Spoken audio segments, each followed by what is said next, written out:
Welcome to a free agency kickoff show. We are Pick a Side on Bleacher Report. Yes, sir. And today we are going to be the intro to an 8-hour long free agent show the Bleacher Report got in store for you guys, going all the way up until 10 p.m. We'll be here from 2 p.m. to 4 p.m. covering all the latest free agency news and rumors. Fellas, how we doing today? Doing as good as we can. Honestly, this is the best time for NBA basketball. Honestly, there's just something about free agency with the fact that you can have so many different players go on the move and impact so many different teams. But it really starts with the main piece, Paul George, of course. That's the news we're all waiting on. But excited to be here. Excited to talk some ball. Likewise, I mean, this is one of the best days of the NBA calendar. It's time where a lot of shocking moves can happen. Last couple of years have been quiet, but I think this year's going to be a lot more exciting. Doing fantastic. You know, as the resident NBA champion on the panel, I'm excited to see what vet minimums could get done for the Boston Celtics. They're saying maybe Daniel Tice could come back to town. Andre Drummond out there. You know, Drummond. Maybe LeBron minimum wants to come ring chase. Who knows? But excited to see how the landscape changes in the NBA. Now today we started off with a bang already. We got some news. We got a big bomb right there. Mr. Obi Toppin has re-signed with the Indiana Pacers on a 4-year, $60 million year, getting paid $15 million annually. How do we feel about that move? It's a whatever move to me. I think that Obi Toppin played some good basketball in the postseason with the Pacers, obviously being just an energetic guy, athletic guy, being able to shoot the basketball, space the floor a little bit too. They did want to keep their role players, and keeping Obi Toppin around, especially for $15 million a season, is not going to hurt them, not even a little bit. I think that that's a very solid contract for a player his caliber. Yeah, absolutely. You know, Obi's someone who they traded for last offseason, so don't want to let him walk for nothing. $15 million a year in today's market, especially a year or two down the line, that's going to look like a great deal. And then you also got to think the other side. If the Pacers do want to go out and trade for a star a year or two, that's going to be a salary that they can include. And he's also probably still going to have trade value. That's going to be a fine contract. He's still going to be young, athletic, and space the floor like Drew mentioned. So for the Pacers, I think that was a no-brainer. I think it's a really good move for Indiana, not because Toppin is not only because he's coming off a career year, shot 40% from three, really thrived playing off Tyrese Halliburton. But as you highlighted just now, the Pacers don't really have too many mid-level contracts. A lot of them are rookie deals. And for Indiana, a team that's so loaded in the front court after acquiring Pascal Siakam, you have Jarris Walker, a top 10 pick, who hardly played last year. Obi Toppin's a potential trade piece if they want to make a big splash at one of the next two trade deadlines. And $15 million in today's market is a low-level starting player to a upper echelon backup. I think that's roughly what Toppin is. The biggest question mark with Toppin coming into this past season was his three-point shooting. Yep. And he improved that, shooting 40% from three, and he brought them a spark off the bench. I felt like he was huge for their Eastern Conference Finals run. The bench piece that he is, a depth piece that he is, him and TJ McConnell, that's one of the best duos coming off the bench because they push the pace so much. I just worry about Jarris Walker and where he fits in all this, because I look at the Pacers and I look at Halliburton, Nembhard, Nesmith, Pascal, Miles. That starting lineup confirmed. McConnell, Ben Shepherd, Obi Toppin, all are going to be in the lineup. I'm not even mentioning Benedict Mathurin, and then we got Isaiah Jackson. There's not a lot of room for these young guys to get some playing time, but I think it was important to re-sign Obi because now that's another contracted salary you can put in a trade. Maybe if a player that's better than Obi becomes available and Indiana wants to pull the trigger because they have a lot of young guys that are intriguing and they need to match salaries. It also depends on Nembhard's development as a secondary scorer. If he can take that leap and really be that counterpart to a Tyrese and, of course, Pascal Siakam, it'll be dependent on whether they use Toppin as a potential trade piece to maybe get that secondary scorer, because Nembhard really does dictate a lot of the future moves for the Pacers, at least I think so. But yeah, $15 million a year for a guy like Obi Toppin, it does concern me with the Jarris Walker. Obviously, we're talking about a top 10 pick, but I think that you saw that Indiana can go far in the playoffs. And although they had a little bit of help to get there, they're still a team that has a pretty high ceiling. Right. Paul George is the biggest name in this free agency cycle. Easily. He's somebody that he can maybe turn the tables when it comes to the Boston Celtics not going back to back. And you saw the rage in my voice. We need Paul George to go somewhere. I don't know. And when he declined his player option, we all thought it was Philadelphia. The 76ers are going to be ultra aggressive pursuing him. He's going to have free agent meetings with 3 teams, I believe. Correct. It's the Magic, it's the 76ers, and it's pretty sure it's the Clippers. The Clippers. Yeah. He might stay there too. That's always an option.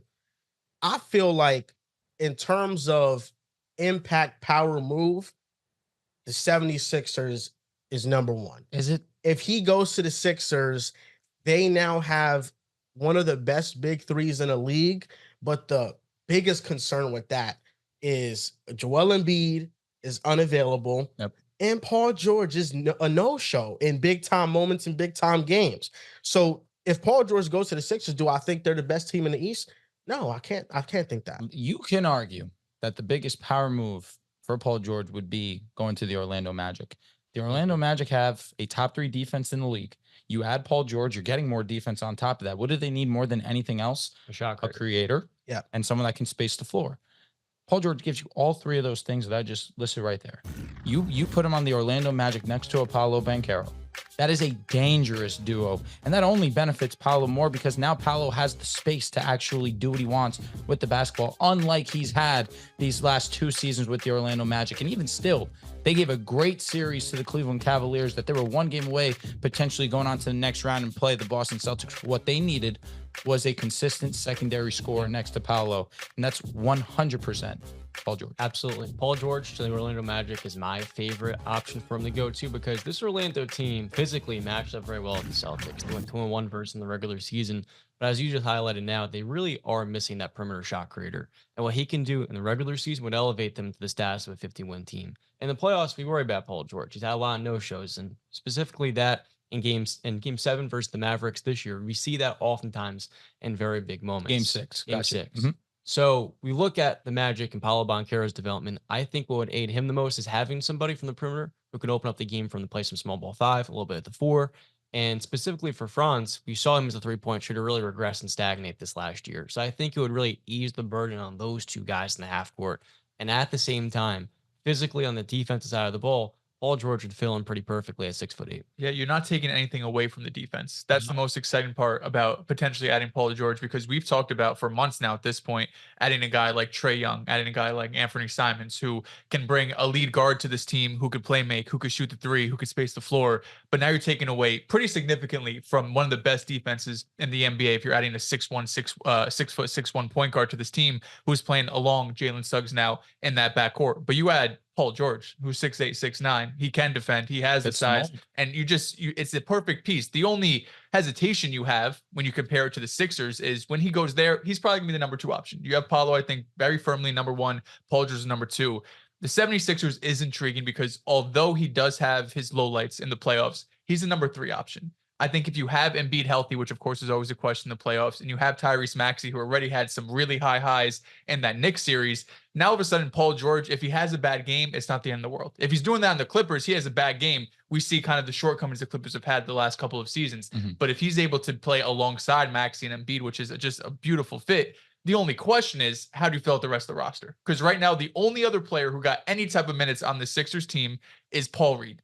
Maxey's due for an extension. He's going to get signed, and you have Embiid under contract. So you could bring in that 3rd star. But I think what we've seen really over these last 2 champions, when we look at the Celtics and the Denver Nuggets, you have the 2 stars. And then around those 2 stars, you have high level role players, borderline all-stars, and guys like Porzingis and Aaron Gordon, KCP. So the Sixers would kind of be doing the old NBA, not that it's that old, but like 5, 6, 7 years ago when you add, that 3rd star into the mix, even what the Suns did with Bradley Beal this past offseason going into the 2023 season, where we're saying, let's just add an all-star level 3 and kind of fill out the other guys with maybe an MLE here and a lot of vet minimums. That's the only concern I have if it goes to Philadelphia. I think the point you hit on is that you really want to find complementary skill sets in your star players. And for a guy like Paul George, maybe in Philadelphia, he is a bit redundant in Tyrese Maxey on the offensive end. But can he bring a skill that's maybe complementary with a guy like Paolo Banchero driving downhill to the rim? And so I think that's where the abundance of high-level role players comes in,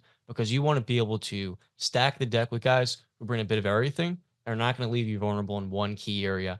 That's why the Celtics and the Nuggets felt pretty unbeatable, because there wasn't really a weakness that you could pinpoint with either of those 2 teams, with the best teams going up against them in the playoffs. I understand that logic, but at the same time, Paul George complements Tyrese Maxey and Joel Embiid. For sure.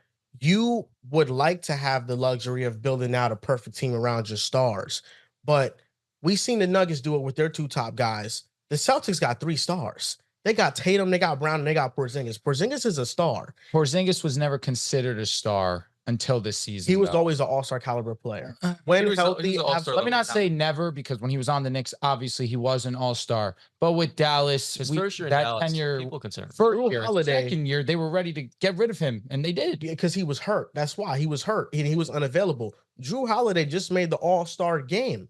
The Celtics were able to build out a roster by buying low on guys like Porzingis. They traded a lot for Drew Holiday, and it was, quite frankly, just a perfect move. Well, low on Porzingis, Derek White. the Porzingis trade was terrible. The fact that they got Porzingis and two firsts for just trading away Marcus. No, exactly. that It was. crazy. They bought low on Porzingis, who's a star player, and sometimes the cookie doesn't always crumble that way. But Yeah. they got very lucky and fortunate that it did. With the Sixers, it's really about, do you want to add Paul George or do you want to add two players of like KCP's caliber? Because instead of adding Paul George, it could be Embiid, it could be Maxey, it could be KCP, and maybe somebody else that's an impact player. Mhm. And at that point, I'd rather have Paul George. I'd rather have Paul George, who can defend at an elite level, can create and really will the Sixers if Embiid is unhealthy. Because I feel like the biggest shortcoming for the Sixers this past season was the fact that when Embiid got hurt, they fell off a cliff.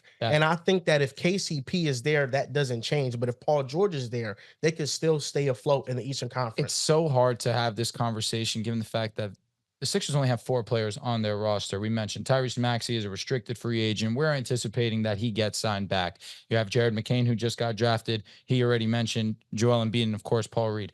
It's so hard to see the rest of the roster, and that's why, for me right now, it's difficult to say definitively I would want Paul George. I would rather a KCP, maybe a Gary Trent, that type of route to really fill this roster. I just wish we had more than 4 guys on a roster, because then I could have a definitive opinion just to see how these guys can fit together. But I understand your logic. Paul George is a great counterpart to already Maxey and Embiid, who showed that by themselves they can have a competitive series with a real contender in the New York Knicks. And that was with Embiid not even playing at 100%. So if you add Paul George to that mix, it's not imperative that he's dropping 25 every single night, but he gives you that sound defense on the other side and can still give you 20 any given night. The Warriors have had a terrible season, and they've also had a terrible past 24 hours. Most definitely. Because they offered CP3, Wiggins, Kuminga, Moses Moody, and a first-round pick for Paul George, and it got declined. The Clippers did not want to send Paul George to the Golden State Warriors. But also, Klay Thompson is leaving. He feels disrespected by the Warriors organization. And now we have a plethora of teams that can maybe use Klay Thompson's services. We talked about the Magic. They could be one. The Sixers, they could be one. The Lakers, they could be one as well. I won't say no. The Mavericks, they could be one. Just round table, where do you think Klay Thompson is going to end up ultimately? I always felt he was not leaving. So it was really shocking to me to see that it was almost guaranteed he's gone. If I had to say now where I think he's going, I do believe he is going to the Dallas Mavericks. I think that it makes the most sense. It's a great fit for him. But at the same time, to me, my concerns with Klay Thompson still are real. As a creator, sometimes he forces up some bad shots. I see on defense, he's still not that same player that he once was. And that's obvious. You have a torn Achilles and a torn ACL in back-to-back seasons. It's going to take time to get back there. And honestly, at this point, at his age, it's pretty unrealistic to ask him to go out there and guard the best player on the opposing team side. But with the Mavericks, he still can space the floor for Luka Doncic and Kyrie Irving, still be a solid defender on the other side. But really what they need more than anything is a consistent shooter that they can rely on. PJ Washington was awesome in those first 2 rounds, but then really exploded himself in that Western Conference and the finals. Derrick Jones Jr. is another player that he caught fire early on, but then really couldn't sustain that through the entirety of their run.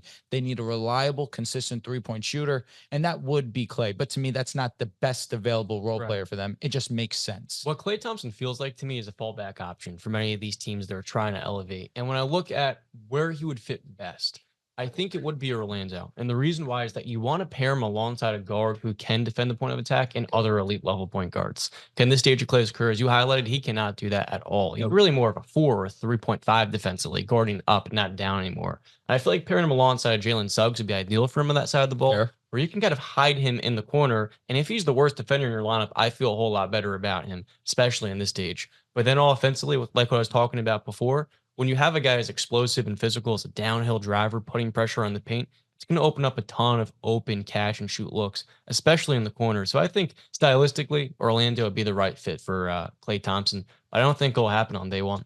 I like the Lakers fit. I like the Lakers Don't fit a do lot, this. potentially using their MLE. LeBron already came out and said he's willing to take a pay cut to get one of Klay Thompson or Jonas Valanciunas or James Harden. I really like the Klay fit because we've heard JJ Redick talk about using Austin Reeves more as a point guard. We know LeBron's point guard, but Austin Reeves playing the one. Of course, you can sell Rui, AD, and LeBron. Klay Thompson fits that too pretty perfectly. I think they're going to still play Anthony Davis at the 5 and try to run a 5-out offense that has a lot to do with Anthony Davis going back to his previous form, being able to hit some jump shots, especially 3-point jump shots. And Klay Thompson fits in at that number 2. I do hesitate a bit with the fit in Dallas. I don't know if he fits seamlessly alongside Luka Doncic and Kyrie Irving, because I look at what made Klay so great in Golden State is just constant ball movement. We're going to go. It's constant passes, screening.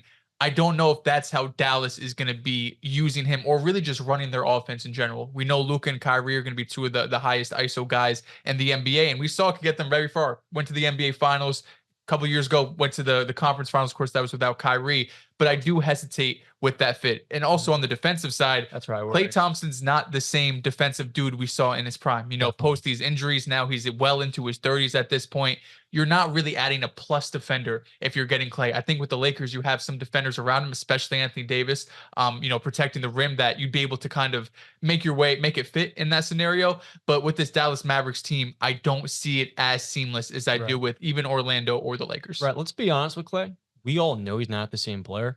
How much would you be willing to pay him without feeling like you're kind of getting gypped off? 20 is my absolute max. And if you're bringing Klay Thompson, a 38 to 40% 3-point shooter for that price tag, that's a win. And Klay said he felt a little disrespected by whatever the Warriors offer was. He did reject a 2-year, $48 million contract preseason. That's an L. Looks like an L on his part, then W by the Warriors. But hey, if Klay feels a little disrespected, if he holds a little grudge in his heart, you go to LA, you play with LeBron, you're going to see those Golden State Warriors. So that might have a little thing to do with it too. I'll say this, I'm not too against it. Obviously, you give us more floor spacing, you give us another guy on the defensive side of the ball. That's a win for the Lakers. But there's another player available that I would much rather have, that I already know has come in and played with us and can fit next to our guys and be successful at the highest level. I think you guys know I'm talking about KCP, but I wouldn't say no to it. Obviously, he has ties with the Lakers. He does want to wear that purple and gold. I can only assume so. And he would fit well with us. I just don't know if I'd be comfortable with it, seeing the player that he is now. I'm tired of the Klay Thompson disrespect. What's the disrespect? I am. Because I feel like on one end, there's probably a group of people that overrate him, and there's probably a group of people that underrate him. Mm-hmm. Where do we sit? Klay Thompson, you got to think underrate him a little bit. We're underrating him? Klay Thompson is not a bum. Klay Thompson can still play well. Anyone here at the table, Klay Thompson labeled Klay Thompson a bum. Klay Thompson is a 20-point per game scorer. He's a 40% 3-point shooter. And in both playoffs back-to-back, he's underwhelmed. Oh, I understand. But he is the second scoring option next to Steph Curry. If he's the third scoring option in Dallas, I think that's his role. I agree. Right now, that's the best role. Offensively, I understand your concerns, Mr. Dells. My concerns more so lie on the defensive side of the ball, because if you're bringing in Klay, that means you're losing Derrick Jones Jr. And Derrick Jones Jr. guarded the toughest assignments on defense for Dallas. They went on their win streak when they inserted him into the starting lineup. He was huge for their playoff run, and you're going to lose a lot on defense if you swap him for Klay. But the 3-point shooting improves, and I think the movement is a fair point.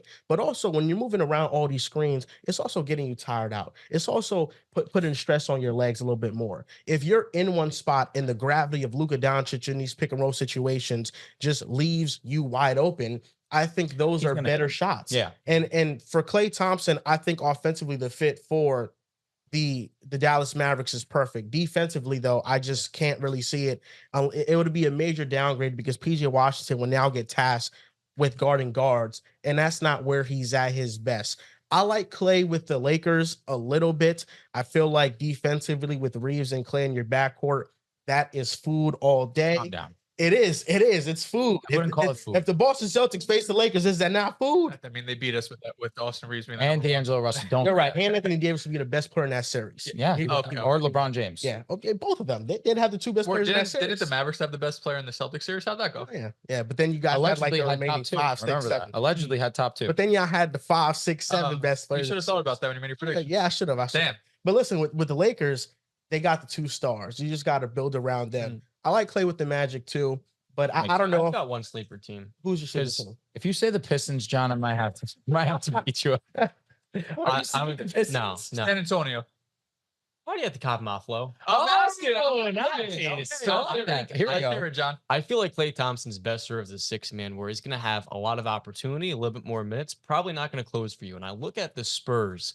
They have their forward situation somewhat figured out with Devin Vassell at the 3, Kellen Johnson at the 4, and then you have Wemby as well. Maybe you want to play Wemby at the 4 instead with a second big. But I feel like Klay Thompson, for a team that has a lot of cap space, finished 28th in three-point shooting percentage last year. It would be a huge upgrade in the backcourt to add that shot making. If teams dare to double team Victor Wembanyama, now you've got one of the 2 to 3 greatest shooters of all time chill in the corner. He would benefit a lot from that gravity. So I think Klay D'Antonio, no one's going to think of it, but I think with that cap space, it would be a good fit for them. It's just hard because how often do we really see a free agent go to San Antonio? I like the fit. I like the idea a lot. Aldridge, that's true. 36 late stages. Pau Gasol, right. I mean, money talks. Money talks, and especially when you get a chance to play with a player like Wemby, and you're going to be a great addition because they do need a floor spacer. I don't mind the fit there too much.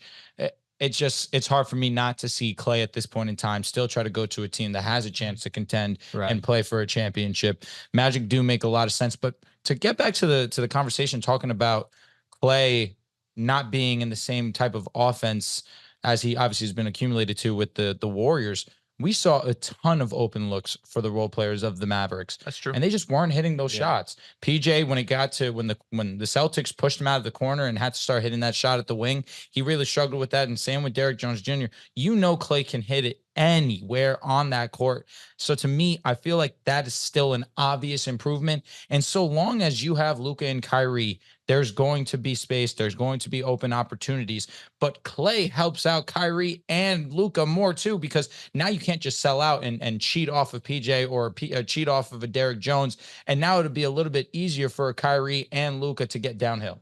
Yeah, 3-point shooting was the Mavericks' biggest Achilles heel. PJ Washington, as great as he was in the corners in the playoffs, in the regular season, he shot 24% from the corner. He was better above the break, but they just couldn't make those shots.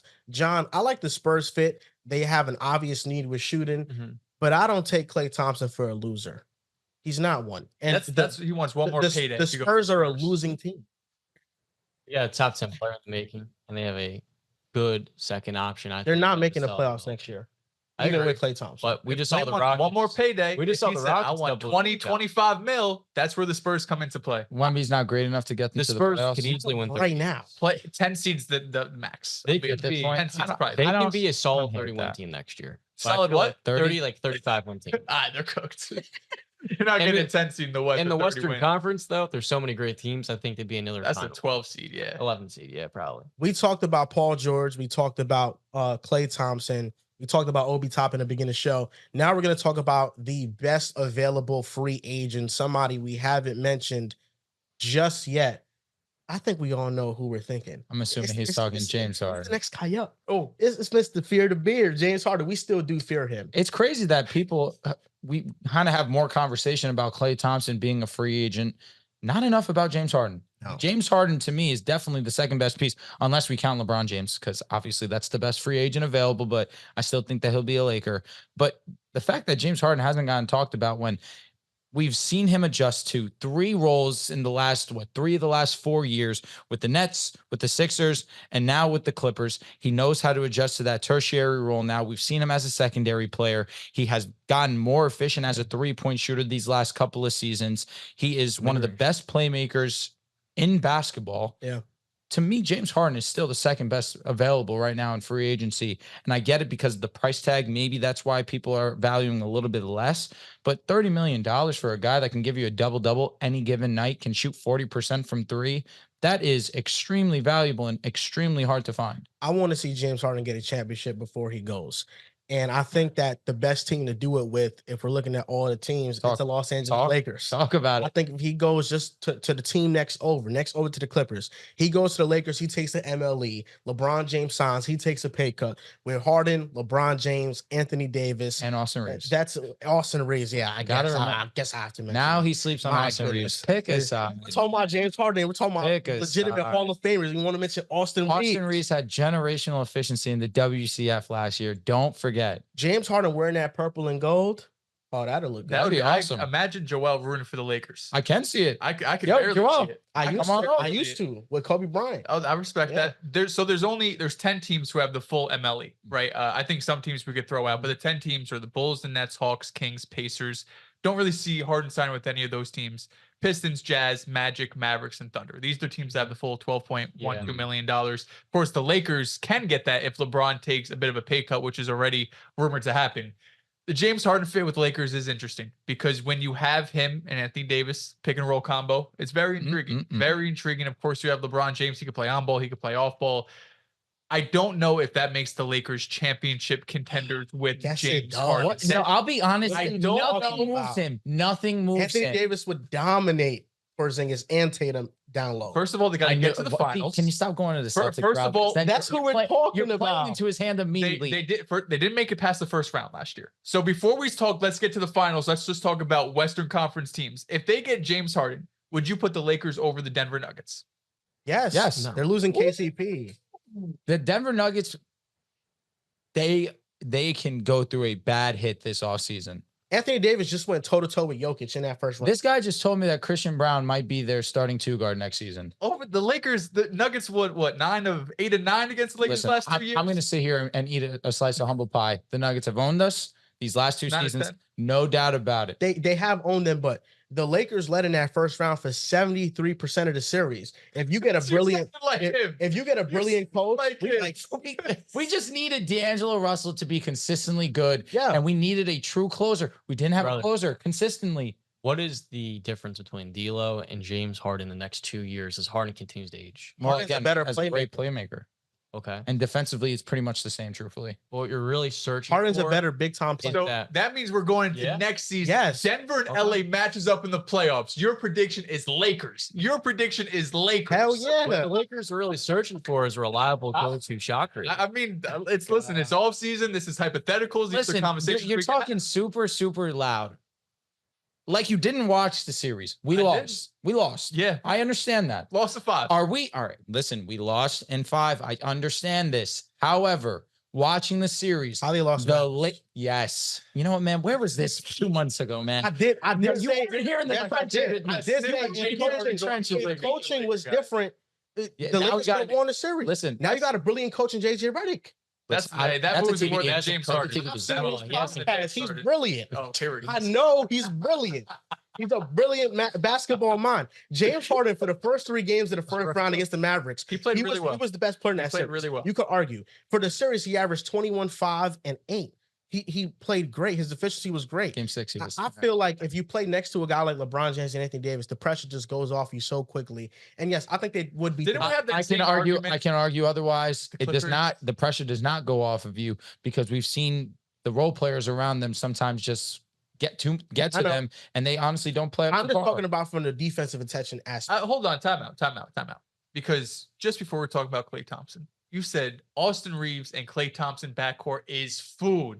What's a James Harden and Austin Reeves backcourt? Well, we've already seen it. It's a buffet. We've already seen it. It's a buffet with D'Lo and Reeves, and we've gotten torched. But the offense was pretty awesome, and D'Lo was pretty good shooting the basketball. The best offense in years. Listen, and right now, D'Angelo Russell's still on the team. He just opted in. Your guys are aggressively pursuing a trade.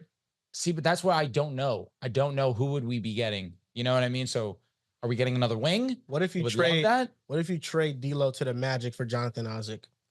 Why would the Magic do that? They need the Magic are saying, I appreciate it. If we they're not trading Jonathan Isaac. You're getting scared now. He's getting scared. He's getting scary. Because Jonathan Isaac knows how to stop Jason Tatum. I don't know about Jaylen Brown, but he can stop Jason Tatum. Okay, I'm the Lakers, or excuse me, I'm the Magic. You're the Lakers. Convince me to trade Jonathan Isaac for D'Lo. All right, D'Angelo Russell is a floor space for you. You're the worst three-point shooting team in the league, arguably, and amongst playoff teams, you're easily the worst three-point shooting team. Yep. Jonathan Isaac is an amazing defender. He definitely benefits your guys' defense, but what you guys really need is a scorer and a perimeter scorer at that too. I know you use $30 million plus in cap space. I have $50 million in cap space. Okay. Let me go get a three-point shooter on the open market and keep Jonathan Isaac, who was just carrying partially one of our best. Here's the thing about Jonathan Isaac. As great as he is, he's injury prone. He is. And the Lakers would be taking a gamble. We don't really care. We re-signed him. We know he's injury prone. We still wanted him. I'll tell you what, the Orlando Magic have shown an extreme amount of loyalty to Jonathan Isaac. And it paid off. And it paid off. We can 2 awesome seasons from we can circle back on Harden a little bit later and talk about other fits. Next name up, Tyrese Maxey. We're all expecting him to re-sign with the Sixers. 5 years, $200+ million. Great deal. Yeah. Max contract. He's that guy. He's an all-star level player. Not thinking about that one too much. Understanding he was sensational against the Knicks. Honestly, he's been a great playoff performer. These last 2 seasons, he has been as consistent as could possibly be. That series versus Boston, he was awesome 2 years ago. But this past season versus the Knicks, hitting that damn near half-court shot to extend the series. Tyrese Maxey is a big-time player. The Sixers would be foolish to let him go. I just don't see it happen. A brief reminder in that Knicks series, Tyrese played 45 minutes a game, shot 40% from 3, averaged 30 points a game, 7 assists. He's unreal. Was he better than Brunson that series? Honest question. Shit, No. Bar for bar. Consistency-wise? No, Brunson was better. Brunson the first 2 games He was was mid. And then like he a went D, crazy. and then he cooked. Yeah. It's crazy. And then he was Brunson historic. was bad. The Maxey first 2 shot games. They went up 40. 2-0, right? They did go Oh, up to shit, it. crazy. And then they lost game 3 That's why He you went build crazy. a team. when he went crazy. Yeah, that's what I try to tell you. I think the best part about Tyrese Maxey and his game is that year after year he improves. Yeah. That's the biggest thing you want to see from your star player. This is a guy they took in the 20s, right? This is a guy that had to develop on the bench. He was looking like he could potentially be a starter. Then they trade for James Harden, and then they go into the next season. James Harden's going to be our starter. Max, you got to come off the bench. He took basically every punch that came his way, every obstacle that came his way. He just worked every offseason. Now he's turned to an all-star, borderline all-NBA guard. 5 years, $200 million. He proved this season and in these playoffs, he could be a number 2 potentially on a championship team. We need Joel Embiid to be 100%, but even Embiid not at 100% this past season. He was dogging. He still gave the Knicks 50. They still win 6 games. A couple possessions go a different way. That could be a 7-game series, and then who knows? Potentially we see the 76ers advance in the second round. But Maxey's a homegrown player in Philly. He's phenomenal. Yeah. Around Tyrese Maxey, they need to build a team around him and Joel Embiid. We mentioned Paul George earlier and the potential fit there. I think the only question marks that arises with that is how does that affect Maxey? Because if you bring in Paul George, you're taking away a lot of Maxey's touches, and he grew in a big way as a point guard as well. So around Maxey and Embiid, they got Paul Reed, McCain. They don't have many players on his roster. What are the most ideal fits? This current 76ers under contract, hilarious, by the way. Outside of Embiid, you have Jared McCain, Adam Bona, KJ Martin, Mo Bamba, and Ricky Council. Don't sleep on Adam Bona. Don't sleep on him. I'm going to say this. If Paul George were to be that new addition for the Sixers, we've seen him have success off ball. He can be a player for them that doesn't necessarily take away all of Maxey's touches and kind of ruins his flow to the game. We know Embiid's going to have the ball in his hand a ton, rightfully so. He's a top 5 player when he's healthy in the NBA. But because Paul George has a season under his belt, playing next to Kawhi Leonard, playing next to, of course, James Harden, he has done a great job of being that secondary, at times tertiary guy. He does not need the ball in his hands at all times to be successful. He knows how to play off ball, and we've seen it for at least 2 seasons now.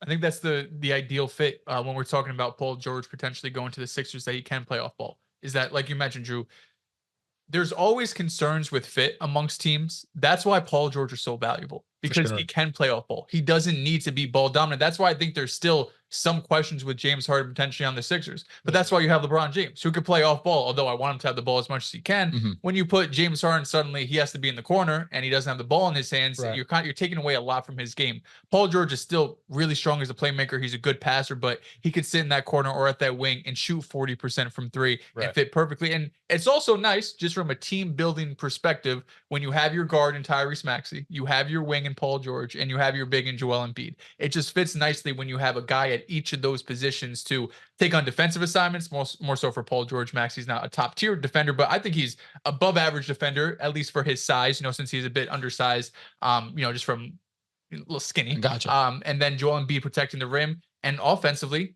you could do actions with Paul George and Maxey together. You could have screens or invert screens and find mismatches that way too. Right. I think what Philly really needs is surefire shooters. They're not going to hesitate. This last year, they're 22nd in 3-point makes and 19th in 3-point attempts. And a guy like Paul George will fire away 7 to 9 attempts, kind of the antithesis of what Tobias Harris was. Someone who's hesitant, not always willing to fire away. I also think the other part of what Philadelphia's offense could add is rim pressure. I don't think Paul George brings that. In this stage of his career, is not going to get downhill as much as he was back a decade ago in Indiana. But I think it's a good fit for that very reason. Offensively, the shooting between him and Maxey, that's like 17 to 18 3-point attempts a game. And those two guys are making damn near 40%. So if they sign Paul George, right, he's going to get $40+ million a year, which means Philadelphia, the cap space would be under $20 million. They'd still have the MLE, I believe, because they would have the cap space. What other players do you think they could pursue? This is where it gets tough for me. And I look at the available free agents, understanding that it's becoming a wing dominant league. It now becomes even more imperative that you do bring in a Paul George to help solidify that. But again, how's the remaining roster looking? Would it be possible to bring back a Tobias Harris on that type of contract? Would it be possible to, they're over that? I think Tobias Harris, though, where he is unreliable as a scorer, still provides you a certain level of defense, can still be a spot up guy, is definitely not the player that can put the ball on the floor and get you a bucket. He can be a strong role player for a team. And I feel like Tobias can be one of those silent guys that moves and goes to a great team just to fulfill a role, will give you sound defense, can knock down an open jump shot. If he were to be willing to adjust to another role like that, like we've seen already that he's done with the 76ers, when it was Ben, when it was Jimmy, when it was Embiid and him, if he can be that guy and take a pay cut to stay with the Sixers, to me, that does become enticing just because of how essential it is to have multiple wings on your team. But again, he's not that type of player that they wanted him to be this past postseason. They should be over him. If I'm Philadelphia, there's no shot I'm bringing back Tobias Harris. No doubt. Tobias Harris just had 0 points, 29 minutes in the closeout game. that is a perfect pitch. But again, I think his days of getting insane money are obviously gone. If he were to take a middling type of offer, and if I can keep him on my roster, he's still a good player and a solid player to have on my team. Here, before you go, John, here's the problem with the free agents, right? And I think that's why we're mocking Paul George to the Sixers so much. There's no forwards on the market. Really, no. You have Tobias Harris, Gordon Hayward, DeMar DeRozan, Doug McDermott, Covington, Batum, Kyle Anderson, Miles Bridges, Caleb Martin, Derek Jones Jr., Taurean Prince. Okay, DeMar.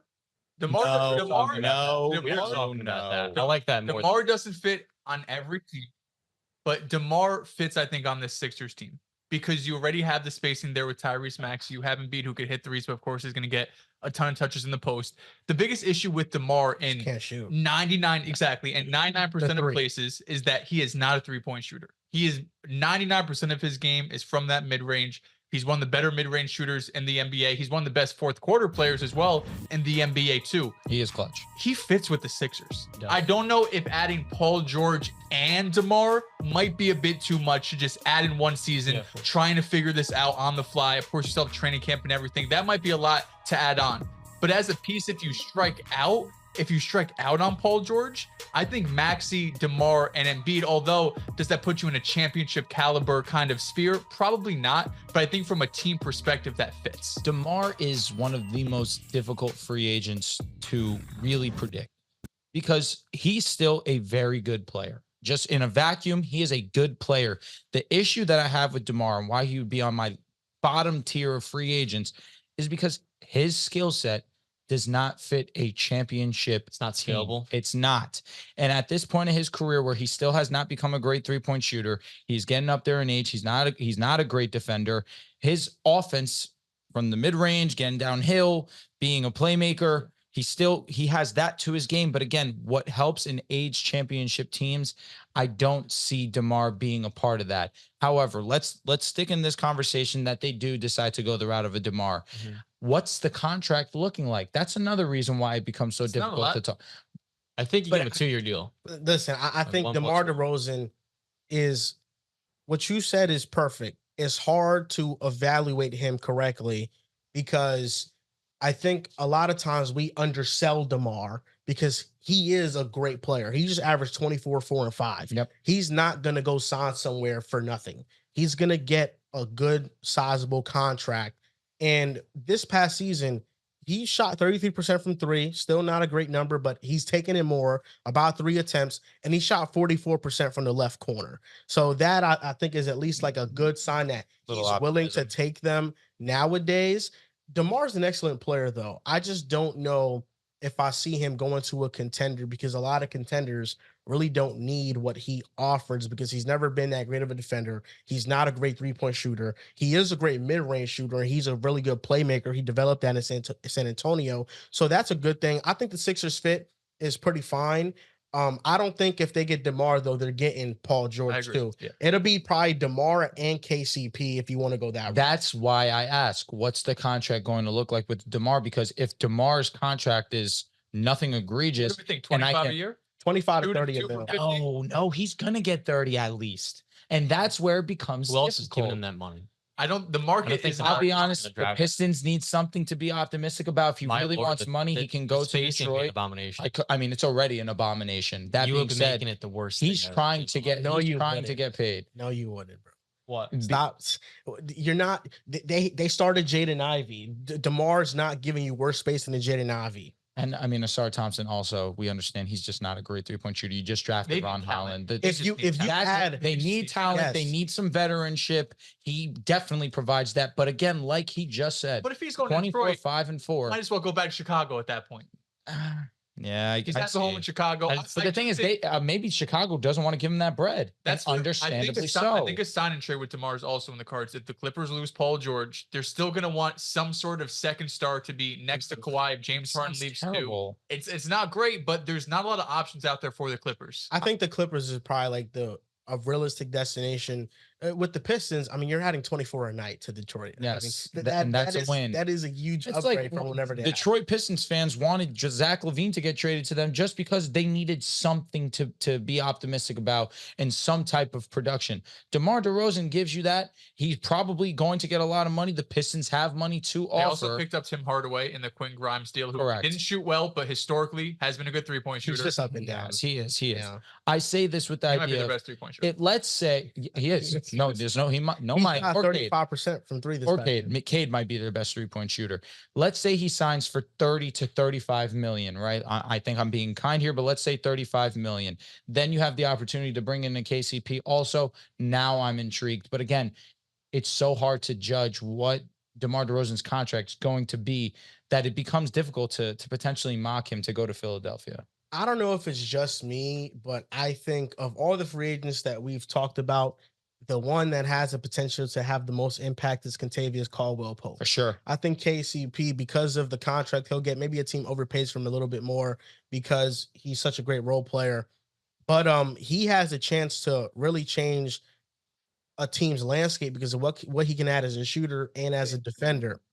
I really hope that he signs with a contender because I don't want to see him with a middle of the pack or a terrible team because I think he should be competing for a championship. I think him in Philadelphia is already a shoo-in. You can lock it in. I think KCP is going to Philadelphia. Really? I think he is. What made you suddenly? Because they have the money to pay him, to overpay for him, slightly overpay for him.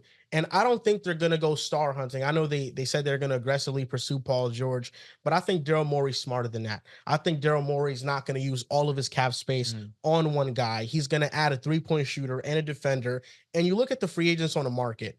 KCP, if they get him, They could still bring back D'Anthony Melton. I think that would be great. Kelly Oubre just spoke highly of Nick Nurse, and I think Kelly Oubre is going to be back. He was awesome. Yeah, and he was awesome. He was really good as a defender, too, in the playoffs against Jalen Brunson. And then with KCP, even if you bring back those other guys, you can still maybe bring in Klay Thompson too, because they will have money. Maybe you take a swing on a guy like Miles Bridges. Maybe you sign somebody like Caleb Martin, or you take a flyer on somebody like Sadiq Bey. I think there's a lot of options for the Sixers to just take swings on very talented players and putting them in good situations and seeing how it pans out. I don't know if, because Dallas doesn't have money. There's a report from the Athletic saying there's now doubt Derrick Jones Jr. returns to the Dallas Mavericks. That could do with Klay Thompson potentially going there. But Dallas is a place where if KCP wants to take a bit of a pay cut, because you're only getting the MLE $12-13 million, that's a perfect spot for him too. Yeah. But here's the thing I struggle with that, is that KCP could have gotten the MLE in Denver. It's a fair point. So if KCP could have gotten that offer in Denver, might as well he would just stay in Denver. Because you could get 20 mil in Philadelphia because they have the cap space to do. I was going to say he's looking for 20 to 25 million annually. Dallas, never mind. That's where it becomes very difficult. Philadelphia definitely does make sense. I do also look at a situation like the Orlando Magic. Again, fits the mold perfectly. Understanding that he can stretch the floor, that's exactly what they do need. Can defend at a very high level. Obviously, that fits the Orlando Magic to a T. I just think that bang for your buck, the best available role player is Kentavious Caldwell-Pope, and the Magic exactly need that. Now to LeBron James and the Lakers. We're going to have a tweet up on the screen shortly. LeBron James rumor since Lakers star goes year to year amid contract decision. I'll be transparent. That's what he's been doing, right? That is okay with me. Well, what he's been doing has been signing like a 2-3 year max contract type deal. So yeah, that's essentially it. But a 1 year deal is fine with me. Trying to also gauge the future of the Los Angeles Lakers, also put pressure on them to actually make moves to put a contender forward. He's kind of using this as leverage as, listen, I'm going to be 40 years old this season. I still am a top 10 player in the league. You have to still do everything you can to put a contender out there. But if he's going to be real and take a pay cut, which would shock me, he's already been on record saying, I'm never playing for anything less than a max contract. He's lived up to that so far. If he does take a pay cut, he is dead serious about winning another championship, and it would only benefit the Lakers. I do have a hard time seeing him do it, though, because he's already been so vocal about not taking a pay cut before and still having lived that so far. I would love it, obviously, as a Lake fan, LeBron fan. I would love to see him really put together, or the Lakers put together, a great, strong team to potentially get them to be really strong contenders. Maybe bring in a KCP, maybe bring in a Klay Thompson, potentially a James Harden. I think what the Lakers need more than anything is a true center. Move Anthony Davis to the 4. To me, that's where I've seen him play his best brand of basketball. That's when he was best in conversations for best in the world, when he was playing at that 4. But you need to get a real big, so then that way we can have some depth behind Anthony Davis, get a little bit more floor spacing. I think that the Los Angeles Lakers have a strong chance to move the needle going into next season. But again, it all begins and ends with what LeBron James wants to do with this contract. Fun fact about the Lakers: whenever the Celtics have won a championship, they have won the very year after. Last time it happened in 2008, the Lakers won in 2009 and in 2010. Just saying, Dels. It sounds like he's coming along on the wave. He's desperate to be a Lakers fan. You know what it is, bro? It's that because I show love to the Knicks. He's showing love to my Lake shot. Look at that book to your right, man. 3-ring circus, man. Look at Lakers jersey right there next to it. The camera can't see it right now, but we got too many Lakers gear around me. I understand LeBron not wanting to pay for less than a max. LeBron James, you're not going to go out there sign vet minimums. You know, you're that dude. But I also think the fact that he's bringing it up, exploring the idea of taking a pay cut, just goes to show that there's probably a real chance he does. If you're LeBron James, I feel like I'm getting teased. He's $1 billion dude. He has anything he ever wants paid for. He has every connection in the world. What do you really gain from taking a max contract when the outcome of that, or the other side is you're not going to be able to improve the roster as much? LeBron's a very self-aware guy. I think he goes into next season knowing that if we're keeping as of right now, D'Lo, Austin Reeves, himself, LeBron, Rui, and AD, that's probably not a championship caliber roster. Respect Dalton Connect, please. Dalton Connect's gonna come off the bench. I don't think he's gonna start. No, he's not gonna start, right? But that was a great pickup. A guy's gonna come in day one, be able to play in the NBA. He's at least Sam Hauser. If you're Sam Hauser's one of them ones, he's the NBA champion now. Don't forget that. He caught fire. I'll give him his respect. But LeBron knows that there's still at least one more piece missing from this team. If he takes the pay cut, especially year to year, where his money kind of comes off the books, although they're still going to have his bird right, so there's still implications when it comes to cap space. That shows just what LeBron's headspace is at right now. JJ Redick was an upgrade. Dalton Connect's going to improve the spacing, but we still need another dude to kind of get over the hump. You're not a fan of this roster right here? I like that roster. That's a playoff roster. That's a roster that can potentially go to the WCF. If you look at that roster, D'Lo, Reeves, Rui, Anthony Davis, LeBron James, of course, coming back, Dalton Connect, Vando, Bronny James. It's a little guard heavy. Yeah. You know, I didn't want to mention the last two. Really. Listen, bro, 3-and-D. Played hard defense off the bench. That's all I can ask for in like 15 minutes. It's a little guard heavy, but that's Bronny's a really good roster. I'm being kind. It's LeBron James' son. Who knows? It's not insane. Yeah. Saw no, he's not going to play. FD had a plus 3,000 for him to score 25 points. In any game? Any game, 25 points. Interesting. April runs. Who knows? But you look at that roster and you think about the fact that they're going to add LeBron James and possibly one of those impact free agents. That's a very good roster. I think you would need to make a trade or two to add some more wings to the roster. Mm-hmm. But with D'Lo as a trade piece, maybe you dangle Austin Reeves around a little bit. You can get Austin Reeves he's not moving. He's fringe untouchable, honestly. Untouchable, crazy. I only say that with the way that JJ Redick has talked so highly of Austin Reeves. I'm fully going into next season with the idea that Austin Reeves is our point guard, but D'Lo is definitely a trade piece. I don't love the idea, but Rui Hachimura has definitely entered those conversations also. Solid contract, was awesome last season. Didn't have his best showing against the Denver Nuggets, especially on the defensive side of the ball, but he has really taken huge strides in his offensive game these last two seasons with the Los Angeles Lakers. That D'Lo, Rui Hachimura with a combination of picks, we're not going to get a superstar, no way, no how with those two guys, but we can definitely get a strong upgrade to our wing, maybe get a potential big, because you've seen the way that these new teams have come in and really become strong contenders. Look at Dallas, did it with Derek Lively and Daniel Gafford. You look at the Boston Celtics, did it a little undersized for the fact that Kristaps Porzingis was hurt a majority of your run, but Tillman came in and did a great job as a reserve. And of course, Al Horford, understanding that he's been such a staple for the Boston Celtics. We see bigs just be so impactful. Isaiah Hartenstein and Mitchell Robinson, they're so impactful for just closing down the interior of the paint. Having solid rebounding is super essential. The Los Angeles Lakers, the last couple of seasons, simply have not done that for Anthony Davis. He really has no help on the backside. And when he's off the court, those minutes killed the Los Angeles Lakers momentum, where he has to play an exuberant amount of minutes. So I would love if that was really our primary target. Go and get him a true center, a backup center, right, whether that is overpaying for one, maybe potentially in an Isaiah Hartenstein.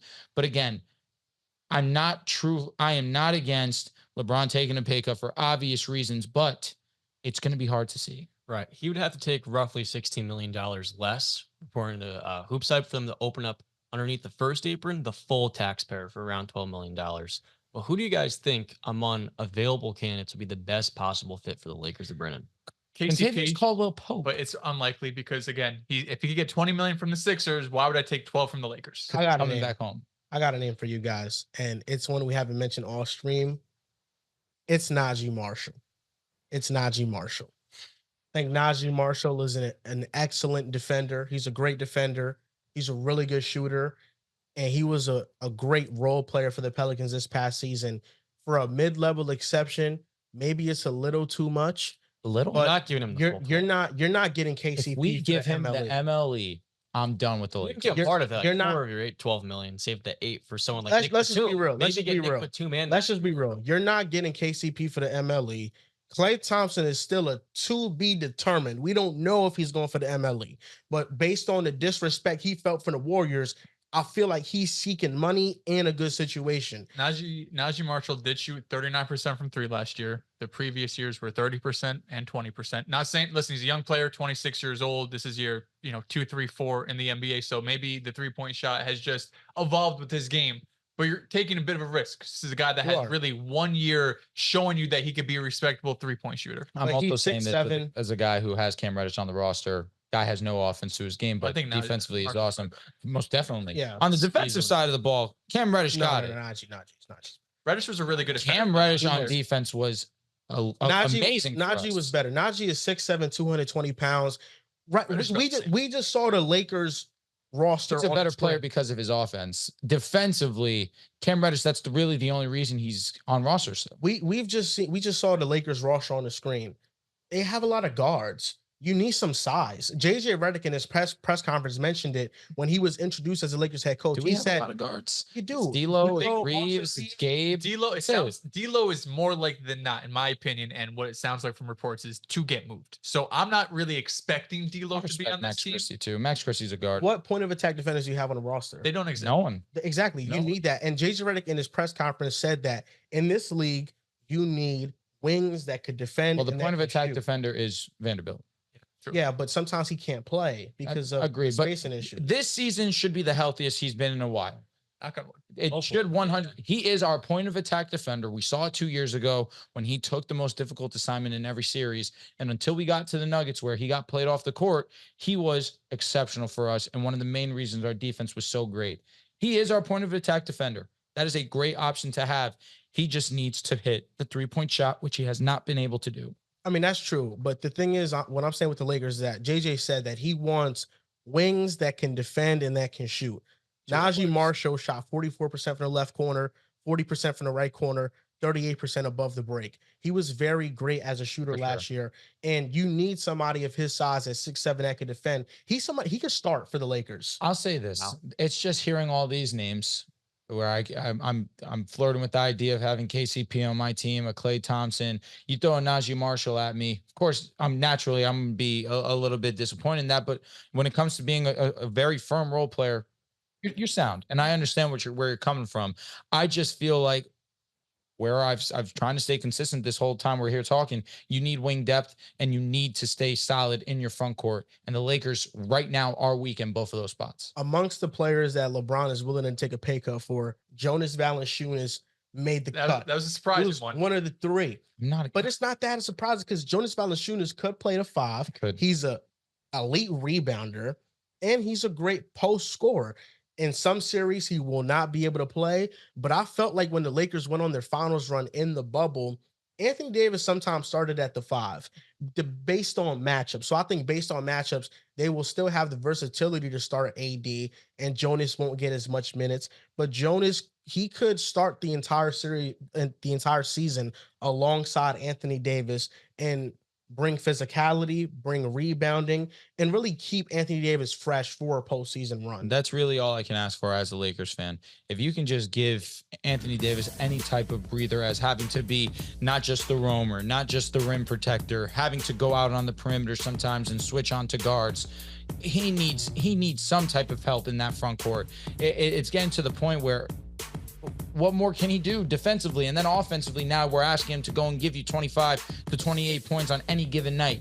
He needs some help on that backside. The Lakers have failed to do that these last 2 seasons. JJ needs to make it a point of emphasis to go out there and get a big man to help AD, no doubt. I'll be honest, I don't know how Jonas Valanciunas fits alongside AD. He took 3.7 per game this year, and the half court, those two guys would be really kind of clunky together in the spacing side of things.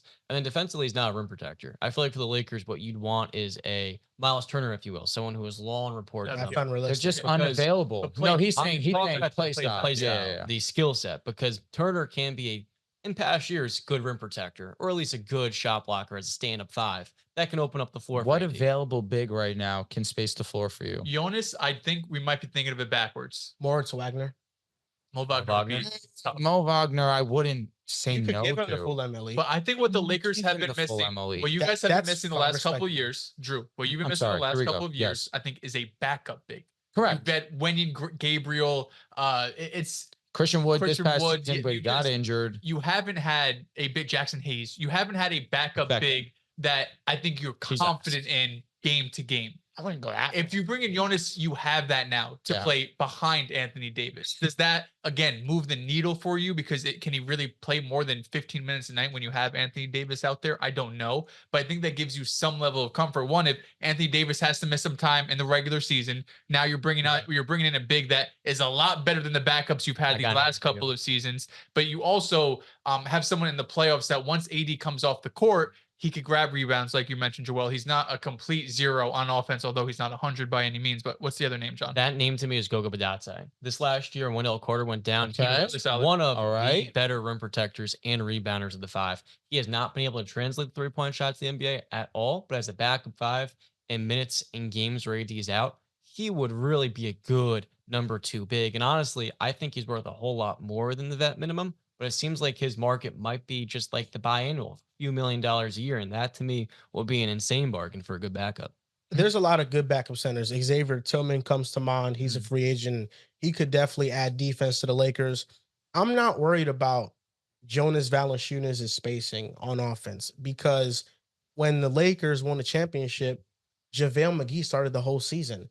I understand 10 minutes in the playoffs. I know, but I'm saying Jonas doesn't have to start every playoff series. You think that JJ Redick's gonna start Jonas if they match up against the Celtics? No, he's not. He's gonna adjust, and that's what you have when you have the luxury having a really good roster. You adjust to your personnel.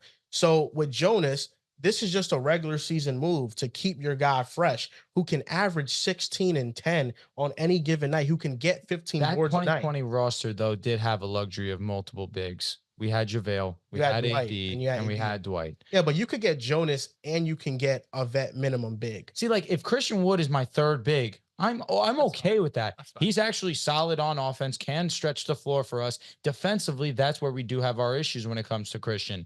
I feel like I would rather a more defensively sound backup big, but again, beggars can't be choosers, especially with this market and the available big men. Honestly, if I'm the Lakers, I'd rather take that mid-level exception. If you get the full mid-level, let's say $12 million, and put that on a two-way wing player, someone like Nick Batum, Caleb Martin, and then with that remaining few $1 million, put it on a Goga Badatse. Nick Batum on a full MLE is nuts. No, I didn't say that. No, he's saying not that. the full thing. $9 million, Correct. $8 million for 1 or 2 years. Let me also say he was awesome this last year in Philadelphia. He did have himself a good moment in the playoffs. I'll say this though.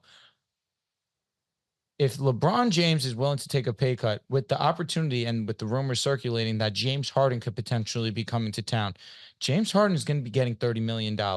If that means that we can bring on a contract of $30 million, that means we can bring on a Kentavious Caldwell-Pope. Well, James Harden be signed for the MLE.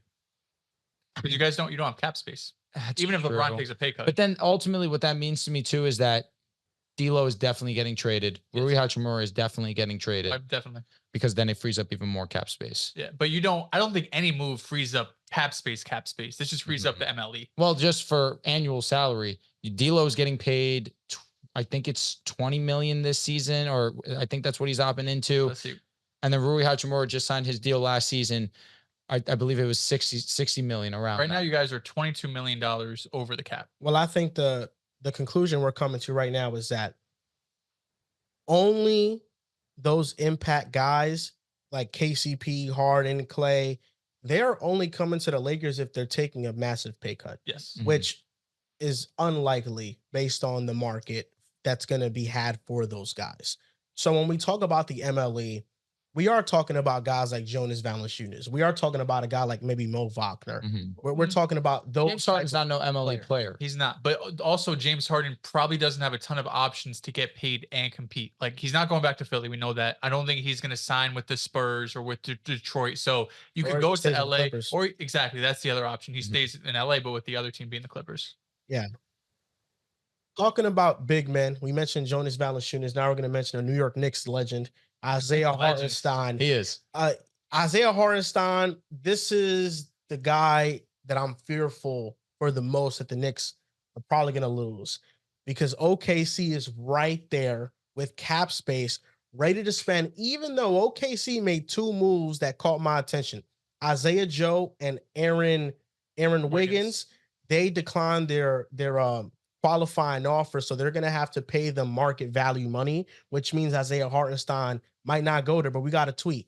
that Isaiah Hartenstein is expected to be a top target for several opposing teams in free agency with the offers that Hartenstein is expected to command on open market. It's becoming increasingly unlikely that the New York Knicks will be able to retain Hartenstein per SNY sources. And that is a punch to the stomach. If this is the case, I think the obvious landing spot for him is OKC. Yeah. Even if it's coming off the bench, I think they have the luxury to do that. Yeah. And they need physicality, they need toughness, they need rebounding, and Isaiah Hartenstein checks every single box. I mean, it just makes too much sense for Isaiah Hartenstein to go to OKC. I understand that they have something nice going there with, of course, Chet Holmgren, his ability to stretch the floor. Obviously, he's one of the better rim protectors, too, with that size that he has. We saw it in the postseason on full display. But Hartenstein gives you that level of rebounding. Offensively, he's not a negative by any means, has great touch, can be a connector, pass the ball at a very nice rate for a big man, but also has great touch around the rim too.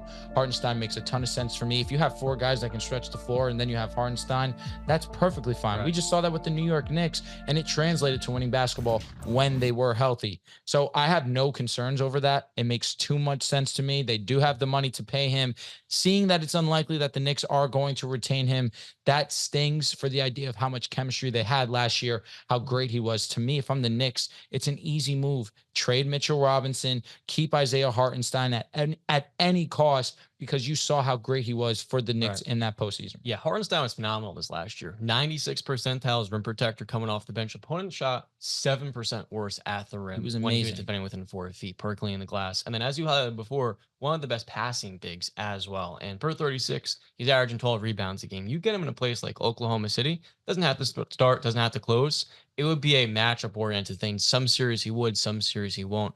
But this is somebody for the Knicks you're really going to miss out on losing him, because a guy like Mitchell Robinson's had a lot of injury issues over the last couple of years. So having 2 bigs was really a luxury. Now they have to look to find a replacement for Hartenstein. It's going to kind of diminish the bright spot that he was the entire year coming off their bench and starting in the second half. It's a perfect fit for the Thunder. This is a guy that no ego. He's going to come in. He doesn't need to score 20 points a night. He's going to rebound. He's going to screen. He's a good passer.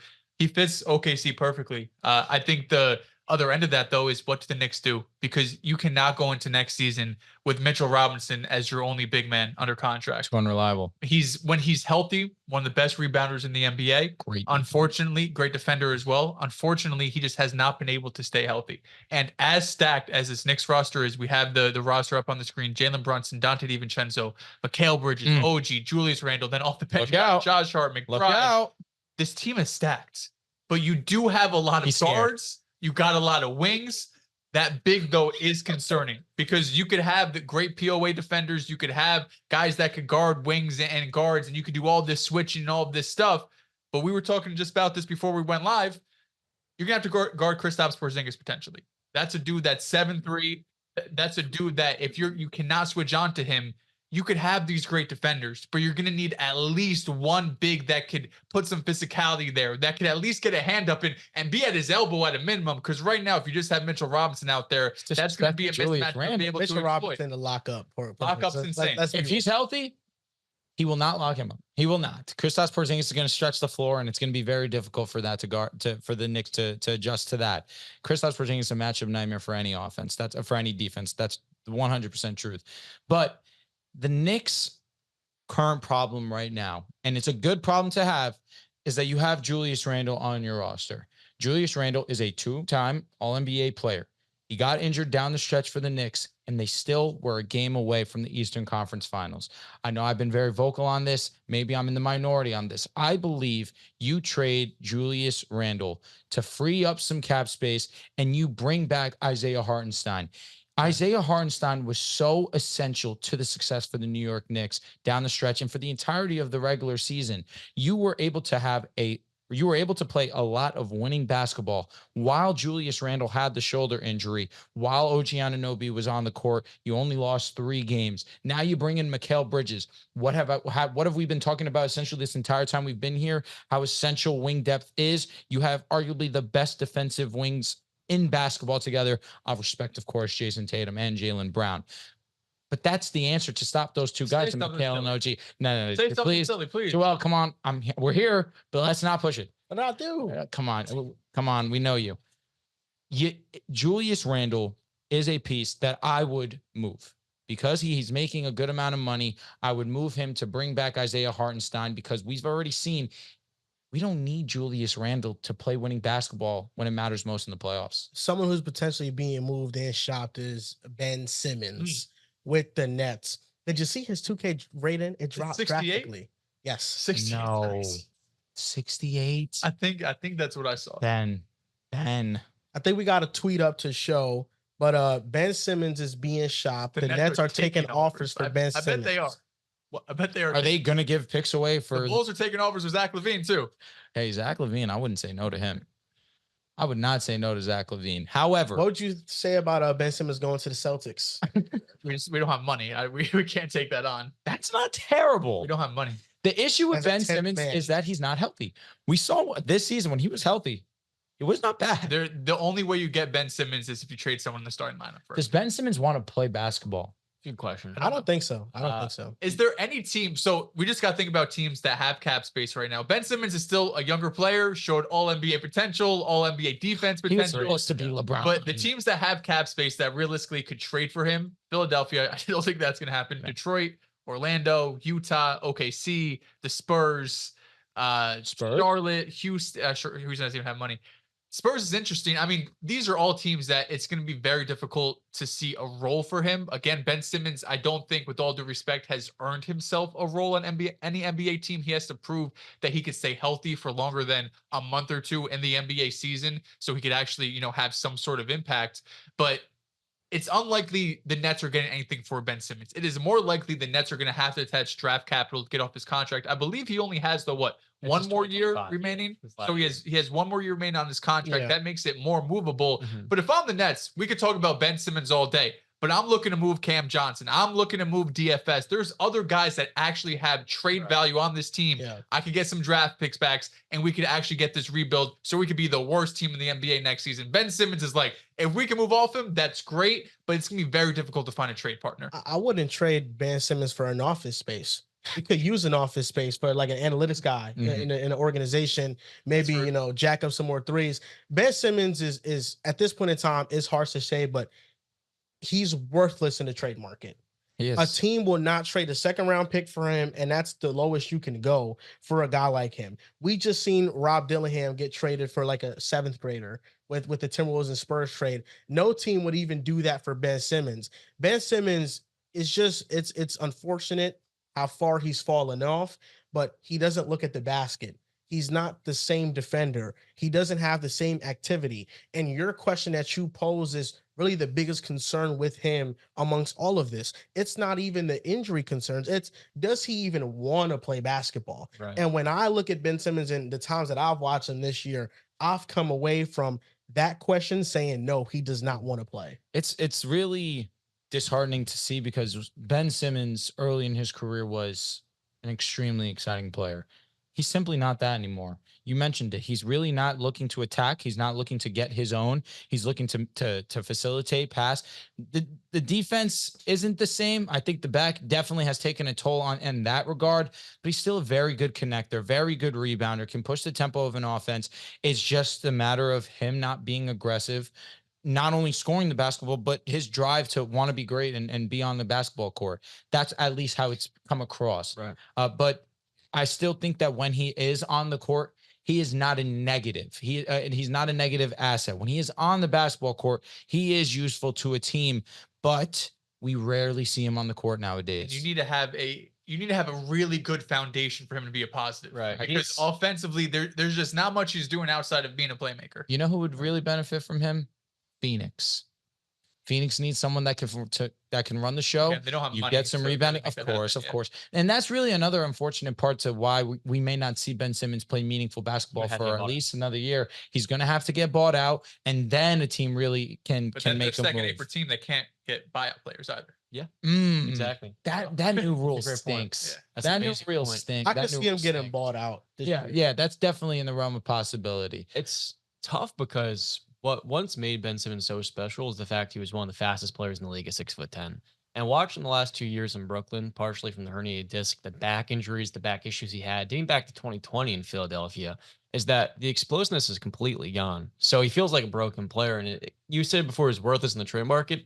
A lot of the time, and in many situations, he would be a completely useless player on the offense side of the ball because a guy who's not looking to drive, a guy who's not looking to score, a guy who's not going to be spacing the floor is really going to be pigeonholed into this DHO type of option, but he's not looking to roll to the rim either. So it's like, what does Ben Simmons really bring to the table for us? For a lot of these teams, it's frankly nothing if he's going to play 12, 15 games a year. Yeah, and it's hard because I think defensively there's still something there to be unlocked or brought back with Ben Simmons' game, but offensively it's very difficult for him to find a role. I mean, the Nets were one of the worst teams in the NBA last season. Maybe record didn't show it, but the Nets were one of the worst teams in the NBA last season, and there still wasn't really a role for him there. And that's when you kind of had some space and with McHale and Cam Johnson and Cam Thomas at times. So there was at least something there DFS offensively, but it's really difficult because ideally, like, what's Ben Simmons? A small ball 5? You know, you can't really play him again with other centers there that, especially since most can't shoot, especially if Nick Claxton you signed to a $100 million contract. It's very difficult to find a market for someone where it's like, he's a small ball 5, but then offensively, he kind of needs to be the point guard because he can't do anything off ball. And defensively, he can be great, but he's not always on the court. So there's just not many teams that even want to take the chance, like Detroit, for example. They need talent desperately, but you already have no spacing on that team. And you already have Cade there who's going to be running the point guard. So it doesn't make sense for them. Utah, there was rumors out there that saying maybe they're a kind of a sneaky team to go get Paul George. So it seems like they're more looking to get pieces to win now rather than try to find this project. And Ben Simmons is at an age that he's now 22 years old, where you're like, there's years in front of him that he could get better. He's 27. He's 27 though. It's like 2 years older than us. That's not that bad. 27-year-old that is a project in the NBA. No, there's not many. It just doesn't exist. You know what? I think Utah would be a great fit because if there's any place where Ben Simmons can somewhat be fixed, it's in a free-flowing offense with a lot of shooting and a great young coach who can amplify what he does do well. And I feel like Will Hardy's always done a fantastic job at maximizing a player's skill set, whether it was Colin Sexton coming off the 12 minutes against Lauri Markkanen. So if he's going to go anywhere to be saved, it'll probably be the Utah Jazz to me. If Ben Simmons is 27, he's pushing 30. Yeah. You're pushing 30. That's right. Now he's getting unk. Is that not fast? He's getting unk status. 30. I already feel like an unk. I'm 25. Nah, you shouldn't. You shouldn't. I'll tell you what. Is Ben Simmons... Is this the most unique fall off we've seen from a player ever? Maybe I'm allowing the moment to cloud my judgment, but when have we seen a player go from all NBA? I guess Bynum comes to mind. That's another one. He was playing at very high level. Russ. But Russ was great for years, almost a decade of being great. And you could understand because it was like a bad fit. He was on the wrong side of 30. With Simmons, he was 24. Ben was in the early prime of his career. He was an all NBA player, multiple time All-Star. He had a huge ceiling. Injuries and confidence. DK injuries. Not really. It was confidence. That Atlanta series took his heart. I think another player that comes to mind when talking about fall offs, I think Darren Williams is one of them. When he got traded from Utah to the Nets, with the Nets, he failed miserably there. Yeah. And then he went to Dallas, and in Dallas, he was a complete shell of himself. Roy Hibbert comes to mind too. Okay. He fell off out of nowhere. Kenneth Faried comes to mind. But no one was like Ben Simmons. Ben Simmons His was eyes were higher. Yeah, I mean, I don't want to say face of the league because that's strong, but he was one of the most exciting young players in the game so early into his career. No, I think Ben Simmons had the biggest fall off ever. Yes. Because at least like with the other guys I mentioned, like Darren Williams, it happened gradually and then it kind of happened all the way. Correct. With Kenneth Faried, the league kind of shifted to a different style. Roy Hibbert, same thing. With Ben Simmons, it really was a confidence and you can say injury kind of thing, but we don't really know how much the injury did affect him. I'm not going to say it didn't affect him at all. I think that would be naive to say, but when I watch him play, it really doesn't feel like there's any assertiveness there to compete at all. So no, you're good. I was going to say, Ben Simmons, we've discussed a lot. I think we've given Ben Simmons more than enough airtime. There is a player out there who was just on the Los Angeles Lakers. Would you want Taurean Prince to return? I would not say no. Taurean Prince was an awesome floor spacer for us. I know that a lot of jokes are made between Darvin Ham and Taurean Prince, but Taurean Prince was a positive for the Los Angeles Lakers.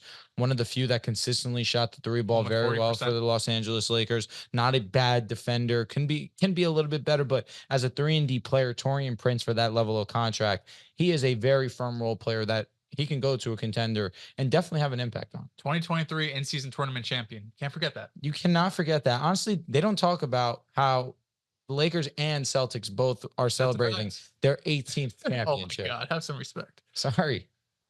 What do you think about Taurean Prince, Sean? I think he's a really good second piece to come off the bench because Darvin Ham last year kind of was playing him more than he should be. There's limitation there, but for a team that needs a lot of spacing, a lot of shot making, they should retain Prince. And he's also only going to cost about $4 to $6 million a year for 2 years. I think that's someone they absolutely should look to retain. For a team that needs wings as well, you know, like outside of Rui and LeBron, there's not much there. You know, Christian Wood could kind of play the 4, but Taurean Prince is one of the few players that actually shot well for the Lakers last season. You know, almost 40%.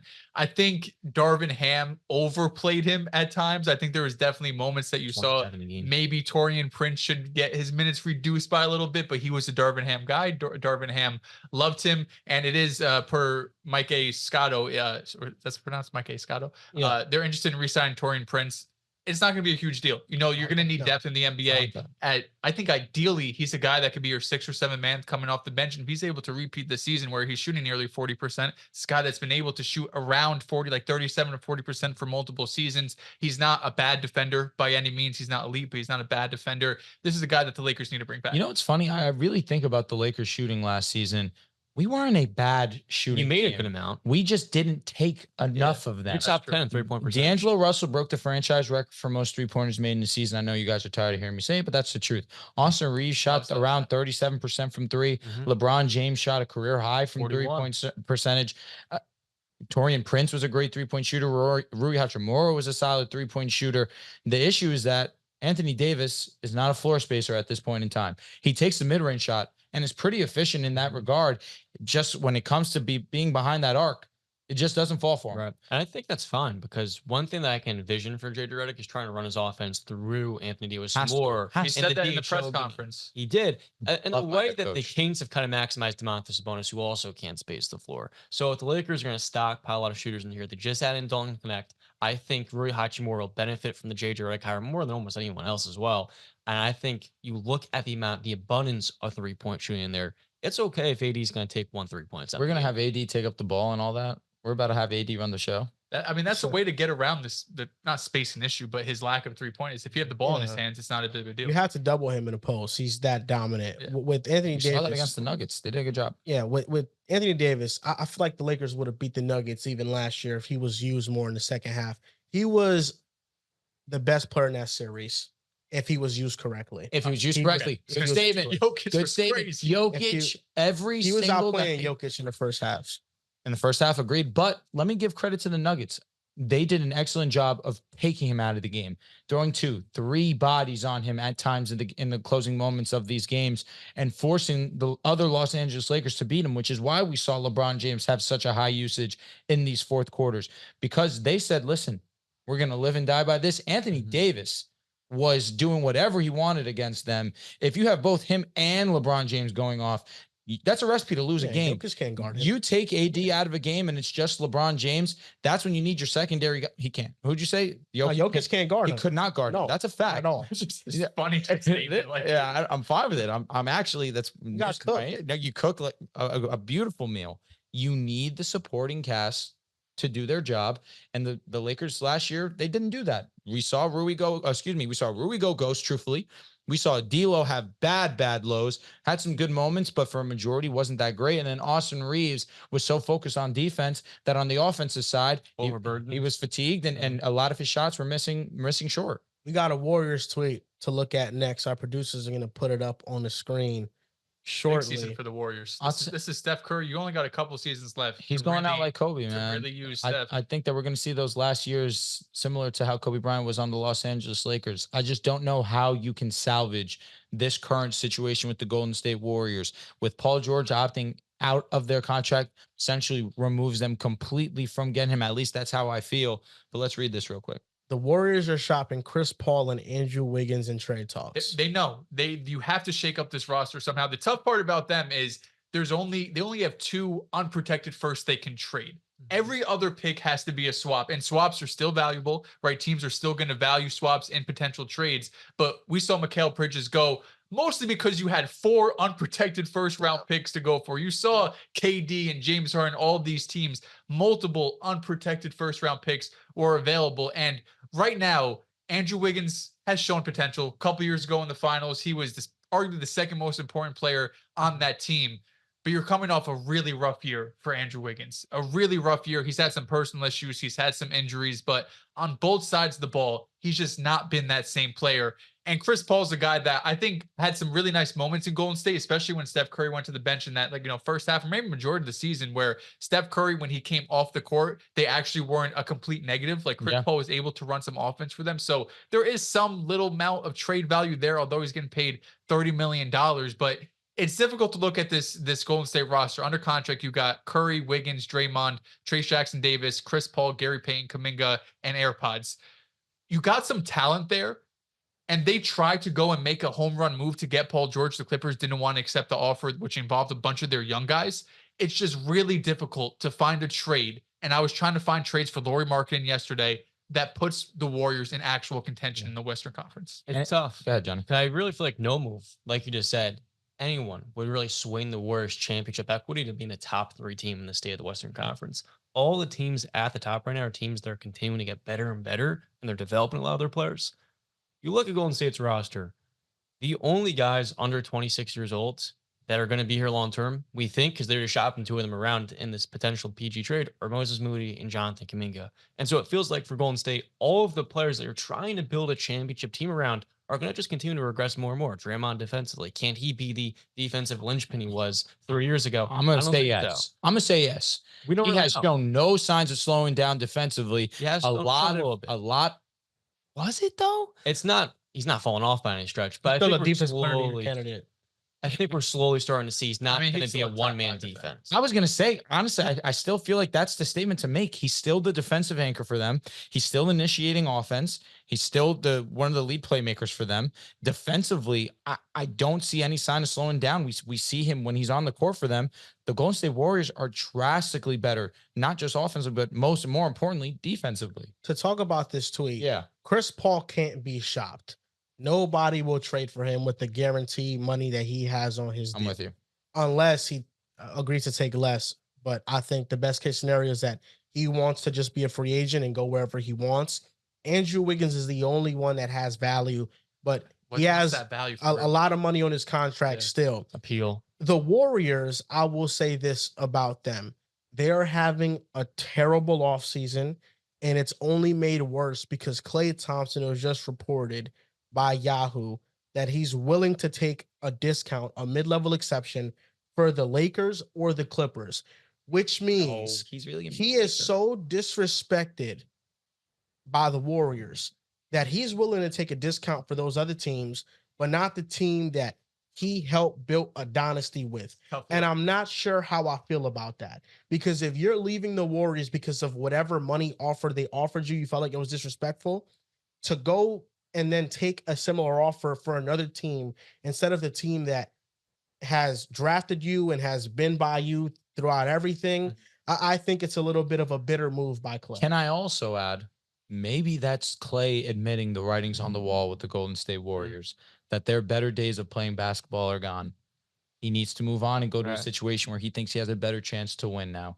And also where there is maybe a certain level of disrespect with the money and how the front office handled this situation. Maybe there's also a side of him that believes my best bet of winning is not right now with the Golden State Warriors. Right. This past season, we were a play-in team, and we were, let me not say healthy, because of course we understand like Draymond Green did miss a ton of games, not just because of injury, mostly because of antics on the court. The Golden State Warriors simply are not a true legitimate contender. And that's hard to say when you have Steph Curry on your team, a top 10 player in the world at the absolute floor, and Draymond Green, who's still, in my opinion, a top 30, top 35 player in the game because of his impact on the defensive side of the ball, because of his ability to play make. They didn't talk about how he improved as a three-point shooter this season also. the rest of the surrounding parts simply are just not up to the level of competing for a championship. I've got a huge Draymond Green stat. This was the first year in Draymond's career that opponents shot better at the rim when he was defending them. In past years, he's been 80 to 95%. He just had to show that Draymond Green fell off. Yeah. I respect it, John. Well done. That's not my point. But we are seeing Draymond slowly decline the defensive end with his age. This last year, opponents shot 4.5% better within 4 feet. That's 12th percentile for rim protectors. It's pretty bad. And past years, he's always been 81st to 95th, dating back to his first defensive player of the year, all the way back in 2016. He's not the same defensive player he was back then. And I think in these next couple of years, we're going to see him continue to decline with age. It's hard to expect him to be the same exact guy on that end. We got a Paul George report tweet to pull up on the stream. It's about to be pulled out by the producers to talk about this Golden State thing. Well, we got the tweet up right now. Drew, can you read it? You're closer. You got it. Report. The Sixers' plan B is to trade for Brandon Ingram if they fail to sign Paul George. One potential contingency plan that has been bantered around the league. If the Sixers fail to land Paul George's Pelican forward, Brandon Ingram via trade. Shout out to Mike A. Scotto. What does that deal look like? Because the Pelicans just trade for DeJounte Murray. What they need is a big. And there's not really much on the Golden State's roster that's going to help that. No, at least this is Sixers. Oh, my apologies. You're good. My apologies. The Sixers plan B is to trade for Brandon Ingram. They got even less players. So they have no players. This would be draft picks. This is straight draft picks. The Sixers have a ton of draft picks. They could take on Brandon Ingram's full contract because they have $60 million Maybe Jared in cap McCain. space. Jared McCain, yeah. Oof. That's tough because if the Pelicans want to move off Brandon Ingram right now, again, they need a big. And I don't know if their plan is to trade for draft picks and then hope maybe at the trade deadline we could flip those draft picks and get a big. If I had to assume this is a 3-team trade, maybe they bring in the Cleveland Cavaliers also into the mix where maybe now the Pelicans can go and get their big and maybe a Jared Allen. You bring Brandon Ingram over to the 76ers, but the Cleveland Cavaliers can't get nothing. Maybe they get a bunch of assets from the Pelicans, whether that be a bunch of draft picks. If they trade young players, don't know, maybe potentially, which would be a bit much. You're already trading Brandon Ingram. If they want to trade one of their younger guys, maybe if SMC is included in the deal. I don't know if it's really essential also that the Pelicans go and get another big because they did just draft Vesmisi. Yes, young. Yes, you ready for him to start day one? Because they don't know the big. I don't know if it's the craziest thing I ever heard, but at the same time, you would like something a little bit more for sure. And Jared Allen last year was arguably the best he's ever been. Yeah. I mean, Jared Allen is the perfect fit for the Pelicans. And that was the rumored trade for a while now, is Brandon Ingram for Jared Allen or something along those lines. So when they acquired DeJounte Murray, didn't give up really anything. I know they gave up Dyson Daniels and draft picks, but at least like their actual core that's getting significant minutes, because the roster right now, a Pelicans roster, it's kind of like a lesser version of the Knicks because they have DeJounte, they have Brandon Ingram, Zion, Herb Jones, Trey Murphy. Great. I think I would take the Knicks core over the Pelicans core, what we got right now. Herb Jones is a potential DPOY level player. For John McKell. On defense? Even on defense, McKellar's best was he's not all right. I'm taking Herb 10 times out of 10. Yeah. And I respect. He was just McKell's way better than him though. On offense. No, he's just a way better player. Herb is, why? Top 2. What do you mean? Why he's a way better player? Because he can average 20 and defend at an elite level. It's like Herb can just defend at an elite level. Empty 20. It's an empty 20. No, it's not an empty 20. He averaged 17 in Phoenix. On Brooklyn, it was an empty. Phoenix. Oh, for sure. When he was a DPOY level player, yeah, but he was averaging what? 16? But again, McKell is a way better player than Herb Jones. It's not a lesser version of the Knicks. With all due respect to Trey Murphy, to Herb Jones, to Zion, all those guys. I don't know, man. I just saw the Pelicans play. Zion. You go, Brunson. Trey Murphy or Josh Hart. I'm going with Josh Hart. We have other names to get for, brother. Respect to my boy. Please respect him. Trey Murphy is nice. Herb Jones is nice. CJ McCollum is very good. I think at this point he's a great 3-point shooter, but we saw him last year against the Lakers go Ghost. That was tough to see. Of course, Zion Williamson, we know at his best, he's still one of the best players in this league. I do firmly believe that. He's not just Brunson. a matter of being healthy. It's hard to be Brunson. I'll be honest. It's really hard to be. Brunson, he's one of them once. He does. Zion does. He does. From generational to underrated, man. That's just the sad truth. They got to start putting respect on Zion's name. I just looked at how well the Pelicans played last year in that second half of the season, particularly after the All-Star break.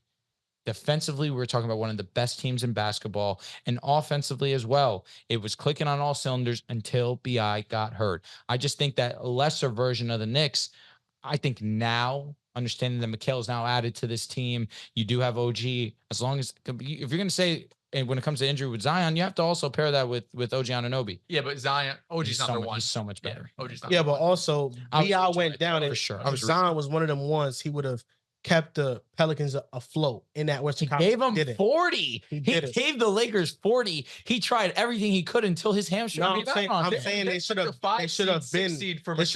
5 seed.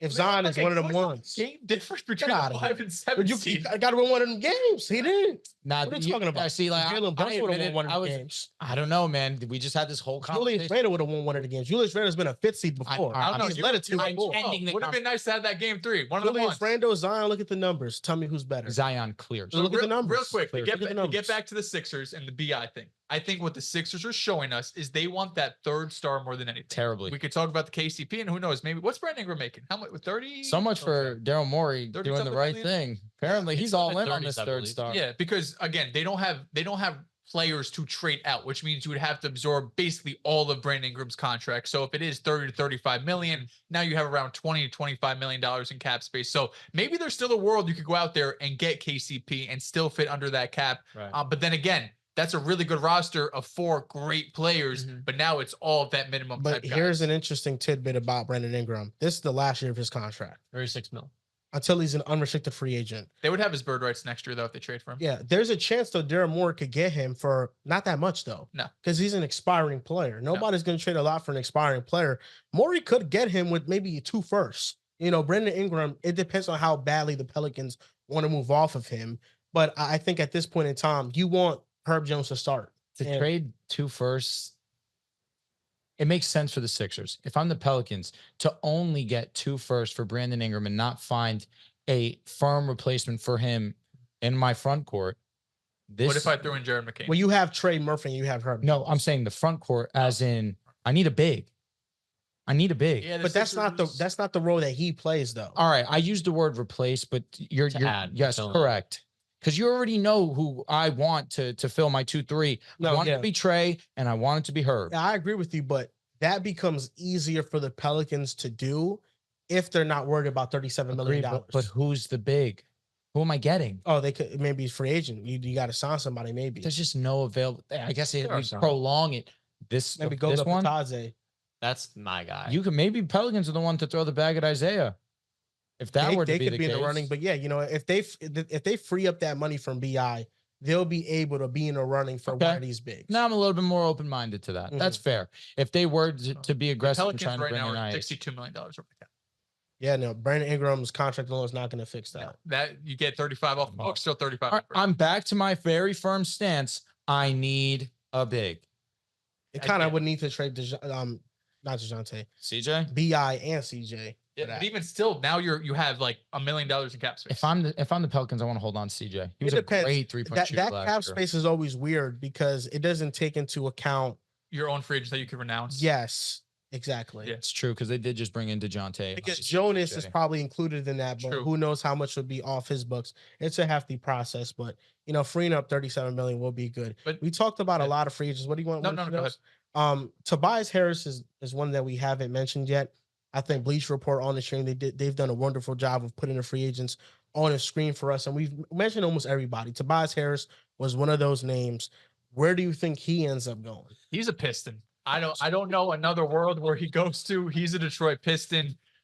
Tobias doesn't really have, I don't know what his market is. I don't think it's a huge market for Tobias Harris. Detroit's been rumored for years, kind of ever since Tobias is, kind of fallen off. But most recently, this last playoff performance, what Tobias showed you is he just can't be on a contending team with all due respect. At least he can't be someone that is relied upon. If he's like your 6th, 7th, 8th man off the bench and he comes in, gives you 10, 15 minutes, that's fine. And the numbers look decent, 16-6, 48% shooting. I think he's a Detroit Piston, or at least one of these bottom-ish teams that are kind of rebuilding, that have cap space, that need to spend the cap space more than anything, because we saw last season with Houston, they had a ton of money that they had to spend. They went and gave Fred 40 a year. Tobias in a similar situation where Detroit has an insane amount of money that there's a minimum amount you have to spend in the NBA. Tobias is one of those dudes that you could sign for $20 million a year if you're Detroit, even if it's for 1 or 2 years, get him under your books, and he could be a vet. He could give you some production, because similar how we were just talking about, who were just talking about going to Detroit potentially, and DeMar DeRozan. We're talking about DeMar going to Detroit. Does he have the perfect fit with a lot of teams? No, but he's someone that at least gives you talent. He can shoot the three a little bit for Detroit too. That's where I think he would go. Does the Spurs intrigue you at all? You go and you bring a little bit extra wing depth. You get some veteranship next to Victor Wembanyama. To me, it makes a little bit more sense too. They need some 3-point shooting. He does provide that. You don't, John, if you're going into it with the idea it's Keldon. It's Keldon. I guess if we're going to count Shohan. Vassell is not a wing. He's a 2-3. Vassell is probably going to be on ball one or the two. And then you have Stephon Castle there.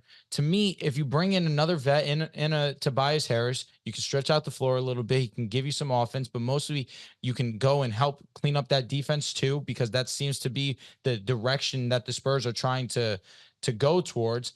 I think that it also does make sense. They do have cap, and with the money that Tobias is probably going to ask for, I hope it doesn't exceed more than 25. Like, that's the absolute most that I'd be willing to give Tobias. I feel like that avenue does make sense, where he can go to a team, help out a young developing team, but that at least has potential, not fully tank the rest of your career by going to Detroit. To me, that's where it becomes difficult. If I'm a free agent, I'm staying far away from Detroit unless all I care about is securing a bag. There are players where it does make sense, where, hey, I just need my money. They can offer me a lot, and I can play my years here and just stack on my bread. But if I want to go and make an impact, I'd rather go to any other team than Detroit. That's valid. I guess with Tobias Harris, his market's kind of dry after this last playoff run. He was someone that was kind of played off the floor almost for Philadelphia. He is a good teammate. He's someone that a lot of his teammates like. And I think in the locker room, he's someone that could be valuable for a younger team that's trying to find a veteran mentor. Yeah. So maybe San Antonio is a team that would be interested. I always looked at Tobias like a guy who's kind of like he's an empty stats guy, like a kind of an innings eater. After he was traded to Philadelphia, following his career year, or his career half of a season with the Clippers, really, I don't think he's a very valuable archetype of a player. But I think one opportunity like Detroit, where he can come off the bench and just be that, not table setter, but that shot creator that gives you a little bit more juice, that would be where he's really best fit. And honestly, that's not like a 25 to 31 team. He really does not serve a purpose to me on a playoff team today. I was going to say because we were just talking about it earlier. I'm trying to pull up where I have the teams that have MLE. Like any of these potential contending teams, OKC, I don't really see. Dallas, I don't really see. Orlando, probably not. I hate that, but he does bring some shooting potentially off the bench as a guy. Pacers, probably not. They have so many. They just have so much depth. The Kings kind of need some talent, and he could be a decent fit there. So before we talk about Tobias Harris a little bit more, we got a breaking news Paul George tweet that just came out. What do we got? They're going to put it on the screen. Drew, can you read that? Oh, Lord. The 76ers have explored the possibility of adding Paul George and KCP in free agency. This is what I'm talking about. That's the best case scenario for them. This is a home run offseason if that's the case. They would beat Boston. What are we looking at? Healthy. I'm not saying that actually. I'm saying. What is the Tyrese Maxey contract looking like? Is he still going to get the $50 million? Yeah. Tyrese Maxey is not taking anything. Tyrese Maxey wouldn't take away anything from the cap space that they have right now. Really? No, he wouldn't. Because he's still under contract for next season. True. So it wouldn't hit it till the previous, the next 2026 season, I guess. That's a fact. But if they do this, I mean, you got Maxey, KCP, Paul George, you got your two defenders, you got Embiid. You need to find a starting four, but they could do that. I mean, Porzingis would get cooked by PG. If they're beating the Celtics, that means they wash the Knicks. Okay. If you were ready to admit this, I'll take that. They said anyway the Celtics lose. PG low-key can play the four. Honestly, he can play the four at this point in his career. But either way, you still have like a hole in the starting lineup. Yeah, I'm not going to disagree At with that. whatever starting spot. Because then you put Kate. Yeah, that 3 you do need to solidify. And honestly, Najee Marshall. Najee's not a bad maybe one. Too. Yeah. Okay. Like a low, very low Does market Tobias value. sign a starter. very team friendly contract and Would you decide rather to come back? Tobias or Nick Batum? I really Nick Batum. Really. You If love you might- Nick Batum. if You you know, might this fit is like the starter, 8th He was time you just said there. his name. He was just there. Yeah. But He the thing was is with this is that awesome in that playoff He series. was pretty good. in order good. for the The no dick Sixers shots are always gas. to get KCP and Paul George would have to take a pay cut. You I think? don't know. They have $60 million in cap space. They have You have so much. 60 mil. 58, yeah. Yeah, they're 50. number one most So cap. KCP, I'm thinking he's getting at least 20 mil. I agree. So that means Paul George, he's getting 38 mil. I He don't- might get more What did you years just tacked. decline? 47? He's definitely vying for 40 to 45 mil in the open Because the market. Clippers weren't giving him that 4th year, then you give it to Kawhi. So I think maybe PG takes a tiny bit less money, but if they give him the full 4 years, he would be. Opting out Happy of with 47 million is insane. Yeah, but if you have KCP and Paul George, I mean, Paul George and Tatum, they're right there neck and neck. So Paul George and him, they cancel out. You got KCP, who's a great Come on, defender. man. Then you got Joel Embiid, MVP. Listen, Tyrese Maxey, rising star, just made the All-Star game. Oh, that would be a great series. I'm going to be transparent with you, man.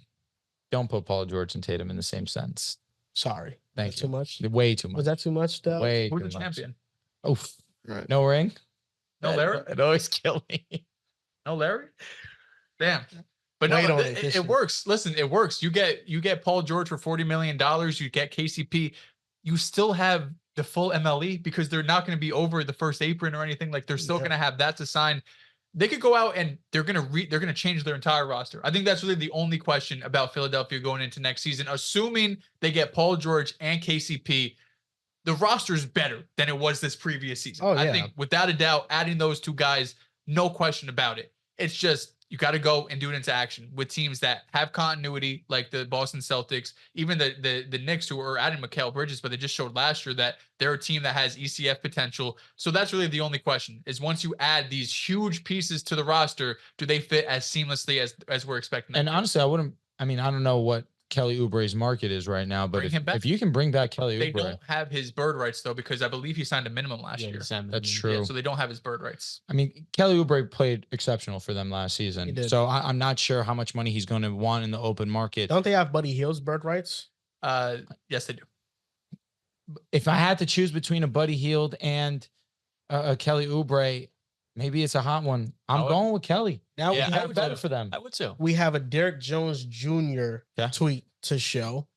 I'm hoping it's not that he's leaving the Dallas Mavericks. Dude, apparently it's Multiple people within the Dallas Mavericks organization believe Derek Jones Jr. is a done deal to return. bang. That's great. I don't want to call out our producers, lovely producers at BR, but there was a more Conflicting updated- reports. There was conflicting reports. Yes. Yes, that there's a world where, or at least Athletic is reporting that it's not done. It's not a done deal. Shout out to our dog, MFFL Nation. Shout out to MFL Nation. Shout out. He's a legend. He's very optimistic Mm. when it comes to the Dallas Mavericks. Probably didn't report And the negative stuff. no, right? correct. Why would you?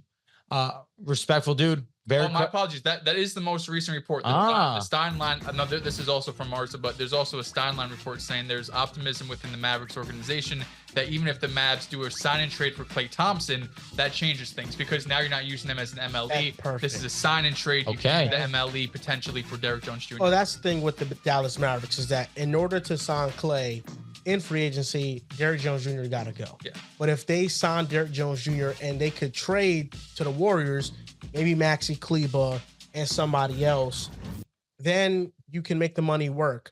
Golden State essentially is about to lose Klay Thompson for nothing. So I think at least if you could bring in like a Maxi Kleber into the organization just to get something back for Klay, it worked. I was going to say, I did see a report saying that the Golden State Warriors would help aid wherever Klay Thompson does want to go to. So at least they're trying to show him that level of respect. But at the same time, now it really becomes intriguing. You get to keep Derek Jones. Understand? We have Watch out. we have another tweet here. I that- wouldn't say all that now. Klay Thompson's not moving no needle like that for me. We have another tweet that I just sent to our producer. They want to throw it up on the screen. This is from Monte Poole, who covers the Golden State Warriors. The Mavericks are chasing Klay Thompson extremely hard.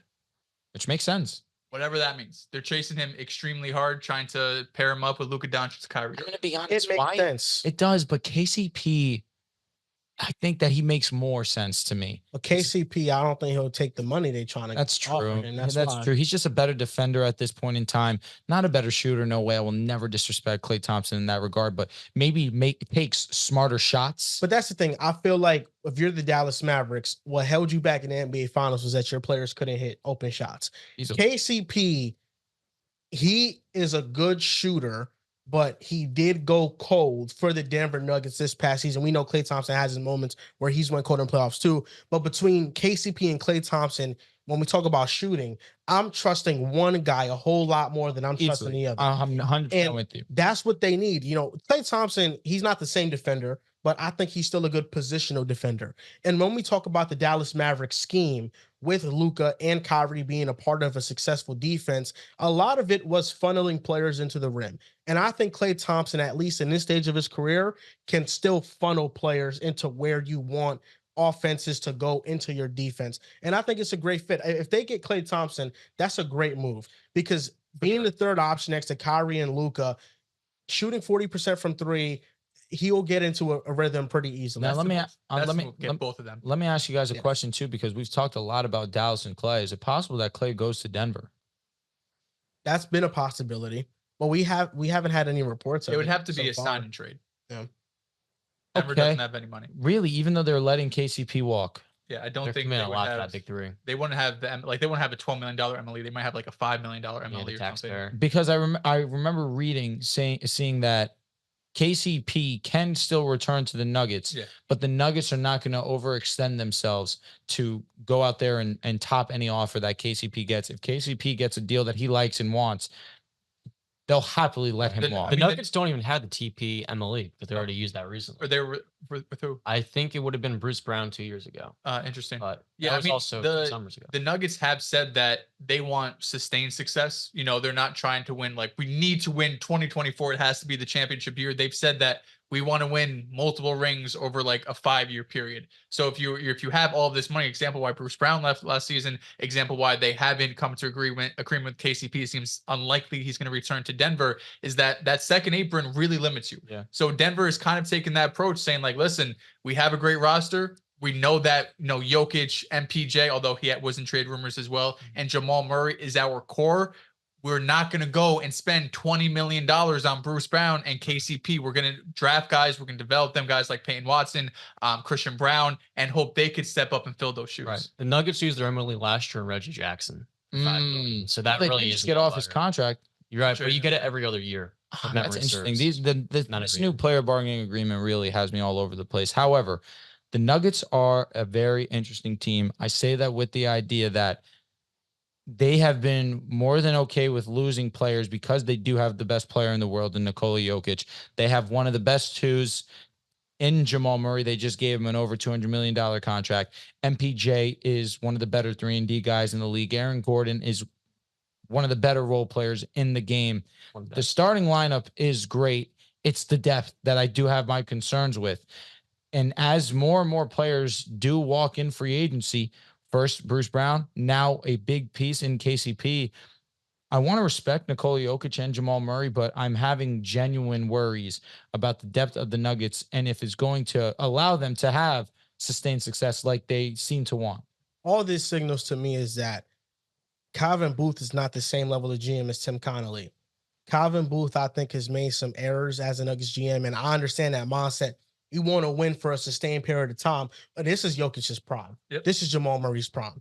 You don't take a year off. You can't. Every year, you got to try to win a championship when you have this level of talent. They just won once. Maybe they're kind of laid back and kicking their feet a little bit.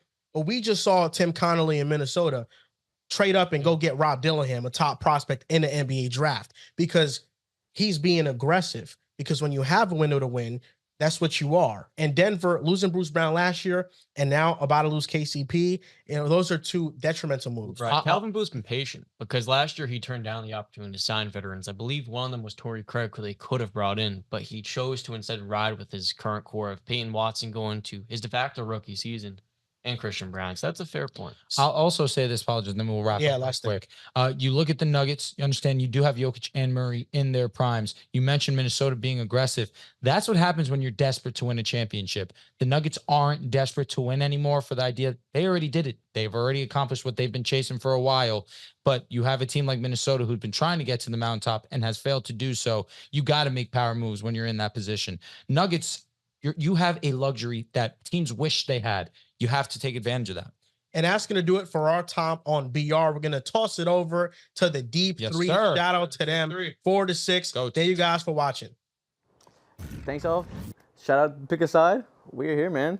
Y'all ready to talk about some free agency? Let's get into it, man. One of the most poppin' times of the year. Madness happens. The good teams turn into poop teams. The poop teams turn into poop teams sometimes. But, I'm ready. This is what I'm ready for. Listen, us as NBA fans have been trained to view free agency like the second finals. Listen, we love some transactions, and we are no different. I also love some transactions.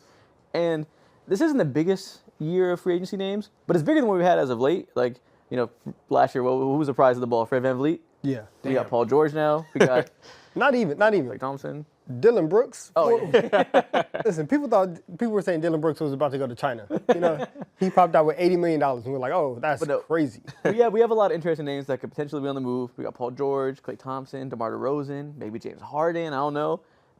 It might be a crazy couple of days. So what we're gonna do today is we have 5 or 6 main names I want to talk about. And before we started, I put aside my picks for these teams and for these players. I have a team that I want to see them go to. I want you guys to react and let me know if you agree, if you have a different team in mind, and so on. All right. Let's do it. And we're going to start with the fan favorite, Tobias Harris. Mr. Insomnia Cookies. Crumble cookies. My bad. You're right. Oh, first off, before we get started, though, I've been told we have a Paul George tweet to react to. So something's going on. Oh, no. So we'll see what that is. If we're getting some early news going on, we'll see what this is. What is happening with Paul George? BR sources, there's growing optimism that the Philadelphia 76ers will land Paul George in free agency. Wow. You know what's funny about this? About a week ago, Adrian Wojnarowski reported that they had cooled their interest on Paul George. Mm-hmm. And coincidentally, that came a day after he was on his podcast talking about what he doesn't like with the Clippers and everything. Next day, Woj was like, I think the Sixers might not be that interested. Once again, Woj is wrong, potentially. How are you guys feeling? My biggest thing is, what happened to the meetings? Right? We were supposed to get 2 meetings. Unless they were just like 5-minute phone calls telling the Magic, yeah, I'm not coming there. 5-minute phone calls with the Clippers, yeah, I'm not coming there.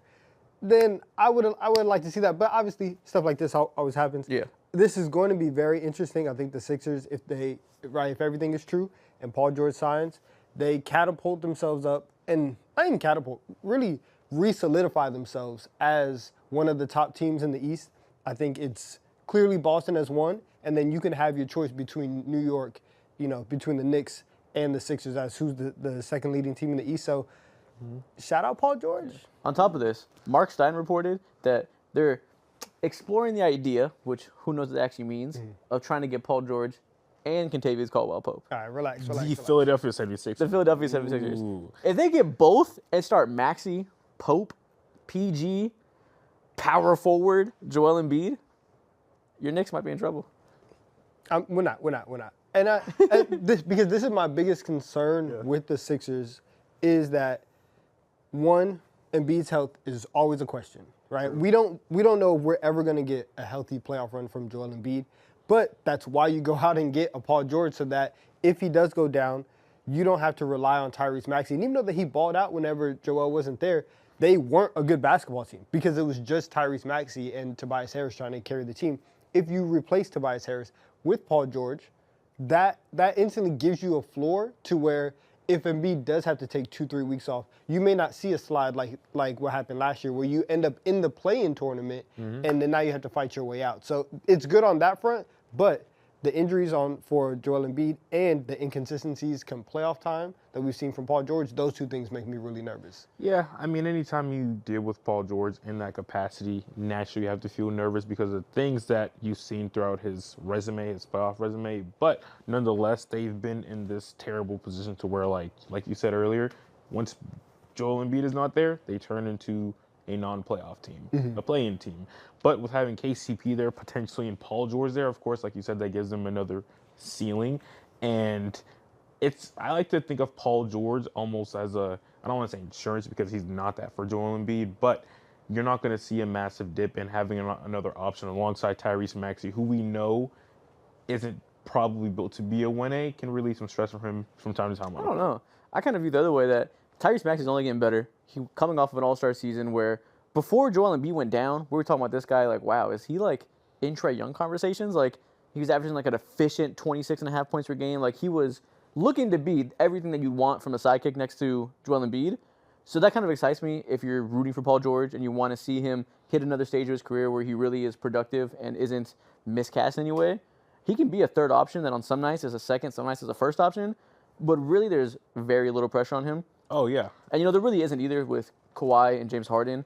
But, James Harden doesn't exactly have the scoring punch that he once did, to put it politely.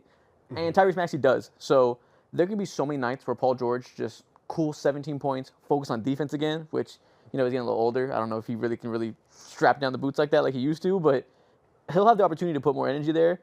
And it's just super exciting as somebody who's going to be 34 soon, I think. Or if he's not already, he might actually be 34 at the moment. Not getting any younger.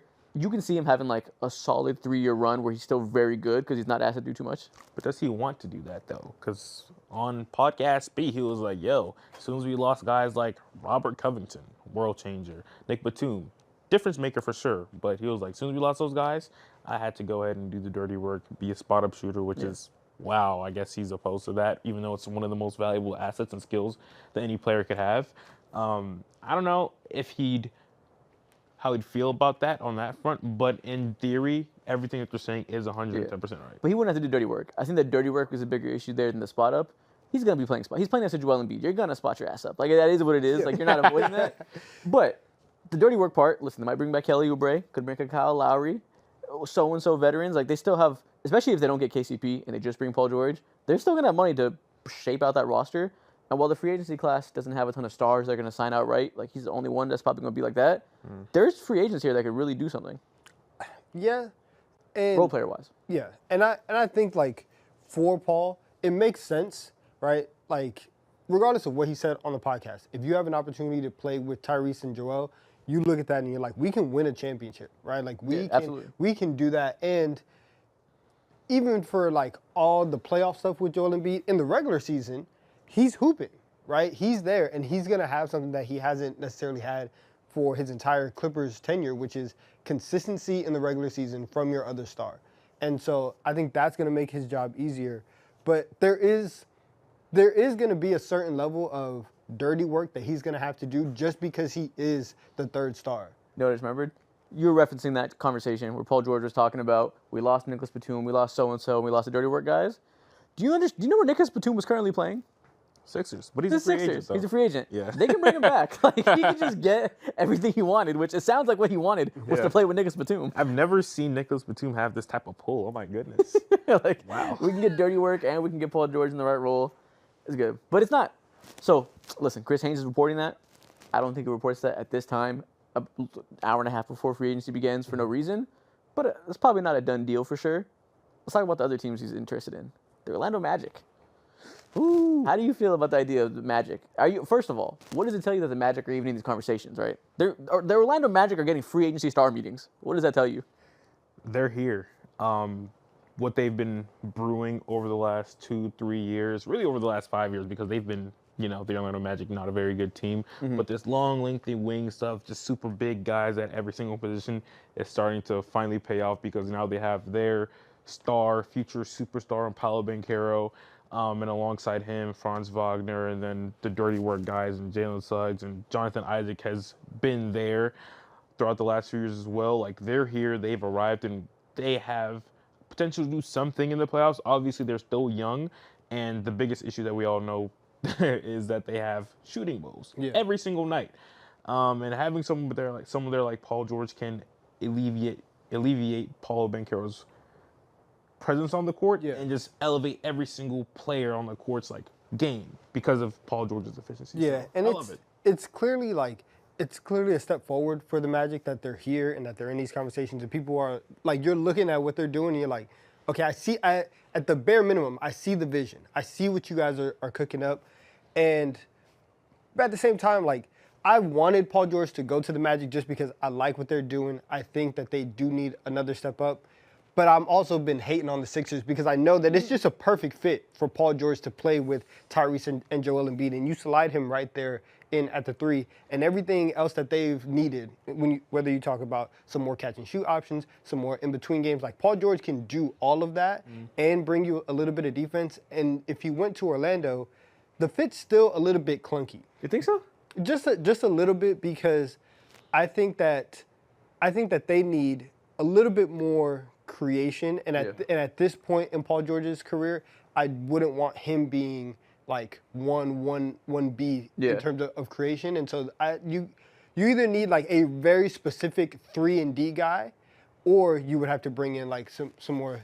He's kind of both though. You could, like, I guess I see what you're but not for that price is what I'm saying. I see your point that I would like them to really change the way their offense works by having a true point guard and not having Paolo be like essentially the point guard offensively. I would like a complete change in that way. Bring in an Anthony Simons or whoever it may be, whoever's available. Chris Paul's available. I don't know, maybe him, but whoever it is, I would like to see that change. But if they don't agree with that and they want to see the same style of play and Paolo be the guy as a main creator and continue to develop there, you replace Gary Harris with Paul George next to Jalen Suggs. Hopefully he takes a playmaking leap, but have Paul George essentially do the same role, spotting up, but actually being able to create when the ball is swung to him. It's building on what their current strengths are, I think, and like complementing the way they want to play right now. Yeah, and I think just watching them, I want them to change a little bit more because the ceiling that they're at right now with Paolo being, like, you're asking a lot from Paolo Banchero. Maybe he can do it though. He's so young. He is, but then you're putting him in that Jason Tatum role where you are like, he is best suited as just this bucket getter who can get downhill and do all this stuff. And sometimes, like, not everybody needs to be this point forward who has the ball in his hands a million times a game. Just, have somebody else set up the offense. And if you have Paul George there, there's just a little bit of overlap, and I want to see just a little bit more like traditional point guard play. I'm not even worried about Paolo. My biggest concern for the Orlando Magic is what would that mean for Franz, because obviously he's been more limited due to his shot regression over the past 12 months, and with Paul George there and Paolo Banchero, that kind of puts Franz in a weird tertiary role, which I'm not sure if I don't know his ceiling. I don't know if I view him as an all-star caliber player or just borderline that. Maybe it's somewhere in between that. But I don't know how many ways Franz can find success being the lottery level player that he was, a couple years ago. Yeah, that's interesting. I mean, it all comes down to his three-point shot, obviously. Yeah. 2 years ago, it was very promising, and you saw these two wings together that can both space the floor, both ball handle theoretically. If that's the case, and you had a third guy who fits all those descriptions, then we're smooth. But if he's going to be a 32% three-point shooter, then it gets tricky. Not much you can do about it. You're not going to bench Franz Wagner. You have to trade him at that point. No, you don't. Franz Wagner? I mean, you're not going to trade Franz Wagner. I mean, me personally, I wouldn't, but it would be very hard to see Paulo and PG-13 humming on all levels. Meanwhile, you're still waiting on Franz to kick things up another gear. Well, sure. You're right. There's always deals available. So, every year stars become available. So I guess that would put you in a situation where Franz isn't 1,000% untouchable. It could be that. But also, try to find a stretch five, which is always easier said than done. But it would put you in a position where you had to figure something out.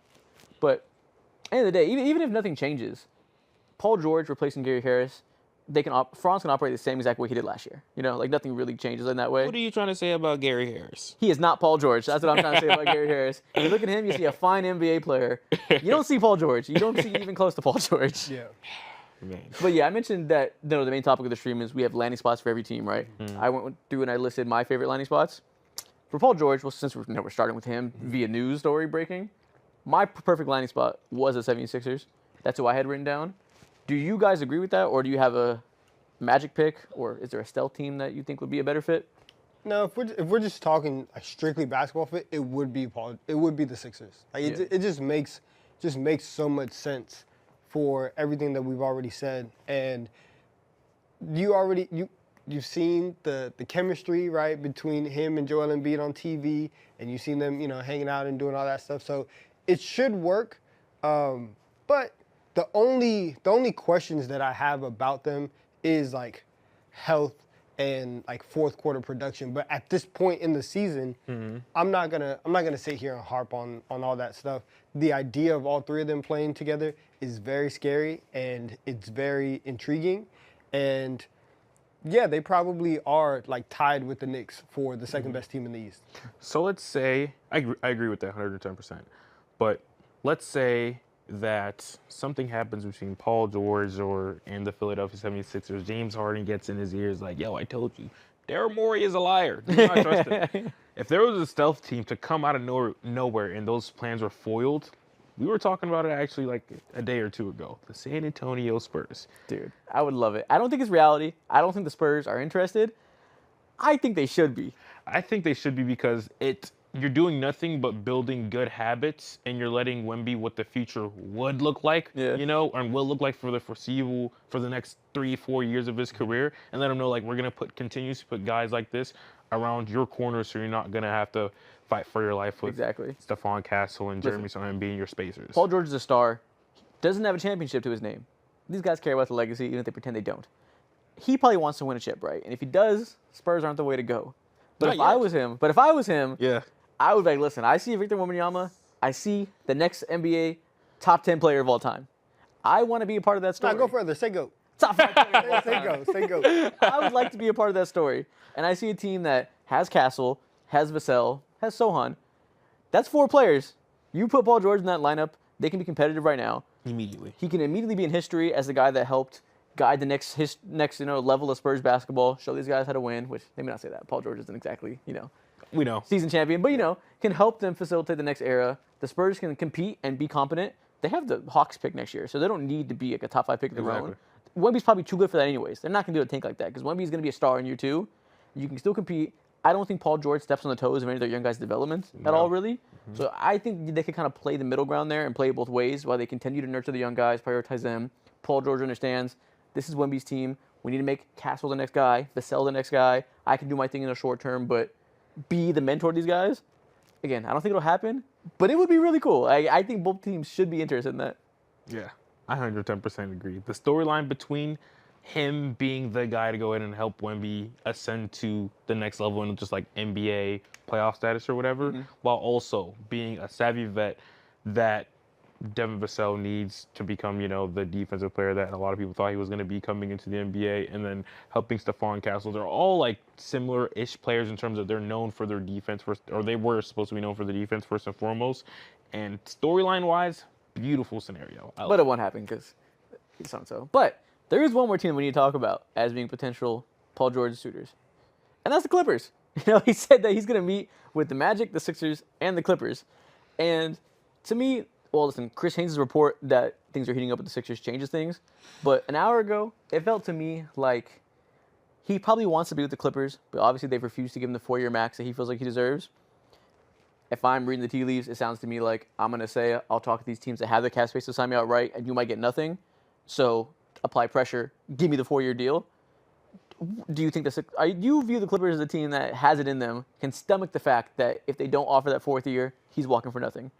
I think they can, just because, and we'll talk about this with the guy with James Harden later. But spoiler alert, I think James Harden is going to be a Clipper next year. Yeah. And with him and Kawhi there and the new building and everything, I think that's good enough for them. I know Steve Ballmer is incredibly competitive.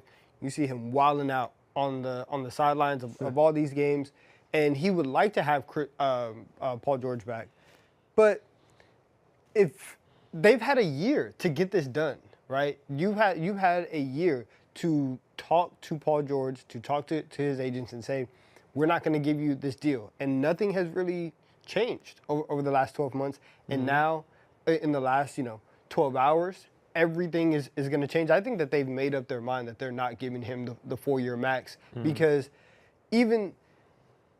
I think it would be harder for them to justify giving both Kawhi and Paul George maxes when you have not gotten any of the results that you thought you were going to get in 2019. None of that happened. And now we're gonna run this back and pay both of you top dollar. I don't know. I hear you. I don't know if I can stomach that. I hear you. I understand you. End of the day, if you're sad as Steve Ballmer that this duo hasn't reached expectations, so you don't reward them with the money, that's fine. What's even worse is losing one of those guys, because that means those expectations will never be met. You're eliminating the chance of them hitting their ceiling that you hope they can be, because one guy's gone, and they have no way to replenish that depth. Yeah. At all. Like, they're dead in the water if Paul George leaves as a contender. Yeah. I agree.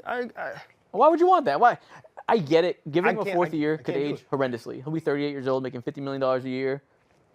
Terrible. But what also was terrible is going into a new arena with 45 games a year of Kawhi Leonard and old man James Harden getting the 8th seed. That doesn't sound too fun to me. And guess what? You right now are thinking in a very logical way, right? We are talking about billionaires who act on impulse and who will do anything to win and treat this like it's 2K. And Steve Ballmer is like, he is, not Matt Ishbia level of crazy, but he's a wild boy. He moves kind of crazy. And I just think that for him to look at this entire era of Clippers basketball and really have it be defined by the disappointments of not ever being able to have the opportunity to reach your potential, right? Forget about getting to multiple conference finals or do all this. You haven't had a chance to put yourself in that position. And now I'm going to look at everybody and say, yeah, this is what we're going to do for the next 4 years, and we're going to have 8 years of Kawhi and Paul George. But I can't live like that. That's why I tell you guys all the time. If I'm them, I just can't live like that. But what happens to Podcast P? The studio's in LA. If he moves to Philadelphia, is he going to commute once a week? Are they going to move the studio? Is the podcast going to die? I'm concerned as a consumer. Steve Ballmer don't care about that. He does not care. Does Paul George care about that? Get out. Get out. Bro, if I'm Paul George, I'm sitting down and I'm taking all what you said, which makes 100% sense, like incomplete. I'm feeling so disrespected by him because the only reason why the Clippers have been afloat is quite literally because of Paul George. Exactly. He's been the most consistent player on the court and off the court in terms of just like him being healthy and whatnot. And all their woes and disappointments does not stem from him. Obviously, it starts at the head of the team, which is Kawhi not being healthy at all. And the fact that you're willing to go ahead and give Kawhi this, I understand. I would do the same thing because he's Kawhi, but you have hesitancy on giving Paul George that 4-year deal. I get it long term, but still, like, you have nothing to look forward to. You have 0 of your own picks because of the massive trade that you did back in 2018, 2019. So at this point in time, you have nothing to lose, and if they let him walk, then the Oklahoma City Thunder fans are gonna be rejoicing. Facts. These Clippers, they're going to represent nothing, and they're gonna be in the mud. Tough. All right, well, let's move on to the other half of the Clippers equation. You mentioned it. James Harden can be a free agent, and we'll quickly rattle him off. I have this list of players talking about their landing spots. James Harden's going to be a Clipper, right? Yes. There's been reports that Rich Paul is trying to pressure the Lakers to sign somebody with their mid-level exception, that LeBron will take less money to open up a $13 million window. Rich Paul named James Harden as a person that could be one of those targets. I don't really see James Harden taking $13 million a year to play for the Lakers unless the Clippers just completely fall apart and Kawhi requests a trade or something. So I feel like, especially if they lose Paul George, which it seems likely to, they're going to give him the bag. They're going to reward James Harden, who has honestly, for the past 4 years of his career, been leaving money on the table to help his teams win. I think he'll do that again. He'll take $30 million instead of $45 or whatever he could potentially get, and I think they reward him for that. That's fair. Yeah, he's going to stay with the Clippers. I think that I was shocked when the Clippers ultimately made the deal for James Harden, just because you had to give up a lot of flexibility for a guy that didn't really have a market. Like, when you go back and look at the way people were perceiving James Harden before that trade, his reputation was absolutely in the mud. Still is. Exactly. And you really had the James Harden experience this past year, where he played well in stretches. They had their entire meltdown towards the end of the season. He had an amazing game in the series against the Mavs. Had multiple amazing games. An amazing game. Yeah, exactly. Alamadio fallen. Right, and then you have the moments where you look at him in a playoff series and it's like, what is he doing? Right. So James Harden is who he is. He's going to be who he's going to be. And for the rest of the league, how much do you want that on your squad? I don't really know. So he got traded to the Clippers. He wanted to go there. I think he understood that the position that they were in, moving to a new arena. You have 2 stars, don't really know which one of them you're going to pick. He can slide right in there and get his bag, and that's exactly what's going to happen. You can't go in the arena with just Kawhi. Yeah. Kawhi in the Norm Powell show, like you're not doing that. Norman Powell, nice. He averaged a cool 17, 18 last year. And he can replace Paul George. He That's can't so replace nice. Paul George and James Harden. That's a terrible route to go down. Yeah. So earlier, I believe you said you wanted to see the Orlando Magic potentially go for more creation, and if the Orlando Magic strike out on Paul George, and if James Harden wasn't getting the number that he wanted, I think the Orlando Magic would be a great You think so? option for James Harden, simply because the creation, and he could easily slide in there with alongside Jalen Suggs. That could work. Yeah. Only problem is, there's no character concerns. I think people respect James Harden, especially, a lot of stars had to make a adjustment when they're past their prime. I think he's done that. I think he's buying into his role. So I think he would fit the locker room there just fine. But they pride themselves on defense and being, just punching in the mouth basketball. Yep. Paul George can fit that. That doesn't strike me as a super good on-court fit with James Harden. Though you're right, he brings the passing that God knows they need. And he's large. He's not a horrible defender. He has size at the position. But I don't know. It feels like they would slow them down and just add like a finesse that they're not really looking for. It'll definitely switch up their identity just a little bit, but I think the levels in which it'll rise their offense, it'll be tremendously worth it. Yeah. And they have the money, and if he's not that expensive either, and if they can continue to do other things, and he doesn't hamstring them, you're not giving up assets. So maybe you don't really lose much. Yeah, exactly. The Orlando Magic, fun fact, over the last 10 years, never had a good offense, bro. They just never have a good offense. Fun fact. One of the most they have consistently one of the most subpar to trash offenses in the NBA. Lottery level type of offense. You're right. Since Dwight Howard's, I remember saw the stat. Since Dwight Howard's left, I think they've been bottom 10 every single season. Just doing nothing but throwing up bricks, bro. So it's that's impressive. That's hard. It's hard to be that level of mid. You have to try to actively be bad at offense, which you do when every year you draft some variation of Jonathan Isaac, where you're like, who's the longest guy that can't shoot? Magic. Every single year. Exactly, bro. So I think adding James Harden to that helps you finally defeat those long-lasting woes that they've had, while also, if they're able to, fall back in any category of the court, just let it be defense. And you don't necessarily need to have the number 1, number 2 defense. They weren't even that over this past season. So I think that'll be a picture-perfect fit. And also, I think it allows Paulo to choose his spots in a myriad of different ways, especially when it comes to attacking the paint more. Get better as a screener too. Yeah. I agree with you, but only if we were playing 2K. I think it's a 2K ass move. Yeah, if you put James Harden on the Magic in 2K, you're cooking. The simulation would go great. Yeah. But where James Harden is at in his career, and what we've seen from him over the last, 2-3 stops, is when things start to go bad with James Harden, or if things start to get a little bit shaky, if he decides no, I'm out of here. He has that trait in him where he can blow up the situation like that. You just say he'll quiet quit, and he'll quiet quit loudly. Thank you. He'll just quit. He'll just quit. And the one thing that you said that makes me a little bit nervous about that equation is okay, we could bring James Harden into the situation, and if we're gonna draw back on anything, it's gonna be our defense. I would be very, very hesitant to do that because we've seen several teams who try and do that, right, on a massive scale. We saw the Milwaukee Bucks do that, where they say, okay, we're going to bring in Dame instead of Drew Holiday.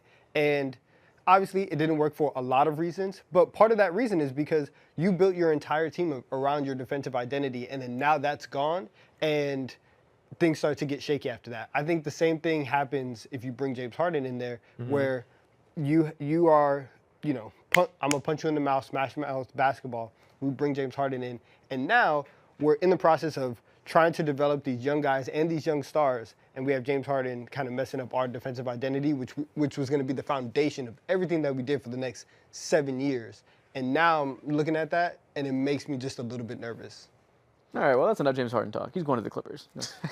Buried the lead there. He's staying. Yeah. How do you guys feel about Klay Thompson? He's been probably the biggest name. Very, very heavily talked about player because there's some heavily talked about teams linked to him. Obviously, he's leaving the dynasty. Dynasty that he was probably the second or third most important person in creating, right? Weird moments, and it gets weirder because he is linked to the Los Angeles Lakers. How do you feel? You've talked yourself into loving this move. I'll talk myself into anything. That's true. They're losing at its finest. My pick for where Klay Thompson should go is the Los Angeles Lakers. Yeah. And listen, I watched Klay Thompson last year the same way y'all did. Didn't like what I saw. I mostly didn't like it because he was making $43 million per year. In that instance, I do not want him sniffing my team. But $20 million a year? God forbid the mid-level exception, $13 million a year? I think I'd like him a lot, especially playing next to LeBron and Anthony Davis. And listen, for the duration of their time together, they have never had more than 0.5 elite spacers that really have gravity. Danny Green had a moment, KCP had a moment, but they weren't like heavy gravity shooters. You bring in JJ Redick, who knows how to use shooters better than anybody probably in NBA history because he is that guy for this modern NBA. You give him Dalton Connect and Klay Thompson, that could be a level of spacing that we've never seen around LeBron and AD. So even if Klay Thompson is 40% of what he was pre-injury, all we need him to do is run off screens, create gravity, hit catch and shoot jumpers, which he can still do at a high level. It's everything else that's a problem. And playing with the Warriors, they need him to do that everything else with their style of play. You can't keep a same system and tell a guy to turn into a role player. He's going to want to play the way he has forever. Entering a new system, all bets are off. He can stand in the corner, put those hands up, and just be a perfect LeBron teammate. I agree with you because, and I've tried to talk myself into Klay on the Mavericks, but the more I think about it, especially seeing where Klay's defense is at this point, having Anthony Davis behind you and having LeBron also on the floor, helps. that infrastructure is so much better than a lineup of Luka, Kyrie, and Klay Thompson. Like, people are getting blown by if you run that out there. They're getting absolutely cooked. And so if you can have Klay Thompson on the Lakers and he plays 17 to 24 minutes a night, anywhere around there, that is a much more, ideal situation for Klay Thompson at this point in his career. So yeah, put him on the Lakers, let him go home. We've been talking about this possibility for like 8 years. Every time Klay Thompson has a contract situation, it's like he wants to go to the Lakers, he wants to go to the Lakers. We're here now. Let him do it, and it'll be fine. Yeah. Okay. I've been told, real quick, before you get into it, I've been told we have a Lakers-related tweet to pull up that's related to this topic. So let's see what the breaking news is regarding this. The Lakers are interested in trading for Brook Lopez. So if that's going to be a thing, does that impact how you view a potential Klay Thompson fit? So it's interesting because my thought process was aligned with one of these teams involved in this. If the Milwaukee Bucks were to go ahead and make a move, obviously, they'd have to, we talked about it a couple podcasts ago, or a podcast ago, actually. Brook Lopez may need to be sacrificed in some way, shape, or form. And if he's not, if he is or if he's not, then I think Klay Thompson hopping over there alongside Dame and Giannis would be a tremendous fit, obviously, because they have nothing else there. And having another just consistent, reliable shooter who will 100% guaranteed knock something down, other than compared to Pat Connaughton, who shot 32% last year, or Patrick Beverly, who's, doesn't necessarily have the greatest gravity in the world. I think he gives them another ceiling. But other than that, I think the Lakers would be a tremendous fit. It's the perfect get back story. Oh, so you were saying you want the Bucks to get him? Yeah, I want the Bucks to get him for sure. That's food. That is food. What kind of food? Barbecue chicken, obviously. If Klay was on the Bucks, that the defense that is already struggling and is probably going to have a couple more problems with Dame getting older going into next season, that's going to be an issue. And if you get rid of Brook Lopez and bring in Klay Thompson, that's Drew for Dame part 2. The entire defense is, or not that specific. No, you're right. It is essentially a second move to prioritize offense. Yeah, I don't know, but you agree on the Lakers? Lakers are cool. Okay. What about the Mavs? Because that's reportedly the other team in the mix. He's seemingly going to choose between those two teams. Mm-hmm. The Mavs can, either way, it might have to be a sign and trade if they're going to get to the money that he wants. Both teams could seemingly offer him a mid-level exception type of deal without doing a trade. But if he wants to get his $20 million for 4 years or whatever it is, you'd have to send out a D'Lo or send out a Kleba plus whoever, whatever it may be. But the Mavs really want him, and they're going to chase him hard like you see on this tweet right here. How does that move you in comparison to the Lakers for the team and for Klay? I like the Bucks first and foremost more than the Mavs because we gotta stop talking about the Bucks. We gotta get off this Bucks idea. If it happens, you're gonna be sick to your stomach. But I mean, I like it too. The Mavs are a great fit because of their overall play style. You're not going to ask Klay to do too much, obviously. Yeah. Stand in the corner and do what you've been doing for the last 11, 12 years of your career. And I just really have like massive concerns about the defense. So even more concerns than the Milwaukee Bucks for sure. Yeah. Yeah. He would That's essentially fair. be replacing Tim Hardaway Jr. And that's fine. And I think that with Klay's even at this point, Klay's movement is still like insane. And pairing him with Luka, who can close his eyes, go to the tunnel, and still make a on target pass. That's the part that interests me so highly about him going to Dallas, because if you have Luka in action and he's able to find Klay on whatever movement he's at, that's gonna be key for them. So in that sense, I think that there's offensive heights that Dallas can reach, and we saw especially during the finals, like you need guys to be able to knock down shots. Like how long do you want to rely on Josh Green and Maxi Kleber to knock down shots? PJ Washington, great, amazing series against OKC. The rest of the playoffs, subpar from three. He had a nice little Rui Hachimura run there, where one series he can't miss, then he's back to being his career averages. Exactly. You need legitimate shooters. I think Klay Thompson, while a little bit inconsistent, I still trust him. When his shot goes up, there is still a level of confidence and belief that that's going in more than I have on basically every other role player for the Mavs. So they need that, and so I would trust that, and I would like it. I would, if it happened, I would like to see it. I think the biggest thing, I think it was you said, we put him there, have him next to Luka, have him do what he's done for the past 10 years. One of you said that. I think it's the opposite. What he's done for the last 10 years is run off the screens in motion, create, get to the mid-range, keep the ball moving, and do a lot with the ball in his hands, because everybody in Golden State is asked to be able to do all of that. You have to play in that system, right? You can't be a guy that doesn't know how to move off ball, doesn't know how to make good cuts, that type of things. Playing next to Luka Doncic requires a lot of this. And you just stay here for like 30 seconds. Yeah. Offensive rebound happens, you just keep going. Don't move. In the corner, stationary. That's different. So it's not entirely the same play style he normally does, but the biggest problem in Golden State was he's not good at that other stuff anymore. He's quite bad at it. So as somebody who has to transition into their Miami Heat Ray Allen days and find that next way to maintain value for teams, he needs to go to a team, I think, that has a lot of this, that has him stand there and do this for a while. So he might not like that element. He might have some friction with Jason Kidd because he feels he can do more. But I think that would be really good for him long term to play that more off-ball role with far less usage. He's not gonna like anything.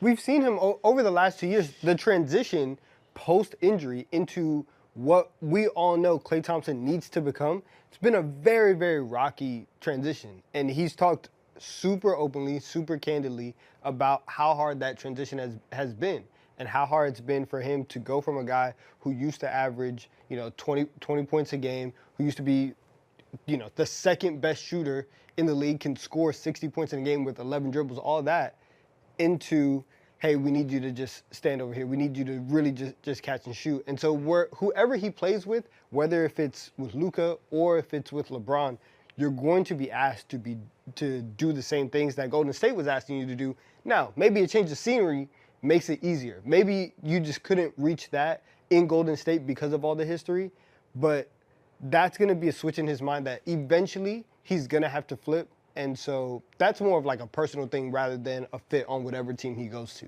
Mm-hmm. Yeah, it's interesting because, so if you're Klay, which of these sounds more enticing to you, Lakers or Mavs? I mean, I'd stay in California.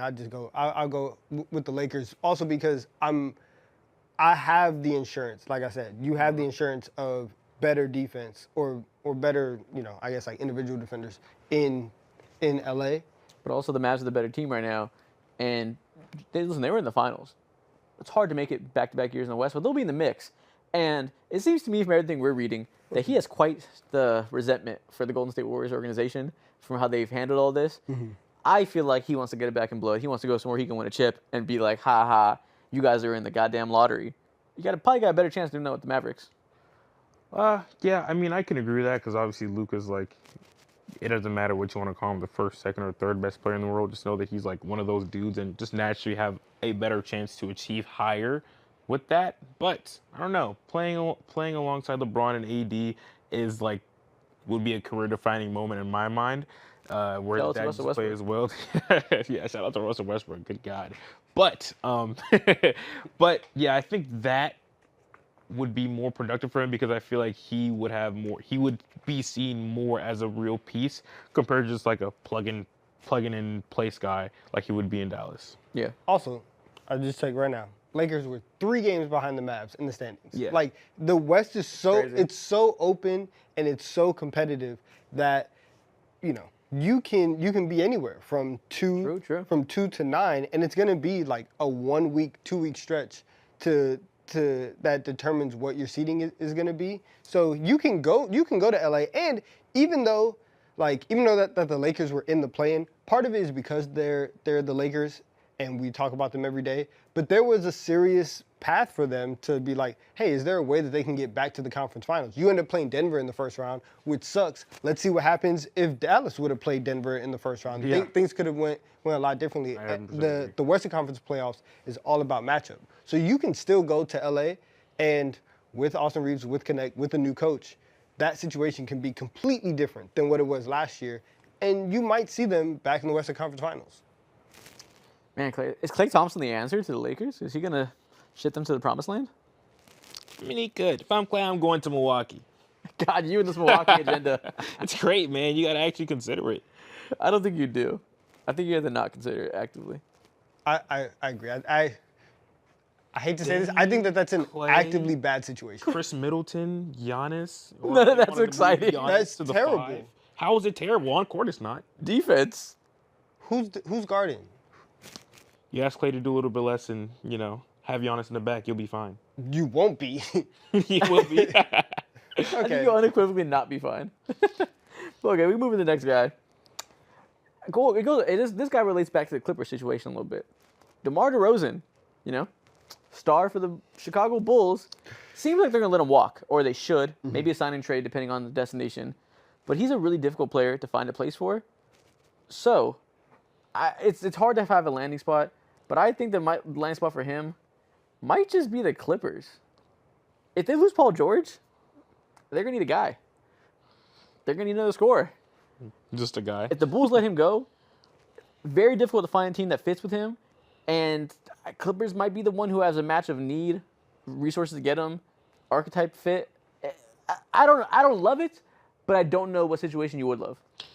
DeMar DeRozan is like the exact type of player that a team would want that just have no idea what to do next. He's like... And the Clippers, if they lose Paul George, will not know what to do next. Yeah, he's not a playing A, B, or C, or even D type of guy. He's just like, all right, hands in the air. Who can we get that can just, at bare minimum, put the ball in the basket?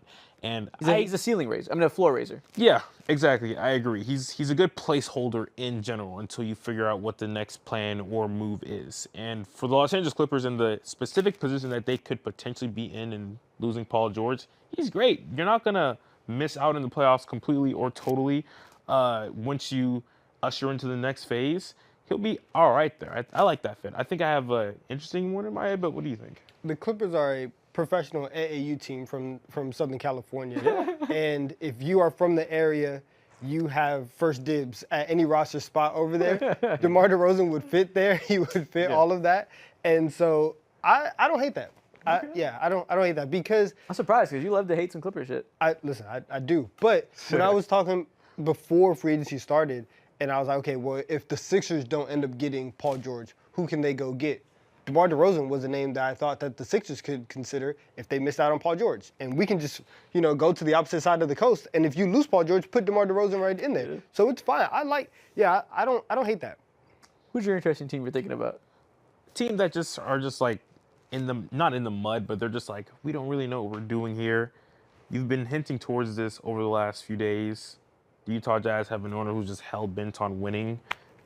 Put DeMar DeRozan there. See what happens. Yuck. If they want to shop Larry Markins, that's disgusting. That's just like, they're not meant to be productive. They're not meant to be trash. They're just there. That's nasty. And that's the type of basketball that Utah has been playing genuinely. They're being consistently there.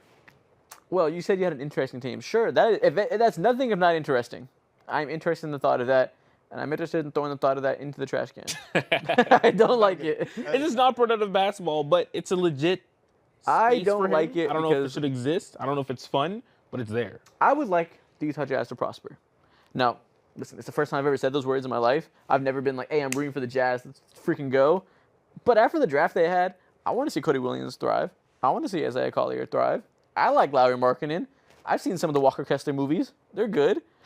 I don't want to add DeMar DeRozan into that conversation at all, I don't think. We don't have to do that. We don't have to do that. Your picks, I'm not gonna lie. Your picks are very 2K-ish, where we're just doing stuff just to Out of do the it. box right now, man. We got to shake things up a little bit. No, you're We're right. hitting all the same teams over and over again. Let's think outside the box. No, you're right. I That's what respect happens it. in free agency. I respect it As- because DeMar DeRozan is so difficult because the Bulls don't want him. Let's say the Clippers keep Paul George. Who else is going to want him? Like, it's no Paul George. I mean, DeMar is a very good player, just a very specific player that's hard to fit around unless he's like taking a lot of usage. And it's not a lot of teams that need a guy that much usage. So you're probably closer along the right lines realistically than we are because he's going to have a strange market. Yeah, and it's like, before I look at a guy like DeMar DeRozan, obviously Paul George is an option. Even before Paul George, not before Paul George, but after Paul George, I'm looking at someone like Brandon Ingram, and I'm trying to make a move like that happen before I look at someone like DeMar DeRozan. So it's like, most in-the-air teams have to be an option for The him. Kings, they need firepower on the wings. They do. And yeah, I don't know. It's so hard to visualize DeMar with a lot of teams just because he plays his own specific style. DeMar in this. Will we be able to get DeMar funky to Brooklyn and just have him and Cam Thomas go crazy? Can we? Yes. Should we? I don't think so. DeMar's going to produce a little bit too many wins, I think, for sure. He's going to slip into his hands. He's going to hit a couple game winners, for sure. Okay. Okay. Atlanta? No. Hands are too full. Okay, I'm gonna just fire off Yeah. teams. Atlanta. No. Miami. Nah. Yes, I actually will go with Miami. Really? I think the Heat have been begging for any type of free agency signing, and like if Terry Rozier is the big acquisition over the last 2-3 years that they eventually pair with Jimmy Butler, I think that's weird. We already know that they're static between Jimmy and Pat Riley, and the extension doesn't seem like it's gonna happen. If Miami next year eventually is like, you know what, Jimmy, thanks for the memories, right? You've been talking a little crazy. You are not, playoff Jimmy all the time. We don't really want to deal with that. DeMar DeRozan would still be in a position to keep the Heat right at that 40 to 42 wins that they love to be at. You know that they don't love to tank. And so it would be a nice little insurance piece if Jimmy Butler ends up leaving next year. So Should he go back to the Raptors? The Raptors are kind of trying to play a little middle ground. Like, they retooled, got some young players in, but they're still trying to be competitive. They got Jakob Poeltl. quickly, RJ, Scotty, DeMar. If RJ wasn't there, then I would be more open to that idea. They're going to lose Gary Trent Jr. in free agency probably. Just slide in DeMar DeRozan to that spot. Yeah, I think that completely cooks your spacing, of course. It's not very ideal. Hey, RJ, you better... Now, we did see Scotty Barnes. That's not what you want from RJ. That's not what you What want. do I want from RJ?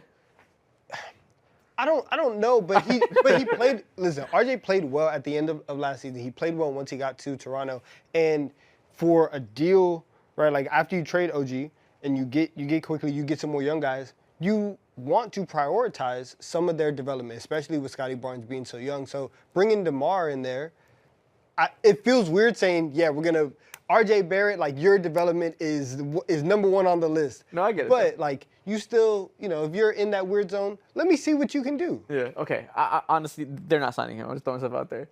But, you know who's in hell right now? The Golden State Warriors. Huh. Tried to get Paul George. Whiffed. Apparently looking at Zach LaVine and Ingram, I saw some reports of that. I feel like they might whiff. DeMar DeRozan's available. They need something. That is nasty, but also it works because, yes, if it's going to work with any team, it has to work with a team that has Steph Curry on them or some type of elite level shooter. And having the greatest shooter of all time helps you oversee all the woes and the limitations that DeMar has in his game. So I actually kind of like it. Yeah, I don't love it, but It's an option. as a fourth option for the Golden State Warriors in their search for a wing star, It's a could move. be worse. Yeah, it wouldn't be bad at all. They can't go home with the same team or a team without Klay. So. Yeah. All right, let's talk about one more player who is the most enticing player in all of free agency. He's the guy we all need to look for. The team that will shift the tides of the NBA championship race, Tobias Harris. Ooh, okay. My landing spot for Tobias Harris is the Detroit Pistons. we're lockstep. We're lockstep. I completely agree.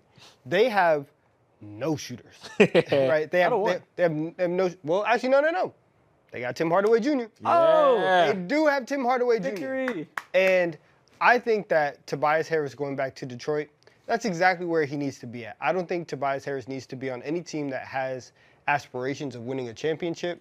I think he needs to go and just do what Tobias Harris has done for his entire career.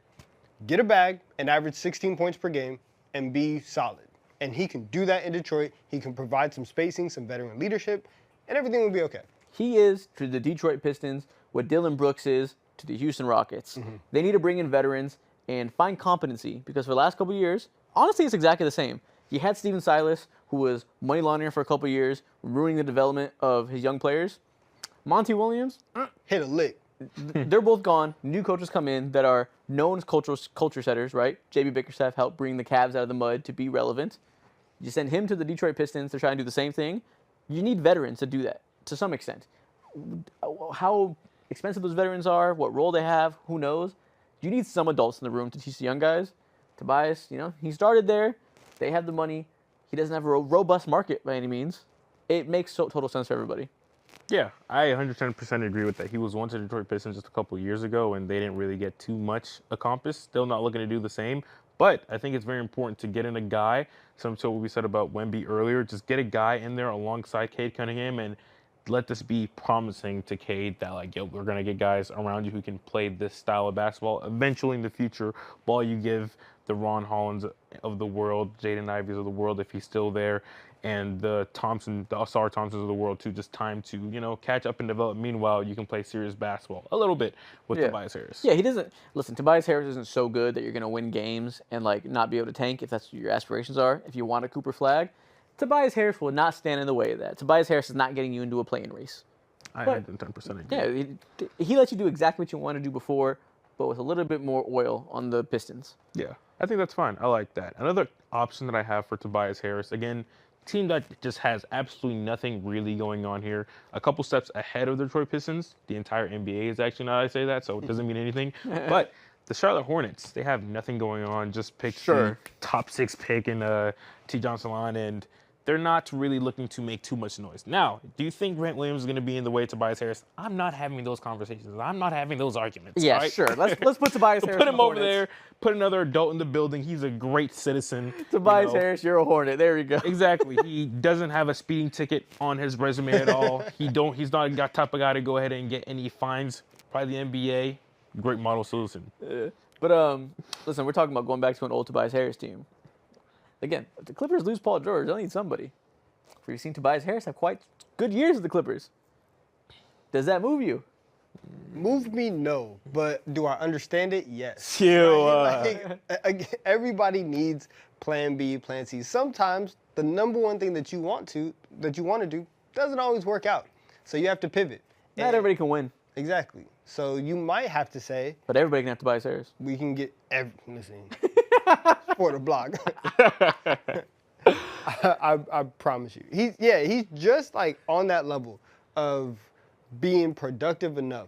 And the Philly thing had run its course. The fans hated him. That won't be a problem with the Clippers. They have no fans. So it's gonna be okay. And he'll fit in. He'll fit in with their culture. So.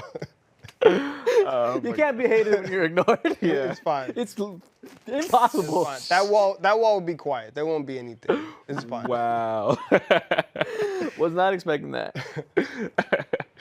Oh, man. I can understand that for sure. That will be pretty nasty, but at the same time, like you said, they just need someone there, a presence, a body, and I guess you'd rather have Tobias Harris there rather than another random role player over there, so it's fine. I've also seen reports of him linked to the Jazz for kind of the reasons you were talking about with DeMar DeRozan, I guess.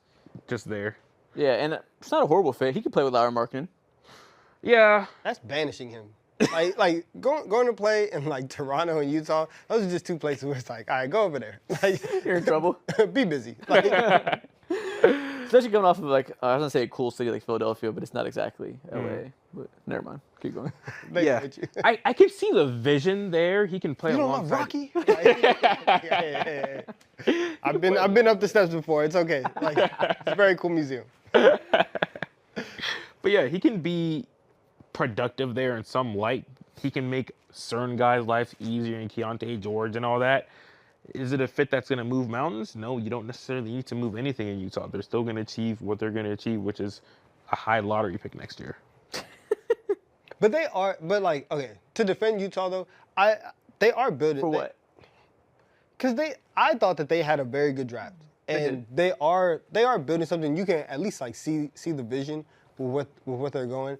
I think that with their young players, Lowry's also young, but he's also kind of starting to teeter into that veteran presence.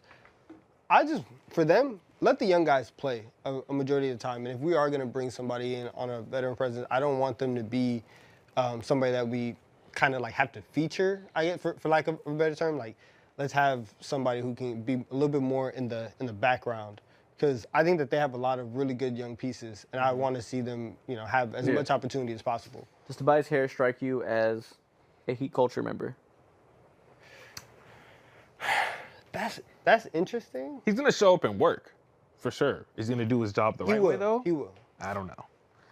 Honestly, the biggest problem with him on the Sixers, Tobias Harris is not a scrub. Philadelphia fans treat him like a scrub.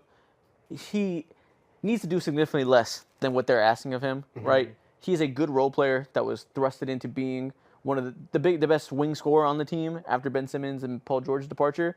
So he's never lived up to that because you have a certain amount of expectations that come with being the second highest paid player on the team. He shouldn't be that, but he can play. He can serve a role. He can be a stretch four that can do a little bit of isolation scoring. He can play next to Tyler Hero, Jimmy Butler, all them. It wouldn't be the worst fit. And the Miami Heat love them some free agent acquisitions. I think I have another team in mind. Again, a team that does somehow the stupidest thing imaginable on a consistent basis. Whatever they do just doesn't make sense. The Chicago Bulls. If they lose DeMar DeRozan, they're going to want someone to go ahead and fill in those buckets. Now, they just re-signed Patrick Williams to a 4-year contract, I believe. And they believe him to a certain capacity. But also, they just got Josh Giddey, they have Lonzo Ball still, room plenty full of guards. And they need some spacers. In theory, Tobias Harris should be that. If I was a Chicago Bulls fan and our offseason is losing DeMar DeRozan, trading for Josh Giddey, and signing Tobias Harris, I'd stop being a fan.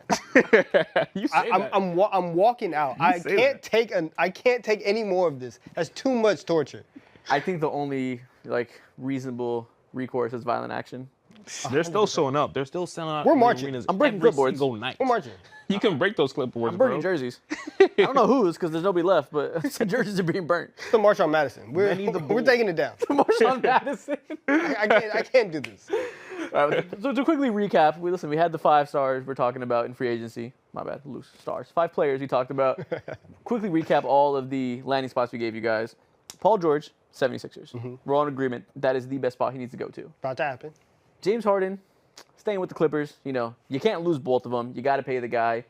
He's shown to be a guy who will buy in to his new role, sacrifice a little bit of money so they can get a mid-level exception. That seems very reasonable. Klay Thompson, Lakers over Mavs. I think he should pick the Lakers, but I won't be surprised if it actually ends with the Mavs in reality. DeMar DeRozan, listen, we need a Paul George replacement. Send him to the Clippers, and Tobias Harris to the Pistons to some guide the tank. Yeah, I mean, this looks pretty good to me. Tobias Harris, outstanding spot for him. DeMar, exactly. I like where this list is headed. Yeah. Is there any? We have about 2 minutes left before we toss it off. Is there one more player left you want to give a spot for? Any prediction you have? Where's KCP gonna play? KCP. Ooh. Matter of fact, who's gonna win the Jonas Valanciunas sweepstakes? Ew. Is that a sweepstakes? It is now. That's terrible.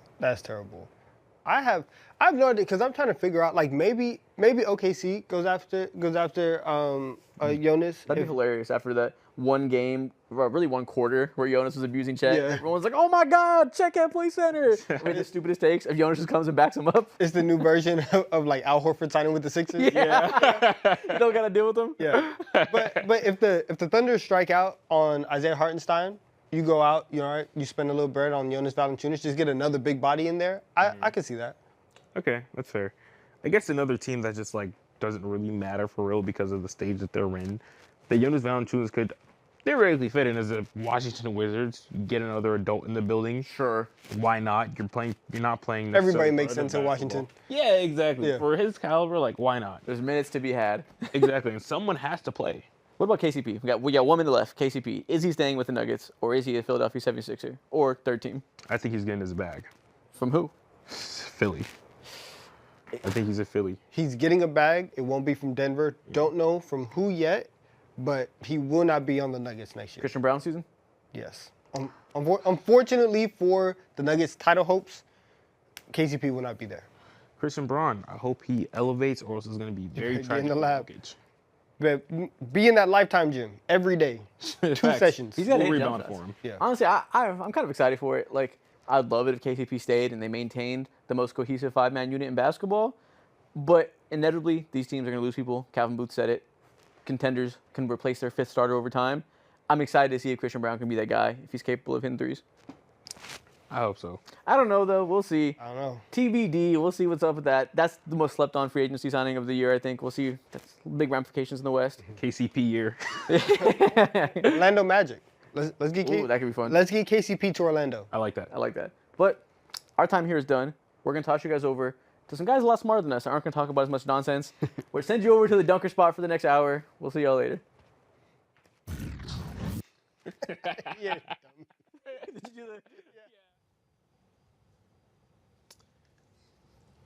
Are we good? Yeah. And we are live, finally. Welcome into the NBA Free Agency live stream. I'm Nikias Duncan, joined by my guy Steve Jones Jr. Steve, how are you? Happy to be here, excited to be here. Hope you're ready to go for the bonanza of free agency here today as things are really about to start kicking off about an hour or so. Yeah, news trickling in already. And to bring us some more news, we have Chris Haynes joining us. Has some words, has some thoughts, has some reporting on Paul George and the Philadelphia 76ers. Excited to hear what he's heard and what else he may have for you. Chris, how are you? Gentlemen, how you doing? Thanks for having me. Of course. Doing well. What is the latest you have on Paul George and the Philadelphia 76ers? Well, obviously, we know that he declined his player option yesterday, making him an unrestricted free agent. He is expected to meet with the Los Angeles Clippers, the Orlando Magic, and the Philadelphia 76ers. But I've been hearing that there's growing optimism that the Philadelphia 76ers have a legitimate shot and a great shot to land Paul George during this free agency period. And you have to remember how we got here. This is a situation where contract negotiations didn't go anywhere for months. Ever since Kawhi Leonard agreed to his 3-year, $153 million extension in January, I believe the Clippers were hoping that Paul George would get his contract under the same kind of construction as Kawhi. But the situation has been that the Paul George and them want a 4th year. They want a 4th year on that on the contract. And the Clippers up to this point have been unwilling to issue that 4th year. But Philadelphia 76ers, from what I'm told, they are prepared to offer a 4-year max to Paul George. The Orlando Magic, I know they're willing to offer a max. I don't know the length of such of a contract, but Paul George it's looking like it's going to take a Hail Mary for the Clippers to keep him. But there's still time. We got an hour before free agency officially starts, so there's plenty of time for the Clippers to try to make some more headway. Remember, the Clippers, as of right now, they're the only team that can talk to Paul George right now. This is the first year where the rules have changed, where teams can talk to their own free agents. So the Clippers have that going for them. Got you. I guess just to bounce off of that, is there a guarantee that Paul George takes all of these meetings? Or is this a situation where Philly throws the 4 years out there and he's just ready to sign on the dotted line right then and there?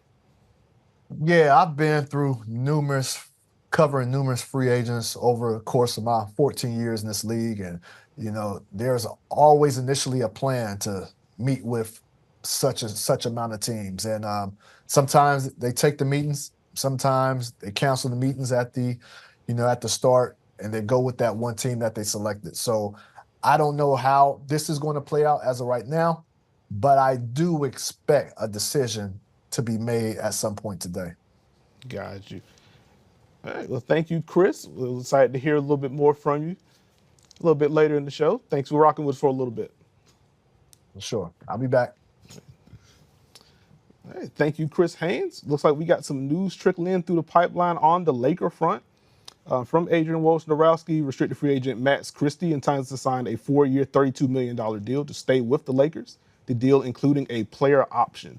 Steve, any immediate thoughts on Max Christie? Well, I think he's obviously been a young cornerstone for the Lakers. The Lakers during this time period have talked about the importance of player development and want to make sure they have guys that can contribute for this era with LeBron and Anthony Davis and moving forward. Max Christie obviously is identified as one of those. So now that, the payment has come, we'll see if he can continue to develop in that system, if he can show off that perimeter defense, if the perimeter shot improves.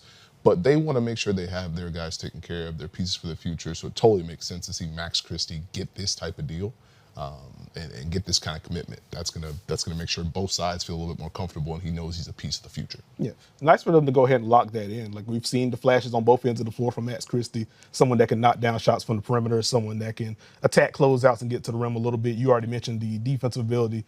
There was a nice stretch, second half of last year to where he's just guarding all-star after all-star after all-star. And so them giving him that kind of commitment, him showcasing those flashes, obviously led to a lot of trust for the Lakers. So excited to see what this looks like, what he's going to look like under a new staff, new schemes on both ends, I would imagine. So it's going to be an interesting thing to see with the Los Angeles Lakers. Flipping back to the LA side and flipping back to Paul George in particular, just heard from Chris Haynes on Paul George. Looks like at the very least he may not be back in LA. If it is Philadelphia, how do you feel about the fit? If we're going Paul George in Philadelphia, I think that fit makes a ton of sense based on what they have. They're looking to add to Joel Embiid. They're looking to add to Tyrese Maxey. He fills those kind of gaps. We saw the growth from Tyrese Maxey last year. We know what Joel Embiid can do as an MVP-type candidate, the type of season he had cut short due to injury. Mm-hmm. The burgeoning two-man game between them is fantastic. Now you add Paul George, you fill in the gaps. You can use him on ball, you can use him off ball. He can go ahead and be used in staggers and handoffs. You can run action with Maxey and Embiid, second side, go to Paul George. It just kind of fits into the flow of what they're looking for. Mm-hmm. And we saw in that playoff run when Philadelphia had those guys going, they were missing maybe a third guy who can go get a basket on their own, maybe a third guy who can defend certain types of matchups. Mm-hmm. And I think that's where Paul George really shine in this important summer for the Sixers to try and use this opportunity where they have this space in this Eastern Conference where we saw what Boston did. We've seen what New York's been trying to do and put together. So now we need to find a way to keep ourselves in that territory. Milwaukee's still coming. There's a lot of moving pieces in the East. It's wide open. So I think if Philadelphia were able to get Paul George, make a ton of sense. Yeah, I love the fit. I think the biggest question I would have with Paul George in Philadelphia, as you mentioned, can be on ball, can be off ball, can be used in a multitude of ways. I just wonder what those early conversations with Nick Nurse will be like in terms of what he sees for Paul George's usage. Which role does he slide into the most? Obviously, I think the benefit of having Paul George is his versatility. He can do a little bit of everything. But what does Paul George see for himself? Because with the Clippers during that run, we've seen massive on-ball usage for Paul George. We've seen him scale down a little bit. Obviously, the injuries around him certainly play a role into the role that he had. But I am interested to see just what he slots into initially and what that kind of, just what the gelling process would be like with Philly. Because I think on paper, he can play well off of Tyrese Maxey. I think he can obviously play off of Joel Embiid if he's seeing a bunch of double teams. So I think the fit is there. Just kind of see what does it look like early. Well, brother, all you gotta do is listen to the podcast. He'll tell you exactly what he needs. Obviously, I think one of the things that we're looking at, and Paul George is one of the names we're talking about because once he declined that option, he became one of the biggest names available. But there's a lot of people out there, as you can see in the chat. Someone talks about, will Klay end up in Dallas? Will Isaiah Hartenstein be a good fit with OKC? Mm-hmm. And I don't know if we can pop that up there, but this list of talent that's going to be available as things start to really ramp up here in the next hour, you can kind of see who's going to be out there, who could fall in different places, and it's like a domino effect to a degree. If Paul George goes to Philadelphia, what does that change as far as the Clippers' plans, as far as the Thunder's plans, the Magic's plans? So I think that's kind of been the most fun part to kind of navigate the second apron era, but also navigate, okay, who's going to be the first one to fall? So I don't know if we have that graphic we can throw up there, but who's probably the most intriguing free agent to you besides Paul George? Outside of Paul George, for me, it's probably going to be Klay Thompson, as it feels like that bridge with Golden State has been burned. It looks like he is going to be somewhere else, as just recent reporting from Anthony Slater, some guys at The Athletic, saying there was no official offer put on the table for Klay Thompson. Felt like the plan was for them, let's see if we can land someone. Let's see if we can make a big splash with the Chris Paul money. See if they could get into the Paul George race before he ultimately decided to opt out. Let's make a big splash and then circle back to Klay and let's figure things out. And from Klay Thompson's side, again, just kind of reading things, it's like, well, I would like to be a priority. What's going on here? So if it's not going to be Klay Thompson and Golden State, he's been linked to Philadelphia, a little bit of linkage to Orlando. He's been linked to the Los Angeles Lakers. Like, I am really curious to see what that looks like. We know what kind of shooter he's been, what kind of shooter he is still. Very efficient shooter, high volume. You see him can come off screens, can get it off the bounce for himself. There's a nice shot there. He's been one of the best shooters of all time. So I think that skill set fits anywhere. I'm just curious to see what he prioritizes. The fact that the Lakers and the Mavericks have come up so much in particular is interesting within the lens of going to another Western Conference power or expected power. But with the Lakers, you're receiving passes from LeBron James and helping boost the three-point efficiency and the three-point volume for the Lakers. If it's Dallas, we know Luka Doncic is an offense unto himself. Kyrie Irving can score in a multitude of ways and take pressure off things. Adding that kind of movement element to that offense, I think could be very valuable. You see the graphic up there, 18 points, 41% from three with Klay. And that's with him having a slow start last year. And so he still can accentuate any offense, can accentuate any star and the gravity that they have. I'm really curious to see where Klay Thompson lands. Well, I think with Klay, the fresh start element, I think, is getting lost in this as far as being able to, how whatever cloud was around Golden State, okay, that's over with. Whatever disrespect I may or may not have felt, that's over with. So now, where does he now take his talents to best suit him? If you're talking about a team like Dallas, it makes a ton of sense since they mentioned it in the chat. If you think about Dallas, what they have with Luka Doncic and the kind of shots that he can create and the importance for Dallas to have people who can space and make shots and drive closeouts. Klay Thompson can do all that. Mm-hmm. But you add the layer of him being able to be a person you can run sets for. You can add more movement for Klay Thompson. We've seen them use Kyrie Irving in movement. So now you add a different element to your team that builds on the versatility you've shown on this finals run. That'd be a plus. With the Los Angeles Lakers, I think he fit in like a glove. If you look at what they've added coaching-wise, shooting is going to help. Mm-hmm. Having people who can add to their movement is going to help. And then having that size to kind of build everything out is going to be a plus. So I think those are probably the top two in my mind. Philadelphia is like the big domino. You know what I mean? Yeah. It feels like we just need Philadelphia to get out the way. But if you look at the Lakers roster, if Klay Thompson were to fit into there, they got a lot of size. They got a lot of length. Mm-hmm. And so if you look at that, that would be huge for them. For Philadelphia, obviously, depending on what pieces you get, if you can add Klay plus another wing, mm-hmm. now you have size, you have spacing around Embiid and Maxey. That might be the vision there. So I think his ability, and I know that people are going to talk about the defense slipping, but I do think the competitive spirit of Klay Thompson is still there. Mm-hmm. And depending on what the scheme is going to look like, if it's Dallas, we know what they ask you to do defensively. Be active. We have help behind you. The Lakers, if you're going to have Anthony Davis behind you, that may help out. So it may just be a different setting, different vibe, different juice, and we see Klay continue to contribute at a high level. Got you. I'm glad you brought up the defense in particular. Like as you mentioned, like Klay is coming off of injuries, getting later in his career, so it's natural that there may be a little bit of decline there. I guess just in terms of the style of defenses, as the Lakers and Dallas are a little bit different from each other, what do you think is the best defensive fit for Klay Thompson? The best defensive fit? Yeah.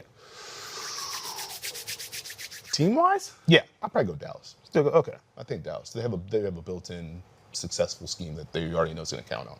That's no disrespect to any other team that I didn't mention, but we literally have just seen them do it. Where, we have multiple people who can do it. We know what we're trying to get to, and we can kind of execute, and you'll fit within what we need to do. We don't necessarily need to have you guard 1A, 1B. You can fit in what we do scheme-wise. But here you go. There's the list. There's the list of free agents. Beautiful list. The beautiful list of unrestricted free agents. So we talked about Klay Thompson. Dealer's choice. Who do you want to talk about next, guys? Actually, can we go to, we'll do the Nikias thing. Can we start with Isaiah Hartenstein? Unbelievable. Of course, we're going with Isaiah Hartenstein. Okay. Like one of the more versatile bigs in this year's class. Okay. The New York Knicks naturally just made a big move, getting Mikal Bridges in there. They've re-signed OG Anunoby, or are expected to agree to a deal with OG Anunoby, not getting anyone in trouble. But I'm really curious to see where Isaiah Hartenstein lands. Like, I think really good passer, active defender. I think if he was eligible for all defensive votes, like he would at least be in consideration for folks with his activity in pick and roll, his ability to create deflections, his ability to protect the rim. You see the offensive rebound there. Active on the glass, again, can be used as a passing hub. So if you do want to expand your offense a little bit, doesn't have to be strict pick and roll, something like that. You can toss it to Isaiah Hartenstein on the low post, toss them at the elbow, flow into different actions, unlock your cutters. You see the nice block there against Rudy Gobert. Again, the rim protection. Also been popping spurts, so I do think just his overall activity at the level of screens is probably where you're going to see the most value at Isaiah Hartenstein. I think he's a guy that can help a lot of folks. And when Mitchell Robinson went down, he stepped right into the starting lineup for the New York Knicks and held down the fort on both ends of the floor. We've seen him as a high-impact starter. We have seen him, again, accentuate bench units with New York, with the Clippers. So I think, depending on where he goes, if the Knicks are able to figure out the money to bring him back, if another team, he's been linked to the Oklahoma City Thunder, I would love that fit. I think he would be one of the more impactful free agents in this year's class. Maybe I shouldn't have gone dealer's choice, but I expected this to be one of the things that you would do, so I was prepared. No worries. I appreciate it. I think Isaiah Hartenstein did a lot during that stretch where Mitchell Robinson went down for New York. Defensively, as you mentioned, he was very impactful, and that's not an easy place to make sure you do that defensively every single night. Drop defense, contesting at the rim over and over and over. So he established himself on that end to where, okay, even when Mitchell Robinson's healthy, Isaiah Hartenstein might be our guy. Right. I'm sure in a perfect world, they would love to keep Isaiah Hartenstein. But unfortunately, apron. There's only so much you can do. When it comes to Hartenstein, I think his offensive ability to be kind of a handoff hub, we saw the pick and roll usage where you're in drop against him, I'm getting right to my spot, I'm shooting that floater, it's going in. Mm-hmm. That's something where I'm thinking about Orlando. How much does that help them to have a connector like that with Paolo, with Franz, with the guards that they have? Can that help them? Now you can use the second unit, just a little continuity. Oklahoma City interests me. I just wonder the spacing element in OKC. What would that look like for them? Do they want to keep five out and get to drive and kick? Not that it couldn't work. Mm-hmm. I think it'd be a big boost, but that's probably my only hesitation. I'd probably lean Orlando for me personally. Okay. I like the Orlando mention. I think there's been some rumblings about teams looking at Wendell Carter Jr. if they're not able to land Isaiah Hartenstein, kind of test out the trade market there. So that'd be interesting. But even if they are able to keep Wendell, if Orlando wants to use their space on Isaiah Hartenstein, I'm here for it. I do wonder what that would mean for the free agency of Mo Wagner. I think he declined his option, but the two sides want to work out a new deal. So do they pivot there if they get Isaiah Hartenstein? I think that would be a talent upgrade, but I can also understand where Mo did really good things for us off the bench last year, really effective score, really brought a much-needed punch. Orlando's bench was really productive, particularly during the regular season, really just jumped on teams when that second unit came out there. So I get the Orlando fit. I would imagine they are going to look for more shooting first. Again, they were a team that were linked early on to Klay Thompson. I don't know how much they factor in there. As Chris Haynes mentioned a little bit earlier, Paul George is expecting to have a meeting with Orlando. And so, he would certainly fit the through line of we want size on the wings, but also here's some added shooting to relieve some stress or just open up some passing driving lanes, for Franz Wagner, for Paolo Banchero, for Jalen Suggs, that he's gotten more comfortable as a scorer as the second half of the year went on. So I'm intrigued. Isaiah Hartenstein, again, I think will help and impact anyone. Going on the board. Actually, a lot of talk about Philly so far. Where do we think Tobias Harris is going? It's a very good question. The end of the Philadelphia run wasn't ideal for him. And I think just based on the contract that he signed when he first joined the Sixers, I believe that put a damper on what people were expecting from him. And I think they kind of soured some of the conversations around him. I do think if you zoom out from what his contract figure was, this is a 6'8", 6'9" guy that can knock down shots, that can win in one-on-one situations as an isolation scorer or post scorer. Defensively, took on more responsibility than I thought he would have when he joined the team. And going back through some of their playoff runs, him having to defend the Pascal Siakam, him having to take on these number one defensive assignments, I don't think that was the ideal usage for him, but based on what the roster was, he kind of had to take that on. And I think he took on that challenge and held up reasonably well. Like, I am curious to see like what Tobias Harris's next step is going to be, because it feels like the Sixers naturally are star hunting right now. Another team may be able to get Tobias. And if Tobias is now on mid-level exception or 20 mil versus where he was last year, are people now able to appreciate more of what he brings to the table? Tobias Harris, huh? All right. Well, I think the thing for Tobias is it's going to be the domino effect. And now where does he want to go? Who has the availability for him? And what's going to be the best fit for him? So I think we've seen what he can do offensively, defensively. He can impact the team. Being in a different scenario that's not Philadelphia and not having to carry those expectations where we need you to be able to guard X, Y, and Z. We need you to be able to score. Being in a scenario where he's not in the push and pull of I need to be aggressive, I need to post up, I need to just space. Like, you got to think about the wave that he's went through in Philly with the different iterations of that lineup. So it'll be fun to see where he lands, but I think it's going to take a second. So you talked about Isaiah Hartenstein and you talked about Tobias Harris, and I told you I had a backup plan. So we're going to play a game. Okay. I'm intrigued. Kelsey, can we get the game on screen? I'm excited to see what this is going to be. You want to talk about Orlando Magic, right? So we're going to play a little tenderoni, bud. Is this basketball tender? Yes. Okay. For the Magic, Dario Saric, is it a match? Is it love or not? Ooh. I'm going to... I like that we're starting with Dario, because I think his skill set fits Orlando. If you want a front court partner that can shoot the ball, somebody that can act as a passing hub for you, and very sneakily, not going to call him an elite defender or anything like that, but can serve within a scheme. And you think about all the length that Orlando has. They've been an elite defensive team. It is a match. I just feel like there are like 6 or 7 different front court options Orlando may look to add first. Okay. Or again, they could just stick with what they have, bring Mo Wagner back, et cetera. So I'm going to say no, but I see where you're coming from. Okay, so not responding. All right, we can get that one out of there. Let's swipe. Poor thing. James Wiseman. Is James Wiseman a match for the Orlando Magic, guys? I'm going to say it's a no on the James Wiseman front.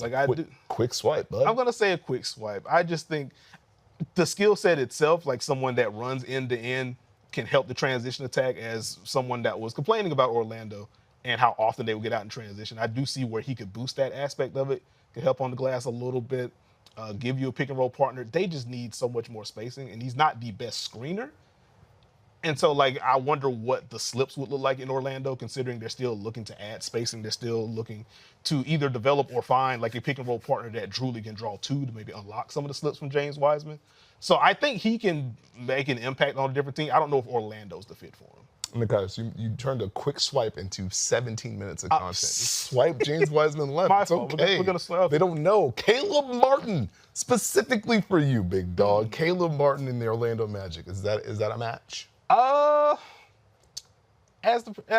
going to say no, just because I don't know how real the shooting is with Caleb Martin. We have seen in the Eastern Conference Finals against Boston, when he lights it up, he can light it up. But teams still largely don't defend him as a shooter. I think Orlando needs shooting. It's going to be a no from me with Caleb Martin. Okay, so I guess we're swiping left again. I don't know if we're going to find any love. Patrick Beverley. Is Patrick Beverley a match for the Orlando Magic? I'm gonna swipe left on Patrick Beverley. You're very picky. Hey man, I feel like Orlando has a lot of money to spend. I don't think they should just spend it just because they have it. You know what I mean? I can see where the Pat Bev fit would make sense. I do kind of like the group of guards that they have right now. And again, I think there's room to aim a little bit higher in terms of either volume shooting, or if they want to add a little bit more size with their defense. Pat Bev's still really good at the point of attack, but I'm going to say it's a no for Pat Bev. It's a no. Okay, so I think we have 2 more left for the Orlando Magic chat. Let's see if Nikai is going to fall in love with one of them. Paul George. You know what? I think we're going to swipe right on Paul George. I think he would fit. I think he would give them another productive scoring piece, someone that can knock down shots, someone that can get downhill. Wish he got downhill a little bit more, but does add some scoring, add some shooting, add some defense. Adds a vet to the room. I think they can help take Orlando to the next step. Hashtag PMAC. I think it's going to be a swipe right for Paul George. Okay, we're going to swipe right, but very quickly, before we get to that next person, you said PMAC? PMAC, yeah. What is... We'll get back to that. We're going to get back to that. Isaiah Hartenstein. Is Isaiah Hartenstein a match? I can see it. I can see it. Talent upgrade from Mo Wagner.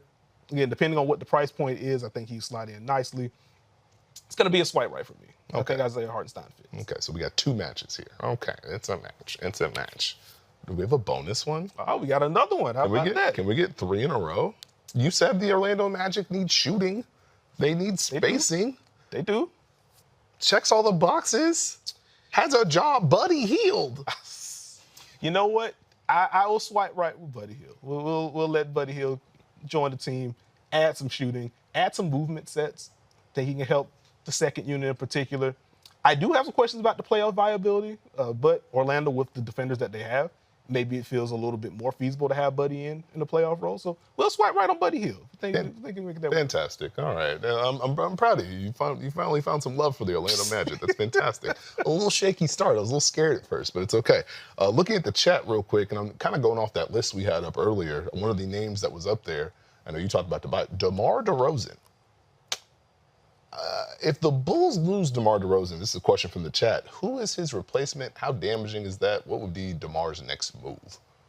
If they lose DeMar, I think it's a boring answer, but I think it depends on where he goes. Because if we look at DeMar DeRozan, if it's like get a new deal, but he's then traded to the Clippers and they lose Paul George, are they able to bring back like a Norman Powell or someone in that deal as they try to recoup some of that stuff? So I think for me, it depends on like where he's going. If he just flat out signs with Philadelphia or insert cap space team here, like I don't think they're going to be in the Klay hunt for like the mid-level section or anything like that. I would imagine they just kind of look within. Like, okay, well, DeMar's gone. Maybe our signing or maybe our addition is just healthy Zach LaVine. If they don't trade him or if they can't find the price point that they'd like to move him, maybe their addition is Zach LaVine, welcome back. You get a little bit more usage. But ultimately, I think in terms of the on-ball usage, they're just turning things over into the hands of Kobe White, who had a tremendous year last year. They just traded for Josh Giddey. He's always going to have the ball in his hands a bunch. I think it's more just going to be, all right, well, those touches are gone. Y'all have them. Versus them looking for someone specific to fill the DeMar void. 24, 4, and 5 for DeMar last year. He's been an all-star caliber talent. I think what's kind of gone underrated with DeMar DeRozan is just how often he's kind of evolved or just made his game over. Like going back to the San Antonio stint, to where he went from pure scorer to, hey, actually, I can run some point for you, or at the very least, career high in pick and roll usage. I can make these passes in addition to all the pull-ups I can make. Here's the highlight reel with Chicago. One of the best passes I've ever seen when he hit Kobe White in the corner there, but can still get to the rack. Obviously, one of the most clutch scorers in the NBA, at least in the regular season. If it's a close game and he has you on an island, it doesn't matter how tightly you guard him. He'll hit you with 3 pump fakes. You don't fall for him. He's shooting over the top anyway. But the blend of playmaking inside the arc scoring can still get to the free throw line. Obviously, could help any team's offense. So if Chicago isn't the place, I guess I'll flip the question to you then. If he does leave Chicago, where would you like to see him? Well, I was going to bounce off what you said, but I'd probably say, well, DeMar DeRozan's talent, his ability to score, self-create, we see what he does in fourth quarters of games, that's going to have value no matter what. I think sometimes it gets forgotten based on, maybe where Chicago was at times, but think about some of his clutch statistics last year, knowing where every defense was like, DeMar's getting the ball, and it didn't matter. He's going to go ahead and find and get to his spot. Still plays at a very high level. So I'm thinking, DeMar DeRozan, are you a Los Angeles Clipper? Does that move the needle to where now, hey, we have another person that you have to defend at a certain level? I'm looking probably with DeMar to more of an established place already, more than working to lift a team up. So I would probably say Clippers is the first team that comes to mind for me. That might be the one, because I don't see it in Orlando. I don't see it in OKC. That's no disrespect. I don't know if the Lakers could get him. That'd be ideal, but I don't know if they could do it. There was a time that they thought they were getting him. Here's that. Came, et cetera. So it's another one where he's kind of in limbo. But I think I'm with you. If Chicago is making a decision to move into a different direction, that's going to be the move. Hey, we're moving with the youth, like something you've asked for the last how many years, sir? Yeah, basically get well soon Lonzo. But as soon as Lonzo went down and things kind of went haywire from there, it's like, hey, it might be time to pivot again. It's unfortunate, it's not your fault, but it may be time to pivot to the youth point. And as you mentioned, the clutch scoring for DeMar DeRozan, second in the NBA last season with 182 clutch points during the regular season, just under 49% from the field overall, 7 of 15 on threes, a plus 94 in 192 clutch minutes. So when it was winning time, it was DeMar DeRozan time. 24 and 16 in clutch games for the Bulls that DeMar played in. So he's going to be a boost. I think it's LA for him if he does leave. or it's the Clippers, as you mentioned. Like, they'll probably be at the top of the list for me. But again, as the Lakers are kind of hunting around, can we add some extra creation? Can we take some of this on-ball burden off of LeBron James? We've seen them do that before in the LeBron era when they tried to make the Russell Westbrook trade or made the Russell Westbrook trade. Like, here's a guy that can take some pressure off of LeBron. That trade didn't particularly work out for them. But I could see them kind of running it back with DeMar. Like, hey, you're from the area, so it's a homecoming for you to a degree. But also, we trust you to make good decisions with the ball. Late in games, obviously, LeBron can crush you. If AD has it going, he can crush you or get to the free throw line. And now we have DeMar on top of that. If he's just cooking, LeBron can screen for him, unlock some stuff there, or just in general, hey, DeMar, you just go cook. We're good. And we'll protect you on the other end. So I think that would be a nice fit for him if he ends up going there. It makes sense. It makes sense. I'm with you there. What a lovely list of names that we have.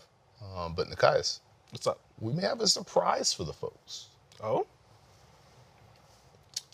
How about that? How about that? We got Vince Carter calling in.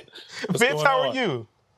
All right, I'm over here scratching and itching and ready to get going. I hear y'all talking over there, man. Oh, we'll go dealer's choice. What's pop for you so far with these rumors? Is it Paul George? Is it Klay? No, we'll just stick with the DeMar thing. So I have a lot of respect for DeMar, what he's done, what he's accomplished, and where he is as a professional right now. He doesn't have to have the ball. He doesn't have to be a go-to scorer, but he's a guy that can get you a bucket. He's a guy that can get your team into the penalty. And I'm leading into that to say this. I think he's a great fit for someone like the 76ers. Because imagine having to guard a Tyrese Maxey, a Joel Embiid when they're in the penalty. And we saw when they were struggling. You have a guy, he's not a three-point shooter, so I understand how they're going to guard him. But like you said earlier, he can get to the free throw line. He can create his own shot, and he opens things up for them. Yeah, I mean, he's not a guy that a spacer, so you're going to sag off to him. But he's a guy, when he gets the ball in his hands, you still have to respect and get out to him and score, because like he has that clutch gene. He's a big time player, and I think he's a guy that will understand his role with the 76ers. He's a veteran. He's a voice that I think everyone will respect, and I think at times, I think you guys will agree, at times in playoffs, we tend to lose Joel, or for me, I think sometimes he settles and lets players off the hook by settling for the jump shot or the fadeaway. I think DeMar DeRozan is a guy that can get in his ear and will push and get the best out of Joel Embiid as well as Tyrese Maxey. I like the DeMar fit in Philadelphia as you bring it up. And I'm thinking about just the growth that we saw from Tyrese Maxey and Joel Embiid together. Something that Steve and I talked about, just their growth in pick and roll. Tyrese wants to go. Joel kind of wants to play a little bit slower, get into the pocket and play out of there. I think just the pick and roll chemistry with him and Joel Embiid, I think makes a lot of sense. You get some lower angle pick and rolls. Yeah, we got to add to this now. It's all contingent on what happens with Tobias. I think Tobias needs a fresh start. Tobias wanted to be that guy, that go-to guy. Obviously, he flourished when Embiid was out, when he had an opportunity to get more touches. I just think it's that time there. There's a couple of other fits, but when we talk about DeMar DeRozan, I think he could fit into that role extremely well, because he can be a facilitator, a guy who can make plays for others, because he can get into the paint. He can get into your defense and command attention, draw fouls, but also get guys open because he's a willing passer, like you saw in some of those highlights. Actually, I'm glad that we have you here for a multitude of reasons. But as we're talking about DeMar, briefly talked about how he's kind of remade his game as he's gotten later in his career. And you were someone that did a tremendous job kind of remaking who you were and being able to slide into different teams. I guess what goes into that, and how difficult is it to do that? Mentality and your willingness to do it. I mean, it's honestly pretty simple. When you start to get older, it's pretty simple. It's like your willingness to stick around. But I've always felt DeMar had the ability to score in the mid-range. He was never known for a three-point shooter. He can hit three-point shots at times, and sometimes you're just like, oh my goodness, but he's not afraid to take the shot regardless. So I think his mentality has always been the same. You don't see the athleticism all the time, but at the same time, he'll dunk on your head when he needs to. So he gets to the basket at will, but he's a veteran now that understands how to play the game, and I think understands the dynamic around him. And I thought at first it was kind of sweet music with he and Zach LaVine, and he began to have some success. Zach LaVine started to get hurt. You mentioned Zach, and you said possibly start to go for the Bulls to move left and go younger. But my question is, you do that now. You had the luxury of having DeMar DeRozan, Kobe White, while Zach LaVine was out, particularly with Zach out and Zoe out. Now you move off of DeMar. You just have Kobe White, and you're hoping LaVine stays healthy. So there's a lot of factors that go into all of this in free agency that I don't wish to be in that position. But those are my thoughts. Okay, we got you. Any other free agency popping for you? I mean, there's a lot of them. I think Isaiah Hartenstein is another guy that it seems like, minimal, but he's not a guy that you have to run offense through, but he understands his role. He's going to get your best guys open. His mid-range floater is elite. It's crazy saying that, but he's a guy that plays hard, and you know what you're going to get night in and night out. I think the Knicks would be silly losing him because he's a great piece, but he'll fit a lot of places. I think Isaiah Hartenstein can fit a lot of places, and I think with the Lakers, here's a guy when AD wants to play the 4. Here's a guy who plays hard. He can guard a few positions. He's going to rebound. He's going to run. He's going to give you everything you need, and he can kind of stay out of your way when you want to play AD at the 4. I mean, he's a plug-and-play guy, in my opinion, at a lot of places because of his mentality and the way he goes about that. Yeah, I think just having a big like that you can just put in a lot of different spots. Can run pick and roll with him, can put him on the low block if you want to. As you mentioned with the LA fit, if you have Anthony Davis at the 4, being able to have him above the break to act as like a secondary hub, I think also just fits there. So I like the LA fit there. I like Isaiah Hartenstein. I am curious. Of course, go ahead. Elephant in the room. I know. Go ahead. Klay Thompson. Yeah, well, Klay Thompson also a free agent. If he isn't back in Golden State, it's not looking like it's going to be there. Where would you like to see Klay Thompson? He's also a plug-and-play guy for a couple of teams. I mean, I like Klay with the 76ers. I like Klay with the Lakers. Those are teams that has dominant players that you want to create as much space as possible.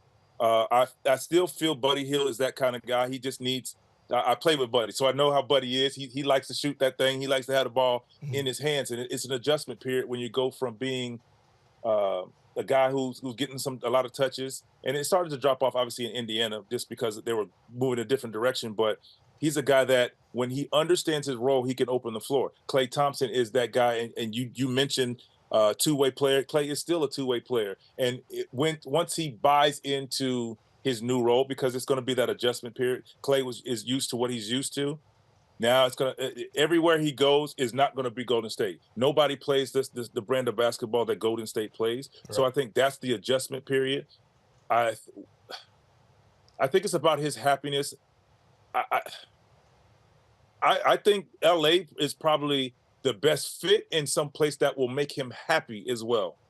Happy being there. When you leave somewhere that you're used to for a long time, you want to go somewhere where you're happy. Obviously, a fresh start anywhere looks great, feels great, but when you have pieces like that, and he will have an essential role, an important role with the Lakers, and I think he'll have an important role, honestly, in my opinion, with the 76ers, because when you have a Joel Embiid, there again, here's a guy who has a voice that I think Embiid will respect. Obviously, Maxey will respect. You can put the ball in his hands as far as making the right play. He's not that go get me a bucket all the time anymore, but playing him off of or in pick and rolls with, imagine pick and rolls, Maxey and Embiid with Klay Thompson on the strong side.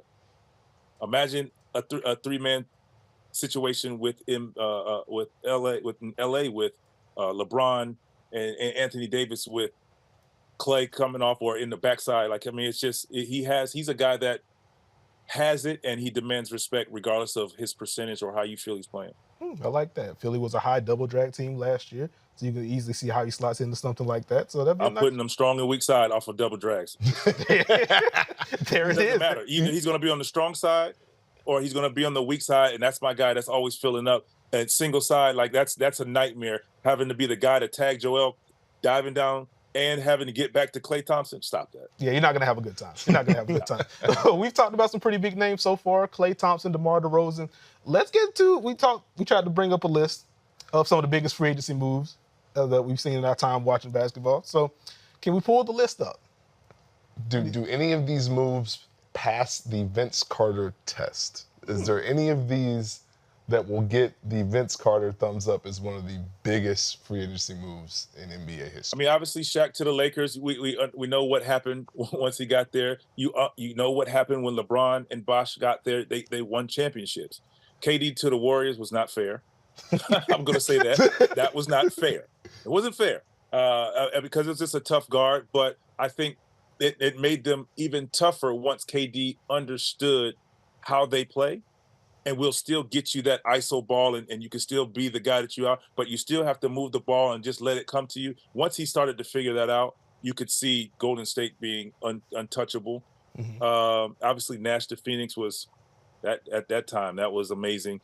I mean, all of them. Moses Malone to the Sixers to get them a championship. Dennis Rodman to the Bulls.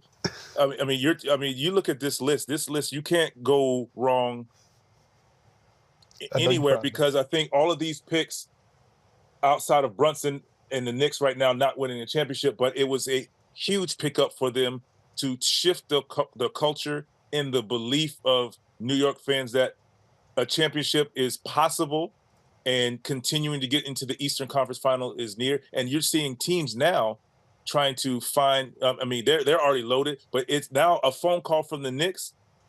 It's an easy phone call to get guys that want to come there as opposed to a couple of years ago. So you look at what Dennis Rodman did to the Bulls. It was like he's like, hear me out. He's like a Hartenstein where you don't have to run plays for him, but this dude's going to play hard. He's going to rebound. He's going to set screens. He's going to get under the skin of guys. And and you haven't run one play for him, and he's averaging 8 and 8 and making a difference. Chauncey Billups, what he did, they had a facilitator, a go-to guy, a leader to win championships. So I mean, it's hard to pick a favorite. Obviously, what Shaq did with the Lakers, LeBron and Bosh did with the Heat. I mean, they all brought them championships. So that's hard to kind of pick one over the other. Well, hey, I'm proud. I'm proud of the Moses Malone of the Sixers. I'm glad I got that reaction. So that's a win for me. Thank you. Thank you very much. Appreciate it. I needed that win today. What I will say is one thing you've mentioned, and even going over this list, even with the free agents we talked about, the element of needing a fresh start. And how much that can impact you as a player. How key is that, especially if you look at like the Klay Thompson, Paul George, the moves they're trying to make? It's extremely huge for the player. Whatever the situation is for Klay, I think it'll be tough for Klay in the beginning, just getting used to life as a whatever that may be, whatever team that may be. I think that's tough for him. Fresh start for someone like PG. He's done it before. Klay's never done that before. So it's new. And I think when you're in a new situation and you walk into that locker room, you walk into that practice and you see guys and you have the respect and you feel like, hey, we can make some noise here. That fresh start, that new life smells a little better, feels different, and you're willing to, you can find, you just re-energize and you find something. So I think for Klay, we started to see he worked like hell to get back to help them win a championship. And then we start to see like his shoulders drop a lot. You can just see frustration. I mean, he's there. He's trying to be a motivator, a vet, but you can just see it just wasn't the same Klay Thompson. So I think we'll start to see that Klay Thompson that threw them shoulders back and he had the Klay Thompson bop in the field. I think we'll see that again. I mean, in today's world, when you see the unfollowing on social media, it means something. Obviously it's different for an older guy like me, but at the same time, that is kind of starting the fresh start path for a player. All right, it's I know the end is near. Everybody sees it, but when I can start to remove that, I start to now demagnetize myself from there to be willing and open to other things. But you kind of have to get off of that first. Right. Oh, my goodness. Got some live news for you to react to. We got some news here. First, Sharania of The Athletic, Golden State is waiving Chris Paul. Paul had a $30 million guarantee date today. He now becomes a free agent. So, off the cuff, where would you like to see Chris Paul? Whoa. Okay. Chris Paul. I mean, obviously he's a free agent. So obviously a Lakers who looking for a veteran point guard facilitator. I think somebody like LeBron will respect and feel comfortable putting the ball in his hands. I don't know how you use him. I mean, it's going to be a team like that that's in need of a point guard. I don't like him in Philly. I'm not taking the ball out of Maxi's hands. It's his show. It's his keys at that position.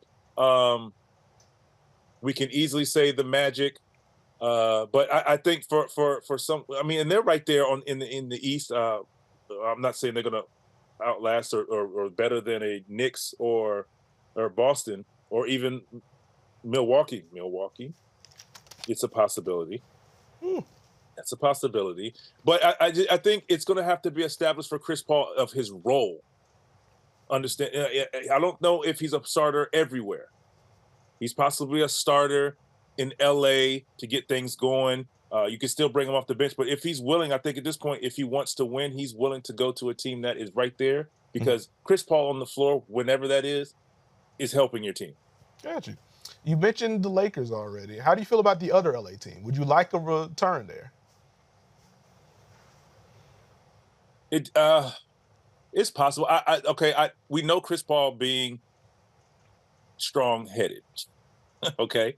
And it just depends on who's there because that has to fit also. Chris Paul, James Harden, Chris Paul, Russ Westbrook. I don't know. Chris Paul, Kawhi, I think Kawhi gets in along with anybody, can get along with anyone. I just think, I don't know. That's a tough one there for me. I mean, a lot of people who's watching this show may feel, oh no, that's a no-brainer. You guys may feel that. I don't know. I don't know about that one. Well, I guess sticking with the stubborn theme, what about Phoenix? Return to Phoenix? That's putting pride aside there. Yeah. that wound is still fresh. I feel like it's still a little fresh right there. Like, that is a great piece. I think he fits there. That's that point guard. That's another team. That's a great call that what he brings to the table makes plays, makes the games easier because I want to see Devin Booker be a scorer. Yes, I love the fact that his willingness to play the point guard to get guys, but I need Devin Booker getting buckets. Now, when teams are double teaming and putting them in their position, now that point guard mentality, that's when it comes out. You're making plays for each other. But I thought Devin Booker was slightly handcuffed having to play the point guard because it's different playing the point guard because yes, I can get my shot when I want because I have the ball in my hand, but I'm also responsible for getting KD, getting my role guys going because you need them late in the game to open things up for you. So it's a tough position, but he had a Chris Paul there where he got to see how that position is played, but I still want Devin Booker as one of my scorers. Okay. Let's say very quickly, as you mentioned, kind of you need the personality fit for Chris Paul as well. Chris Paul to Miami. I knew you were going to do it. I feel like that would be an interesting one. They could use some direction in the half court. You finally give Bam someone that can consistently toss some lobs, maybe unlock that portion of his game a little bit more as a roller. Obviously, again, I think him and Jimmy Butler in the same locker room. It would be fun in one way or another. But I think that'd be an interesting I think they're going to have their back and forth. I'm okay with that. One thing I'll say as we kind of bounce around destinations, you mentioned Chris Paul having to find the right spot in the right role. Does a year where you did come off the bench help you look for that in the next spot? Once you kind of accept the role, does that help you? It depends on where you are. It depends on where you are as a player because, okay, you accepted that because of Steph Curry and their situation. But when you leave there, you look at other players like, I'm a starter in this league still. So it just kind of depends on where you are up here. For me, when I was moving into the reserve role, I kind of understood it. Yes, I still was looking for opportunities to play. If I can start. But at the same time, I want to be a guy that's considered or felt as a closer and is important with my closing roster. I want to be on the floor when it matters more so than, I'm a starter. Now you guys can say Chris Paul, Vince Carter, the starter, more so than you say he's not starting, but I look at him like Manu Ginobili. I look at him like Jason Terry. Well, we're at the end of the game. We put this guy out on the floor. So I think at the end of the day, and I felt like that for Klay. Klay was starting to kind of navigate his way through to accepting that, understanding. Regardless of if I'm not starting Klay Thompson at the end of the game is extremely important. And I think that kind of affected his shooting because of the mental game. You kind of looking at, I'm coming off the bench. I got to figure out. Chris Paul kind of mentioned that. I even talked about it and had to figure out how to shift your mind of still being the version of yourself coming off the bench. Be a superstar, be a starter in your new role. And it takes time. And it takes time. Sometimes it takes longer than others. I watched video on guys and their approach and how they like a Jamal Crawford, like a Vinny Johnson, Ginobili. I watched how the guys were. Once they got in, coach understood, let's get this guy involved into the game. So with Chris Paul as a point guard, he's probably not a guy that you're going to get him involved as a scorer immediately, but I'm still putting the ball in his hands to understand the dynamic of the game because he gets the opportunity to kind of sit there and watch. It makes sense. I'll toss one more destination out for you. How would you feel about Chris Paul in San Antonio? Not mad at that either. Not mad at that either. Are they where they want to be as winning? No, because I know Chris Paul wants to win the championship. He wants to have the opportunity to win the championship. Me as if I were in the GM role, if you're going to get a Chris Paul like that, you want to try to with that team. You want to land him early. Yes, that Chris Paul Wemby dynamic looks fantastic. I get it, but if you're gonna possibly do that, you want to get him on your roster early now to lure other free agent pieces in there because that's what's important. Now, here's Chris Paul. He's one of those guys that you're going to have a roster that looks good for him also. But, I mean, his assist numbers in the history of the game will go up playing in San Antonio with that crew, with that, even their draft picks, and they have a lot of young scorers. But it just depends on where Chris Paul is. I mean, it sounds good to us. It's like him as a player. What is he looking for? I'm sure he wants to win. So, I mean, I think Popovich would give him the keys to kind of be the role model, facilitator, control the offense like he may want.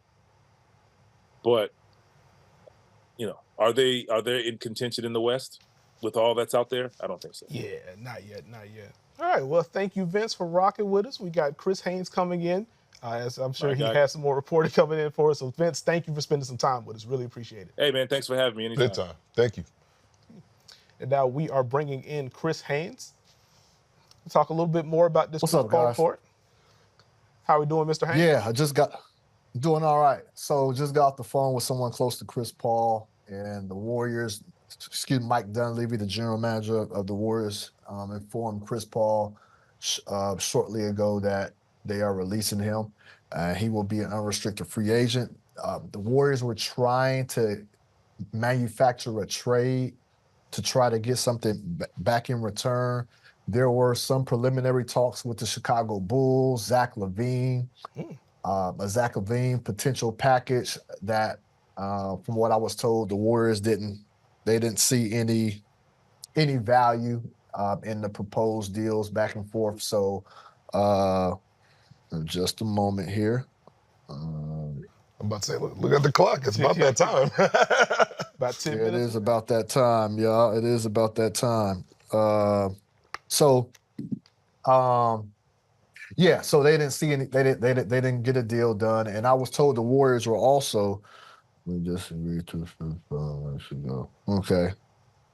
So I was told the Warriors also was trying to get Chris Paul. Well, they asked. I will say that they asked if he would push back his guaranteed date again. Remember, his guaranteed date of $30 million was the deadline was Friday.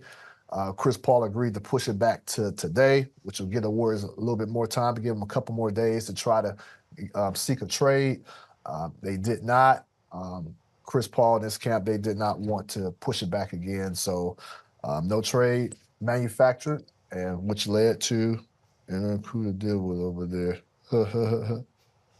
And so, yeah, he's waived. Now, for Chris Paul, stick with Chris Paul real quick. Obviously there will be some suitors. There's be some contending teams that's out there trying to get him. I would be surprised if the Lakers or Clippers did not give him a call to try to see if he would entertain coming back to LA. Also, you have to throw the San Antonio Spurs in the mix. That is a team that has been wanting Chris Paul for the last couple of years. And so they're going to be of interest as well. And so as this, this is fresh new news right now. So you expect a lot more teams to come calling. Let me see, who is this? To come calling. To come calling and seeing what's feasible with Chris Paul. But yeah, he's an unrestricted free agent hitting the market.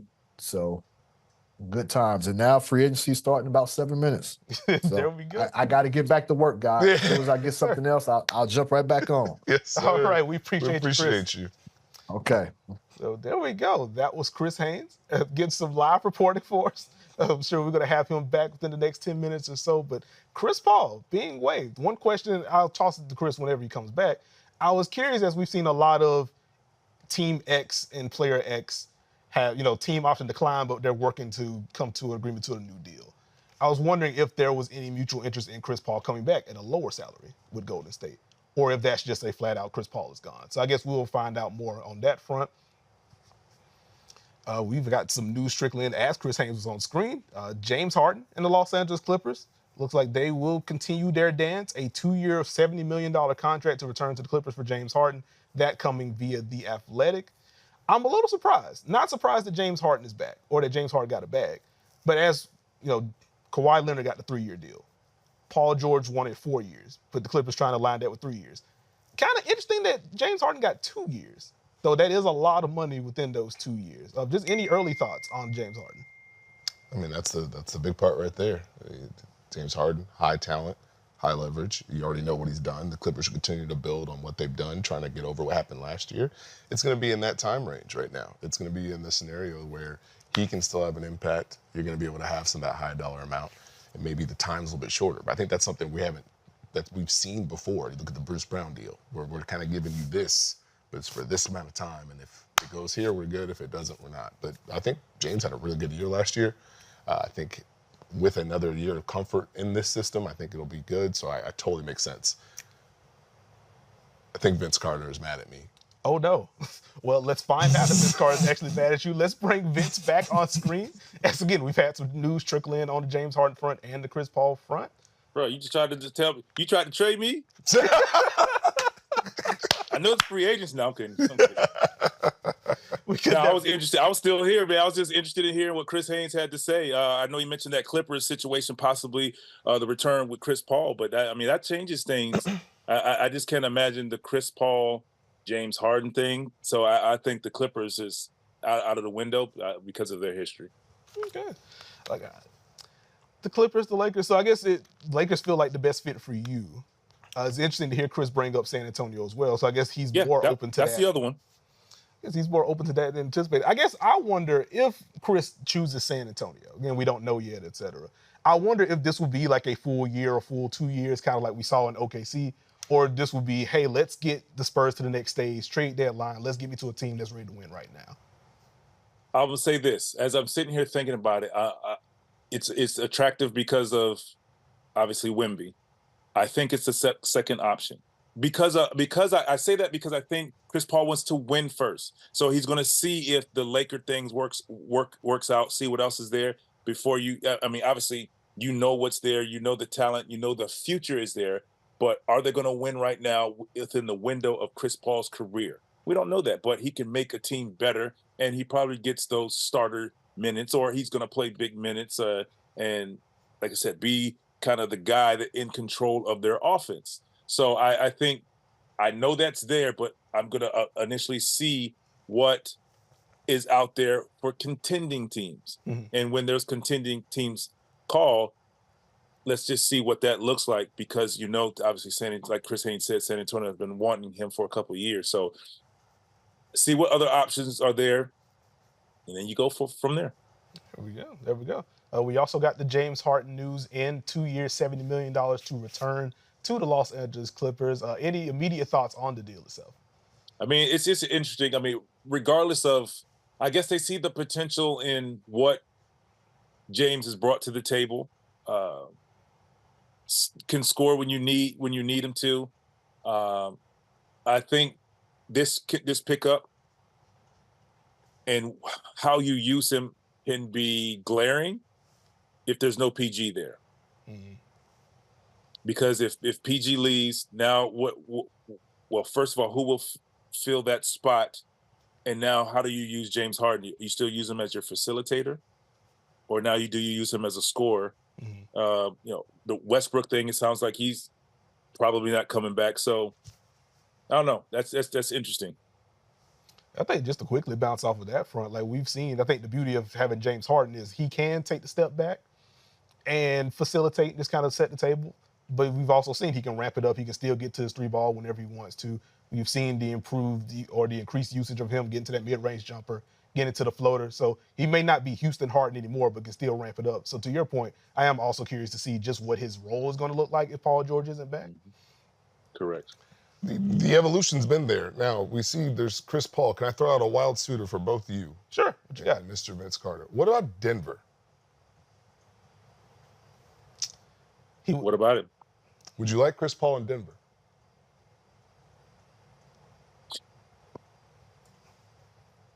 I'm not mad at that, but there again, that now for sure that would have to be his role. I initially thinking I'd have to really sit and think about it, but his role would kind of look like what it did in Golden State. Mm-hmm. It's he won't play the big minutes, and like I said, we're talking here. We're not sure what Chris Paul wants. Does he even want to play big minutes? I'm sure he still wants to start. That's not happening there. Big minutes.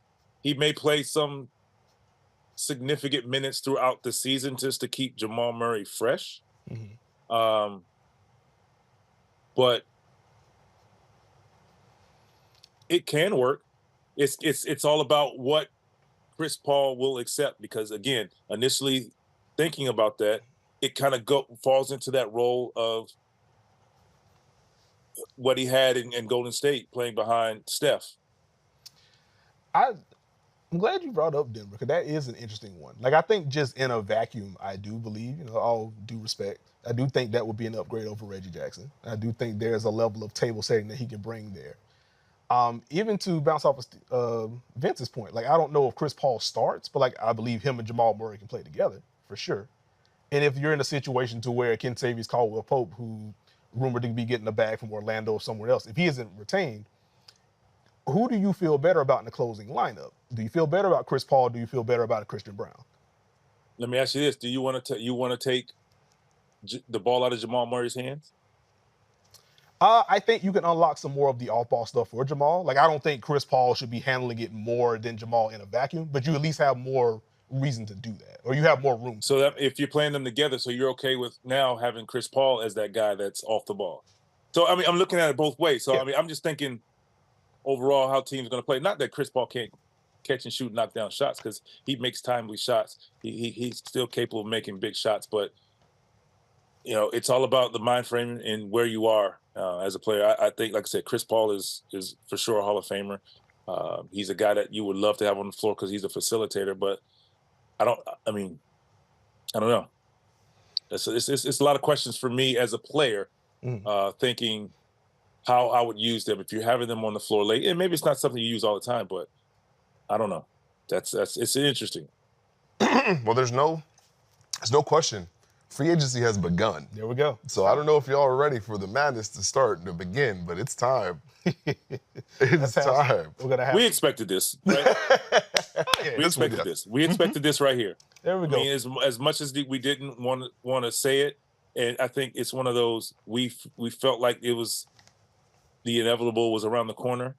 You didn't want to be the person to actually say it till you kind of see this right here. There we go. From Shams Charania, after 13 iconic seasons together, sources say Klay Thompson is departing the Warriors and the sides will begin to work through sign and trade options.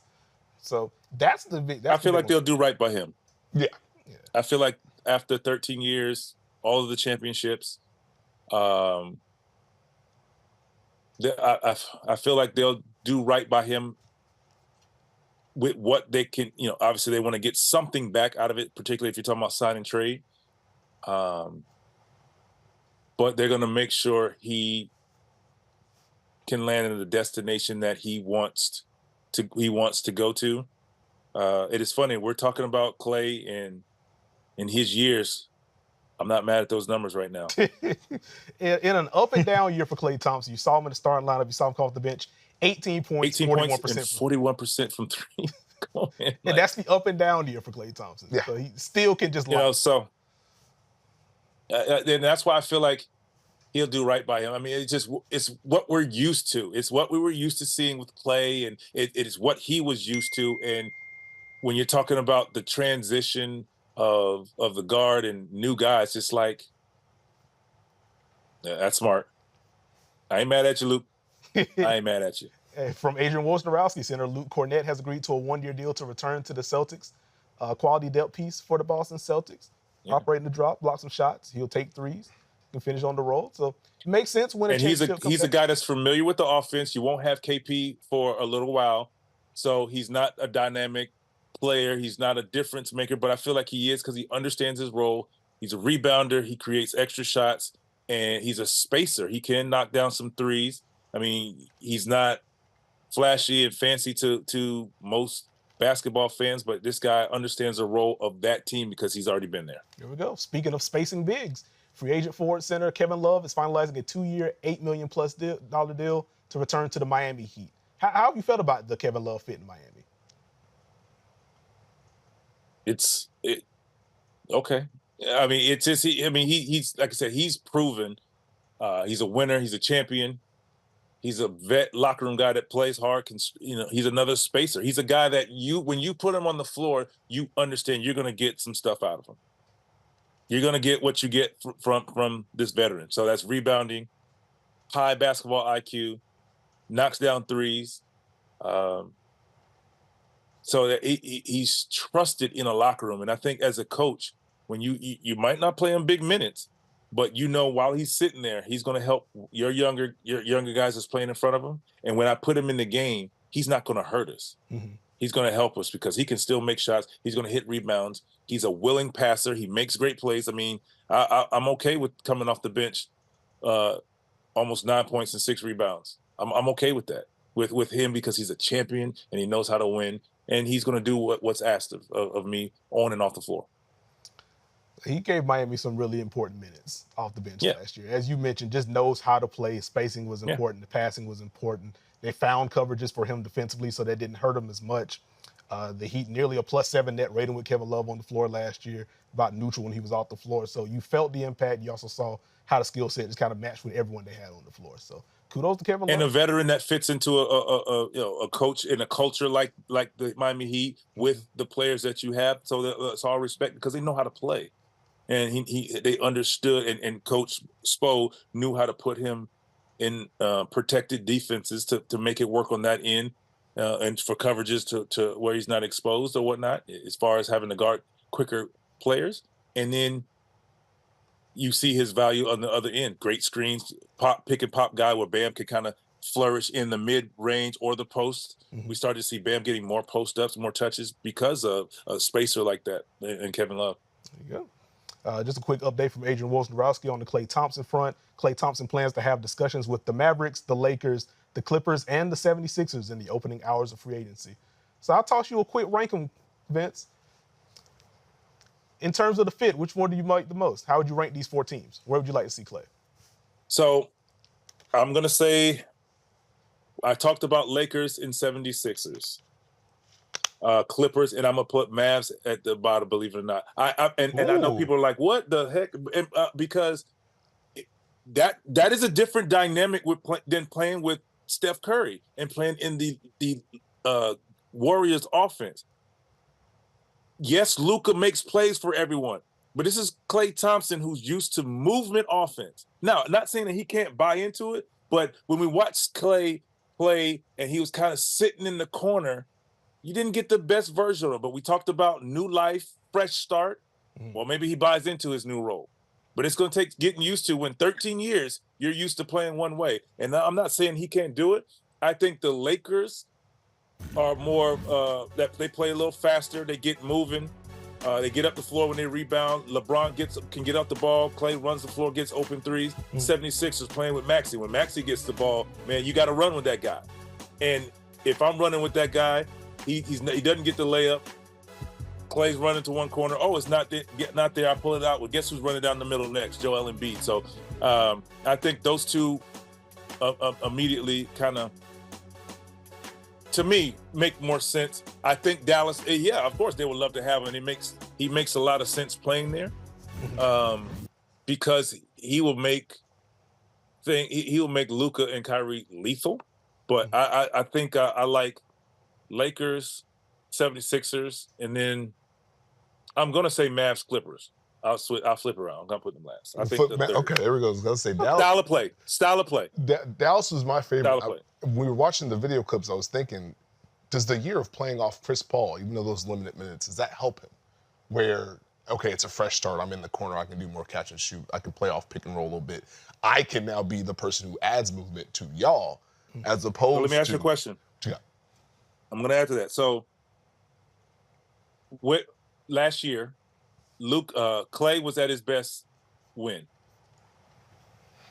Answer that. You could argue when he was coming off the bench.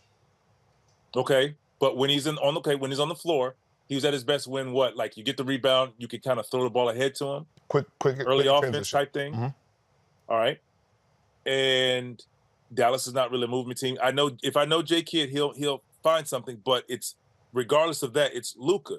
Luka passed the ball ahead every so often to who? Okay. So you said Kyrie? Okay. Now, there again, we're talking about how they played last year, not having Klay Thompson. Now you understand how important, because if I throw the ball ahead to Klay Thompson, we're sprinting back. We're sprinting back to not allowing him to shoot. And then guess what?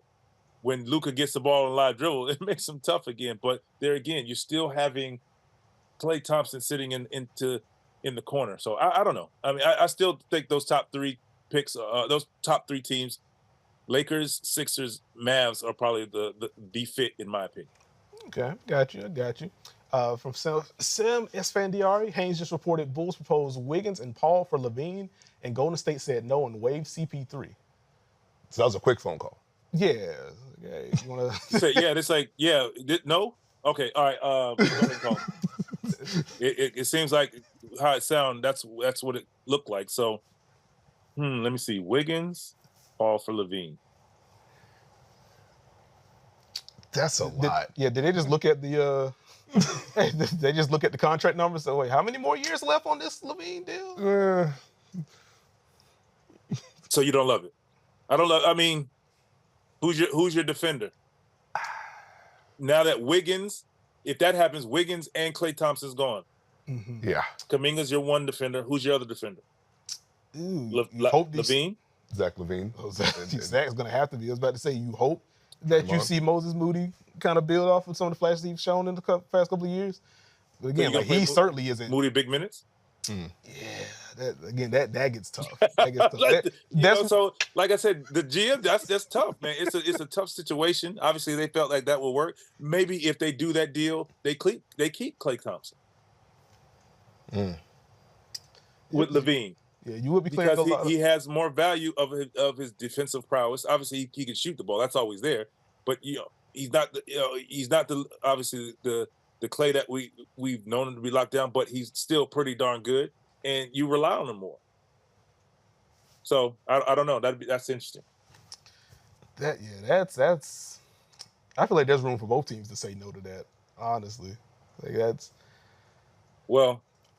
It said reported the Bulls proposed, so they were up for it. I think Chicago would have ran with that one. I mean, from the salary, you're just trying to get the 1 year of Chris Paul, or if you try to move him again, then fine. Andrew Wiggins, younger asset, etc. I guess just thinking like the basketball field is like, what exactly is that going to look like? And are you trying to bring on? I don't know. I guess it goes to Chris Paul. Yeah, I guess it goes to a general direction question for me with Chicago. Like, if you're able to do that. Will the Bulls keep Chris Paul? So he could be possibly in the same position anyway, not trying to work a buyout, not wanting to be in Chicago. Yeah. Because I don't think you have Lonzo. You're going to see that's like. Mm-hmm. So you're not going to not play Zoe.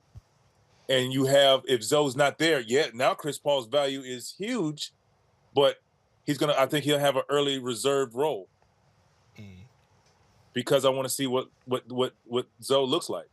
So, and then I think at the end of the day, they're his team now working on him trying to be waived just because, this is not it. Just let me pick my own spot at this point. Yeah, let's not have any of that ever again. I don't want to hear any of that. No, thank you.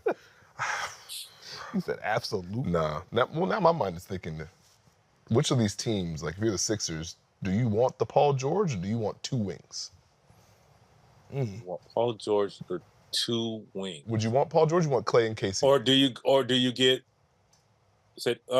go get like a Paul George and then you just find a value player, that a great role player?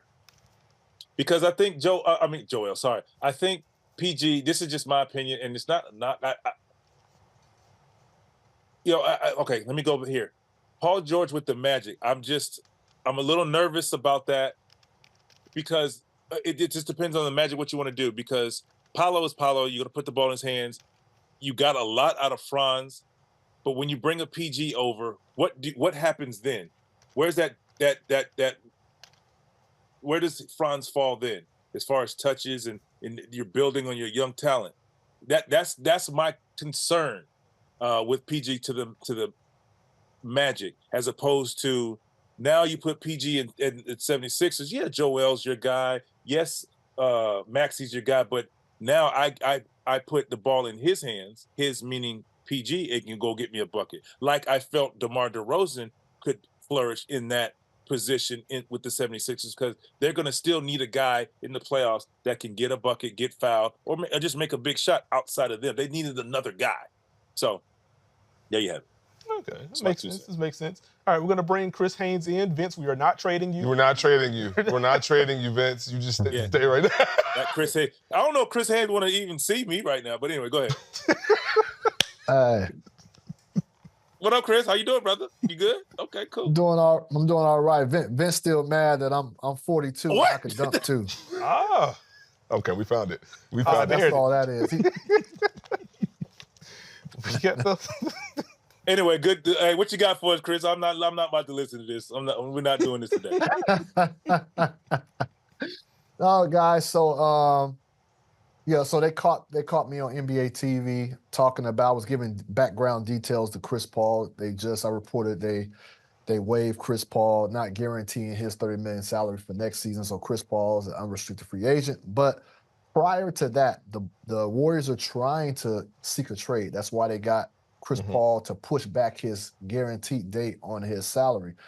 And what was being talked behind the scenes were the Chicago Bulls were trying to propose a Zach LaVine to the Golden State Warriors for a package centered around Chris Paul and Andrew Wiggins. The Warriors were not. That was something that they didn't feel was feasible. And so talks really didn't get off the ground much. But that was something that was a talk prior to the Golden State Warriors making the decision to waive Chris Paul. And one more thing, the Warriors are actually trying to get, well, I wouldn't say trying. They asked Chris Paul if he would be willing to push his guaranteed date back even further to give them more time to seek a trade. And I was told Chris Paul and his representatives they didn't agree to that, and so that's what led to this decision right now. Combination of things, huh? Makes sense.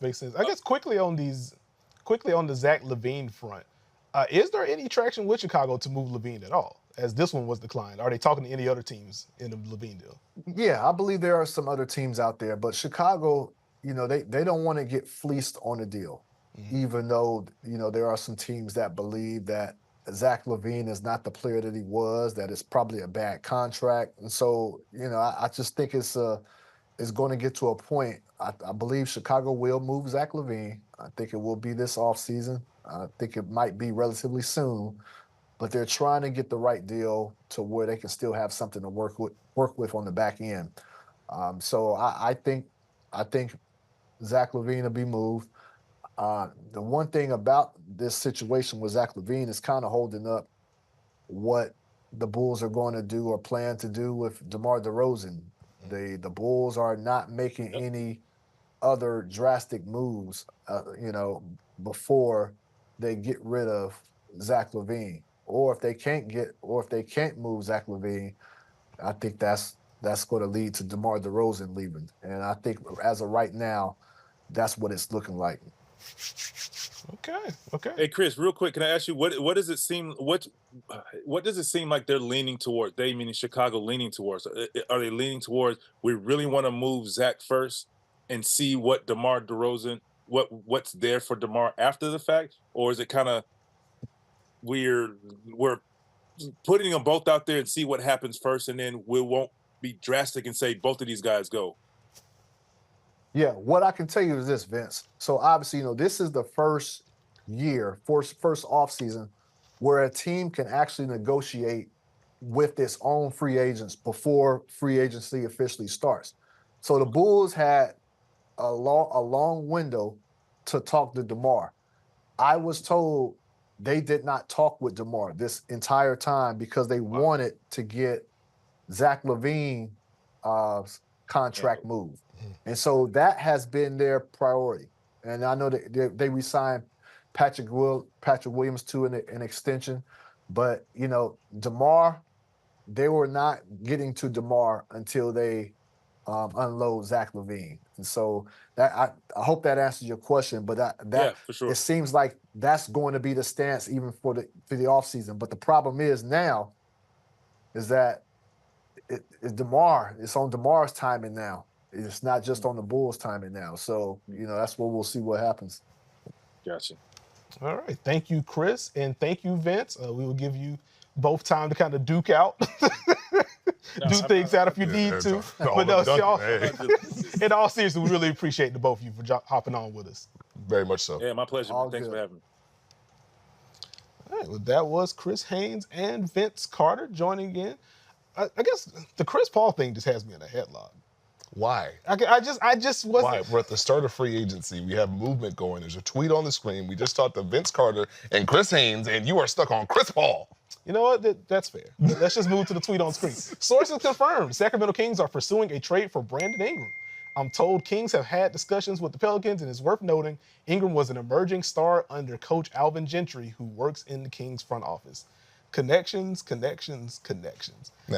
Now, one thing I will say, chat, I seen a question after the Kings get a big, maybe the Kings will get a wing. What do you think about Brandon Ingram's fit in Sacramento in this hypothetical? I'm trying to wrap my head around it because I do think he gives them an off-the-dribble scorer that they need or could use to kind of complement De'Aaron Fox, take some of that pressure off of him. We saw Keegan Murray grow with the ball in his hands last year, but he's not ready for like number 2 or number 1 in offensive scoring usage yet. In that variety. So I think Brandon Ingram would certainly help. I'm curious to see what the package would look like. I would imagine that includes like a Kevin Huerter and a Harrison Barnes. I don't think you put Keegan Murray into a deal like that. So I like it. It allows them to do different things offensively so it isn't so Domantas Sabonis-centric, or you're not putting all of your eggs into the De'Aaron Fox pick and roll basket.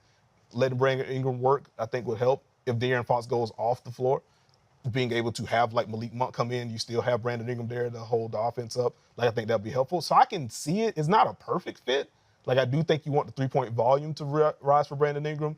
You want to see just the off-ball movement in general pop for Brandon Ingram. I wonder if this is a situation to where it's a new context. He just does it more, or if this is something that he isn't like quote unquote willing to do. Like I think we'll get an answer to that question relatively quickly. But if he is able to tap into more of the off-ball bag for him, both in terms of the shot profile and just in terms of the cutting, playing off of Domantas Sabonis, I can see where it would help.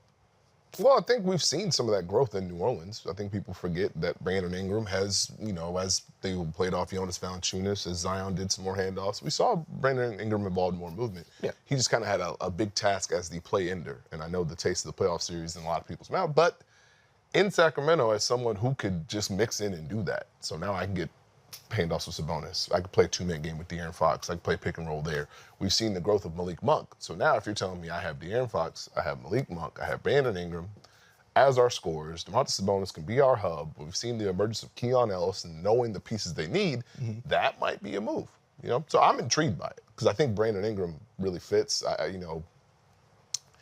If if you're New Orleans, it's going to be interesting. You're entering the last year, trying to find a center potentially. Just added DeJounte Murray. You know, a lot of moving pieces. But Brandon Ingram in Sacramento intrigues me.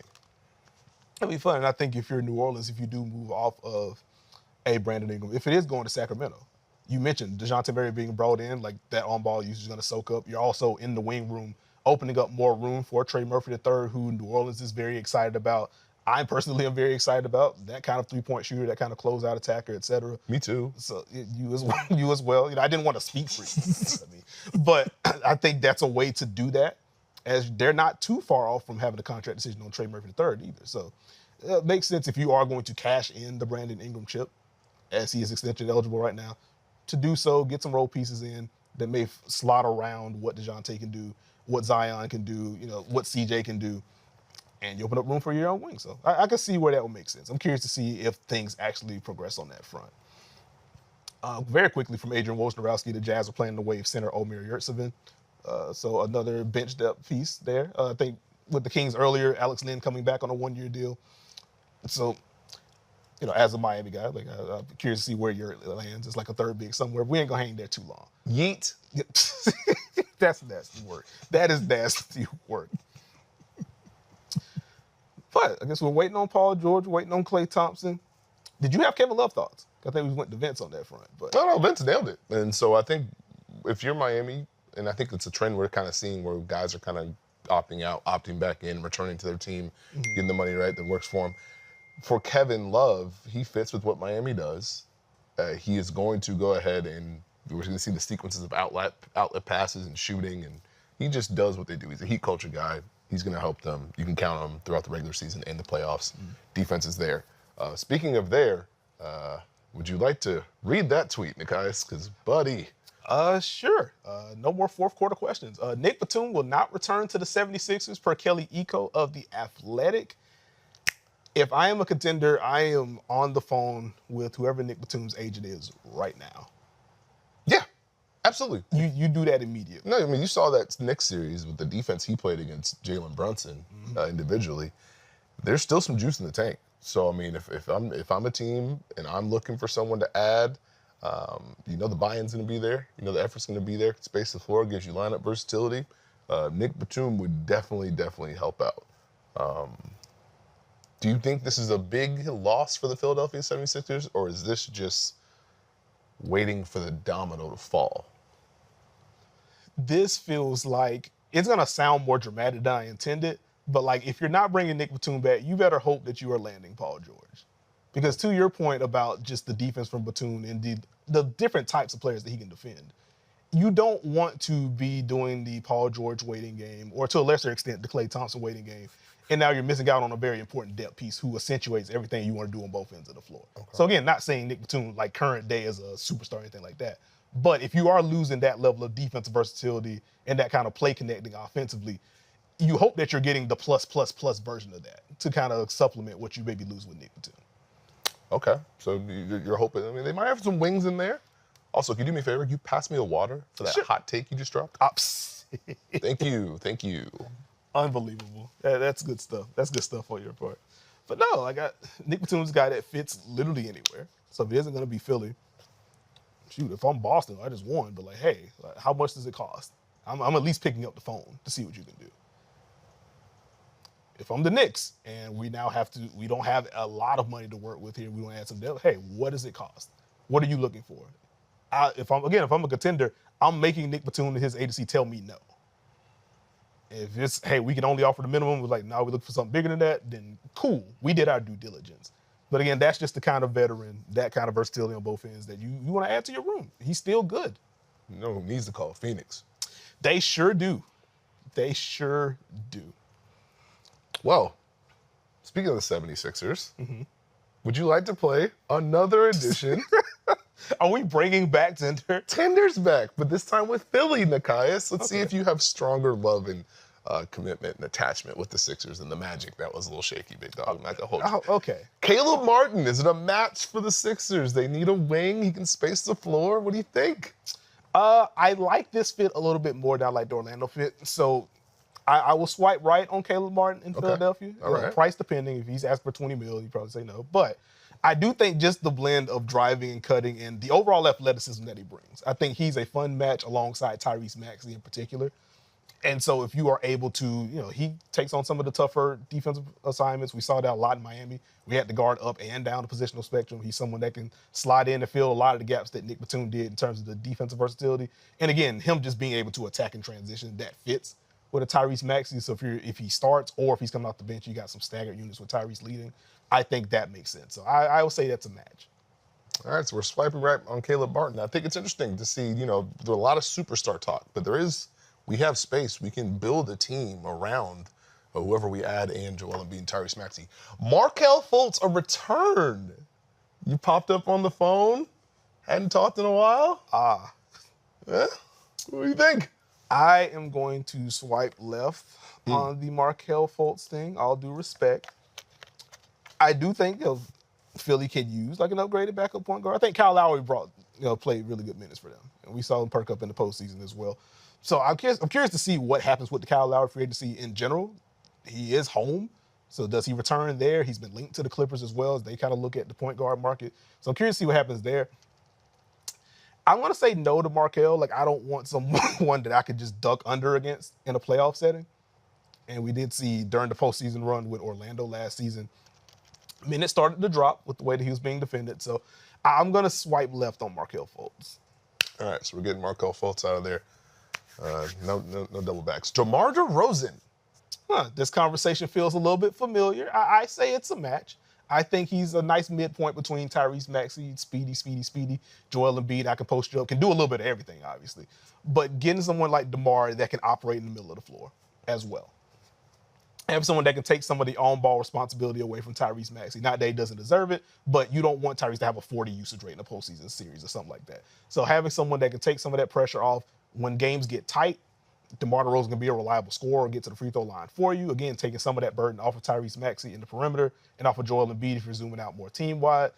I can see it. They're obviously going for Paul George first, but I'll swipe right. Swipe. We'll do it. Swipe. Shout out to you, Vince Carter. Y'all had some great points on DeMar. Andre Drummond. What is it, the bigs? We're playing backup center roulette with Philadelphia for like the last 5 or 6 years, it feels like. This feels like a match for me. Okay. I think Philadelphia has not been an elite rebounding team for much of the Joel Embiid era. I think adding Andre Drummond very obviously helps you on that front. So when Joel goes off the floor, you at least get some extra possessions with the offensive rebounding. You can ramp up the activity defensively with Andre Drummond. You can have him in a deeper drop if you want. I'm not going to call him an elite defender, but there's a level of scheme versatility with Andre Drummond. I'll swipe right. I like it. I don't think he'll break the bank. You address a clear area of need. Well done. Hey. All right, we're swiping right. I'm finding that B-Ball Paul tweet, by the way. Don't worry about it. Swipe right. I love B-Ball Paul. The rebounding, maybe not so much. Left field, Lonzo Ball. Well, if he declines the player option or if this turns into a buyout situation, it's worth the flyer. Like, I very much think because of the health stuff, I don't think it would break the bank to bring Lonzo in. It'll very much be a prove-it situation. And someone that can grease the wheels as a passer, someone that has improved as a shooter, especially last time we saw him. We will see where the defense is when he comes back. When we last saw him fully healthy, the defense was at an all-defense level or tier below. Size on the wing, I would like that. From Shams Charania, with cap space teams, Orlando focused on wing free agents and Utah focused on current roster decisions, and Knicks working to get under the hard cap. Sources say the OKC Thunder are in Eugene, Oregon, set to meet with Isaiah Hartenstein. Good Lord, can I speak? You good? Yes. You good? Okay, I got you. Now, what's interesting here, one, salute to Eugene, Oregon, and the state of Oregon as an entire concept. That's what I'm talking about. Number two, the phrasing of this is very interesting because, we thought Thunder, Magic, those are the top two fits for Hartenstein. He can help. They have space. It works. Orlando's focusing on wings. Wink, wink, nudge, nudge, right? Utah, we have some decisions to make.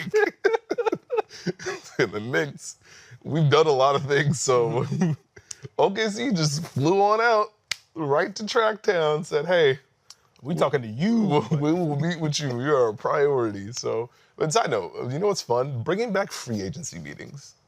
Yeah. Restoring the feeling. It's I feel like that's cool. a very fun bit. But I think the more I think about Hartenstein and OKC, I do think there is a match. I had concerns about what it would do to the spacing, but if you're going to now have another element, maybe you can play double bigs, maybe your bench unit can now have a different flavor with more drive and kick, more handoffs, more pace.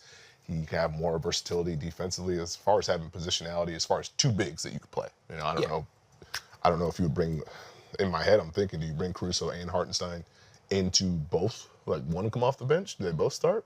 That's where my mind would probably get caught, but we don't have time for my coach brain to work. So, I mean, because one thing it felt like OKC has liked to do is have their bigs be smaller. Like, hey, can you do big stuff? Yeah. Jalen Williams, Ken Rich at times, hey, we'll just kind of have this versatility. Can we now have more of a mix and match while still maintaining that and still building? So I think that's kind of been the most interesting part for OKC is we know what we are, we know what we need, let's go out and get it, and we need to just go ahead and keep in this, I don't want to say win now window, but we need to capitalize now.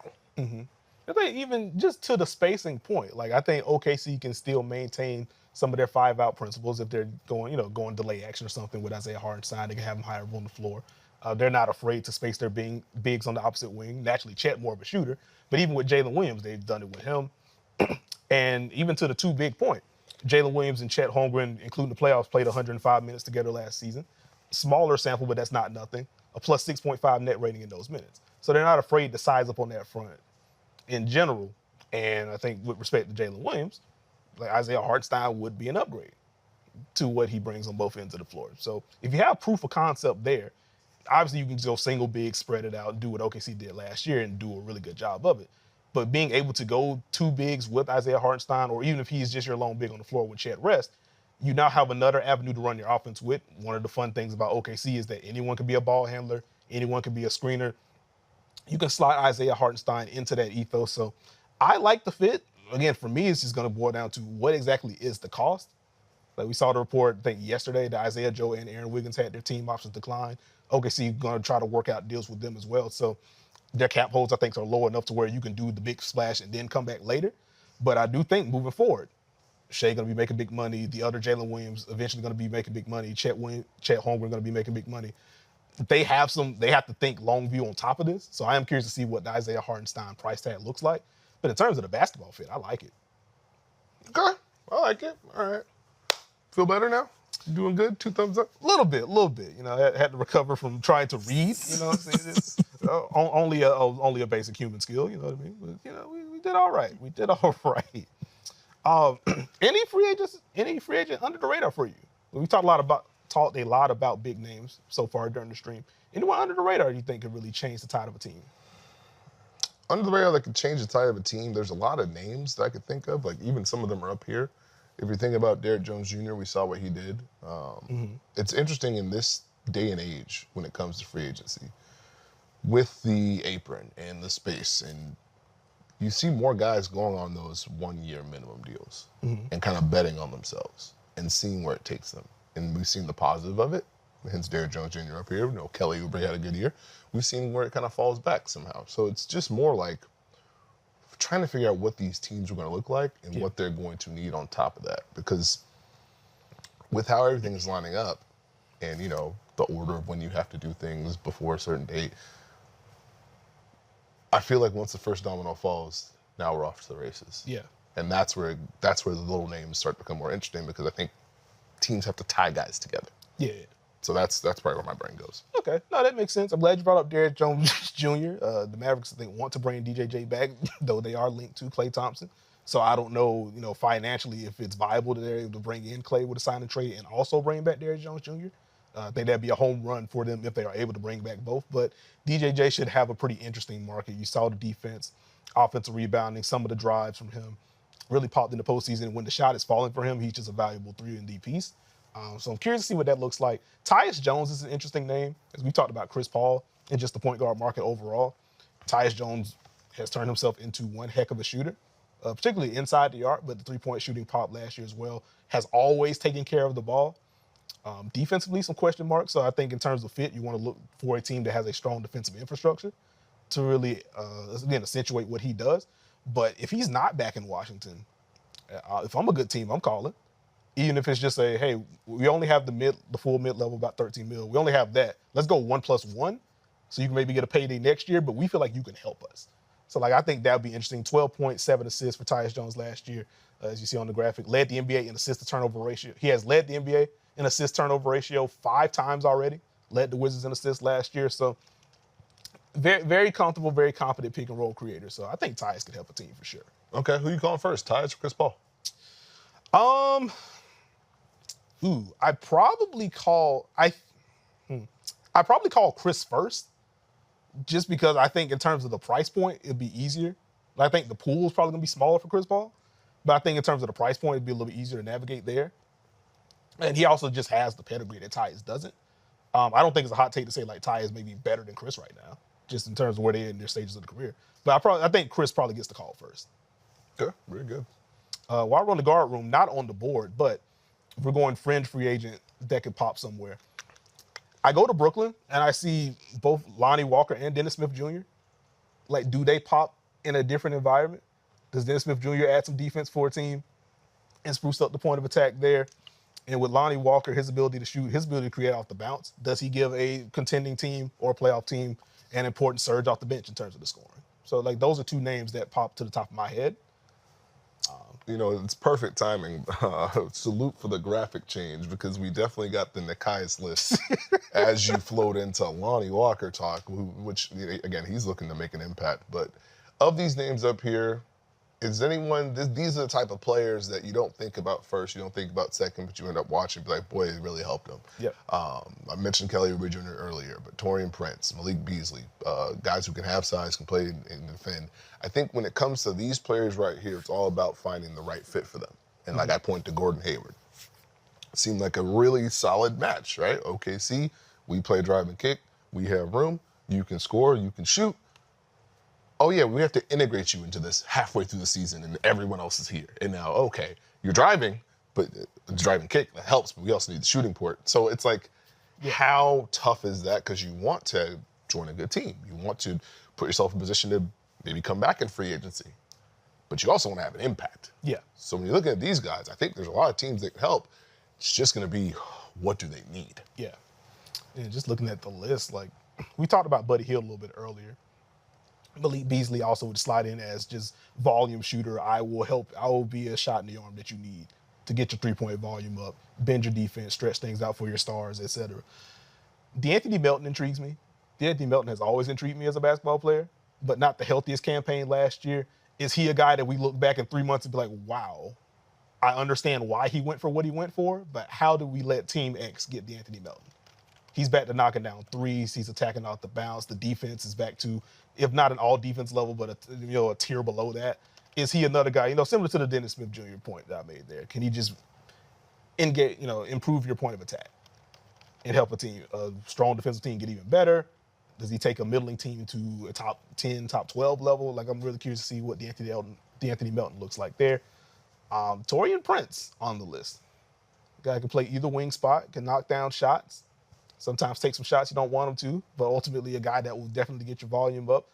If he's not back in LA, do you have a place in mind for Torrey or any of these guys here? Any early fits pop for you? I mean, it just depends on what they're going to, who they're going to be playing with. These are guys that work anywhere. So if you're talking like Taurean Prince, could you see him as a Sun? Could you see him as a Buck? Could you see him as a Heat? Those guys can play anywhere. Yeah. It just depends on what they want to do and what they're asked to do and who they're playing with. So it's a little bit hard to project right now because these don't have full rosters. You know what I mean? You look at a guy like Markelle Fultz, I think he helped a lot of teams. A lot of teams added guards already, and they believe in their starting point guard. So what scenario is going to be best for him? That's where it can get kind of tricky. But if you're looking at a team like Philadelphia, how many of those do you want to bring back? Buddy Hield shooting, he can help a lot of teams, but what does he want deal-wise? So that's kind of the minutia for me. That makes sense. Going to the chat very quickly. A couple of Heat comments from KM Samuels 2. Any Heat rumors from Octophotographer? Thomas Bryant destinations. That's a good one. I do not have a Thomas Bryant destination, nor do I have any specific Heat rumors. Again, we talked about Kevin Love a little bit earlier. He is back. We got the news, a week or so ago that Jimmy Butler isn't signing an extension this year, so I don't think he's going anywhere. But I guess that's it on the Heat news front. Talked about Dennis Smith Jr. I wouldn't mind Dennis Smith Jr. in Miami. Adding to that guard room. We want to go there. Well, let's have some fun. From Jake Fisher of Yahoo, the Clippers are working to try and find a trade for Russell Westbrook. So he opted into his player option. I think a little over $4 million, if I remember correctly. But does not mean that he's staying a Clipper. Just off the top of your head, any Russell Westbrook spots that intrigue you? That gets tricky because you get back to the aspect of, is he going to want to, he bought into this role for the Clippers. He bought into playing with energy and helping shift the game. His defensive effort was there. Pick and roll play, the drives were there. He gave a lot of energy to this team. Being used as a screener and a roller helped. Where does he go where he's going to be into that? My first thought is always Miami. Mm-hmm. Always Miami. I feel like that would help. Then also, see, this is the problem. All this apron, I'm trying to think who can even trade for him. I don't know. Would you believe in would you believe in the impact he could have on, say, an Orlando? Do you think he has to go contender or bust, or would you want him on a younger team? It feels like contender, or I need to be able to start for you. And so, I don't think Russ goes to Charlotte to start alongside Lonzo Ball and Brandon Miller and make that the 1 through 3 or anything like that. But I feel like it'd be get me to a contender. If I'm doing the bench thing, I better be on a team that's gonna finish top 3 in either conference type beat. So as I'm trying to think of some teams,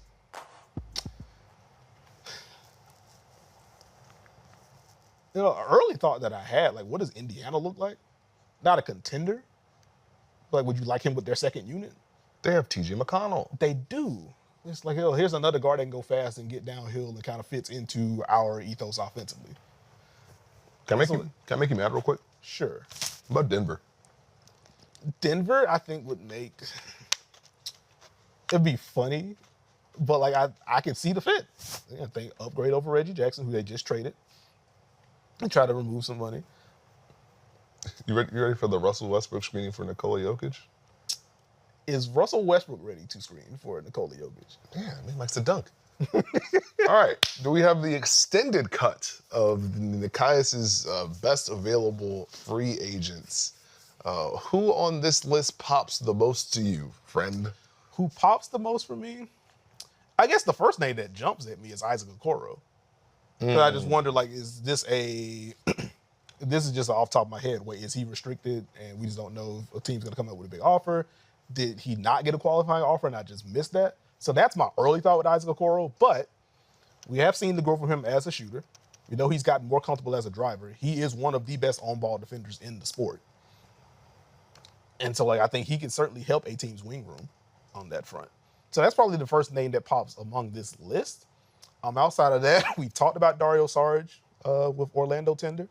We talked about Andre Drummond. We talked about Patrick Beverley, also a tender candidate. Luke Kennard is interesting. I think his option was declined, but I think him and Memphis are working something out. So I don't know how real his free agency is unless something breaks apart there. I guess I'll ask you, if Luke Kennard and Memphis isn't able to agree to a deal for whatever reason, is there a team or a group of teams that pop for you? Well, one, I want to go back to Isaac Okoro. Oh, my fault. What about Detroit? Moving too quick? What about Detroit? No, it's fine. You're good.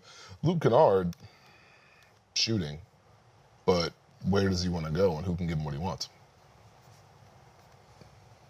He can fit everywhere, but what type of money he wants. Yeah. And so is this a scenario where, and again, we see a lot of times where teams are going to keep their talent to the best of their abilities to stay under the first apron, to avoid the luxury tax, and then move forward from there. So, his best bet might be trying to get the best of both worlds from Memphis. Where would you want to see Luke Kennard? I was trying to think, if he's going to get I would need to see what Atlanta's salary situation is like. I believe they have put themselves in a position where, they didn't do the qualifying offer for Sadiq Bey. Yeah, so that's... So they may have the mid-level or they may not want to do all that. Yeah, good call on the Sadiq Bey front, as he's not getting a qualifying offer from Atlanta. So I think they're still trying to shed a little bit of money. So I guess we really just turn our eyes to see what is the clock on Trae Young like at this point. So again, that's more just general transaction and free agency. So I guess we'll see on that front. But like Atlanta popped for me earlier as a team that, they just want to take more threes, especially under Quinn Snyder. They need more three-point shooters. They just traded AJ Griffin. But again, I just forgot about the Sadiq Bey thing. So thank you for that. Outside of that, like Miami's interesting for Luke Kennard, especially if they are going to move either Hero or Duncan Robinson in something else. And that becomes let's make the splash, and now let's add this guy to help replace some of the shooting we just lost. Okay. So that would be interesting for me. Again, I'm looking at teams that I think you're going to need a strong defensive infrastructure for Luke to pop in the regular season and the postseason. So within that lens, again, Miami pops for me. Minnesota, depending on what their money situation is like, I mean, it's just tight there. So I don't think Luke takes that kind of a haircut to go to Minnesota, but that would be the type of signing I would like for Minnesota to add a volume shooter. So maybe you go, cheaper shoot. Maybe you see if you get Buddy Hield instead or somewhere. See if you can get Malik Beasley on another prove-it deal, bring him back to add to the three-point shooting. But I think that's probably where I go there. Can I lob you a question real quick? Sure. Just to see, I'm not sure if we went back to this. The James Harden 2-year deal, the second year is a player option, reportedly. Ooh. Does that change how you feel about it? A little bit. That explains why. I think that explains why you got 2. It's like, okay, if I'm not getting the full 3, I at least want some autonomy to cash right back in. And I can play again. And maybe free agency looks a little bit different in terms of how many teams can get to room next year. I haven't looked at what the 25 or the 26 projections are like with cap room teams. But maybe that's the bet for James Harden. Or just in general, if Paul George is now going, hey, let me just do this 1+1 just to see what this year about to be like. Because if this turns into we don't replace Paul George, we are a good team in the West, but we're not a contender, or Kawhi's hurt again next season, hey, can I go somewhere else? Can I find some? So giving James Harden a little bit of optionality there, it does make me feel a little bit differently about the deal. I can see where that goes. Monte Morris is another name that's popped for me while we have the list up. It just feels like his stock is down for some reason. And I still think he's a quality guard. We talked about Tyus Jones a little bit earlier as a guy that can run ball screens for you, can knock down shots, win space, won't turn the ball over at all. Monte Morris certainly fits that mold, even if he isn't as good as Tyus. Like, I feel like a contending team could certainly use a Monte Morris to add some, just to add a level of calm to the second unit. Okay. Let's go back to Russell Westbrook real quick. Okay. I don't know why my mind went there, but hey, this is what you're working with over here. So we mentioned Denver as a landing spot, right? Mm-hmm. How do you feel about San Antonio for Russell Westbrook? I probably like that one a little less, at least on court. I think it's funny we get the Russell Westbrook reports and stuff like that. But like by all accounts, like every team he goes to, his teammates tend to just love him. And so I think in terms of aiding the culture and also just setting a tone of we are playing at 110% capacity all of the time. Not that effort was ever an issue for San Antonio last year. I think that was just more we are young, we're trying to figure it out. But I do think having that kind of vet in the room to act as an extension of Pop in terms of establishing what our, just what our level is. This is what we're going to do in and out every night. This is the level that we're playing with. This is the level of energy we're playing with every night. I could see that. And then just in terms of the basketball fit, he is going to push the pace for that Spurs team. He is going to drive the basketball. He's going to jumpstart some drive and kick opportunities. We saw the Spurs experiment with Wemby as a pick-and-roll ball handler last year. And if Russ is continuing to set screens and they go more inverted stuff, like Russ could fit there. So, I see it. I don't love it, but I can see how it would. Well, you mentioned driving the basketball. We can see, obviously, the impact of the athleticism. What do you think about Russell Westbrook to the Oklahoma City Thunder? The return of Russ? That would be a very fun story. And I think as you touched on, Gordon Hayward and the perceived fit versus what we actually got, I don't think it would take long for Russ to acclimate himself to the style that OKC plays in, because he just wants to get downhill all the time anyway. And again, everyone can screen in Oklahoma City. If Russ continues to be willing to do that, he certainly can slide in there. And, again, zooming out, this would just be a fun story for him to return. I know he's still very much loved there. I can see. I still still in the I don't love it bag on that front, but I can see where it worked. Okay, respect that. How about Russell Westbrook as a Phoenix Sun? So that would be Russell Westbrook being the answer for the Clippers need a point guard, and Russell Westbrook also being the answer for the Suns need a point guard. Is that what you're telling me? Pretty much. Yeah. I think that would be fun. I think my mind goes to, okay, do you, Westbrook, Beal, Booker, KD, how much fun is that lineup? Is just leaning to more KD at the 5 for Phoenix? Mm-hmm. I could see it. I think that's the thing for Russ. I think he's got a lot of different landing spots, and I think Phoenix is a team that is going to have to find a way to get talent. Now, I think the fact that it's a trade makes that a little difficult, if I recall correctly, because there's a whole lot of things that specific team can't do. Yeah. I don't know all the things about the second anchor run, but I know there's a whole lot of things they can't do that other teams can't. So, no, that makes sense. That makes sense. Actually, while we have Phoenix up on the board, like one thing that trickled in, I think yesterday, Royce O'Neal agreeing to a 4-year, $44 million deal to come back to Phoenix. Do you like the deal, and how did you feel about Royce's fit in Phoenix when he joined the team last year? Loved it. I thought he did all the little things for that team, and I think they only have so many opportunities to kind of add a talent in that slot. So I think Royce O'Neal's ability to space the floor, his cutting, the defense, being able to guard multiple positions for this specific team really helps. And so I think being able to keep him kind of gives you that element where you're able to elevate. Now, boy, would you look at that in the past. The Nuggets are showing interest in Russell Westbrook. Go ahead, source. My bad. Hey, I got excited. From Jake Fisher of Yahoo, one's in the chat for Steve. Thank you.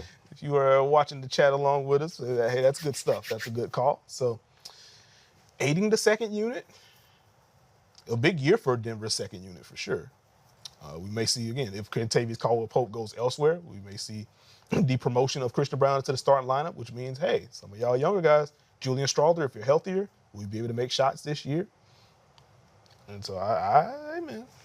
Hey, Russell, that second unit, that gets interesting. Hey, it's going to be interesting. It's going to be interesting. A fun start to free agency. I know that much from us. It's a little bit of a different feel, you know. You're waiting for the fireworks, and I don't know if you ever, as a kid, did like the sparkler, and then you didn't light it really well, and then it just kind of went out. Yeah. But you still had fun when it was lit, you know what I'm saying? So it's interesting to watch and kind of see how teams navigate and when that first domino is going to fall. But I think, you know, talking about what we saw with Klay Thompson, the expected list, the Paul George talking points, which one of those is going to fall first? Who's going to move where? I mean, did you think we would get Russell Westbrook plus Denver? I did not. 55 minutes in? Yeah, I also love just the tag team there. Jay Fisher, hey, Nuggets are interested. Tony Jones of The Athletic. Russ is also interested. So, I mean, hey, if 1 + 1 is the equation, it might equal 2. Maybe we get Russell Westbrook. You are a Denver Nugget if they're able to work out some kind of trade. So I guess we're going to keep an eye on that front. But I guess just circling back to the top, we're waiting what these Paul George media is going to look like.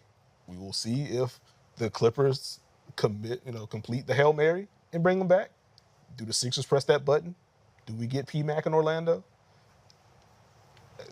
That's going to be fun. We see what happens with Klay Thompson. I also want to circle back to the Dallas discussion because I do think the fit is a little bit cleaner there. Like Dallas did play faster last year. We've seen some of the movement sets they involved Tim Hardaway Jr. in. I think Klay can slide into those. Hey, Nick, you know who can help us out right now? Who? The great Chris Haynes. Back on screen with us is Chris Haynes. Chris, welcome back.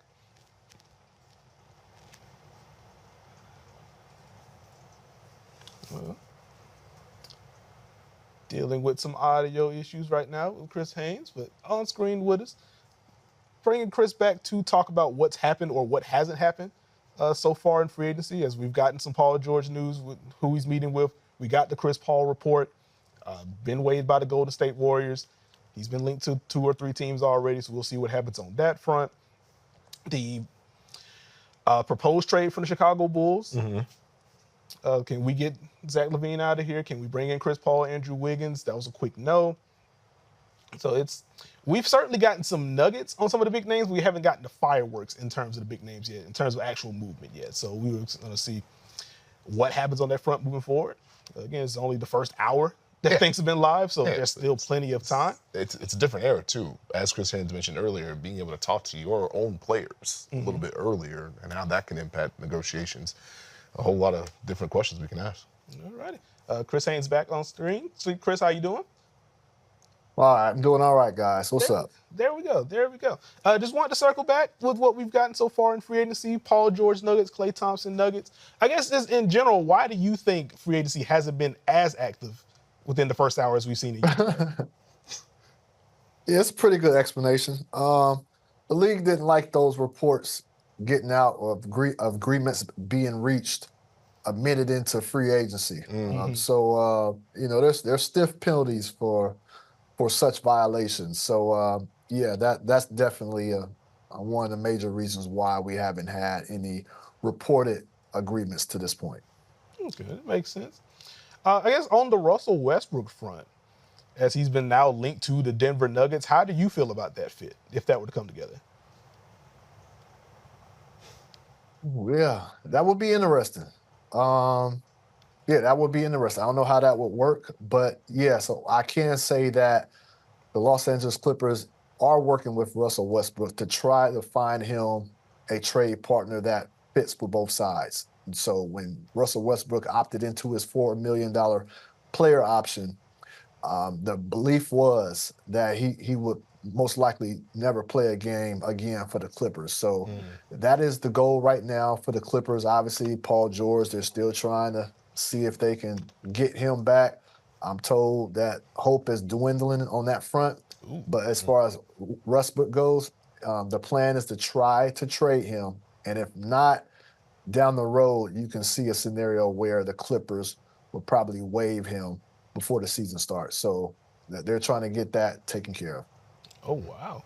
That's a lot of Clippers. It's a lot of Clippers right now. Yeah, a lot of movement. We got James Harden is back, but now we're just waiting to see what happens with Paul George, what happens with Russell Westbrook at this point. That's going to be... Dominoes. The dominoes are rolling, guys. Dominoes are rolling indeed. Well, Chris, thank you for rocking with us. Thank you for hopping back on. Thank you.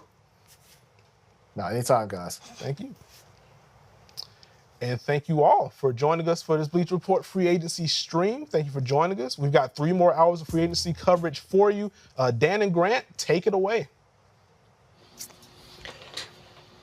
What is up, everyone? I am Dan Favale, coming at you with Grant Hughes. We are Bleacher Report NBA staff writers, as well as co-hosts of the Hardwood Knocks podcast. And let's get into some free agency stuff. Grant, we're off, and we're not really running. It's been more of a crawl than anything of a sprint. How are you feeling 1 hour into 2024 NBA free agency?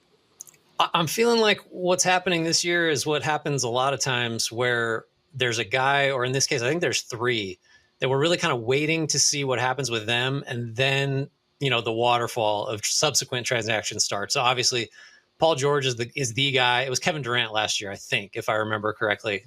That was a trade situation, though. So we got to see what happens with Paul George. We got to see what happens with Klay Thompson. We got to see what happens with Kentavious Caldwell-Pope. And my sense of it is once those dominoes fall, then things kind of start to come into order. Is that your take on it? We're just kind of waiting for the big things to happen, and then we really get going. I mostly agree, and you could probably throw Isaiah Hartenstein in there since OKC apparently is rumored to be visiting him already. But I think one of the things that are factoring in here is since you were able to negotiate with your own players, we've seen a bunch of deals happen already. So we still have these rumors about, okay, where's Klay going to go? Where's Paul George going to go? But the fact that OG Anunoby's off the board, Pascal Siakam's off the board, James Harden's already off the board. But I think we want to start with, let's start with the rumors. I think, you mentioned the 2 free agents who are top of mind probably right now. Paul George, first and foremost. If there's anyone holding everything up, it's absolutely Paul George. Right. He's rumored to be taking meetings with the Sixers, the Magic, and then a return to the Clippers still kind of looms. What do you make of this whole Paul George situation, and who would you bill as your favorite right now? Where's Paul George playing next season as of right now, 7:01 Eastern time? Yeah, I almost want to talk about the Magic fit because I think once he eventually signs with the Sixers, we won't be able to kind of imagine how much fun that would be with him in Orlando. So I do think it is the Sixers. It just going back to that what was it, a halftime broadcast with Joel Embiid during the finals where he made eyes at Paul George, and sometimes that's nothing. This time it feels like it was something. There's been so much smoke, right? For so long that, the Sixers would have this mountain of cap space. George fits into it. Nobody else really makes sense to spend that much on. So it just feels like Philly to me. But I mean, the Orlando fit is it's just so intriguing, right? Just it's a younger team, him fitting right there next to Jalen Suggs in that backcourt, just a supersized group there that could really defend a potential rising power in the East. But it does feel like Philly to me. I agree with Philly. Orlando would be so much fun, though. But we have a report from Keith Pompey of the Philadelphia Inquirer. Source, Tobias Harris receiving free agency interest from the Pistons, Jazz, Spurs, and Mavericks. Notably absent from that is his incumbent team, the Sixers, who that did not end well. He's basically gone. Do any of those teams stand out? The Pistons have been linked to Tobias Harris for months. Do any of these teams, though, stand out as good fits, or even one that maybe the fit's not great, but, they would just pay him? I mean, it's not so much fit for me with Tobias Harris. It's just what's the number? It's a price question, right? He's one of the guys that maybe he's the guy who's kind of the poster boy in the league for you're not evaluated necessarily for what you can do. It's you're evaluated for what you can do relative to what you're being paid. And he was, everybody knows that he was overpaid on that last contract. So you could talk me into the Jazz. You could talk me into just about anybody if you're talking, well, maybe that's what we should get to. Is this mid-level money we're thinking? Is it less than that? It's hard to imagine he gets up towards, the $20 million a year figure. But, look at the numbers, 17-6, shot 48% from the field. It's just, he's been consistent over the years, 7 years and averaging over 17 points a game. Like, this guy's a rotation player at minimum, a decent starter at worst. And kind of a universal fit if you don't need him to be like your second or third best player, right? Yeah, the concept of Tobias Harris still has a ton of value. And Caitlin Cooper of Basketball She Wrote calls it a soul tax, where a situation gets so toxic, you just play so poorly. I wonder if that's what happened in Philly. But all these teams that are mentioned, with the exception of Dallas, those are cap space teams. And so it makes me wonder, is he looking for the 1 or 2 year balloon offer? And when you're considering fit, I'm going to be honest, apologies to any Detroit Pistons fans watching. I want anyone who's looking to do well to stay out of Detroit right now. So can we get Tobias to like the Spurs or even Dallas? Those are two teams that I think that could be good if they get someone else who in theory could break down defenses and force them into rotation aside from their top level options that are there. And so I love those two fits. I don't know that I understand Utah's interest. If you have Larry Marketing, John Collins is still there. You have Taylor Hendricks that you got to clear some minutes for. So I just don't, the Utah interest puzzles me, unless is this a precursor to Danny Ainge kind of shaking up the roster? No, I'm glad you mentioned the name. To me, there I can't remember now because it's been kind of a whirlwind of a day, but there was already somebody else of consequence who was linked to Utah. It was kind of like the Tobias thing where you're like, what, why? And to me, it just feels like this is Danny Ainge doing the Danny Ainge thing where it's like, we were in on this guy. Well, we just, just got to be in on everything. So you're going to hear the Jazz come up maybe, more often than I'm not going to project. I keep hearing the Jazz come up more often than I think they should, related to targets that I would be surprised if they really had interest in. Harris being kind of one of those guys. But I think it's all just, specifically to get back to Harris, it's just got to be about the dollar figure. Mike Teasy in the chat says Tobias is a good pick for the Lakers if Klay goes elsewhere. Yeah, I mean, I think, the Lakers pretty clearly have eyes on, to me, Thompson. That fit just really makes sense. Thompson being an LA guy. Again, Harris would be fine there, right? As long as you're not banking on him to be more than he's capable of being or has been lately. Well, Tobias Harris is probably going to switch teams. You know who has already switched teams, Grant? Andre Drummond, 2-year, $10 million plus deal per Michael Scotto of Hoops Hype with the Sixers.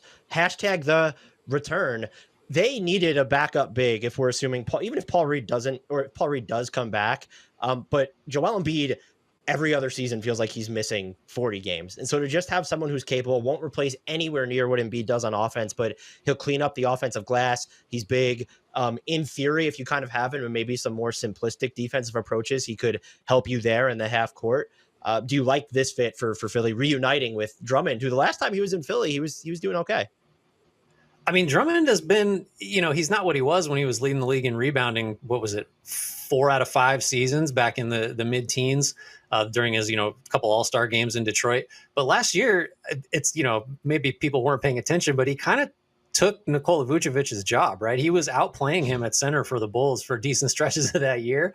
That may say more about Vuce than it does about Drummond, but he's still going to get a ton of rebounds. He got 9 a game last year, and he's only playing 17 minutes. So, I mean, if you're just looking for a high end, backup for what is it? It's going to be $5 million a year. That's solid. And, we've been lauding the Sixers cap space all summer. That $61 million estimated figure is dropping down to just a nice little 56 there. So not gonna do too much damage to that Paul George pursuit, getting Drummond in there. Yeah, and I mean, whoever their big signing is, my structure, are they using cap space? Is this part of the room exception? I don't know. I'm very fascinated to see what their books end up looking like. Anything else been going on? I mean, we talked about Paul George a little bit. This is one of those moves that I don't think it signals anything about Paul George. It's a move they always would have needed to have made. And so we were talking before some of these news breaks came in that we both think PG is probably going to go to the Sixers. We mentioned that we love the fit in Orlando just as kind of being fun.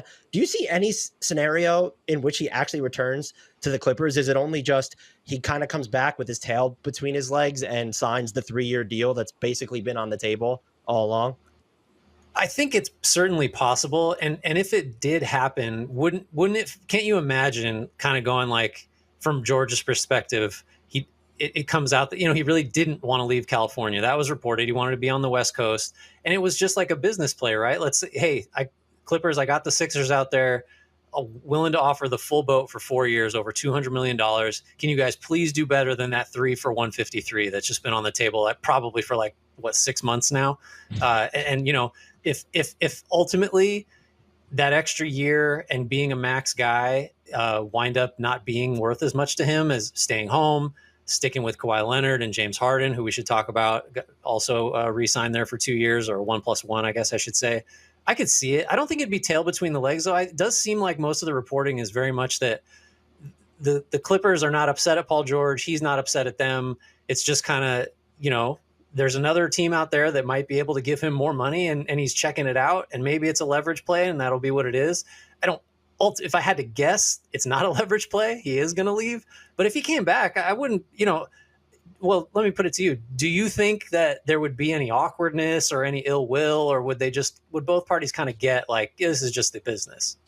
Wait, could we just agree that this team is cooked, even if he comes back? Because, well, that's a separate question. No, but I mean, even when you look at their dynamics, you have the reports from Brian Windhorst of ESPN that Paul George had no idea Kawhi was signing an extension. And so that's akin to me leaving the Hardwood Knocks podcast without telling you, or signing a sponsor without telling you. And so that's exactly what it would be like. Exactly, for the same amount of money too. But it's just, right. It's super awkward, and it seems like he might be frustrated that Kawhi cost him leverage, because if you are the Clippers, why wouldn't you say to Paul George, why are we going to give you a longer commitment than not only Kawhi at this point, but James Harden? And this is a good segue into him. The Clippers have made it very clear how much they actually care about the money aspect of it all is one thing, but Lawrence Frank says Steve Ballmer doesn't care. It's about the logistics of how limited you are to build out a roster, that they're kind of operating on this 2 or 3 year window. They got James Harden to fit in to that window, and that almost cost Paul George some leverage. The fact that James Harden also didn't have a market, so the two couldn't leverage the Clippers together to getting different, James Harden could have definitely gotten more money, or if Paul George wants that 4th year, something just seems kind of off here, which I guess is why I think that Paul George is ultimately going to leave. But what did you think of James Harden, 2 years, $70 million, the 2nd year is a player option? Just more evidence that the Clippers are basically operating. I know they have Kawhi under contract, but it feels like year by year at this point. Right. And it's sort of in a disappointing way, I think, kind of status quo. We're going to be we'll be fairly similar to the team we were last season, which by turns was phenomenal for that, what was it, 30-3 or something ridiculous like that. I like to blow up that number from their hot stretch a little bit all the time and just see if anybody catches me on it. And then they fell apart. So we disagreed last time we talked about what Harden was going to get. I went way low ball and said I think it's 25 a year. And part of my thinking was well, who else is out there that's going to beat that? What's the market for James Harden? And I mean, he gets an average of 35 a year. He gets a 1+1, so a player option on that second.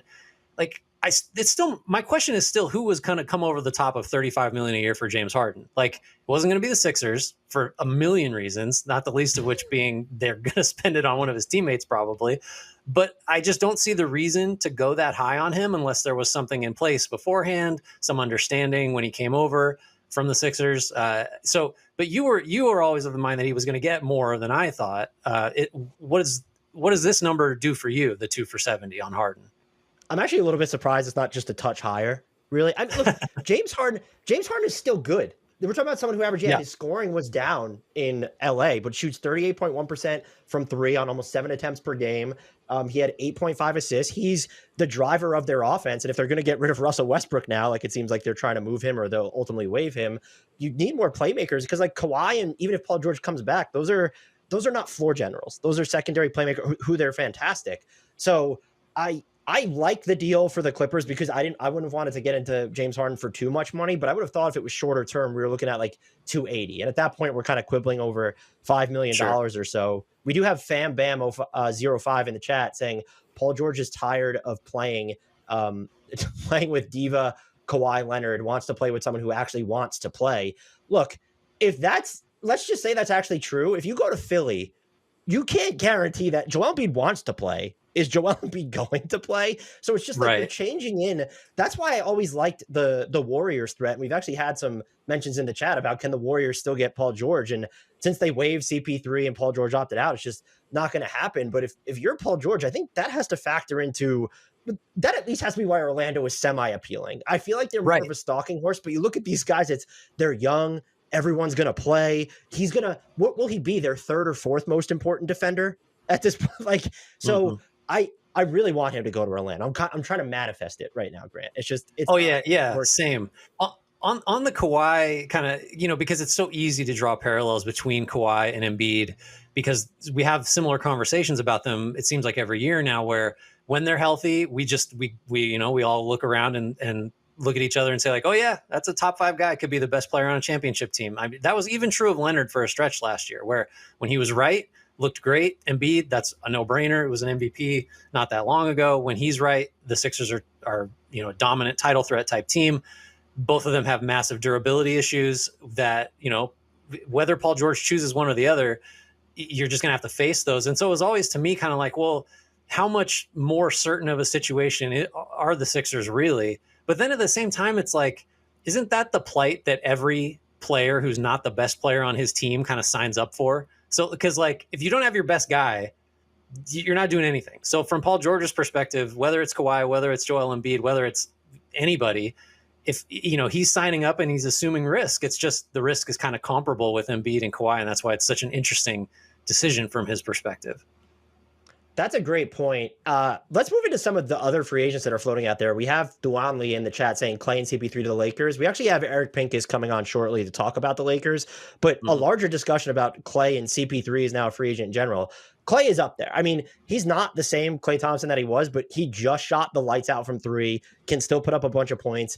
And I'll phrase it this way. There are worse defenders on the wing in the NBA than Klay Thompson. So it seems like he's leaving the Warriors based on the reporting from our very own Chris Haynes. Where, as a resident Dubs fan, Grant, where do you sort of like fall on all of this? And what do you think is the teams we've seen are the Lakers, the Clippers have been mentioned a little bit, the Mavericks, I think we've seen the Sixers. It was funny, Orlando was mentioned at one point. They're not really mentioned anymore. Is there I guess, what does this mean for the Warriors? Because you've gotten rid of Chris Paul's contract without doing anything with it, and now you might lose Klay. So what does that say about their direction? And then what do you think is the best fit or biggest threat to actually come in and get Klay? Yeah, it doesn't feel like I might lose him. It feels like we're, getting pretty close to a dead set certainty at this point.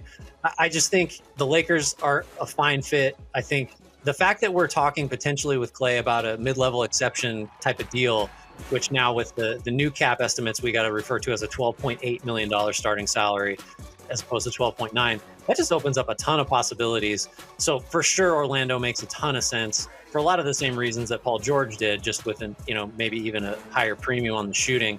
Lakers, Mavs, just imagine the clean looks Klay Thompson gets with Luka setting him up in the corners. Like just to think back to the last postseason, a lot of Dallas's success hinged on are Derek Jones Jr., also a free agent, by the way, and PJ Washington going to make open corner threes because they're going to be allowed to be open to shoot those. If Klay Thompson's in one of those spots, that completely changes how teams have to defend Dallas. And just realistically, he's going to open things up for them in a way that some of these other guys just can't. So he would be set up to succeed there and really just only be asked to do the things that he's really good at. A little overtaxed, I think, with the Warriors, who were short on playmaking, on shot creation, took a lot of bad shots. So just emotionally, I get it. He wants to prove himself somewhere else. The Warriors want to go a different direction. open up their own mid-level exception, see what they can do with that. Have a couple minimums they can sign, get that maybe use the biannual. There's just, it's just has run its course, and Thompson has real options, especially again, if we're not talking about he needs 20 to 25 million a year. Is there of the spots that have kind of been rumored, Dallas, LA, Orlando, pick your poison. Which of those do you prefer for him? Which of those makes sense most for the team? Just what's your gut on any of that? I like the Lakers the most because I prefer someone with more on ball skills for Dallas, but we have a free agency alert here, Grant. I officially have no idea what the Clippers are doing, but they have signed Kevin Porter Jr. To looks like a 2-year deal. So I guess there's a talent flyer there. We know why he's out of the league this past season because of his domestic violence issues. I don't really know what this telegraphs for them. I guess if you're looking at this from a strictly talent play with nothing to do off the court, I guess I kind of understand it, but are they going to have the runway to kind of develop it? And why did he have the leverage to get a player option here? Per Shams had that reporting. I guess you can understand it from it. It's kind of like on the court, again, what they did with Bones Highland, where it's, well, why not just take a stab at this guy? I just have no idea what the Clippers are doing or what they're preparing for. Do you think this telegraphs anything about the rest there? It does feel like what we can certainly guarantee is that Russell Westbrook is definitely gone. There's just no way that they're not trading him or waiving him. That's my first thought. Is it makes a lot of sense in the context of we've already seen reports that there were from Jake Fisher that the Clippers are looking to trade Russ after he picked up a $4 million player option. It is a talent play 100% for the Clippers. When, we'll put all the other stuff aside. When Porter was last in the league, 22-23, it was his age 22 season, played 59 games, started them all. This is a terrible Houston team. So drop that giant boulder of salt into this analysis. But 19.2 points, 5.7 assists, 5.3 boards, shot 36% from three. Decision-making on the floor, rough, very raw still. But the production's been there. He's been a double-digit scorer all 4 years of his career. It's just the off-court stuff, the maturity stuff, and maybe a year plus away, mitigates some of that. But yeah, I mean, as far as fallout goes, Russ is going to be gone. I don't know that I would say it portends anything else, really consequential for the Clippers. But I'm surprised to see that name. Frankly, I didn't know that we were going to hear from Kevin Porter Jr. again.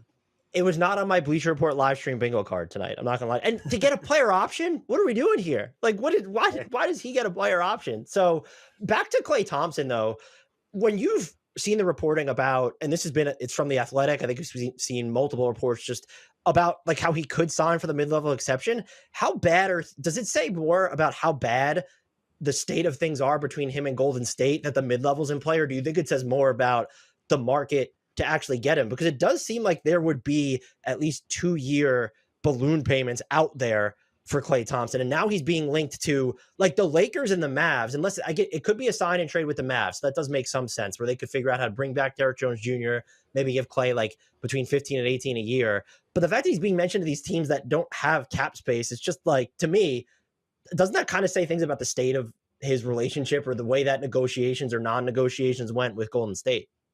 Yeah, I think when you start to reverse engineer all this, now that we know what the outcome's likely to be, the fact that last offseason he was offered a 2-year deal worth $48 million reportedly and didn't take it, while Andrew Wiggins got a 4-year deal, Draymond Green got a longer deal. I think in hindsight now, from his perspective, that was a slight. And it just, you can understand why someone as prideful as him and who's been as productive and important to, the dynasty that may be ending now in Golden State, as big a role as he played in all that, you can understand why he would look at that and say hold on, why am I getting a 2-year offer? And from the Warriors perspective, the reason there's a 2-year offer is because you're on the decline. You've had 2 massive injuries. Your defense has slipped substantially since coming back from the ACL and the Achilles, which of course it did. I just think as we look back on it, you can sort of understand his perspective. So I think to answer your question, a fair amount of it is he feels like he's not being valued properly by a team that, I think from his perspective, he believes owes it to him to value him really highly, and at least value him as much as someone like Wiggins, who was integral in one championship, but wasn't there for the other 3. So I think maybe that's kind of a lot of it. And look, the fact that the mid-level is possibly an option for him, that's just that's just the market doing what it's doing, because like you just go around the cap space teams and there's not that many, right? There's not that many that can give him this balloon payment you're talking about that it would make sense for. Detroit, sure, but like who's going to Detroit for that? He's not going to do that.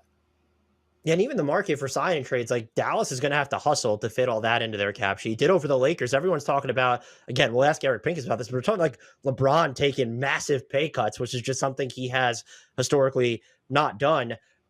From the Warriors' perspective of this, though, what do you make of, I guess you call it the start of their offseason, and what does this infer about their direction? Is it just specifically, okay, we've officially entered the cost-cutting portion of this dynastic era, and they're not going to make any, whether it's with the mid-level or just are they going to stand pat? Like, what are they?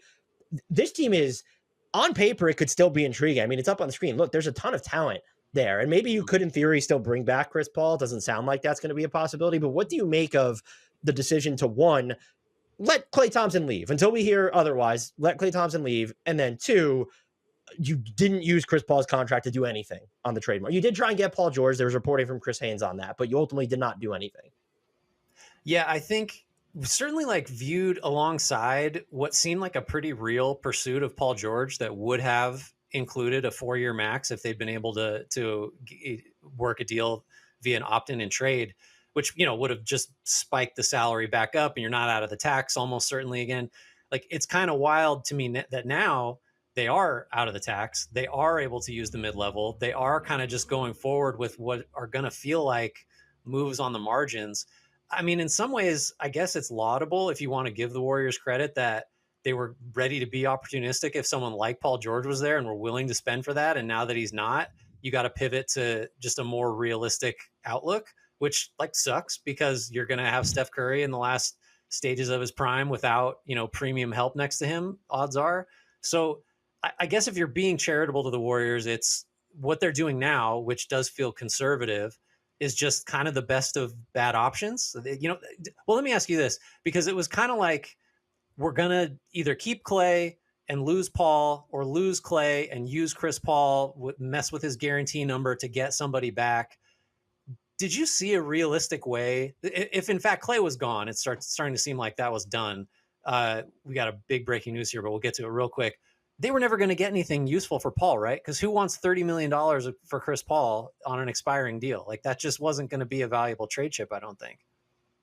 No, I mean, it wasn't going to be, but I would assume they were going to be able to attach it with picks, and they have some younger guys, and just because it's so short term and maybe you buy them out and save some off the top, that would have been something. I'm not surprised they went this route, but I do think you still have Steph Curry, who, despite everything, is just, I think he could still be the best player on a title team. And the fact that you have that window to not be more aggressive, I understand the financial reality, and not that they weren't aggressive with Paul George, but it was Paul George or bust. Like, it doesn't seem like they were necessarily working the trade market. Larry Markkanen's available, and they have not been linked to him at all. So good point. We're going to pivot from that free agency alert because there's not a second source confirming it.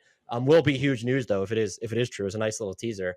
When you're looking at some of the free agents that are on the board, aside from, unless you have anything left on the Dubs right now or Klay Thompson, who intrigues you the most? Looking at this list that's on the screen right now, we have DeMar DeRozan, Isaiah Hartenstein, Miles Bridges. We already talked about Tobias Harris, but Derrick Jones Jr., Tyus Jones, Jonas Valanciunas, that any of those names just really kind of stand out to you? I kind of want to tee you up for Isaiah Hartenstein and just test if you can get your slide rule out and explain all the machinations involved in the Knicks keeping him or losing him, because it's complicated, right? So you get Bridges on that big deal, you get you get OG Anunoby on another massive deal. It's like, oh my God, they're going to be hard capped at the first apron, or are they? So like, there's a lot of ways to go with this. Let's start with this. Do you think Isaiah Hartenstein is gone from the Knicks? My guess would be yes, he is gone, just because we haven't heard any even rumblings of them expanding the Mikal Bridges trade to give themselves more flexibility to re-sign him. And if you're not going to expand that trade and hard cap yourself to the second apron, you're going to have to figure out how to do it beneath the first apron. And that's going to involve either a Mitchell Robinson plus others salary dump, or you're breaking up Julius Randle into smaller salaries. And we haven't heard anything about that scenario either. We did hear that Mitchell Robinson was available a couple weeks back, I believe, but the fact that we haven't heard anything on that front, it makes me think he's gone. At the same time, there's only one team to me that feels like it makes sense to come over the top to where it's not worth the Knicks to explore, and that's OKC. He's meeting with them now, and so if they want to offer him 3 years and 60 or something, like, they have the ability to do that. But the other teams that have been mentioned, Orlando, Detroit, like, those teams don't actually make sense for him. And I assume he wants to be in a good situation and play. And so if it's not OKC, then that's when I'm like, well, the Knicks will probably pounce on expanding this trade or figuring out the rest of their books to bring him back. So while I think he leaves, I'm also just kind of saying, well, to Oklahoma City then, because it does feel like it would be OKC or New York. Would you agree? Like, is there just another team with cap space, not cap space, that even wants to come in? And they can't even broker a sign and trade just because the Knicks can't facilitate that one if they're not going to, re-sign him anyway. But we do have breaking news. Kentavious Caldwell-Pope is headed to Orlando on a 3-year, $66 million deal, which, I mean, so he's leaving Denver. There's the implication one there for Grant. And it's also Orlando's out there. Now they're spending money. If you're going to give KCP 20 plus million, you've basically removed yourself from the Paul George sweepstakes. You can still get there, but there's going to be some other collateral damage to it, since I think they were going to be maxed out at like 60 million in space. And so now they've essentially taken themselves, to me, out of the Paul George sweepstakes. Let's start with the Magic. They're the team that signed him, age 31 KCP, an all defense type of guy, 3-and-D guy, won 2 titles. How do you like this fit? I love it. And I don't know how many teams KCP could have gone to that I would have said something different. But this is a particularly good fit because Orlando, phenomenal defensively last year, 22nd in offense. Not enough shooting to space the floor. Jalen Suggs made huge strides forward offensively to the point where now his defense, you got to keep it on the floor for just the maximum amount of game time you can.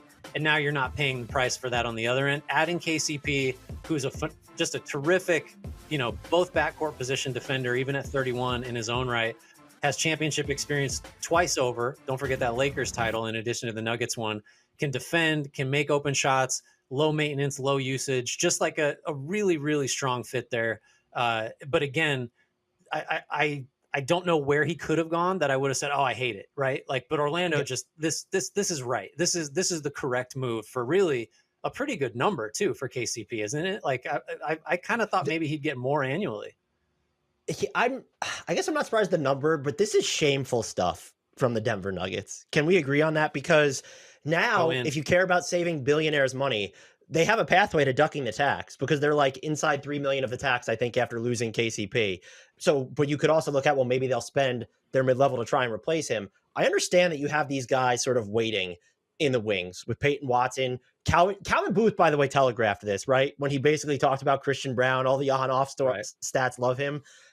That's fine, but you've now lost 2 key, and they couldn't keep Bruce Brown. I recognize that. There was the rules in place. They were not able to keep him.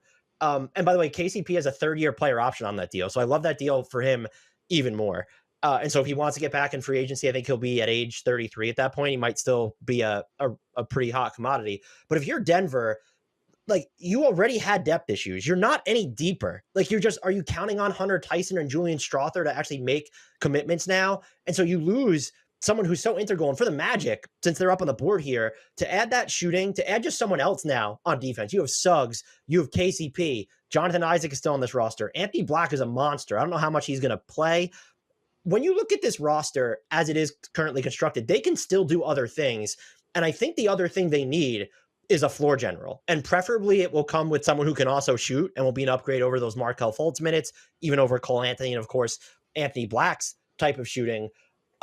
I'm wondering if do you agree? Like, are they that type of player? I'm not even saying a star, but like if they acquired Anthony Simons right now, or if they assigned Tyus Jones, do they just become this monster threat in the East for you with an addition of that caliber?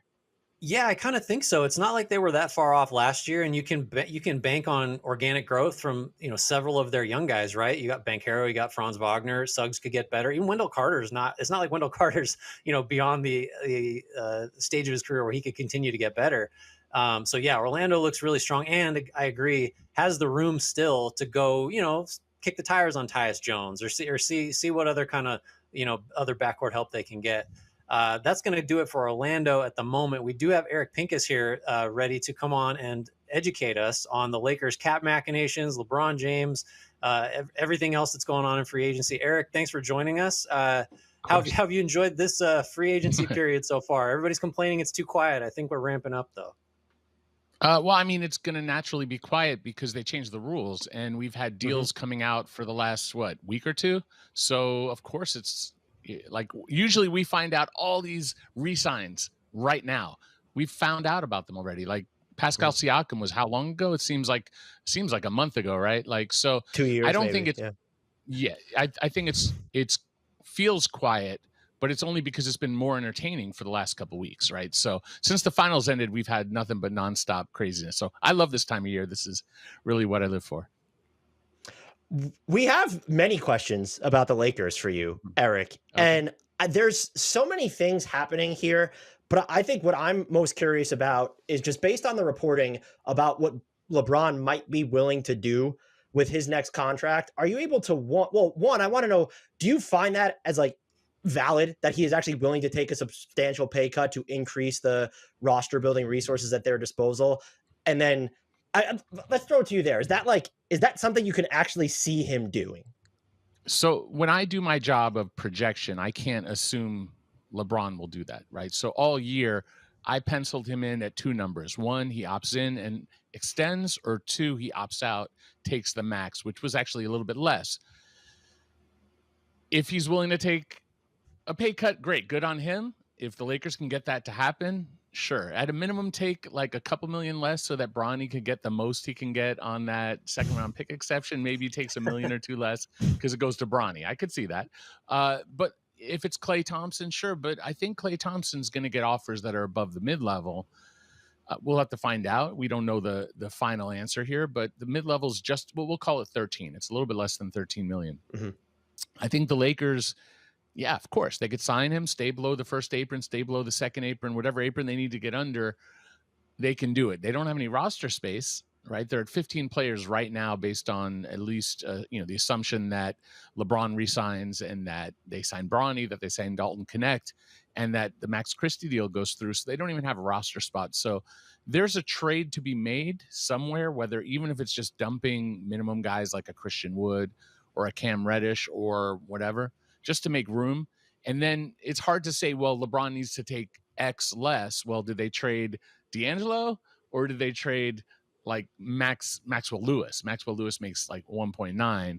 D'Lo makes basically functionally 19.5 based on, incentives and whatnot. So I don't have an answer for what it will be, but I know that flexibility exists. And just to throw at you, like, maybe they trade D'Angelo to open up money, or maybe they flat out trade D'Angelo to get Klay Thompson via sign and trade. I think that's a feasible pathway. Now, I'm not saying that the Warriors take on D'Angelo because, as if you read my stuff, I'm like the king of making up multi-team trades. That's like my domain. So you could easily find somebody who's taking the expiring contract of D'Angelo Russell and getting compensated. Maybe they're getting Jalen Hood-Schifino from the Lakers and Maxwell Lewis. Maybe they're getting somebody somewhere else where it makes sense somehow. Maybe the Warriors are getting somebody that helps them right now that isn't as expensive, that fits. So I think teams right now are feeling out the numbers, feeling out the opportunities, and we know Chris Paul was waived. So I'll just throw at you, pencil in a minimum for Chris Paul with the Lakers unless someone's willing to pay him more. Might happen, might be the Spurs, might be someone else. But if he's going for the minimum, I could see him going maybe Clippers, but I could see him playing with LeBron in LA with the Lakers. Eric, you mentioned a couple names I wanted to get your opinion on because both of them, I think, have surprised fans. So one is D'Angelo Russell picked up his player option, where, I don't feel like, to me, that wasn't a foregone conclusion that was going to happen. I think he had a chance to be one of the more sought after point guards on a fairly thin market. And then the Max Christie contract, just, you can never judge anything too completely by Twitter reactions, but I think there were some fans that were surprised he got 4 years and 32. Take either of those however you'd like. Which of them is more surprising to you? And what do you think specifically we can take from Russell's decision to opt in. Oh, I mean, I don't, I don't know that it's surprising. I was told that it was at least going to cost $5 million a year, or not a year, starting for Christie. The projection I have is about between 7.1, 7.2 is about where he'll start. So it's a little higher. The Lakers have a history of not using their tools to sign second-round picks to 3-year deals. They've since changed the rules that now enable you to do that by default with the second-round pick exception. Didn't used to exist, but the Lakers have a history of paying, Jordan Clarkson too early, paying Talen Horton-Tucker too early, paying Austin Reeves too early. So is it surprising that they're paying Max Christie too early? No, he should be a minimum guy right now if they had followed like what 90% of the rest of the NBA was doing. They didn't. This is the ramification. You're paying him early. Is it crazy? I mean, look, he's $7 million, right? They're getting, maybe he turns out to be a starting caliber player and they have him for 4 years at a discount. I like Max. I've seen him play. I've been around him with the Lakers. No problem with the deal. They should have done it 2 years ago a little differently, but you can't change that. On the D'Angelo front, like the reality, the real truth is that, and I can't speak for what I guess Aaron Mintz, who's his agent, did, but the common thing for an agent to do is to reach out to every team illegally and for other teams to communicate illegally. Whoa. As long as it's Hold not on, in text. Eric. This is just the way it's done, right? All of these deals that are coming out, people are like, "Oh yeah, it's a rule change. Yeah, it's a rule change that we can announce it, but this is how it's always been." Right? So, in theory, and again, I'm not alleging anything for Aaron Mintz. No one should be doing an investigation. My thought is that an agent who is worth their salt is going to reach out to who has cap room. You talk to San Antonio. Do you want D'Angelo? Orlando, do you want him? Philadelphia, Charlotte, Detroit. You talk to anybody who has cap room and you negotiate and you come up with an idea of a deal. And the reality is that wasn't there for them. Now it's possible their Boy Scouts didn't break the rules whatsoever and just thought this was best. But in my opinion, they didn't find the traction. And that's just the reality. Like, D'Angelo is polarizing. Some people like him a lot. Some people dislike him a lot. Not a lot of people are lukewarm on D'Angelo Russell. It's kind of like one or the other. And if those particular teams that happen to have money, which is very few, don't love you or don't need you, right? Because he's a point guard who can shoot, and maybe some team already has someone at that position, then he's got to come back to the Lakers. Now, from here, he's at $18-19 million. They can trade him. He doesn't have a say where he ends up. But hopefully for him and for his agent, they get to a place that is willing to maybe give him a new contract, look into him long-term, and maybe finds a long-term home. I personally don't think it's the Lakers. I think he's the guy that they're looking to move most. They would move some of the other players. The one guy I don't think they move is Austin outside of, AD. I would say almost anyone else. Obviously, Christie's returning. No expectation they trade Bronny or the rights to Bronny or the rights to Dalton Connect rather. But I think anybody else on that roster is movable, except AD, LeBron, and Austin. And we could debate like, hey, if someone offered you Luka for Austin, of course, there's always somebody you would make a change for. But in the real world of like what is feasible, I don't see the Lakers doing anything with those few. And so then it's just, what's the market for these young guys? Hood Schifino, is there someone who'll take Rui that would give them that flexibility to get maybe Klay and maybe get Robin Lopez, Brook Lopez, wrong twin. The Brook Lopez, who they had, by the way, years ago and just chose to let go before like LeBron got there, and they could have just paid. He took the biannual at the time, which was like under $3 million or around $3 million to go to Milwaukee. Lakers could have had Lopez all this time. Just saying, if they go get him now, it's like, well, why'd you let him go in the first place? You could have had him all these years. He's a championship level center, proven, got a ring. You guys have been struggling, Lakers, at the center position. Yeah, you had the 1 year with Dwight and JaVale, and that worked. But the rest of the time, it really hasn't worked. So, and you've been struggling, and you also trade away Zubac. So, all right, let's enough ranting. What else you got for me? Well, we do have, I don't know if you saw that Anthony Irwin earlier today said that the Lakers were having He said, I'm told the Lakers and Trailblazers have been in consistent talks on the deal for Jeremy Grant. I wouldn't call it particularly imminent, but the sides have definitely been active for most of today. What do you make of something like that? And I think even just aside from just Jeremy Grant, the Lakers' ability to pull off a trade, whether you want to call it a consolidation trade or a trade for someone who is making like a pretty sizable salary. We know that the salary cap's going up, but for someone who's making $30+ million a year. Sure.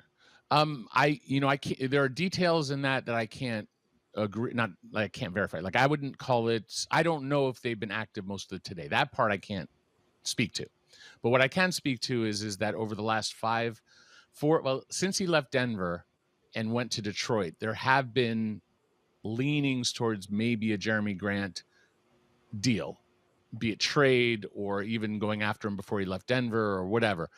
And obviously he went to Detroit and then he moved to Portland. And so he has been someone the Lakers have toyed with as a possible get for a long time. Then they got Rui and that sort of, no interest at that point. Now they're rethinking things. And, the problem with Grant is his age. He's 30-ish. I don't know his exact age, but I believe he's over 30 or in that range. And then he's also paid forever. Like he's got a long deal. It's a lot of money. Now, when someone's making, say, I'm not looking at it, but let's say he's 20, I could pull it up, but he's like 28 or so million. That number over time will become less painful because the cap is going to go up from here approximately 10% a year. So he's about 30 right now in terms of money. Then he goes up to 32. He goes to 34, 36. The cap is going to outpace that. So he's technically a smaller percentage of the cap. So his contract isn't as bad. But you're paying him deeper into his 30s in terms of age. And that's the only reason, if you're the Lakers, why you would have the opportunity to get a player who could start for you, who is probably an NBA starter still, even at his age.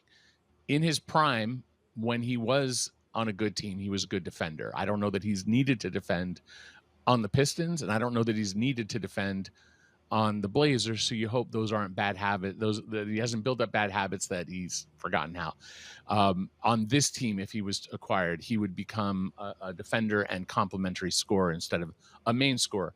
But you can't get a guy like that if you're the Lakers unless there's a reason, and the reason would be Blazers are going in a different direction. They getting off a massive contract that probably very few touch. I think Zach LaVine's contract is probably the most toxic in terms of health and length. I would say otherwise, like Grant's up there in terms of not friendly contracts. But he's a productive player on the Lakers. He would be pretty valuable. So again, I don't know where they are in the immediate. Are they actively, Anthony Irwin reporting, I'm not touching on that. That's his reporting. But I can say that, yes, they've had a look at Jeremy Grant for a long period of time. We're talking over years worth of looking at him. And he could fit in some combination even with Klay. But now you're getting rid of D'Angelo. You're probably getting rid of Rui. They would have to fit under the first apron because you're doing a sign and trade for Klay, or you're using the full mid-level, which is, again, a first apron hard cap. So you're limited in what you can spend. So then it's a question of, number one, how much are they getting rid of in salary? How much are they trading away? Vincent, Vanderbilt, Hood Schifino, Rui, D'Lo, if I already did. I mean, I don't know, 6, 7 players they can get rid of. And then it's a question of how much you're bringing back. And then the variable amount is how much does LeBron need, or does he need to take less to make it all fit together?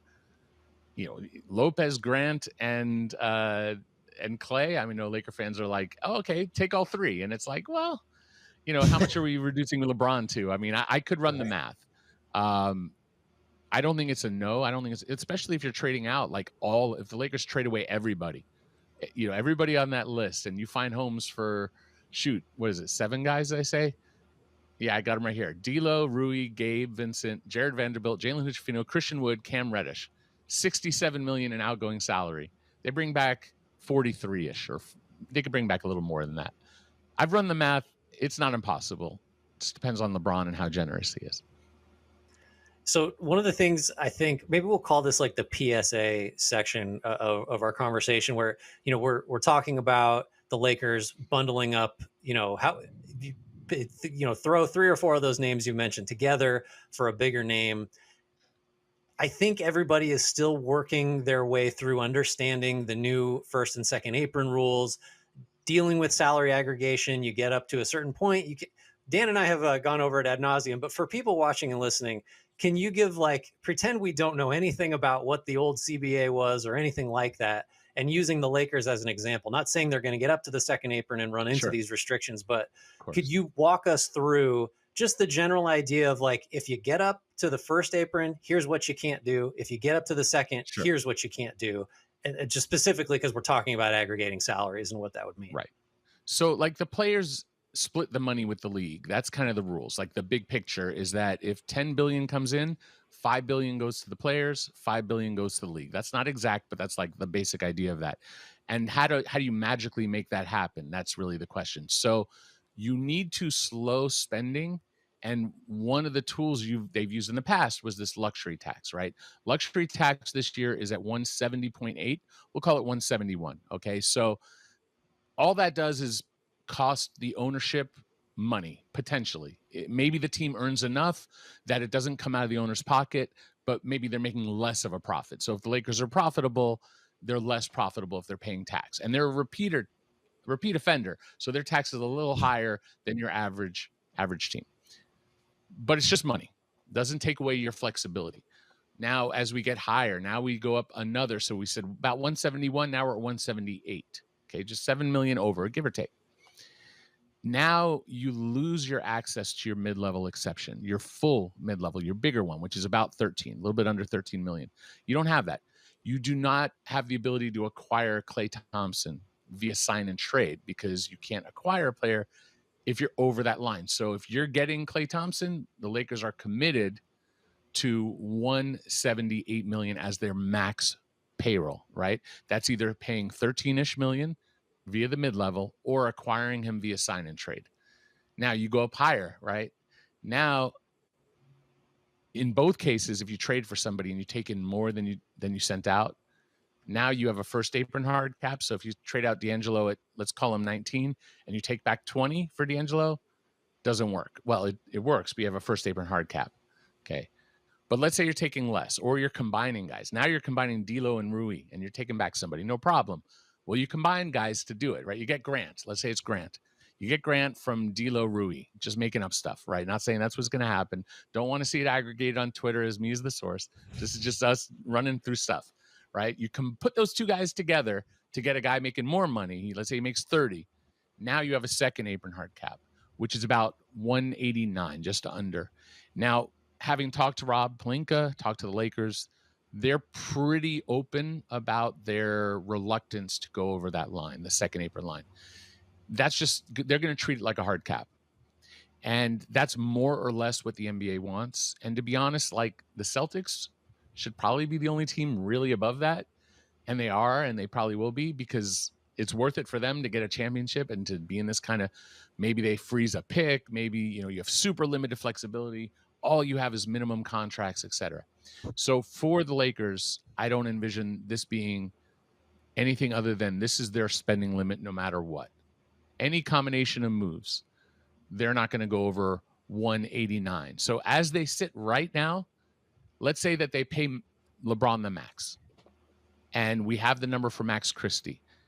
And they don't make any trades. They are actually above their budget. So with their active team of 15 players, right? So we're talking LeBron, AD, D'Lo. You got to wrap in front of, right? And then you add in Max Christie back. Haven't traded anybody. I have them at 190, 152, which is just over by $1.2 million. So something has to give. And that's paying Bronny the least you can pay him. That's Max Christie at 7.15, which was my estimate. Might be a slightly different number, but that's the ballpark. So something's got to give. I expect the Lakers to do something trade related, even if it's open up a roster spot for Chris Paul, where they trade Christian Wood to the Pistons or Charlotte and give them cash or a second round pick, or maybe they trade, Jalen Hood-Schifino with Wood and Reddish in these kind of salary dumpish kind of moves, but I do think they're looking a little higher. How do we improve? Mm-hmm. They can't just return the same team because it wasn't good enough to beat the Nuggets. But as you guys brought me on, we know the Nuggets are a little bit weaker now. We don't know how they pivot, so maybe the Lakers are like, okay, we got the Nuggets now. We don't have to make many changes. Maybe just JJ Redick, Dalton Connect, and Bronny are the reason why this team is now an NBA championship contender. I don't know. I find that you said PSA, public service announcement. Lakers aren't good enough yet. They have the potential to be good enough if LeBron and AD are healthy. If JJ is a good coach, which he's never coached before, so I respect his ability to communicate and talk about basketball. He makes a lot of sense when he talks, right? He's good at what he does. Yeah. Does he coach well? I don't know. Do you think No idea. All the circumstances that you just kind of outlaid, and one of them, LeBron and AD being healthy, it's not necessarily a given, and those two played together a bunch this year. I think it was over 2,200 possessions. So you're banking on that. You have a first-time head coach. You just went through all the limitations you could face, but more importantly, all the machinations they have to go through to make some type of these moves. Do you think that increases the likelihood that, LeBron's not going to take a pay cut, he's on the max, they find a way to trim some salary, and they're basically running back? Like, maybe they sign Chris Paul and that's just the big change they've made? Or do you think this organization is at the point where they're going to you've laid out a bunch of different scenarios, there's probably others on the table as well. Do you think that this is an offseason in which they are going to operate with more urgency than bookkeeping plus Chris Paul, basically? As we sort of look at, okay, if we assume that Paul George goes to, say, the Sixers, do the Sixers do they have any money left for Klay? If the Magic are paying KCP, do they need Klay anymore? You start going down the list, like San Antonio, they don't have that much, but they have some money. But is Klay the guy they get? Does that make sense? Very quickly, the opportunities for Klay dry up, and now he's looking at relying on the Warriors to sign and trade him, which is he's subject to the Warriors. They can simply say no. And now he's looking at mid-level. And if he's looking at mid-level, now you're the Lakers, and it's like, yeah, we as the Lakers can get to mid-level. If LeBron takes less, maybe we trade one guy, which they can certainly find a way to do. I do think instead of that, they're probably trying to trade D'Angelo now. Probably calling up anybody who has the means to take him. And maybe the Warriors, they had him before. I don't know that they need him. I don't know he was a great fit, but at the same time, strange things have happened. D'Angelo was traded by the Lakers, and now he's back on the Lakers. So can I say for certainty that he won't be back on the Warriors? When he left the Lakers, it was not pretty. They were Magic was saying nasty things. It was not like a pleasant exit, right? So, and he's a great shooter. He really is. I don't know the answer there, but let's say that they're trading D'Angelo somewhere and they're bringing back Klay. They do have a first apron hard cap. So now you're saying, okay, we did a sign and trade if you're the Lakers, and we have to get under $178.1 million. So then it's like, well, you took off $19 million for D'Lo right off the bat, but let's say you replace that exact number. He gets exactly what Klay gets, exactly what D'Lo was getting. Now you're over by about 18 or so million. So I'll plug in LeBron at 35 million. Let's just eyeball number. What is that? Which is almost $15 million below his max. That's quite a pay cut if that's what he ends up taking. Yeah, but they're 3 million under. So let's give Bronny a raise, right? Let's give Bronny some of that. So LeBron's I'm not even joking. If I'm a father, that's what I would do. If I was a dad and I could get my kid more money, shoot, yeah. Let's say they pay him they're paying Bronny the most you can pay him on a second round pick exception, which is 2,087 or 2,088. So now the Lakers are paying Bron through 35. The extra money went to Bronny. Now they're at 2 million under the first apron with 15 players, D'Lo in or D'Lo out, Klay in. That's a path. I'm not saying it happens. Now you're like, well, they still have the mid-level because they didn't use the mid-level on Klay. maybe they're trading Rui. You could probably trade him somewhere with almost nothing back, or maybe you could just, maybe they don't need the mid-level. Maybe they are then saying, okay, now we have Rui. What's the best we can get back from? Or maybe there's a Vanderbilt trade or a Vincent trade or some other trade that we can reduce salary and bring in a Grant or Brooke Lopez or somebody. I would argue they definitely need more size, right? They're undersized. With AD is a 5 in this league and will play most of the minutes at 5. The fact that that they don't have a real 5 to play big, which is how they won when they won, it was with like Dwight and JaVale. That they don't have that option is problematic and hurts them against Denver and Philadelphia and any team that has Isaiah Hartenstein killed that. Like LeBron trying to guard him was a mess, right? Like they had some stretches versus the Knicks. So, and that might be the guy that OKC gets. Not saying it happens, but it's certainly one of the possible paths. So they need the ability to go double big. And I love the energy Jackson Hayes plays with, but he's light in the body. And he's not like a 260, if they can get Valanciunas or Brooke Lopez, and those guys are in a role, maybe they start, maybe they come off the bench, maybe you start big and 5 minutes in, you go smaller, and most of the game you're smaller with AD at 5.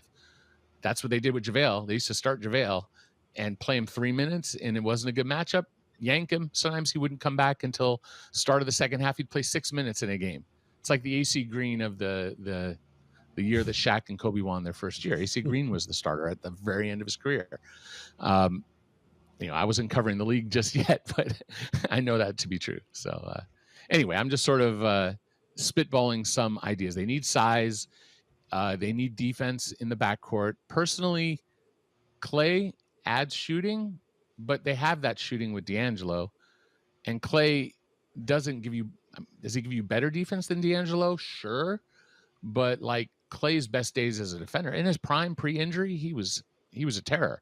But no, he's not that guy anymore. So are you better defensively? No.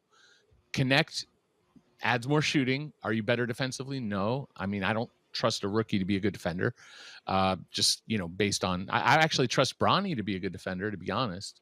I think he'll actually defend well, but he is a little short and he can't score yet at the NBA level. I need to see that he can score. So I don't know that he's a guy you can play in the playoffs.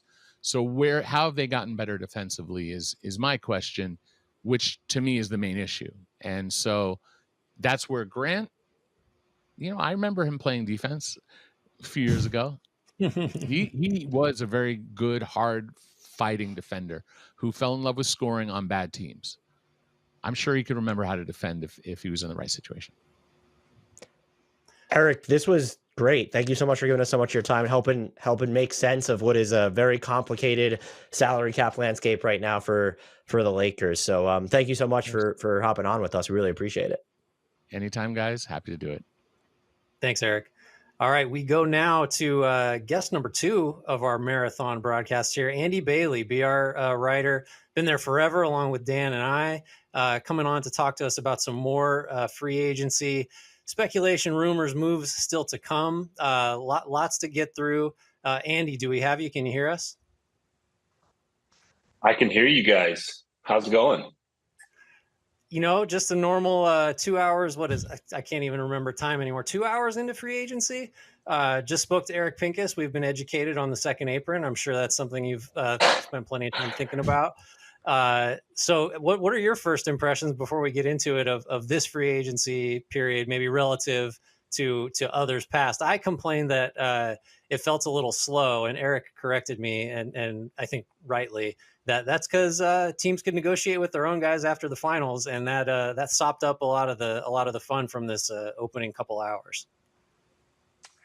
Yeah, I heard that part of the interview, and I thought, duh, why didn't I think of that? Because I had the exact same reaction as you. I mean, within the first 30 minutes, I was like, what's going on? Where's all the news? I'm used to like being hit with the whirlwind when these free agency periods start up. So it makes sense that a lot of the news and a lot of the deals already got done leading up to this. I still just like the fan in me wants a little more action.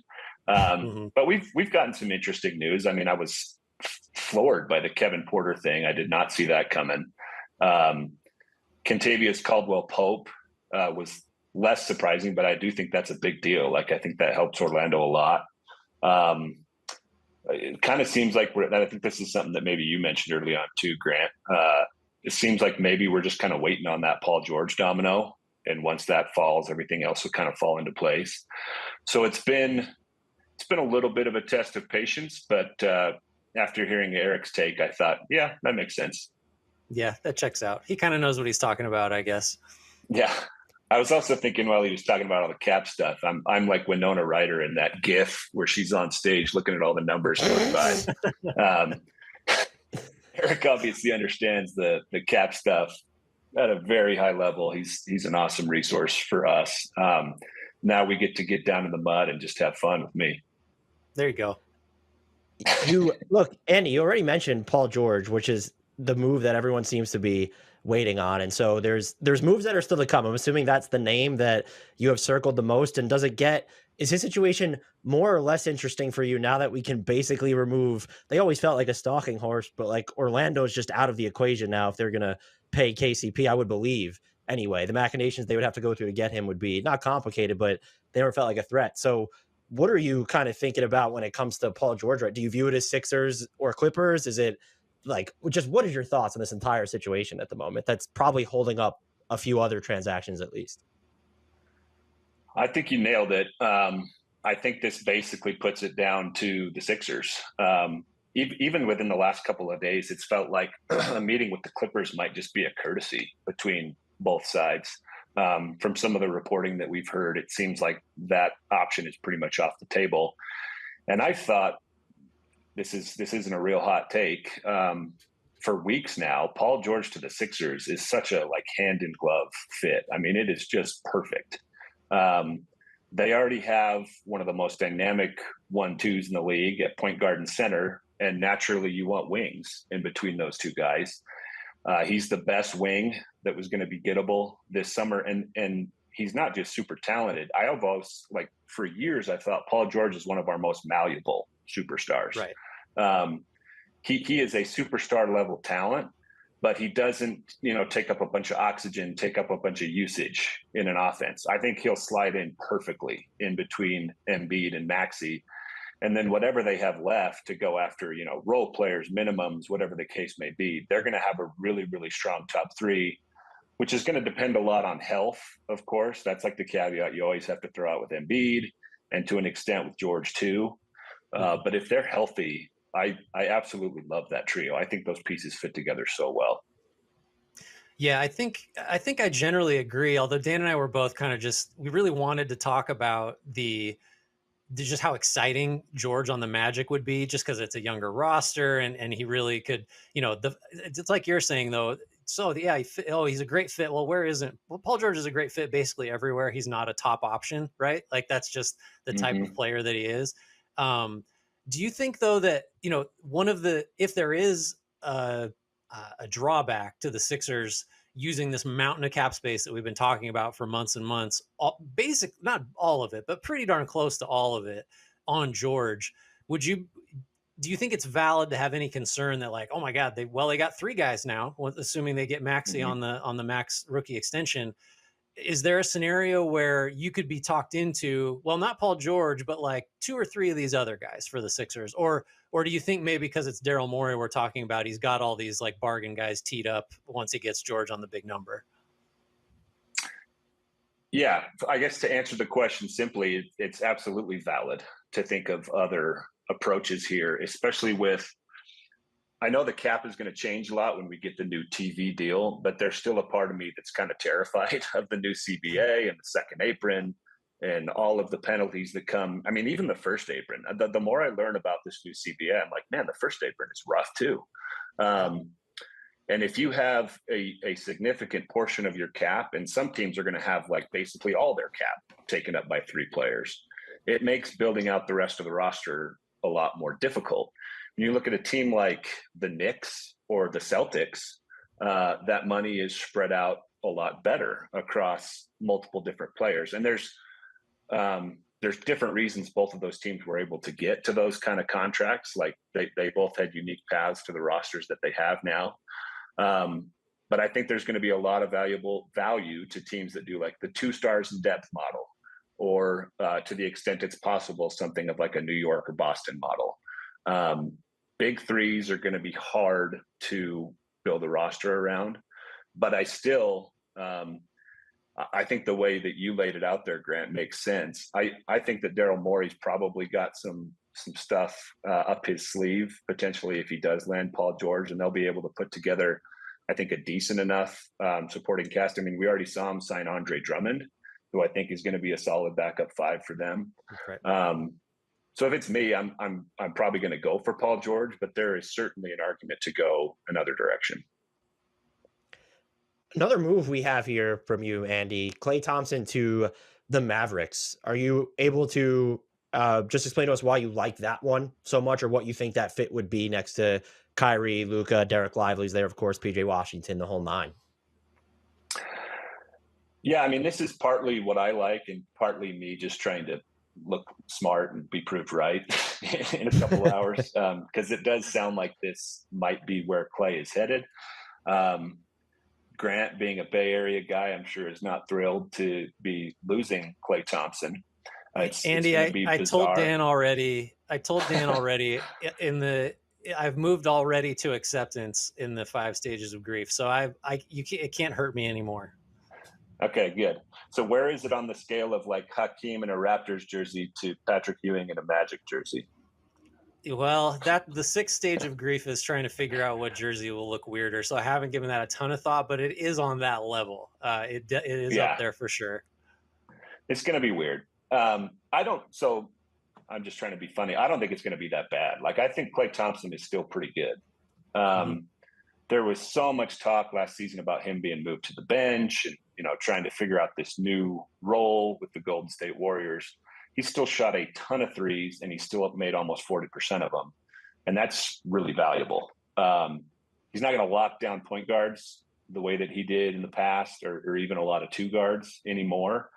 But on a team like the Mavericks, where you have Luka Doncic creating open threes on basically every possession he's on the floor, he could be really, really dangerous. We just saw the playoffs, particularly in the finals. It kind of dried up for guys like Derek Jones and PJ Washington from behind the 3-point line. And that probably wasn't surprising to a lot of people. Like, they got hot at certain points in the season and certain points in the playoffs. But I think it'd just be it'd be a lot easier to rely on someone like Klay Thompson to hit those shots. You may take a slight step back if you're playing him over Derek Jones at this point defensively, but it's a massive step forward offensively. I think he's an awesome fit as just a high volume catch and shoot guy on the Mavericks. And if they can get him it sounds like he's going to be somewhere around the mid-level exception, even better. Like, there's a different discussion to be had. Like, Klay Thompson is a 30 million player versus Klay Thompson is like a 12 to 13 million player. Like, it's just a much different calculus. Yeah. I need to know what went wrong in Golden State if he leaves for the mid-level of all things. I need to know the backstory of that. Well, as always, there will be like the postmortem when a player finally leaves a situation. Somebody's going to empty the clip in terms of like rumors and tension and all that stuff. Shams probably already has it written, right? That's how these things work now. Yeah, that's true. Yeah, somebody's got it keyed up. It's going to be the day Brandon Pajemski got to wear the first team jersey in practice was the last day of Klay Thompson's Warriors career, basically. Actually, I love your next Could I one ask here. you this really quickly? Sorry, Grant. Oh, yeah, go but ahead. when you're looking at the Mavericks offense, Klay's shooting, it's absolutely an upgrade. Do you think it does enough for them when you watch the playoffs and saw that they also could have used another guy that put defenses in rotation with the ball? Whereas like Klay, like he's definitely not going to do that anymore, and that was never his strength. Or do you just kind of trust PJ Washington or Jaden Hardy, maybe even Josh Green or just somebody else to kind of emerge? And we have Kyrie and Luka, like to focus on something like that is just too nitpicky. I think I would lean towards the last point, that I would probably be okay with the amount of shot creation those 2 guys have. I also, Dan, you may remember this about me from years and years ago. I love Dante Exum. And so I was kind of confused about why he suddenly disappeared from the rotation. Because I felt like he was pretty decent for them this year, and he had moments in the finals, but he just kind of played some games and didn't in others. So I think they can maybe find somebody who's a reasonable shot creator for like 5 to 10 minutes a game. It's obviously not going to be Klay, but I just think the upgrade that you have in floor spacing there is going to be significant. It's going to be so much harder to key in on drives from Luka and Kyrie if you've got Klay on the wing or in the corner. Like that's just asking to get drilled with threes if you leave him. Well, and I think to your point, Andy, it just fundamentally changes the way the teams will have to defend them, because you just said we watched the playoffs and like, it was a problem when PJ Washington cooled off and Derrick Jones Jr. cooled off because they were being left alone. Klay Thompson could be 0 for 10. He's not going to be treated that way. Like he will never, ever have someone off of him in the strong side corner in a million. Like he could be 40 and he's still going to get guarded out there. So I think that fit makes a ton of sense to me. Your next one I love, because we're all trying to figure out what to do with Ben Simmons, and I think this is the only place he can go. So give me your Ben Simmons free agent move or offseason move, I guess. Yeah, I probably don't deserve a ton of credit for this one too, because I agree with you. I think this is about the only spot he can go if Brooklyn does find anyone to take him. And this is obviously a situation in which Brooklyn's going to have to attach something to Ben Simmons to get the Pistons to take on that money. But for Detroit, it's really not some big burden. They're not going to be good next year anyway. Ben Simmons is going to be on an expiring contract. If he plays 10 to 15 games again, like he, seems to be his yearly thing now, they've got tons of young guys that need to be playing anyway. This is something that a lot of young teams should do, and a lot of teams have done in recent years, is when you're at the outset of a rebuild, just kind of a weird thing to say about the Pistons because maybe they've been at the outset of a rebuild for like 10 years now. Yeah. But when you got a lot of young guys and you're not going to be good anyway, it makes sense to take on bad contracts and just keep adding to that asset stash. So if Brooklyn will attach something to him, I say go for it if you're Detroit. And if he's healthy, great. Maybe he plays well for 2 or 3 months and you flip him for something else in February and keep adding to that asset stash. There's not a lot of downside to it, to me, if you look at it through that lens. Take on bad contracts when you're bad. Yeah, and Brooklyn too is back in control of its fate to some extent, getting those picks back in the Bridges deal. Mm-hmm. So now, I guess, I don't know which way that cuts if you're talking about moving off of Ben Simmons, because he might help you tank, and not having him there, you can still tank. But it just to your point, like there's no scenario where it really hurts you to move him. It just, you're going to clean your books up, and maybe the Pistons, it's really more of a Pistons centric take, right? Because they're just saying, what do you got with him? What can we have for taking him on? Yeah, I think you're right. It is definitely more a Piston-centric idea, because the Nets probably can just justify saying, we'll suffer through one more year of this. And maybe they make the same calculation. Maybe they say, okay, he's going to be healthy. And, in January, February, maybe we can get some second rounders for him instead of having to attach assets to get rid of him. So I could see Brooklyn talking themselves into, we'll just play out this last year of the deal. There's value in having the expiring for both of these teams, I think. I will say the bricks laid by Asar Thompson, Ben Simmons, Ron Holland, and Jaden Ivey to build skyscrapers. That would be interesting to see. Yeah. We do have, we'll call it semi-breaking news from Woj. So Paul George and his agent, they've talked to the Clippers and have basically agreed upon an exit. And now the Sixers, per Woj, are strong front runners to sign Paul George. So Andy, already one of your moves just out here coming to fruition. You've kind of already talked about the fit for the Sixers. Do you care to elaborate on what this kind of means for the Clippers? Because it seems that they drew a line in the sand where you're not getting this 4th year. Paul George has tried to leverage them into giving him the 4th year. And they've just now decided, unless this thing expands to a sign and trade, in which case they're only going to get a traded player exception and picks, because the 76ers have no players to move in the deal. What is the fallout from this for the Clip? We know they're bringing back James Harden. They have Kevin Porter Jr. for some reason, and Russell Westbrook is probably going to be moved or waived. Knowing that Paul George is basically gone now, how do you feel about the Clippers moving forward? I don't know what they're doing, frankly. and I became infinitely more confused at the Kevin Porter news. Not that he's a bad player, like Grant said, and even if we set aside the legal issues that he's been through and continues to go through, he was suspended when he played at USC. He was basically jettisoned from Cleveland. He left a game with the Houston Rockets at halftime after arguing with an assistant coach. Maybe the Clippers got some good intel from his team in Greece, that he's been a model upright citizen over there. And I'm all for second chances and cool stories. And if he's on the straight and narrow now, great. But they've got a ton of money tied up in Kawhi Leonard and James Harden, two guys who are past their primes, two guys, or at least one guy in Kawhi who's hurt all the time. I think he's failed to finish like the last 3 postseasons or something like that. Yep. He looked ridiculous when he was healthy last year, and there was a long stretch during the regular season when it seemed like he's put all the health stuff behind him, but then he missed the end of the playoffs again. So they're in a very strange situation. I almost thought when it was a 2-year deal for James Harden, and I'm writing about it for our little tracker on Bleacher Report, are they already kind of planning for the end of this? 2 years isn't that long. After this coming season, James Harden will be on an expiring contract. Kawhi's contract only goes a year longer than that. Maybe they're thinking Kawhi will have trade value at some point in the next couple seasons. They obviously expended a great amount of talent and assets and money to get the Paul George and Kawhi Leonard era started, whenever that was, 4 or 5 years ago. And it obviously hasn't panned out with a championship.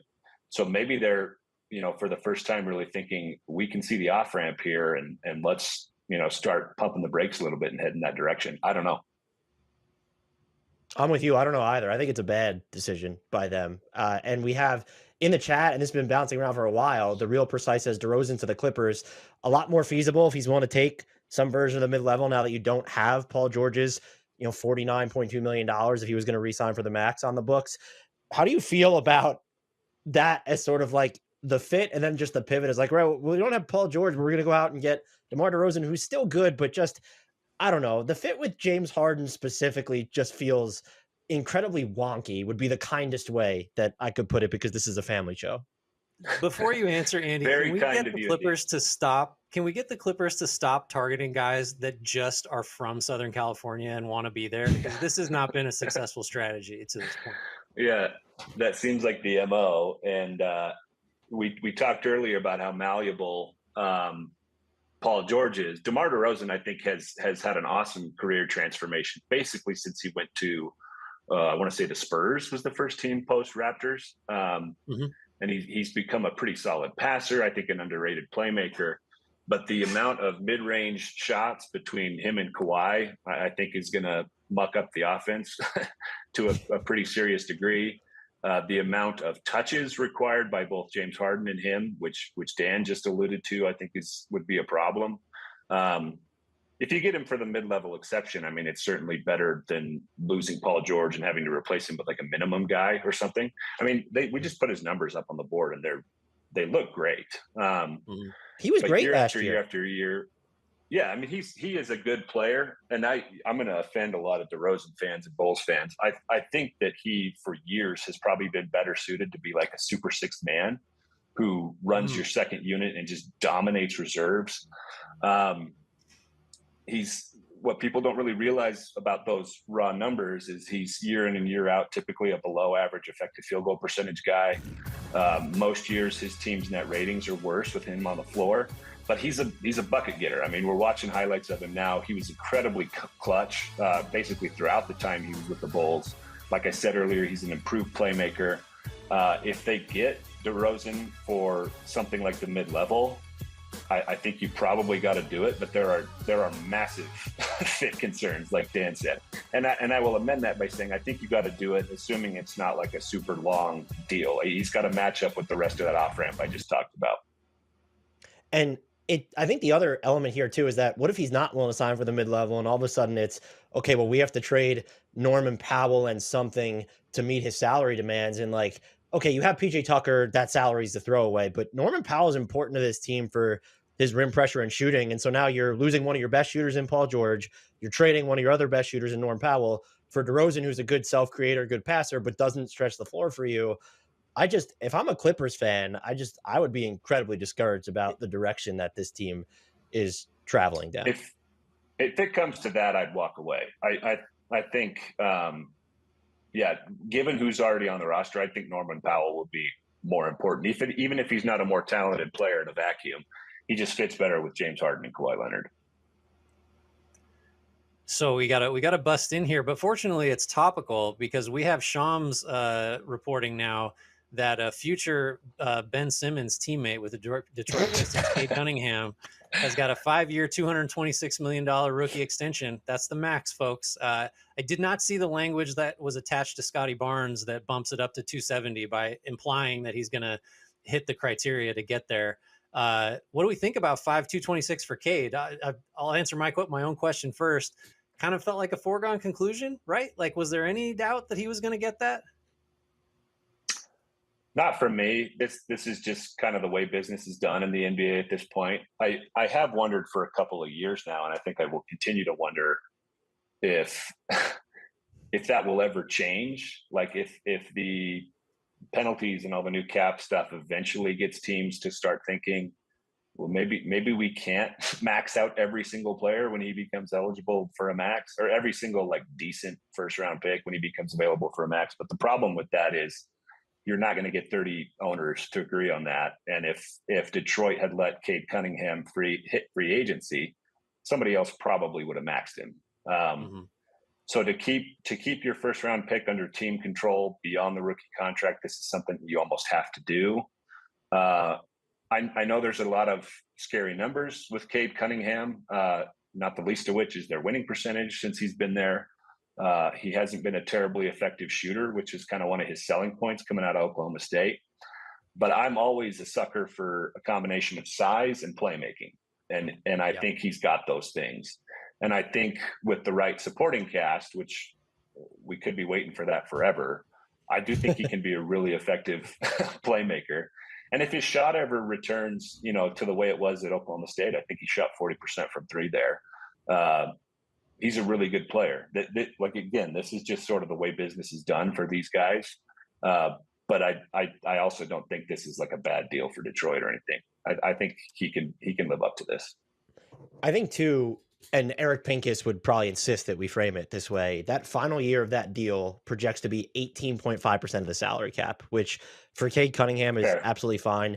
And to Andy's point, I do think when you saw him in lineups where it's like when Simone Fontecchio was there and you saw some Marcus Sasser minutes and the floor was a little bit more open, the passing shined. And also to Andy's point about his shooting, he shot like, doing this off the cuff, but it was like 39% or something on step back threes last year. Not an absurd volume, but so it's there. So I don't think they had any other choice. I just tend to be higher on Cade Cunningham than the consensus. And I think if Detroit ever gets its act together in terms of the offensive environment they're surrounding him with, I think that this deal will end up aging absolutely fine, if not better than that. I'm glad you added that. And that's going to be an important way to think about all these contracts going forward, because I'm one of the people who still sees the total and like sticker shocked every time. Same. But the cap is going up. And it's better to look at it in the form of percentages. So that's a good thing to do that here. Can we get back to Andy's list? Because I know Grant is dying to hear this next. I know a lot of people are down here, but Grant has been, I've been in the bag for it, but Grant, I feel like might be being paid by Sam Presti or something to advocate for it at this point. We have Larry Markkinen to Oklahoma City. And I think it's good to lead this with, there was the report from Woj that the Jazz are going to listen to offers for Larry Markkinen. I don't know if Danny Ainge, bid up the Mikal Bridges package so that he could turn around and say, well, look at what this guy got. Now you got to give up this much for Markkinen. But it does seem like he's a more realistic trade candidate now. Can you get us into what you're thinking about that move, why it's there, maybe even whether you think that Utah even ultimately pulls the trigger and moves Markkinen this offseason? I wouldn't put it past Danny Ainge to operate that way. He seems to be pretty well in touch with everybody. It's such a tricky position that Utah is in, because the reality of the NBA, and this isn't necessarily true of our other major American sports, when you are in a small or a mid market, it's just really hard to attract talent and free agents to places like Utah and Denver and some of our other teams. And Lauri Markkanen is a fringe All-NBA level guy. Like, he has been absurd since he came to Utah. The lack of usage, he does not hold the ball at all. He either gets up a good three-pointer or he dunks it. I mean, that's it. He can fit with anybody offensively. So I would totally understand if Utah said, we're not going to get anybody as good as him back. Let's just keep him. Let's listen to offers, but let's keep him. Having said that, I don't think he's like a primary on a title contender. As good as he is, I think he's better suited to be a number 2 or a 3, and possibly one of the best number 2 or 3 guys in the league if he's slotted into that kind of a position, which is what he would be with OKC, who has one of the top 5 players in the world in Shai Gilgeous-Alexander, and somebody who I think would just fit brilliantly with Lauri Markkanen. SGA is a guy who does so much damage inside the three-point line. And so if you have another big, like you already have Chet Holmgren who can shoot and pull bigs away from the rim. If you have Chet Holmgren and Lauri Markkanen in the front court, the middle of the floor is going to be so wide open for SGA. I don't think the fit requires much explanation on the OKC side. Like, he would supercharge an already phenomenal team. And then the reason it makes sense, like logistically, is Markkanen's on a pretty small contract. Like, his salary for this coming season is $18 million, which is right around where Luguentz Dort is. And OKC has some cap space too. So it's very easy to fit Markkanen onto the roster under the CBA. And then you open up that treasure trove of OKC picks, which is one of the deepest in the league. They could probably justify giving up like 5 or 6 picks to the Jazz. And a lot of them probably don't figure to be much higher than the 20s. But just the raw number of picks is big. And one more point, it's going to be a lot easier to tank if Lauri Markkanen is not on your team. And the Jazz have sort of like dipped their toe into the tanking waters each of the last 2 seasons, and a lot of their fans are kind of mad about that. They were too good for the first 2 or 3 months of the season. They committed to being bad for the last 2 or 3 months, and then they wind up with a pick towards the end of the lottery. If they and that kind of cost them Victor Wembanyama. Obviously, it's up to the ping pong balls ultimately, but they didn't have as good a shot at him as they could have. Mm-hmm. It didn't matter as much with this draft because, everybody was talking about how bad this draft is. But 2025 has a chance to be another strong one. And so they've been kind of patient since the Gobert and Mitchell deals. If they're going to pick a year to really be bad, this might be the one. And maybe they emerge from it with a true like cornerstone level talent like Ace Bailey or Cooper Flagg or somebody like that. Real quick here, Andy, we've got one here. Well, actually, let's go to, we've got one more breaking news here before we get to your last, we've got an alert. Eric Gordon going to the Sixers. We don't have terms yet. What did I say? Yeah, we agree. He had him teed up.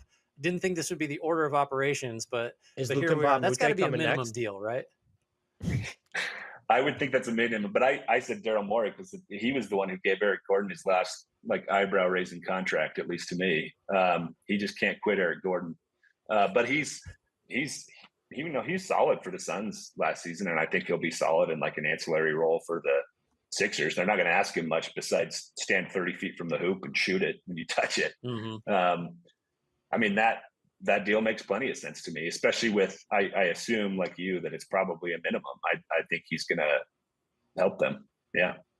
How bad were things in Phoenix that he's just willing to accept the minimum to move across the country again? Yeah. And how bad were they that it's from Phoenix's perspective, that it's a huge loss that when he left? Like, that's not a situation you want to be in where Eric Gordon is like, oh my God, how do we recover from this? Well, I don't know if you guys heard this, but 29 other teams would die to be in Phoenix's situation, according to owner Matt Ishbia. So I think they're doing fine, apparently. They're doing phenomenal. That was my favorite. Maybe my favorite. I don't know what you call it. Not a tweet, but like soundbite of the last several months. That was fantastic. So Eric Gordon. I mean, who had Drummond and Eric Gordon being Philly's first 2 moves of free agency with all the starry names that were being thrown out there. Andy, we should get back to your last guy here. What's your final of the 5 moves that are still to come in this free agency period? Okay, this is another one that's out there already. A lot of reporting. Harrison Wynn from DNVR has talked about it. Tony Jones from The Athletic. And then I was terrified because Jake Shapiro from Mile High Sports said, we've already seen a recent champion pivot from KCP to Russell Westbrook, and it went disastrously. That was obviously the Lakers a few years ago. And that gives me some pause. But Russell Westbrook to the Nuggets, I'm just like fascinated by from a basketball junkie sicko level. Like it's been like the oil and water combination with Westbrook at so many stops in recent years. Although I do think he accepted a bench role ably and humbly with the Clippers and did pretty well last year. But it would just be really interesting to see how he fits with Nikola Jokic. I mean, the optimized version of it is Westbrook is still more athletic than most of the point guards in the league, even in his mid-30s. And if he's willing to be like a hardcore cutter off of Nikola Jokic's high post touches and stuff like that, he could have a lot of success there. And as Denver's bench has been awful for like 2 or 3 years now when Jokic is off the floor. And a big part of that is nobody really runs the offense. They've tried to stagger Jamal Murray into that unit, and it just doesn't work. So maybe another selling point here is that Westbrook can just come in and cause like 10 to 15 minutes of chaos per game when Jokic is off the floor, which is somehow an upgrade over what's been there to this point. But if he's on the team, I have to imagine there are going to be some minutes penciled in each game where he'll play with Jokic.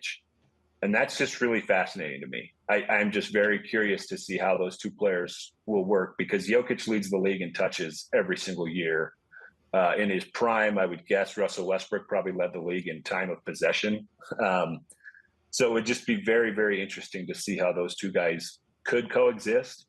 And I think they can. I think Jokic is smart enough to figure out how it would work.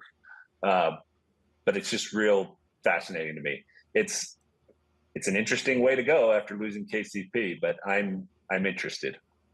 Also fascinating, we have breaking news. Chris Paul is going to the San Antonio Spurs, Andy and Grant. Oh, I love that. That's per Bleacher Report's own Chris Haynes. What do we let's go through let's chop it up this way. Let's go through some winner and losers of this deal, Andy. So it's just like I think that we can all agree, and I'll throw it to you, Andy. Is this a massive dub for San Antonio here? I love this deal. One of my favorite numbers coming out of this season, I've probably put it on Twitter 10 times. I've put it in articles 10 more times. When Wembanyama was on the floor with Trey Jones and Devin Vassell. Yes. So to recap, a real point guard and one wing, the Spurs were like plus 10 points per 100 possessions. Very, very, very good. And it wasn't some minuscule sample. So it's incredible to me the Spurs were as bad as they were when they had a trio that was as good as those two guys. So it's no secret that Wembanyama plays really, really well when he's got a real point guard. And I mean, is there anybody who exemplifies real point guard more than Chris Paul at this point? I mean, he's pushing 40 now. But the Spurs are legendary for the way that they preserved guys' careers at the end with Manu Ginobili and Manu Ginobili and Tim Duncan. And I think they'll be cautious with Chris Paul. He'll probably play like 20 to 25 minutes a night there. But when he and Wembanyama are together, I can't wait to watch this. Like, it's going to be so much easier for Wembanyama than it was this past season. And he was already absurdly good, like so much better than I expected him to be. I love this move. It's great for the Spurs, clearly. Andy, I think the number I keep seeing, I probably stole it from Dan, is just Trey Jones and Wemby were like plus 5.3. So you don't even need Vassell. Vassell in there turns them into like a Celtics level net rating team. But just like a, I don't even know if you'd call Trey Jones like a competent starter. Probably not. But so the Spurs are winners. Isn't Chris Paul a huge winner here too? Like, because I gotta believe they said you're starting, right? And I don't know if that was on the table for Paul in a lot of other potential landing spots. Yeah, I would definitely classify him as a winner. What a cool way to, I I don't know if he'll end his career here, but he's certainly nearing the end. And to be sort of the mentor or the steward of the beginning of the next potential all-time greats career is fantastic. And I think he's at a point too where he has also accepted that he's slowed down and he's a different kind of player than he was 5 years ago. I think he did a great job of kind of deferring to the other guys in Golden State last year. When he was healthy, I think he was better than people realized for the Warriors. And so I think he's going to be pretty deferential to Wembanyama too. I think maximizing him, Wemby means giving him opportunities to be on the ball and create a little bit. And I don't think Chris Paul is going to take that away from him. Yeah, I think both sides of this are big winners. I guess if we had to pick a loser here, it's like everybody's just jumping ship from the Warriors at this point. Not that they were going to keep Chris Paul anyway, but I mean, the Lakers potentially if progressed. If the Lakers had said, well, one of these minimums we're going to have available once LeBron takes the pay cut and we get Klay at the mid-level, CP3 is going to come in. Not anymore. And like, I got to believe several teams, had at least some, vision of, well, even like Orlando, we've been talking about, well, KCP, but maybe they need a floor general. What are there, 15, 20 teams that could have used Chris Paul, I guess, but the Lakers clearly were the ones that it seemed like maybe weren't counting on it, but, had some realistic expectations perhaps that Paul was going to be an answer to some of their questions. Especially if you're going to go ahead and try and trade D'Angelo Russell, whether it's just for the relief to go sign somebody or in a Klay Thompson sign and trade, like you do need to replace not just his shooting, but his playmaking. And Chris Paul would have been a way to have done some of that. And so now if you move D'Angelo Russell for extra flexibility in terms of spending or just as part of a sign and trade for someone else or flat out trade, you almost need to make sure that that's someone who can do some things on ball, because I would argue that was the Lakers were at a deficit of those players. They are at a deficit of those players to begin with. Yeah, but they're just going to pave the way for Bronny, right? Right. Get him in there. Get him on the ball. Let's see what he can do.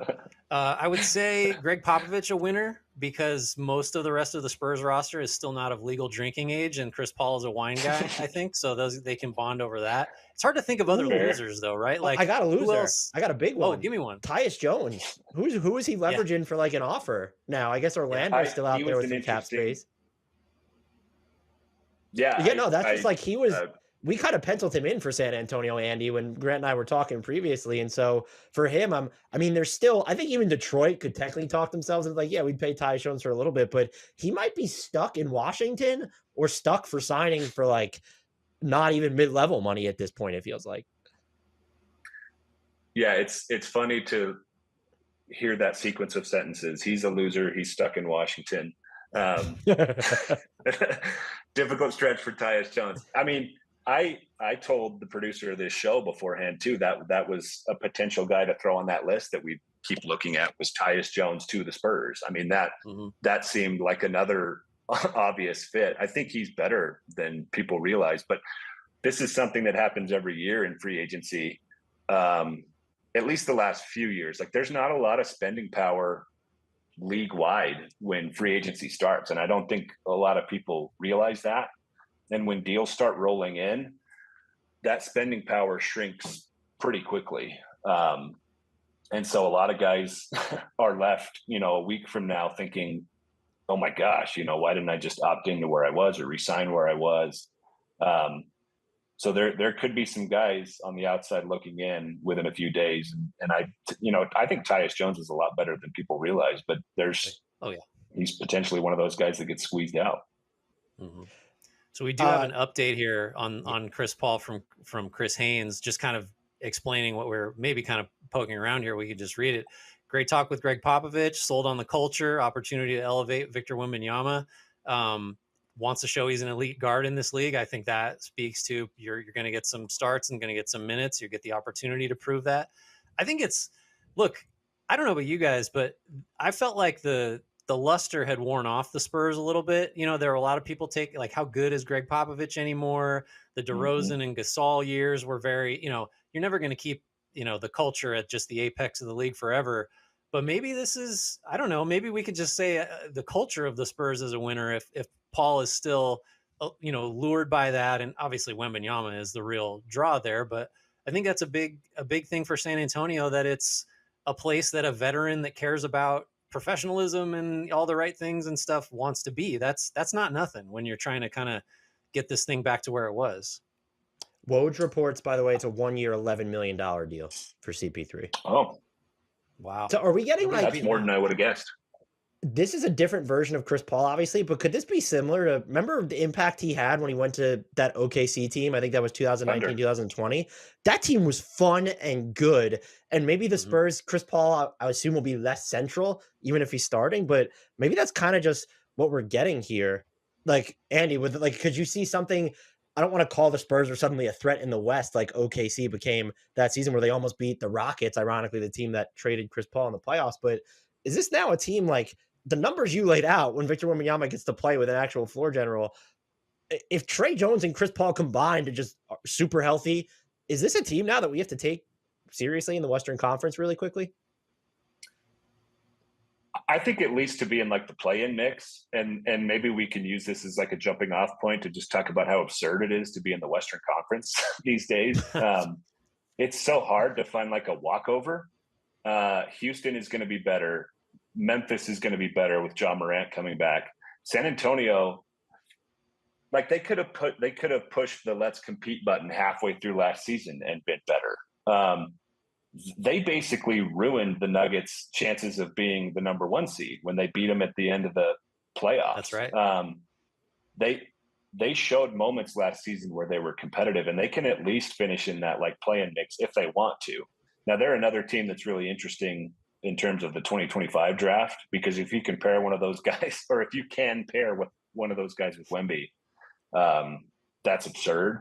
But I think he's just already too good to tank again. And I think signing Chris Paul signals that the Spurs think that too. I absolutely think they're going to be a nightmare to play, but that's probably true of what, 13 or 14 teams in the West right now. Everybody but Portland, right? Yeah, Portland that's the only one I can think of off the top of my head. And maybe if I was looking at all 15 teams on a screen, I could maybe find one more. But you could talk yourself into any of those teams being solid, including the Spurs. On your culture point, Grant, I mean, it helps when you have Tim Duncan for 20 years, and it helps when you hit the lottery when Victor Wembanyama is available. But I do think this is I think you can count this as a win for the Spurs culture, because even when they were bad, like they typically played the right way. I talked earlier about how DeMar DeRozan kind of transformed when he was on the Spurs. And so, yeah, I think this could absolutely be considered a culture win for the San Antonio Spurs. More breaking news per Woj. Andy, Jonas Valanciunas to the Wizards for 3 years and $30 million.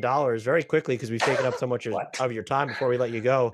What do you make of this move? Is it as random as it feels? That is the correct reaction, Andy. That was mine. What? Huh? I don't get this. He was the guy I had pegged as a potential Lakers target. I think that I'm always going to like lean towards small ball. And I've, for as long as Anthony Davis has been there, I've thought he should play the 5 and LeBron should be the nominal 4. But there is something to them being bigger when they won the title in 2020. So I thought, maybe Jonas Valanciunas is the guy that LeBron will take a discount for. I don't know. No, sorry. Wizards, not Lakers. Which makes I know. I'm saying that I thought he could have gone to the Lakers. I don't get it at all on the Wizards front. And then you add this to the fact, what did you guys think about that Benny Avdia trade that happened a few days ago too? Like, I don't really know what the Wizards are doing here, especially they just drafted Alexander Sarr. Like, is he going to be backing up Jonas Valanciunas now? I don't understand any of this. Or is it an admission that we don't want Sarr to play center, which is like, then we're just going down Anthony Davis wants to play with a big guy road, which I think I'm with you. I just don't like it. It doesn't make sense. The best version of Sarr is as a 5, and so if Valanciunas is there, like what? I just I don't understand that one. That's maybe there's a thinking that he's going to be flippable for value. I just don't know. That's a weird one to me. Weird to me too. At least we got some genuine surprises here in the last half hour. We started this segment talking about how boring this was. Now we've got Chris Paul going to the Spurs and Valanciunas going to the Wizards for who knows why. That's the best way to frame it. Andy, you gave us way more time than you were supposed to. We really appreciate it. This was great. Thank you so much for jumping on with Grant and I. Absolutely. Love talking ball with you guys. You're some of the smartest in the business, so I appreciate it. I got you. Thanks, Andy. Grant, I mean, Jonas Valanciunas, like the deal isn't, and Andy, look, he made me feel really upset again because I'd kind of forgotten about the Denny Avdia trade, and now I'm just remembering it all over again. I guess the value for him in theory was fine. I would have kept him if that was the offer, if I were the Wizards. And now I think the money's fine if you view him as a backup big for Sarr, right? Mm-hmm. Valanciunas, the 3 years and 30. I'm going to give the front office the benefit of the doubt because I like the moves that they've made and the fact that they're rebuilding for sure. But is that the most, like, aside from Kevin Porter Jr. just being back in the NBA at this point and on the Clippers, that's like the most random deal we've had so far, right? Bar none. Yeah. I mean, it's way up there. We've got another guest coming on. We've got Mo Dakhil, who's going to go over a few of the over and under pays. I don't know if we need to make a last minute adjustment with this Valanciunas deal that just broke, but Mo, thanks for joining us. How's free agency going for you so far? Free agency is going great. The guy I used to work with, Chris Paul, is going to one of my former places, San Antonio, where I used to work. Like, it's kind of the Mo Bowl sort of situation happening in San Antonio right now. Excellent. So just maybe while we have you, your take on Chris Paul to San Antonio, surprising? I mean, it's $11 million for a year. Is it just he wants to be there with Wemby? What was your first reaction to that? It's actually not surprising for me because I literally wrote in an article for Bleacher Report 4 vets who might take a pay cut, and number 1 was Chris Paul. That was who I thought might just take a pay cut, go play there, play with Wemby. I thought it would work perfectly for them. And so, we can argue whether I called it or not, but that's kind of what happened. I think it's a good fit. Let him be a mentor, especially to the young guards that they have. And, it'd be nice to finally have somebody be able to throw an entry pass to Wemby from time to time. We need to frame this, like, we need to boil this down for everyone who's watching, make it a little bit more binary. $11 million for 1 year for Chris Paul as the San Antonio Spurs. Is that an overpay or an underpay in your mind? That's an underpay. I mean, I actually think it's a fair pay. It's about right in the situation that they're at. I wouldn't even know. I think he could have gotten more at another place. Not how much more, I don't know. He wouldn't have got nearly what he was getting off his previous contract, but I think the situation is kind of the perfect fit for them. I think this all works out for them, for the Spurs, for the Chris Paul himself. I think this is just a good fit. And I think there's always been kind of rumblings like Chris Paul to the Spurs have always kind of been like that would be a good match. I heard you guys talking with Andy, and Pop and Chris they're going to sit back and have a glass of wine somewhere, like, and hang out and things like that. Like, I think it's kind of just a perfect fit. What do you think, Mo, about this other the latest breaking signing, that Jonas Valanciunas, 3 years, $30 million in Washington? Talk about the fit, talk about just in general, but again, to split it down the middle, overpay or underpay at 3 for $30 on Valanciunas? It's getting boring because it's kind of like about right. The only thing that's weird about it is Washington. Like, it's you're just kind of like, when you go like, oh, Jonas Valanciunas signed, 3 years for $30 million, like, oh, that's great. And then you hear Washington and you're like, what? That's the one part of like, well, what do you got? Like, I don't quite vision what the plan is so much there with Jonas. And I think he could have helped a lot of teams. The Lakers could use another center. I thought that was, we know he was on their radar there. I think there were other spots where he kind of gone somewhere and been like competitive. But going to Washington, you're kind of looking at it going like, I don't know how competitive this team wants to be. Like, this is a team that should be tanking, and it should be what they're going for and trying to find their best chance to get Cooper Flag. I don't know if I really like that for them. The money's fine. It's $10 million a year for a starting center level guy or even a backup center. Like, that's fine. Did we just? I think you may have just coined the tagline for free agency. It just 2024 NBA free agency : Washington ? I think that might be it until Paul George officially signs. I think that's what we'll go with. A couple. Well, if he another one signs here. in Washington, it stays. It works perfectly. If he signs in Washington, then we can continue it. We have red moon stars in the chat saying Jonas took less to go to the worst team. LOL. Yeah, I mean, it just doesn't make sense. Does it maybe not speak to what the market would have been for Valanciunas? In which case, it's kind of a fast fall from the money you're making in New Orleans to maybe LeBron James will take a pay cut to facilitate your arrival in LA to I'm just going to sign with the Wizards for less than the non-taxpayer mid-level. It's amazing because it always happens in free agency is the money dries up at one position quicker than others. And you don't know what position until free agency begins. And there will be a run on wing players. And all of a sudden, all the teams that were interested in wing players have spent all their money. And there's like one guy out there going like, hello, I'm still here. And everybody's like, you got to take the vet men. And I think that's kind of the calculus Jonas and his agent made. Like, let's just be honest, the agent wants to make money. So it's not a matter of like, they probably took the deal that was best in that situation for him. And we got to be clear about one thing too. That's a very movable contract during the season, right? Like that's a move that if you're Washington, like that's the one thing I can think of is like, hey, we can flip him for something later, and again, the money's not wild. Somebody's going to need big man depth at one point. We can flip him and get a first round pick out of that. Maybe that's their calculus with that. It's for Valanciunas. It just might be a weird situation where they just looked around and were like, we got to take this deal now before before they go sign somebody else. And then we're completely out of money. And I think that's a situation that they were probably looking at. Yeah. I think this question's about to get a little bit more difficult, Mo.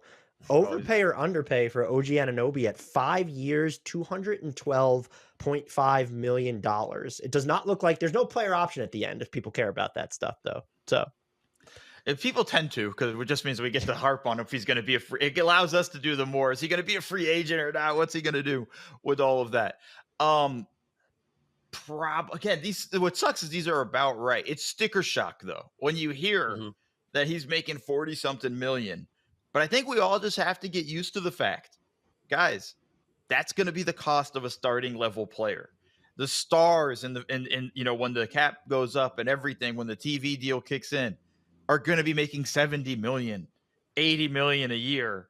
And we're going to be looking at these guys going like, oh, she's only at 45. Like it's going to sound like a hell of a discount in a few years. I will say, though, it's probably a tad bit of an overpay when you look at his injury history. And you got to be a little bit afraid of like, can he stay healthy? If he's fully healthy, I think it's worth it. But if he's not, and we've been a bit problematic for him to stay healthy, and it's not like he's playing, for a coach that's just going to be like, just 30 minutes. I think there's a risk there that you got to be a little bit worried about. So I think that's the situation there. If he's healthy, I think it's perfectly fine. If he ends up missing chunks of games, 20 games, 30 games, for an entire, parts of the season, you're in trouble, and that's going to be a overpay at that point. To correct myself, there is a player option on that final deal, so I apologize. Jeez, Dan, there you go. Man. So it is an overpay. Now they gave him control. They don't even just have him if it works out. Overpay, God. Well, and the thing with Anunoby too, I agree. It is just friends of mine that don't follow the league as closely as we all do see OG Anunoby, have heard the name probably, and are like, this guy is getting $40 million. Like, what, but it's just, I agree. The days of a quality starter making 15 million are just, that's a decade ago. And that's where we are now for Anunoby. Do you think too, part of that number has got to do with like, he's just plug and play everywhere. Any team with the ability to sign him to the max or close to it was going to at least be interested. That's driving up offers, right? It's not like, the Valanciunas example is extreme, but someone else we can talk about is James Harden. They're not trying to lead you down any over or underpay path here. I'm not convinced the market for Harden was nearly as robust as it would have been for Anunoby. So what are your thoughts on that 2 for $70 for James Harden to go back to the Clippers?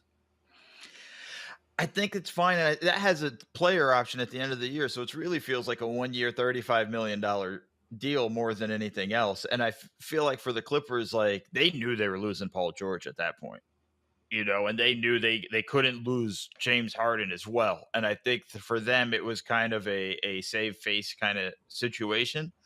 Look, he did what he always does, right? Couple good playoff games, couple of duds. It kills you. And I think that's the situation that you're in with the Clippers, but I don't think they had much choice. They couldn't lose Paul George and James Harden and figure out how they were going to kind of turn things around all of a sudden. So I think for them, it's a fair deal. 2 for $70. I think that's about right for Harden right now. We can argue about like his level of efficiency and everything, and can he continue to be that guy the next 2 years? I don't think they had a choice. Their options were very slim. And I think for them, they had to make that move. I guess when you're looking at the Clippers specifically, the money seems like it's fine in the terms they clearly want to operate in the short term. But now that Paul George is just officially gone, like the Clippers announced that, which is so weird, by the way. We haven't had the official Philly announcement, but the Clippers have announced that Paul George is leaving. That was weird. I found that weird. Like, what do you make of this Clippers direction now, though? And the name that's being floated is, would DeMar DeRozan sign for a mid-level, or more likely in a sign-in trade? Do you kind of feel like the Clippers are almost, let's go into the Intuit Dome with these 2 big names on our roster, maybe 3 with DeRozan, and we might hit the reset button immediately after? Because I'm starting to get those inklings from this team at the moment, just given how, again, this is a 1+1. He might be a free agent next year. But when you look at it too, it's like, how do they reset? Who are they getting in? The market for Kawhi in the trade market? I'd be very curious, considering his just not around. This was the healthiest he's been all season and couldn't finish the playoffs. There's a lot of questions with that. DeRozan's market wouldn't be that high in the trade market. It's a 1+1, like we said, for Harden. Market's going to be very low in terms of anybody trying to trade for him. It's not like they got a bunch of other guys that are trade assets. So I think they're in a tough spot in what they do. So yeah, they are going to run it back with old dudes. And if they can bring DeMar DeRozan and bring him home, because the last homecoming they had was Paul George, and that worked out great. They're going to bring him home and see how that works maybe. And I'm not sold on that pairing with him and Kawhi. At least with Paul George, he had more movement. PG was able to come off screens, would work a little more off ball. I don't know if that's something you're going to get from DeMar. I think would be very interesting to see where they go. I just don't know where the pivot is from them. And for me, if you were so dead set on we're only doing these 3-year contracts, I don't know what was the point. You knew Paul George was going to want the 4th year. You knew you had to have him. You've basically announced that you've lost him. And the funny thing about that statement, which is a little bit of a sidetrack, but the little dig there of we traded a lot for him and we got 5 years of contention, but fell short. Yeah. I don't know, man. Sometimes I just wonder what you're doing in that instance with the Clippers. I don't know how they pivot. I think they just gotta kind of bite the bullet here and hope they get saved somehow, one way or the other.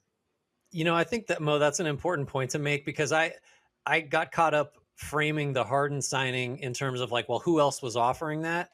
But what you're raising is the flip side of that, is the Clippers' perspective of what do we do if we lose him, right? It's not just what are the market forces saying Harden is worth. It's what's he worth to you, and what are your alternatives if he's gone? So this kind of takes us to the KCP situation, where Denver, obviously he's worth a ton to them. He declines his $15 million player option. They could have messed around and maybe tried to bump up the number to, they could, or gone over the tax and paid a bunch of money to keep him. He ends up in Orlando, 3 years, $66 million. Orlando needs him. KCP gets more money. Feels like a great fit. How does that number, years and dollars wise, strike you for Caldwell Pope? I just don't understand why Denver didn't try. That seems perfectly fine if you're Denver. I understand tax, apron, all of that stuff there, but I just don't understand. It wasn't Bruce Brown, what was it, 2 years, $40 million? Where you're that's kind of a lot for Bruce Brown, right? And it also hurt them this year, but it was one of those things you thought there. With what KCP brings to that team, it's kind of wild to me that they've quibbled over. It's a difference of $7 million a year. right? He was getting around 15, and you know, I just kind of wonder, like, you couldn't find that. I mean, I live in LA. The SoFi Arena goes off for the Rams. Like they charge a ton of money at the concessions. You couldn't find this $7 million. Like I don't know if I understand so much what they're doing. Because again, this is another team. They don't have a replacement available to them. I mean, as much as they want to talk about Christian Brown, who's been great, they don't really have a guy that's going to do what KCP can do. I don't understand their whole thing. And I think one of you guys was saying it earlier.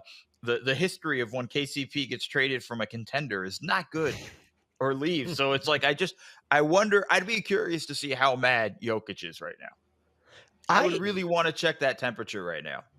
I honestly think that and I don't say this like, this is shameful stuff from the Nuggets. And I think Mo framed it perfectly. It was the extra in raw salary, $7 million basically. And he is more irreplaceable than Bruce Brown. And not only because you literally couldn't keep Bruce Brown because of the salary cap rules, but you don't have, even if you think Christian Brown or Peyton Watson or Michael Porter Jr. is going to take a step forward, there is no one on this roster that you sit in Denver, look at and say, they're going to combine what KCP does, which I think at its most fundamental level is guard his behind off and hit threes and stretch the floor for you. You can't, I guess Christian Brown you're going to count on him. He would come closest to checking those boxes if he makes the jump. But like, I'm not sure. I'm honestly not sure Denver understands how important he was to their defense when you look at them just letting him walk. And the final thing I'll say is, I know this is why the second apron is in place. It's not just about the money. It's about teams worrying about the logistical limitations of, well, how do we flesh out the roster moving forward? This is a deal that you could have absolutely moved at the trade deadline. You could have moved it at the end of next season and then figured it out from there. And so to let him walk now, I honestly think it's shameful. And we could look back and think, well, they just kind of punted on a year of Nikola Jokic's prime. I mean, it's funny to me because, like, I think the other thing too is depth. Like, we just saw what happened with Boston and how deep their roster were. You need wing depth across the league. In the West, are you kidding me? Like, you need to be able to defend multiple guys on the perimeter at this point. And it's just silly to me the move they make. And then, like, what are they going to do? Like, we all hear the stuff with Russell Westbrook. Like, really, that's the guy. We're going to talk about Westbrook like he's going to change. You know, I heard Andy before I popped on talking about, like, yeah, you know, maybe you hope Westbrook would cut. Man, I've been hoping Westbrook would cut more often. I mean, like, when are we going to stop? When are we going to stop pretending with Westbrook at this point that, like, he's going to change who he is? This is who he is as a basketball player. If he's going to fit your roster, great. That's who you go get. But if you're going to get him and think after, 13 years in the NBA, all of a sudden we're going to make him a spacer and he's going to cut and he's going to work the dunker spot, like, that's not happening. We got to stop with this whole, like, facade of this thing of, like, oh, he's going to be this guy. Like, come on, man. Like, I'm disappointed with Denver because I think this is really one of those things. You touched on it. It seems like they're punting on a year of Jokic. Like, they better hope they develop these dudes. Like, the pressure on Christian Brown, on Peyton Watson, all of those guys, they better hope they come through because, like, it's all on them now. Because as much as Jokic loves Denver, like, he looks around going, like, we're not winning. I'd rather be with my horses. Like, I'm out.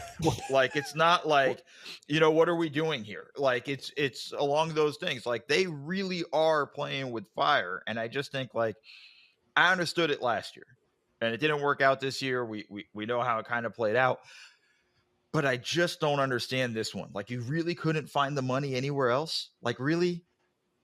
Well, and we got a comment. I'm better than you. 67 says Nuggets aren't winning again for a while. I mean, that's now in play, right? Because look, from my perspective, you've got Denver. We've talked a lot, Dan and I have, and I'm sure Mo, you've given this some thought and written and talked about it. Like, Denver's got all these, you know, under 25 guards and wings that they've kind of stockpiled, you know, as like, maybe it's a contingency plan for something like this, right? KCP maybe leaves. We decide we don't want to pay what it costs. We've got all these guys here. To me, it makes no sense to not take the alternate path, which is let's pay what it costs to keep KCP. And if one of these guys gets good enough to take his job or make it like justifiable to move on, then great. We have a good problem. We can trade KCP. We can do whatever we need to do. It's just like jumping the gun. And like you're saying, Mo, now those guys have to produce. Like, somebody or some combination of them have to be way better than they've been, or Denver loses, you know, something from its top level. So like, I guess the question is, of Brown, of Peyton Watson. If you want to go deeper down the roster, have at it. Do you see any of those guys replicating what KCP was able to do, winning a championship and even last year? Like, where is that going to come from that group?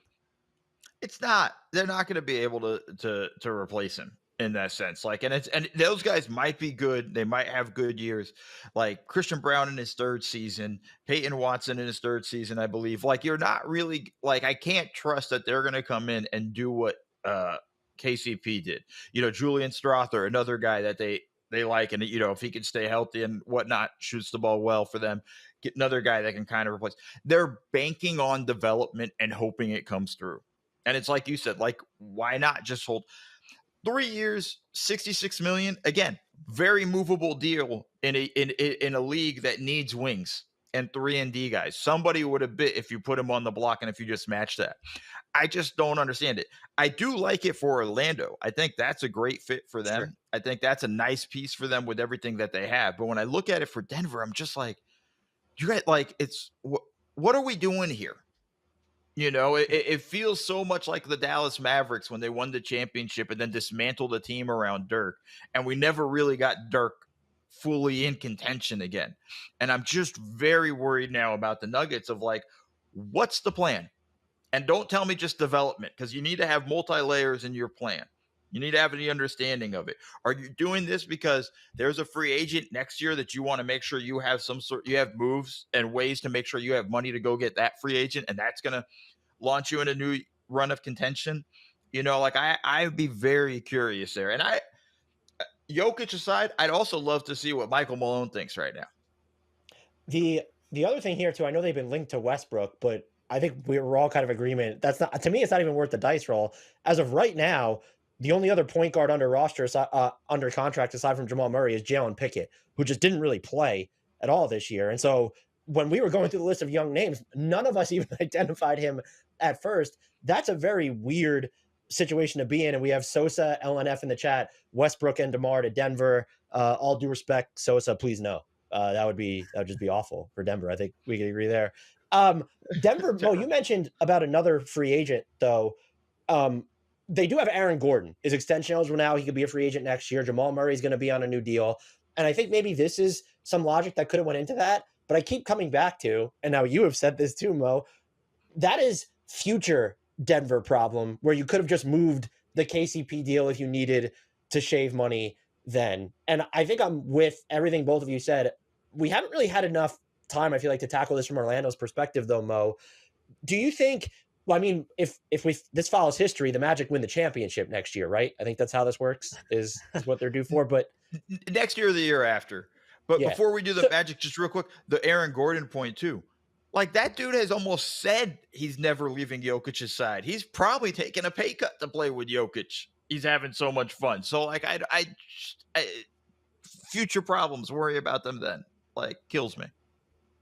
With the Magic, though, what do you still want to see them do? Is this, I think KCP makes a difference, especially for their half-court floor balance. But when you kind of look at the playmakers they have in place right now, you have Paolo. They did more stuff with Jalen Suggs in that role, or they kind of got him away from it, but he can do that. They are probably going to lose Markelle Fultz. You have Cole Anthony. You have Anthony Black. Franz Wagner can do a little bit of playmaking. Do you think that this team should still like, it seems like they're operating with some semblance of urgency because they paid KCP.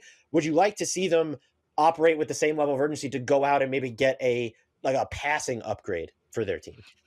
Yeah, no, they need somebody else. And Paolo's done a great job as a playmaker for them, but I want him to move more into the secondary playmaker role, because I want him also to focus on scoring and not feel like he's responsible to make sure Franz goes off, some nights, or make sure Suggs is getting enough looks or whatnot. I'd like them to go find another guard. I just don't know if there is a guard out there right now that makes sense. What I don't want them to do is go waste a whole bunch of assets to trade for a guard that doesn't fit. And I'm talking about Trae Young, and it's probably unlikely to be moved with the Murray trade, but I don't want them to go get somebody that's kind of almost a me first guard. And I think even if they can pass really well, I don't want that. Offense has got to run through Paolo, but I want him to be more of the secondary playmaker. Whereas I want them to find somebody that Chris Paul would have been a great fit there too. obviously. That would have been a fun spot. But like, if you can find a guy, and maybe that's where Tyus Jones ends up, and that wouldn't be a bad situation there. It's like what level of playmaker you need is probably different. And I don't think also one thing, like they don't have to contend next year. They just have to be better than they were last year. So they don't have to go out and make the massive, massive splashes and whatnot. So I just think find a guy. Tyus Jones is a guy I'd like, see if he can get their, help them get their offense going with him, with KCP shooting a little more threes and helping them get more threes up. Kind of like where the Magic are going if they can get him. Do you think someone like an Anthony Simons does enough as a passer to fit that role, or would you still like to see them get more of a, because you mentioned Paolo is just running things through him.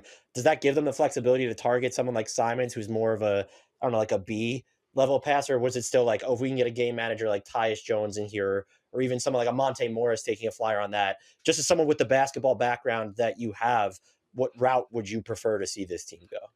I'd rather see Tyus Jones. I'm not a huge Simons guy, but I think also like he's exactly what I don't want on that team, because he's going to look to score more than that. And I'm not saying he can't pass or whatnot, but that is more what he's looking to score, and he's capable of scoring a ton more.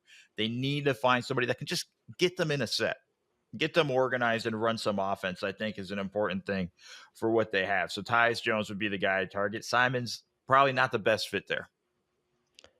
Avda1 says in the chat, Dennis Schroeder to the Magic. What do you think about that? That's killing me. No, he actually, to be honest, though, he actually would probably be all right. He does just enough, probably. I wanted to jump back to the Nuggets a little bit too here, just to get your thoughts on, if we agree, I think Russell Westbrook is like, what's the thinking behind that potential move? Like, is there a point guard that, from the class of guys we've got available, Kyle Lowry's out there, although I assume everyone believes he's going back to Philly. What does DeLon Wright do for you? If we're looking for a Russ alternative in Denver, like, are there any free agents out there that kind of, look, if you have Jokic on the team, you're never going to be the primary creator, and Jamal Murray does great when it's just him out there too. But if you're looking to kind of fill that niche and you don't think any of the young guys coming up can handle that, do you have your eye on anybody that makes sense as a Russ alternative? I mean, I think DeLon Wright's a good one. Tyus Jones, that's another. Like, Tyus Jones is perfect for a lot of places. I'll stop saying his name now, but like you could throw him into a lot of places that need some playmaking. Not that he's so amazing, but he does just enough for you. And again, with Jokic, with Murray, it's just nice to have another ball handler. DeLon Wright's a good name there for them. I think that would fit. Yeah, go to the Jones package now. But I think he does a lot for them. It'll be interesting. I'm fascinated to see where Tyus Jones ends up. Wright, good one. It's a hard market now for the guards. Like, that might be the position that dried up real quick. And there might not be a lot of options out there for teams to go find a guy. And I think that's a big one. That might be the position we're looking for. You know what? Simons might not be bad there. Again, because the level of playmaking you need on the Nuggets, Simons actually might be a good fit there. Give him a little pop off the bench, scoring, another guy who could handle the ball. I thought that was a problem for Denver in the Minnesota series. I thought, they kind of ran out of ball handlers. He'd be a good fit for them as well. Do we have any other deals that are overpay, underpay, Grant? Anything that comes to mind that we want to throw at Mo here? Mo, well, I don't know if we pinned you because you have to give an answer, whether it's an overpay or underpay for Harden. I don't know if we got that on the record, so we can keep it for Harden. Permanent. Yeah, I'm not a big Harden fan, so I'll say overpay, but I think it's still about right. I think Grant's question is salient: is who was going to give Harden who else was going to give Harden that money? We always say that, and I'll just be honest with you. It takes one GM to have struck out multiple places to just be like, oh gosh, the owner's on me. I got to make a move. Let me call James's agent, Mike Silverman, because I'm reading it off the tweet. Not that I knew that off the top of my head. And just, Mike, 3 years, 90, let's go. Or whatever. That was actually less money than what they would be getting. But anything along those lines, 3 years, 100, let's go. Let's make it happen. I think that's a situation there. And we do criticize teams sometimes. What are you negotiating with? But it's also the value the value for Harden is more with the Clippers than anywhere else. And I think that's kind of the situation. And they had to secure him. They can't lose both of those guys. It's just, I mean, optically terrible, but I just think the situation it just puts them in such a bad spot. You lose both of those guys, and now it's Kawhi and Terrence Mann. Like, what are we doing here? You know, like you're in a tough position. You know, that running that with Ivica Zubac, like, okay, like that's going into the new Intuit Dome. At least, you know, Harden's a face, another LA local. Like it helps along those lines. But I mean, they put themselves in an impossible situation with some of these things. I think I probably would have caved and given the 4 years to PG and just, moved on from there. Like if I were the Clippers and would have tried to massage Kawhi's feelings about all of that, but it just wasn't there for them. And I just don't think they were in a position. So like, we understand, like, yeah, they were negotiating against themselves, but they were also in the weakest position at the negotiation table. Mm-hmm. Are there, as we have all these free agents up on the board, Mo, are there any who remain unsigned that we haven't talked about that just stand out to you, that you're fascinated to see either what they get, where they land, just that appeal to you in some way? Who is the biggest one or two names that stand out to you right now? I got two big names, and I'm going to start with Klay Thompson. I'm fascinated to see where he ends up. I think it's either Dallas or LA. With the Lakers, I should be more careful about that. But I think he ends up in one of those two places. I mean, that's another team that was basically like, I guess we're not re-signing him. We're not bringing. They didn't put out a statement yet, as far as I know. But it sounds like, you know, he's on the move, and I'm really interested to see where Isaiah Hartenstein goes. That's where I actually would love to see him end up in OKC. They needed help. They need another big. I know everybody's the whole 5 out. This is their whole focus or whatnot. That dude is such a good passer at the top. Like, I think he opens up a lot for you on offense. And, you know, getting rebounds is kind of important. I hope Oklahoma City learned that in the playoffs, that's something that you kind of have to do to really get very far in the playoffs. I think that's an important guy for them. I think if I were them, I'm going all in and trying to sign him. We might come back later and talk about how that's an overpay, but that's a guy I think they got to target right there. I think he gives them a big jump in the West. We had a tweet up on screen. Did we? I didn't see it come through, but it says that it looks like Oklahoma City might be set to sign Isaiah Hartenstein. Do you like, if that is something that comes to fruition, Mo, is that a fit you like? To me, yes. I think that's a slam dunk. But they're going to meet with him. But I think that's a slam dunk for them. That's the guy they need to get. He can play with Chet. He can play. You could play him as a 5 when Chet needs to rest. Like, there's a whole bunch of different things you can do there. I love his toughness. I love his passing. And again, rebounding matters so much in the playoffs. It's even more than the regular season. And I think he proved he can do a whole bunch of that for the Knicks this past year. The Knicks will miss him. And I think that's a great place for him to end up if he does indeed end there. I want to throw you one more name, Mo, from this list, or it was on the previous list, that we haven't mentioned, I don't think, once in almost 2.5 hours here. And that's Miles Bridges, a guy that a couple years ago was like a foregone conclusion. He's getting the max, right? It was probably going to be from Charlotte. And if not there were going to be offers near that out there. Then he has a bunch of off-court trouble, like domestic violence stuff. So he's back on the market now. What's your sense of maybe just tell us, like, what kind of player is he now? What kind of team is in need of what he is? He's not going to be a max guy. Like, that ship has sailed, but is he someone that is potentially going to command more than the mid-level, and where might he fit and what might he bring to that landing spot? I think he's going to be right in at the mid-level. I don't know if teams are going to go that, like, honestly, if I'm a team, I'm looking at him and I'm very afraid of his off the court stuff. Like, personally, I wouldn't want him on my team, but if that's the guy I'm looking at, like, I'm looking at like a two, maybe a team option for the third year, maybe mid-level, and see where we're at with that situation with him. Listen, on the court, flat out, he can play. There's a reason why he was up for the possible max before the domestic violence situation that he put himself into.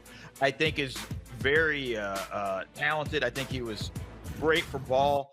and all the stuff that he does, can score, can rebound, can shoot it. Like you love all the stuff that he can do. You just got to be a little bit worried about that, the domestic violence stuff. You got to be also think about your fans, and do they really want to be supporting him with that instance?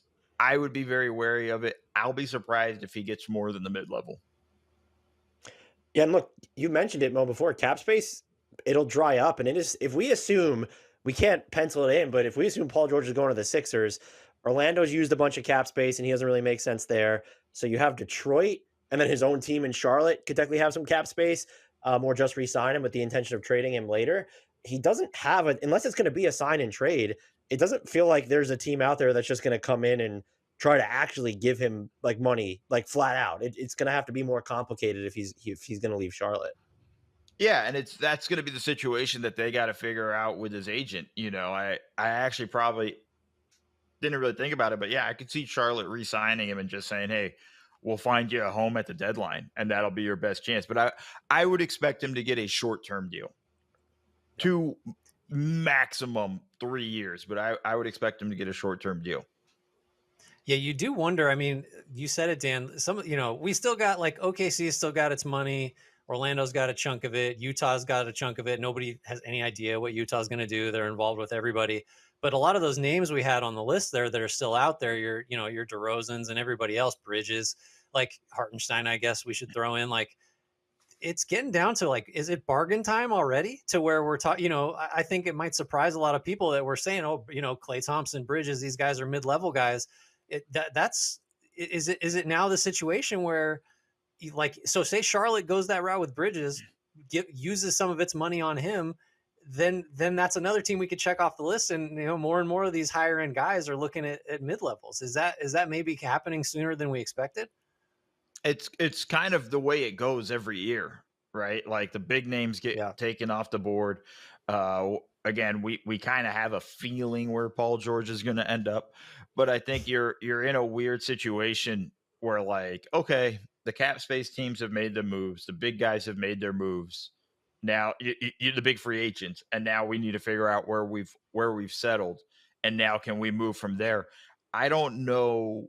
For a lot of these guys, like DeMar is waiting to see where PG goes, and then he'll see where the dust settles. Okay, cool. That means less money. You need to make the deals quickly if you're going to get the big money, because as time goes on, teams make deals, whatever. This guy gets a small amount here. They signed 3 guys already, and this and that. The money's gone for you here. It becomes a very quick situation where I imagine the agents are all in the war room making their phone calls, trying to figure out where the well's still going, and it dries up very quickly. Happens every free agency. The only time it doesn't happen is when Kevin Durant's holding it up and holding auditions for teams in the Hamptons or something, right? And for 8 days you're waiting, and just to see where he ends up and stuff. But it sounds like everybody's moving quickly with all of this. We know Paul George's situation, not going to the Clippers. Orlando just signed KCP. He's not going to Orlando. His options are limited. Where he can get the most money is Philly. Most likely going to end up there. I think then everybody else sort of falls into place. Once that gets decided, then you have the guys on this board. Buddy Hield will have to figure out where he's going to go and where he fits after that. Same for Kelly Oubre, Melton. For the Sixers, a whole bunch of their free agents probably change situations. Malik Beasley, Hayward, all these guys. Now they start to find their stuff, but it's all going to be for less money than they probably thought coming into this. I have 2 quick questions for you, Mo. One, F Morales 15 says in the chat, Miles Bridges to the Clippers. Assuming, let's just say a Terrence Mann, PJ Tucker framework with something attached can get a sign and trade done. From a basketball perspective, especially with Paul George not there, would that make any sense for the Clippers? It does. It's first off, it's a guy again who can score, can shoot pretty much at every level. I think the little more athleticism, a little younger for them. This is a team that's actually pretty old for the most part, and it's. I think they need to focus on trying to get younger, and I think that's a guy that kind of makes sense for them in that regards. Again, it'll just come down to price. He's a guy also that would make sense for the Lakers, at the mid-level. And I think that's somebody that they might try to go after. if they strike out on their guys, if Klay Thompson goes to Dallas, then it's where do they pivot next? And it might be smart for Bridges to wait a minute. Let's see, because his domino is Klay. Where does Klay go? Where does Paul George and where does Klay go? Once those two guys go somewhere, he's probably going somewhere one of those teams missed out on that guy. And I think that's going to be his situation for the most part. Before we let you go, and you've been super generous with your time, Grant and I both really appreciate it. Is there anything else about day one of free agency, any takes you need to fire off before we let you out of here? You don't have enough time for me to fire off all of my takes, Dan. You've done pods with me before, so it's just do a Timberwolves one. They love you, those fans over there. Oh, they did love me for the most part. No, I just think it's been pretty slower than I thought it would be, and I guess my big tank is bring tampering back. I want to get my summer going. Bring tampering back. I want the deals. I'm on the West Coast, so right at 3:01, I wanted a flurry of like 9 deals being announced. Bring tampering back. I think we've ruined free agency if we don't allow them to tamper a little bit. Yeah, more cheating. You heard it here. Mo wants more cheating, or at least like, let's not pretend that we're not cheating, because they're all still doing it. It's just they're waiting to announce everything, right? That's 3 hours later, we got a deal. Yeah.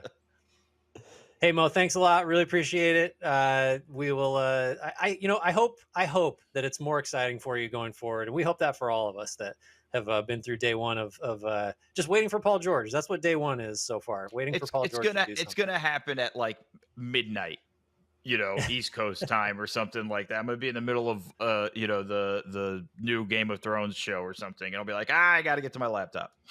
Yeah. As someone who's on the East Coast, I don't feel bad for you West Coasters, so suck it up. Yeah, sorry, Dan. Dan, I never feel bad for you. Thank you so much, Mo. This was great, as always. Thanks, Thank Mo. you guys for having me. Grant, I'm going to be honest. So we're going to go through our top 10 moves of the day so far. It's going to be a challenge, Dan. It's going to be a challenge. It feels like there haven't been 10 moves, at least not 10 top moves. But hey, we're gonna do it. So and we'll get to comment in the chat with some moves so that we can get some discussion dialogue going that way. Grant, do you think the best way for us to do this is kind of just like to alternate from it? Do you want to start us off? That's fine. Yeah. I mean, maybe we can make the producers and video guys work a little harder by just arguing and having to change our answer several times as we go through. But if we start at 10, I don't know that there have been 10 moves. I don't have them all laid out in front of me. We got to start with like one we definitely don't like, right? Because there just haven't been enough to really say that we've got 10 that we're in love with. Do we just put Jonas Valanciunas at 10? Because I think, at least, I don't know if we don't like it as much as like we're very just confused by it, right? Yeah, it's the money is fine, so it's not the deal, but I don't like the fit for the player. And I also don't like it for Washington, because I guess if you view him as a backup big to Alex Sarr, that's fine. But if the plan is, well, we're either going to limit like what Alex Sarr does at the 5 or does in general, or move him to the 4, as you kind of mentioned earlier in the show, please, no, don't. And the fact that could just be on the table, I don't want to see it happen. And again, I want to give this front office the benefit of the doubt, because I like a lot of the stuff they did until this offseason specifically. But I mean, you just drafted Alex Sarr. Why are you signing? I would say he's still a starting caliber big, right, Grant? And Jonas Valanciunas? Sure. Yeah. He's just not he's not the type of big that a lot of teams want, right? He's a throwback. He's a banger. He's going to rebound. He's limited in the types of defensive coverages you can use him with. Not super mobile, but there's a place for guys like that. It's just, should it be next to a number 1 or number 2 overall pick who you really want to develop and to let's just throw him in the deep end and see if he can be a center. If you play Valanciunas off the bench, then whatever, I guess you can still explore that. But it's not ideal if you're bringing someone in right away. You're kind of telegraphing like, we're not, well, if you want to be really glass half full, maybe this means they think Alex Sarr is ultimately like a combo forward or a wing, and all of the on-ball stuff really develops, and he's definitely not a center. He's actually something better than that. But, we're beyond too early in the process to make any real guesses there. We are getting word from our producer, Ryan, that we are now free to use deals that happened before today. So, Ryan, thank you so much. You are honestly a lifesaver. I think I want to throw in, I'm going to throw in the Pascal Siakam contract at number 9, because the fact that not you specifically, Grant, but the Pacers evaded having to include a 5th year in that. So it's 4 years. It takes you right through the end of your prime. He was, given even the limited run he had with Tyrese Halliburton, I thought he was a really good fit there. And again, just not having to go out a 5th year. So Siakam gets his max money. He's able to win it from that standpoint. You get him now locked down with Tyrese Halliburton. And so you're more expensive, but now you just have your 2 players, and it's let's continue to flesh out the roster from there. Now, if we were doing deals we don't like, I don't love the Obi Toppin deal at 4 for $60, just because that's someone who needs developmental reps, and you now have fewer of those to go around with Siakam and Turner both populating your front court. Isaiah Jackson's still there. We saw Jalen Smith opt out, but I really do like. I'm a big fan of Siakam, and I think people were always talking about, oh, I hate that deal. He wouldn't do enough for my team to give him the max. If those are your feelings, I honestly think that says more about your team than Pascal Siakam. Yeah, I think that's fair. The Siakam thing was, you knew it was going to get done. And I think it just ended up being right because you didn't have to do the 5th year. Nobody else could offer it. You could still beat the market and just go big on the 4-year deal. So I think that's a fine pick there. If we're reaching back into previous days, I think we probably better go Malik Monk here at number 8. Just the Kings getting him back at the most they could possibly pay him. I don't have it in front of me. Isn't it the 4 for 78, essentially? Kind of the same, roughly in the neighborhood of what Isaiah Hartenstein now probably won't get from the Knicks because he's going to get more than that. So I'd go Monk there. You might say he's a little duplicative because, what the Kings really need is wing defense and more size. And Monk is really kind of a 1-2. His facilitation on drives made him super valuable. Great closer, super clutch this past season. He's just someone that I don't know that I do know the Kings weren't going to get somebody, without trading away other pieces that could replicate what Monk did for them last season. So that's a retention, just like Siakam was. But I think, for where they are, where they would have been without him, because then you're just like, well, Kevin Huerter and now we've got Devin Carter in this backcourt mix. I think you just lose too much scoring, too much shot creation if you don't get Monk back at that, really pretty reasonable number, right? It's not that far off from what KCP got. I think you could make an argument that he probably belongs higher on this list. So yeah, for sure. I think my next pick might surprise some people. Getting Emmanuel Quickly for 5 years and $175 million. Look, the sticker shock is there, and I get it. By the end of that deal, he is going to be less than 20% of the salary cap. That is fine. It's better than fine. When you look at what Emmanuel Quickly can do, he defends his butt off. He can play off the ball, so you can get another ball-dominant player aside from Scotty Barnes in there if you really want to. He can defend up through like 1s and 2s, but he can also create his own shot. He hits very difficult jumpers from beyond the arc, off the dribble. We can see him get to his floater. And I think what we also saw in Toronto, which, mind you, still didn't have pitcher-perfect spacing after he was traded there, I thought he made some strides as a live dribble playmaker. And if that continues to come along to where you just say, we have Scotty, we have Emmanuel Quickly, and those are the engines of our offense as both scorers and passers, the Raptors are just set. And so now you get this deal that's below the max. It's going to be worth less than 20% of the cap by the end of the term, which, by the way, that'll be his age 29 season. So that's right into the meat and potatoes of his prime. He fits basically with anyone. And there's no player option on it. So you just have him under this control. I think we need to, and look, I want to be clear. I still do get sticker shock. I saw 175 at first. I was like, whoa. And I got there with OG, who, spoiler alert, that probably won't be making my top 10. Perhaps you have it in your top 6. It's not in my top 6. But I loved this deal for Toronto. And we did say that we'd get a little uncomfortable with anything under over 30 for Emmanuel Quickly. But kind of looking at when we saw Nick Claxton get $25 million a year, which again is a good deal. But if you're going to pay a less dynamic big that much money, why not pay Emmanuel Quickly this? And so the more I thought about it, the more I fell in love with the Raptors structuring it this way and getting him at this price point. Yeah, I got no problem with it. I think too, maybe it was a little higher than I thought. I do think in this case, the 5th year is probably more of a feature than a bug. I just, given his youth and given the fact that maybe it allowed you to keep the average annual value a little lower, fine with that. I'm going to go another point guard, much less in terms of a total investment here. I think Chris Paul to the Spurs at 1 for 11. Too low. That's just like, too low. Well, I just can't leave it. I got to put it on there. You had me thinking about point guards. we talked about it with Andy. We talked about it with Mo a little bit. First of all, it's good for him because I don't know where else he was going to get more than the minimum. So Chris Paul wins. We just listed a bunch of winners when we talked about this. The Spurs win. Victor Wembanyama wins. Shouts out and apologies to Tyus Jones, who probably isn't going to get that Spurs money now. But as a guy who's going to just come in, be professional, I totally forgot they have Stephon Castle. They drafted a guy who we thought maybe was going to be their point guard of the future. Now you get to learn under Chris Paul or maybe play next to him. I don't know. Figure it out. It's a win across the board. I love the commitment to just a year. You're not tied down, and Paul's just going to bring a ton of what they need, which as we discussed, like they don't need a lot, because if you had Trey Jones out there, the Spurs were awesome, as Andy said. Trey Jones and Devin Vassell, they're like a plus 10 per 100. Chris Paul presumably will outplay Trey Jones.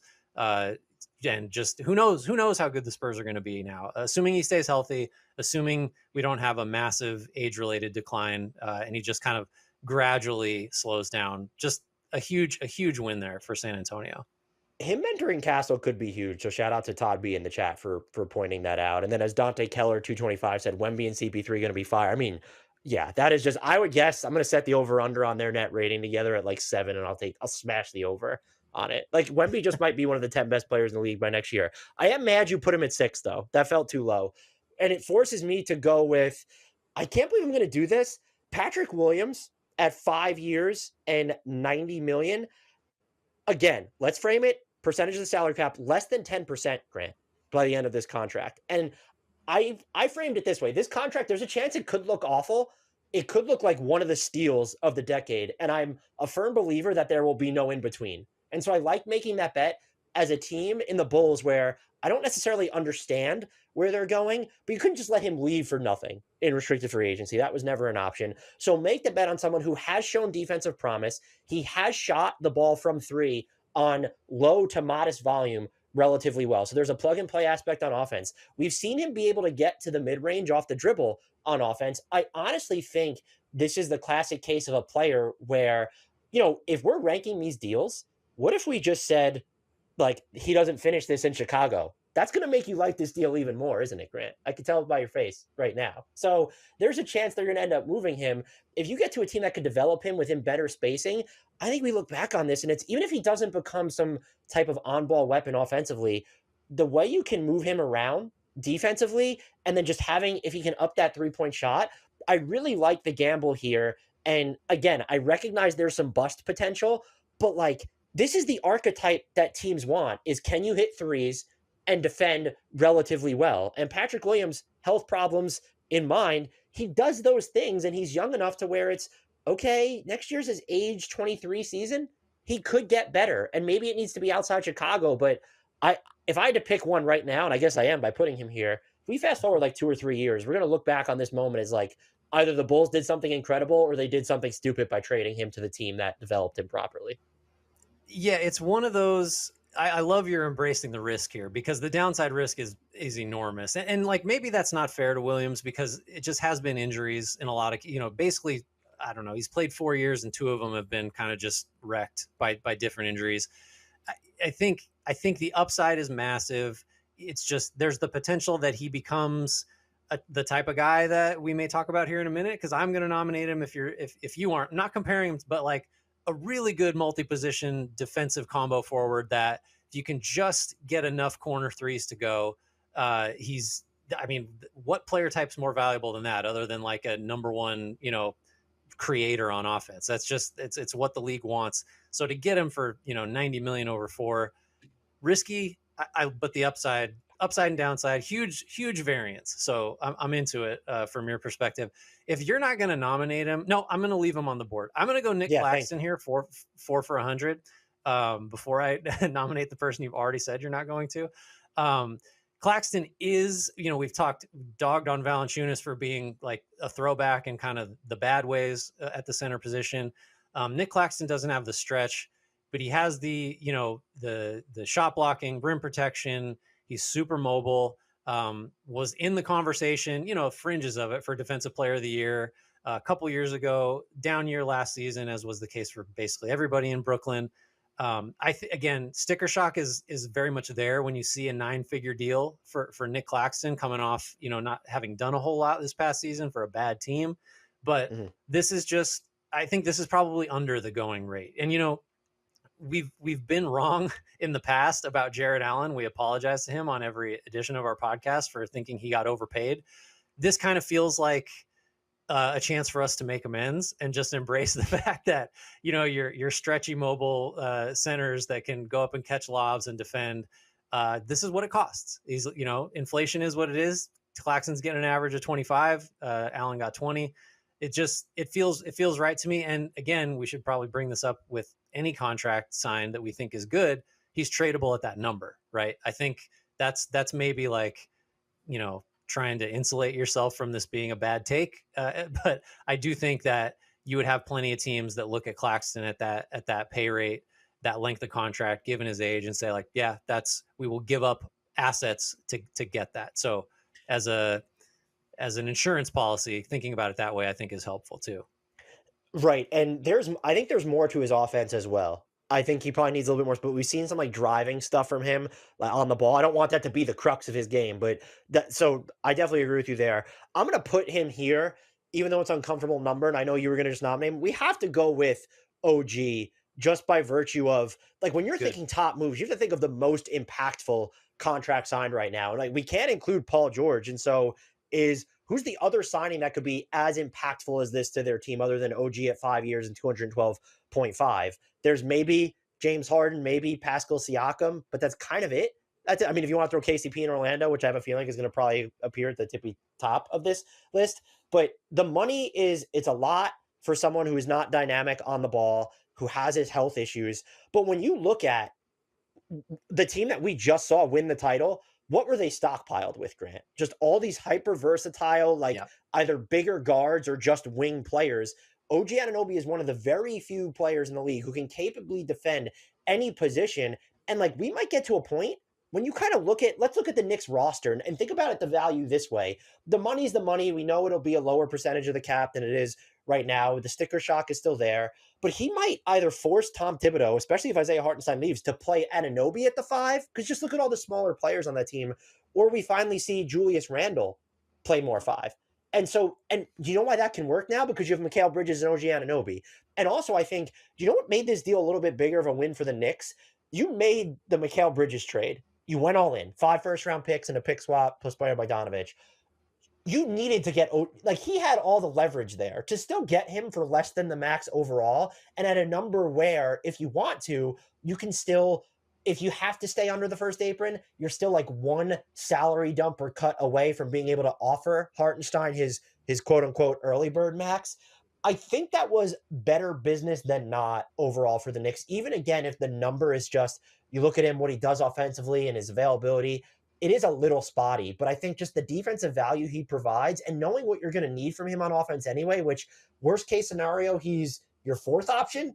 He might even just be the center probably be below him. So your 4th option, I like the deal, even if the number, you probably would like it to be a little bit lower, but 5 years at sub max for one of the best, most versatile defenders in basketball when you had no leverage. You couldn't replace him just with cap space. You already gave up Emmanuel Quickley, RJ Barrett to get him. You gave up all those picks to get Mikal Bridges. I think that also needs to factor into why he's appearing so high here.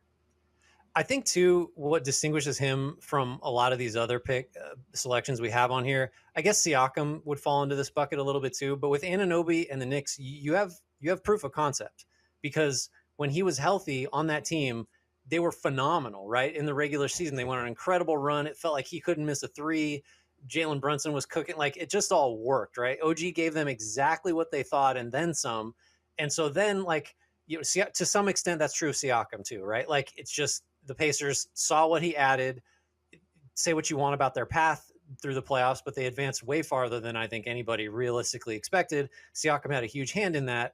So and with OG, it's, he ended up getting hurt in the playoffs, but we saw enough to where it's okay, this is a guy and a fit that we can justify what ultimately ended up being a sticker shocky kind of number, because we know how good we are with him. And to your point, like you said, we know that we don't have the means to, there's not a an 85% of OG Anunoby out there to sign that like makes it okay to let him walk. Like that wasn't going to be feasible at all for this Knicks team. So I think I need to, before I make another pick, we need to put our heads together first, really quick.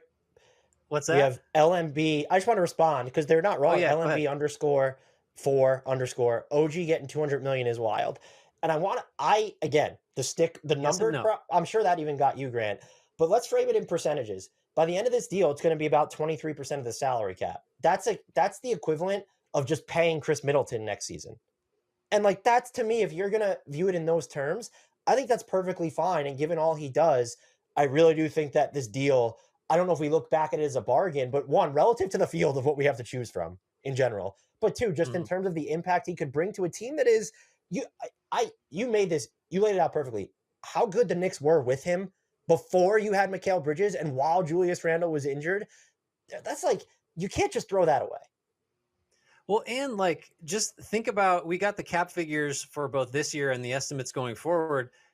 10%. We're going up 10% next year. So then automatically you just price in the value of OG Anunoby at that number because it just gets better, right? Because like you're saying, the percentage of the cap just continues to decline because it's going to, his deal doesn't go up, the cap will. So unless you're signing like scaled maxes, based on percentages of the cap, it's just, it's going to look better and better. And like, I admit, yeah, I can totally, I'm not going to like disagree with anyone that says, oh, just the 200 million plus figure it's hard to process just because, compare it to this. LeBron James has the opportunity to sign a deal for like 3 for 160 something. And that would be the largest contract of his career. Now, partly that's because he's not signing, 4 and 5 year deals ever, but that's just indicative of like, guys just make more money now. That's just, we have to wrap our heads around it. Everyone we've talked to today is like, we're all kind of trying to get there together.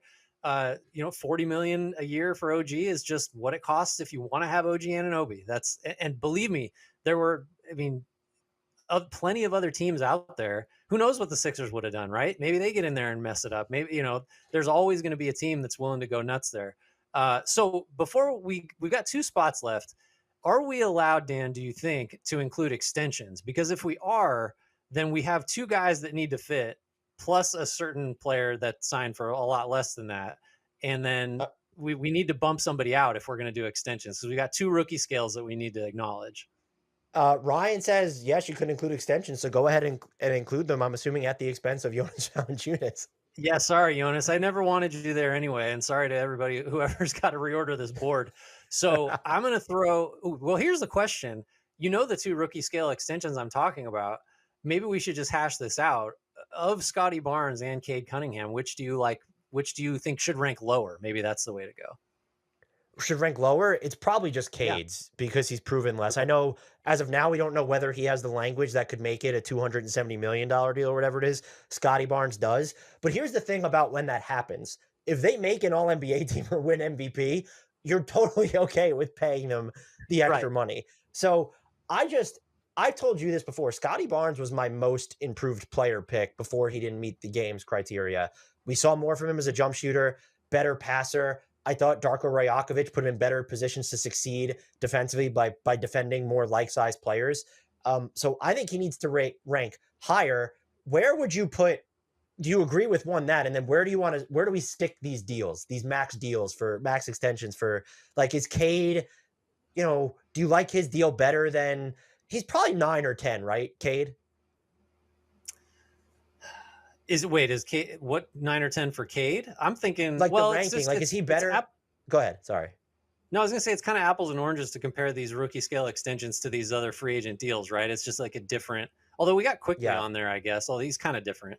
Why wouldn't we just put Cade at what would be 3 if we take Valanciunas out of 10 and then Barnes above him at 2? All right, I'm fine with that. We have, look, and I think the legend 3276 in the chat, Cade Cunningham is still an unknown quantity, injuries, plus he's on a lousy team and mediocre players can look great on a lousy team. I think it's the opposite, because you would look at hints and see, oh, he has no hope if he's putting up these numbers and they're just so inefficient. He shot 43% on step back threes last year. He got the turnovers under control by the end of the season. When they did open the floor for him, which was rare in certain lineups, you saw what he could really do. And you make the bet on someone who, Andy had phrased it this way, he's just big and has incredible vision and can handle the ball. So he's an unknown to an extent. But again, you're looking at the way his deal ages. Like, this isn't going to be even 20% of the salary cap by the end of it. Yeah, right. So I don't know. There we go. Cade's at 3. Look at that. That's production in action.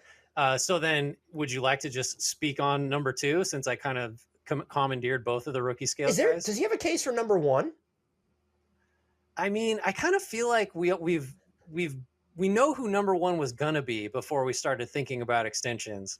It's up to you. It's your pick, Dan. I mean, I'm open to if you have pointed questions, I can help guide you, but I like our would-be number 1 so much, and I want to hear you talk about it. So I'm going to stick with Scotty Barnes at number 2. I just think you can just get someone who is legitimately your tentpole cornerstone for the future. You now have him under contract. That gives you your direction. And again, the clarity of having him with Emmanuel quickly. And now that's kind of your core, and you build it. There are other players under contract, RJ Barrett, Jakob Poeltl, the whole 9, but you have those 2 guys. And I think there's just having that clarity and just, again, he was in the most improved player discussion, even if he wasn't going to be your pick before he got injured this year. And here's a way we can sort of retroactively justify putting Barnes and Cunningham above the likes of Anunoby or even Siakam, who feels too low now that I'm looking at it. But that is a lot of money for a guy moving into his 30s.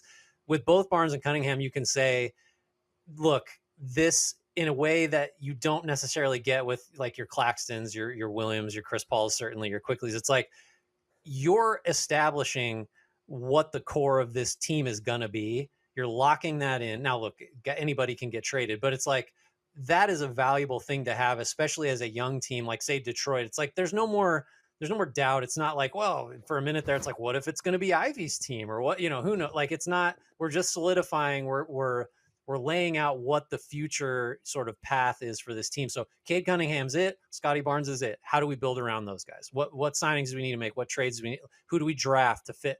It's an organizing force that you're not really getting in the same way with Anunoby. So I know we're reverse engineering it, but I think at least to some extent that justifies having these guys up this high, even though they're extensions. I would like to nominate a comment from STC115. The number 1 move is the Sixers not bringing Tobias Harris back. I found that funny, but I would point out there's still time for that to change. Yeah. Hey, they've been messing around with unexpected players, Eric Gordon, Andre Drummond. Don't tempt them. They might just have to do it if the money's right. There's no mystery for number 1. I feel like everyone we've spoken to, in addition to yourself and me, has loved this signing from the team and the play. Well, I guess from the player perspective, but mostly from the team perspective and just the value and what he brings to them. It's Kentavious Caldwell-Pope in Orlando, 3 years, $66 million. Shame on the Nuggets. You said it. You can't find a little more money to keep a starter from a championship team that didn't go for the max. Like, he didn't walk away for $100 million. Maybe we should leave the Nuggets alone because generally speaking, we really like them. No, where are the Nuggets fans at in the chat? Are you guys okay if you're in there? Justify this, I guess. Are there Nuggets fans that would say, yeah, shame on them. But for Orlando, just the piece they need. It's that simple, right? Orlando can't be done here with this, because the more we've talked about it, they do need an organizer, a floor general, an upgrade over Markelle Fultz. You're making a face. What do you got, Dan? Do we have breaking news? It's not breaking news, but shout out to JLee_007 in the chat. Do you like the KCP signing more knowing the Magic own Denver's pick next year? So you stole their player and you increase the value of that's only top 5 protected, by the way. That is an incredible comment. Incredible comment. Can we talk to him for half an hour? That just blew my mind.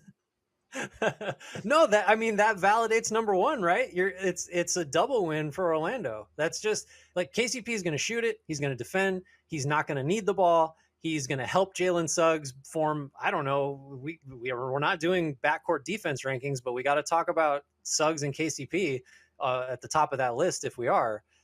Just a great fit, a veteran who's ready to help a team that really wants to get to that next level. And KCP's been there. He's done all the things that help teams get there. So for, what are we talking? 22 million a year average annual value. That's just it's a heist. It's a steal, and Denver let it happen, and that's a bummer. But good on you, Orlando. So let's wrap this up by going through our top 10 really quickly. So we have top 10 moves so far. We included extensions and emphasis on so far. We have Pascal Siakam getting a 4-year max coming in at number 10. We have Malik Monk's 4-year, $78 million deal coming in at number 9. Emmanuel Quickley's 5-year, $175 million deal coming in at number 8. Number 7 is Chris Paul signing that 1-year, $11 million contract with the San Antonio Spurs.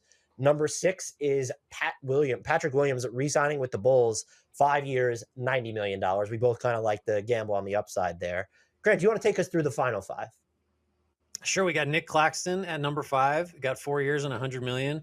Not the greatest selling point, but it is one that's a tradable number. And Claxton, look, it may end up being like a buy low, because he could have a great season, be like a top 5 defensive player of the year guy.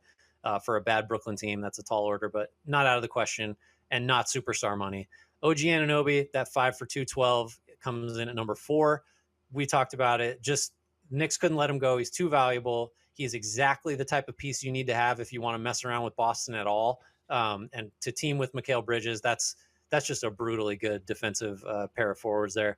Cade Cunningham at 3, Scotty Barnes at 2, just a couple rookie max extensions.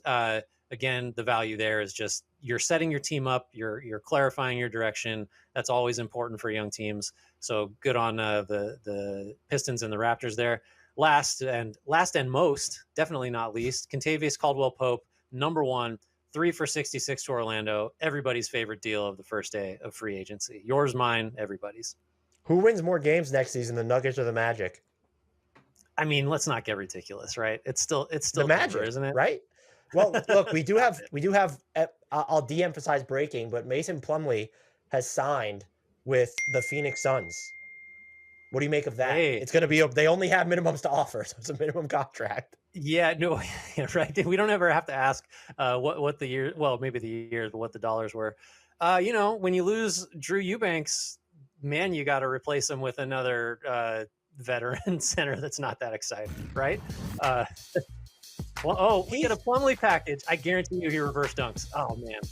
No, Plumlee, good passer once upon a time, is going to go up and get lobs. I knew it, Dan. Did you see that reverse dunk? So, look, he's probably going to play, right? Because you got Yusuf Nurkic, who we've talked about as a trade candidate if you're trying to diversify in Phoenix a little bit. And we've spent plenty of time on, Nurkic's injury history and sort of the issues he presents as a defender in space. Plumlee's not going to fix all those things, but he is probably going to have a rotation role, and that's what Phoenix needs with what little assets it has to spend on anybody, is someone that can actually play a few minutes. And I think Plumlee can probably do that. Can he play a few minutes defensively? The answer is probably no, though. Probably not. Yeah. Well, Bol at center can't be choosing. That was a good re-signing. Rim protecting Bol. Grant, I think unless you have anything else, do you want to take us out of here? Maybe we'll get, as you're doing the outro, of breaking news of Paul George is going to, Shanghai or something. Who knows? Well, he's got to, apply some more leverage. All of that didn't work. I guess the leverage play didn't work out for PG. Thanks everybody for watching, for listening, for hanging out with us. Thanks to all our guests, Eric Pincus, Andy Bailey, Mo Dakhil. Thanks for all that input. Hey, day 1 for us of free agencies in the books. Paul George still not moving, but KCP and Orlando on the rise. I think maybe that's the takeaway. Thanks to you, Dan. Thanks to everybody, all the producers. A lot of fun. We'll see you guys later.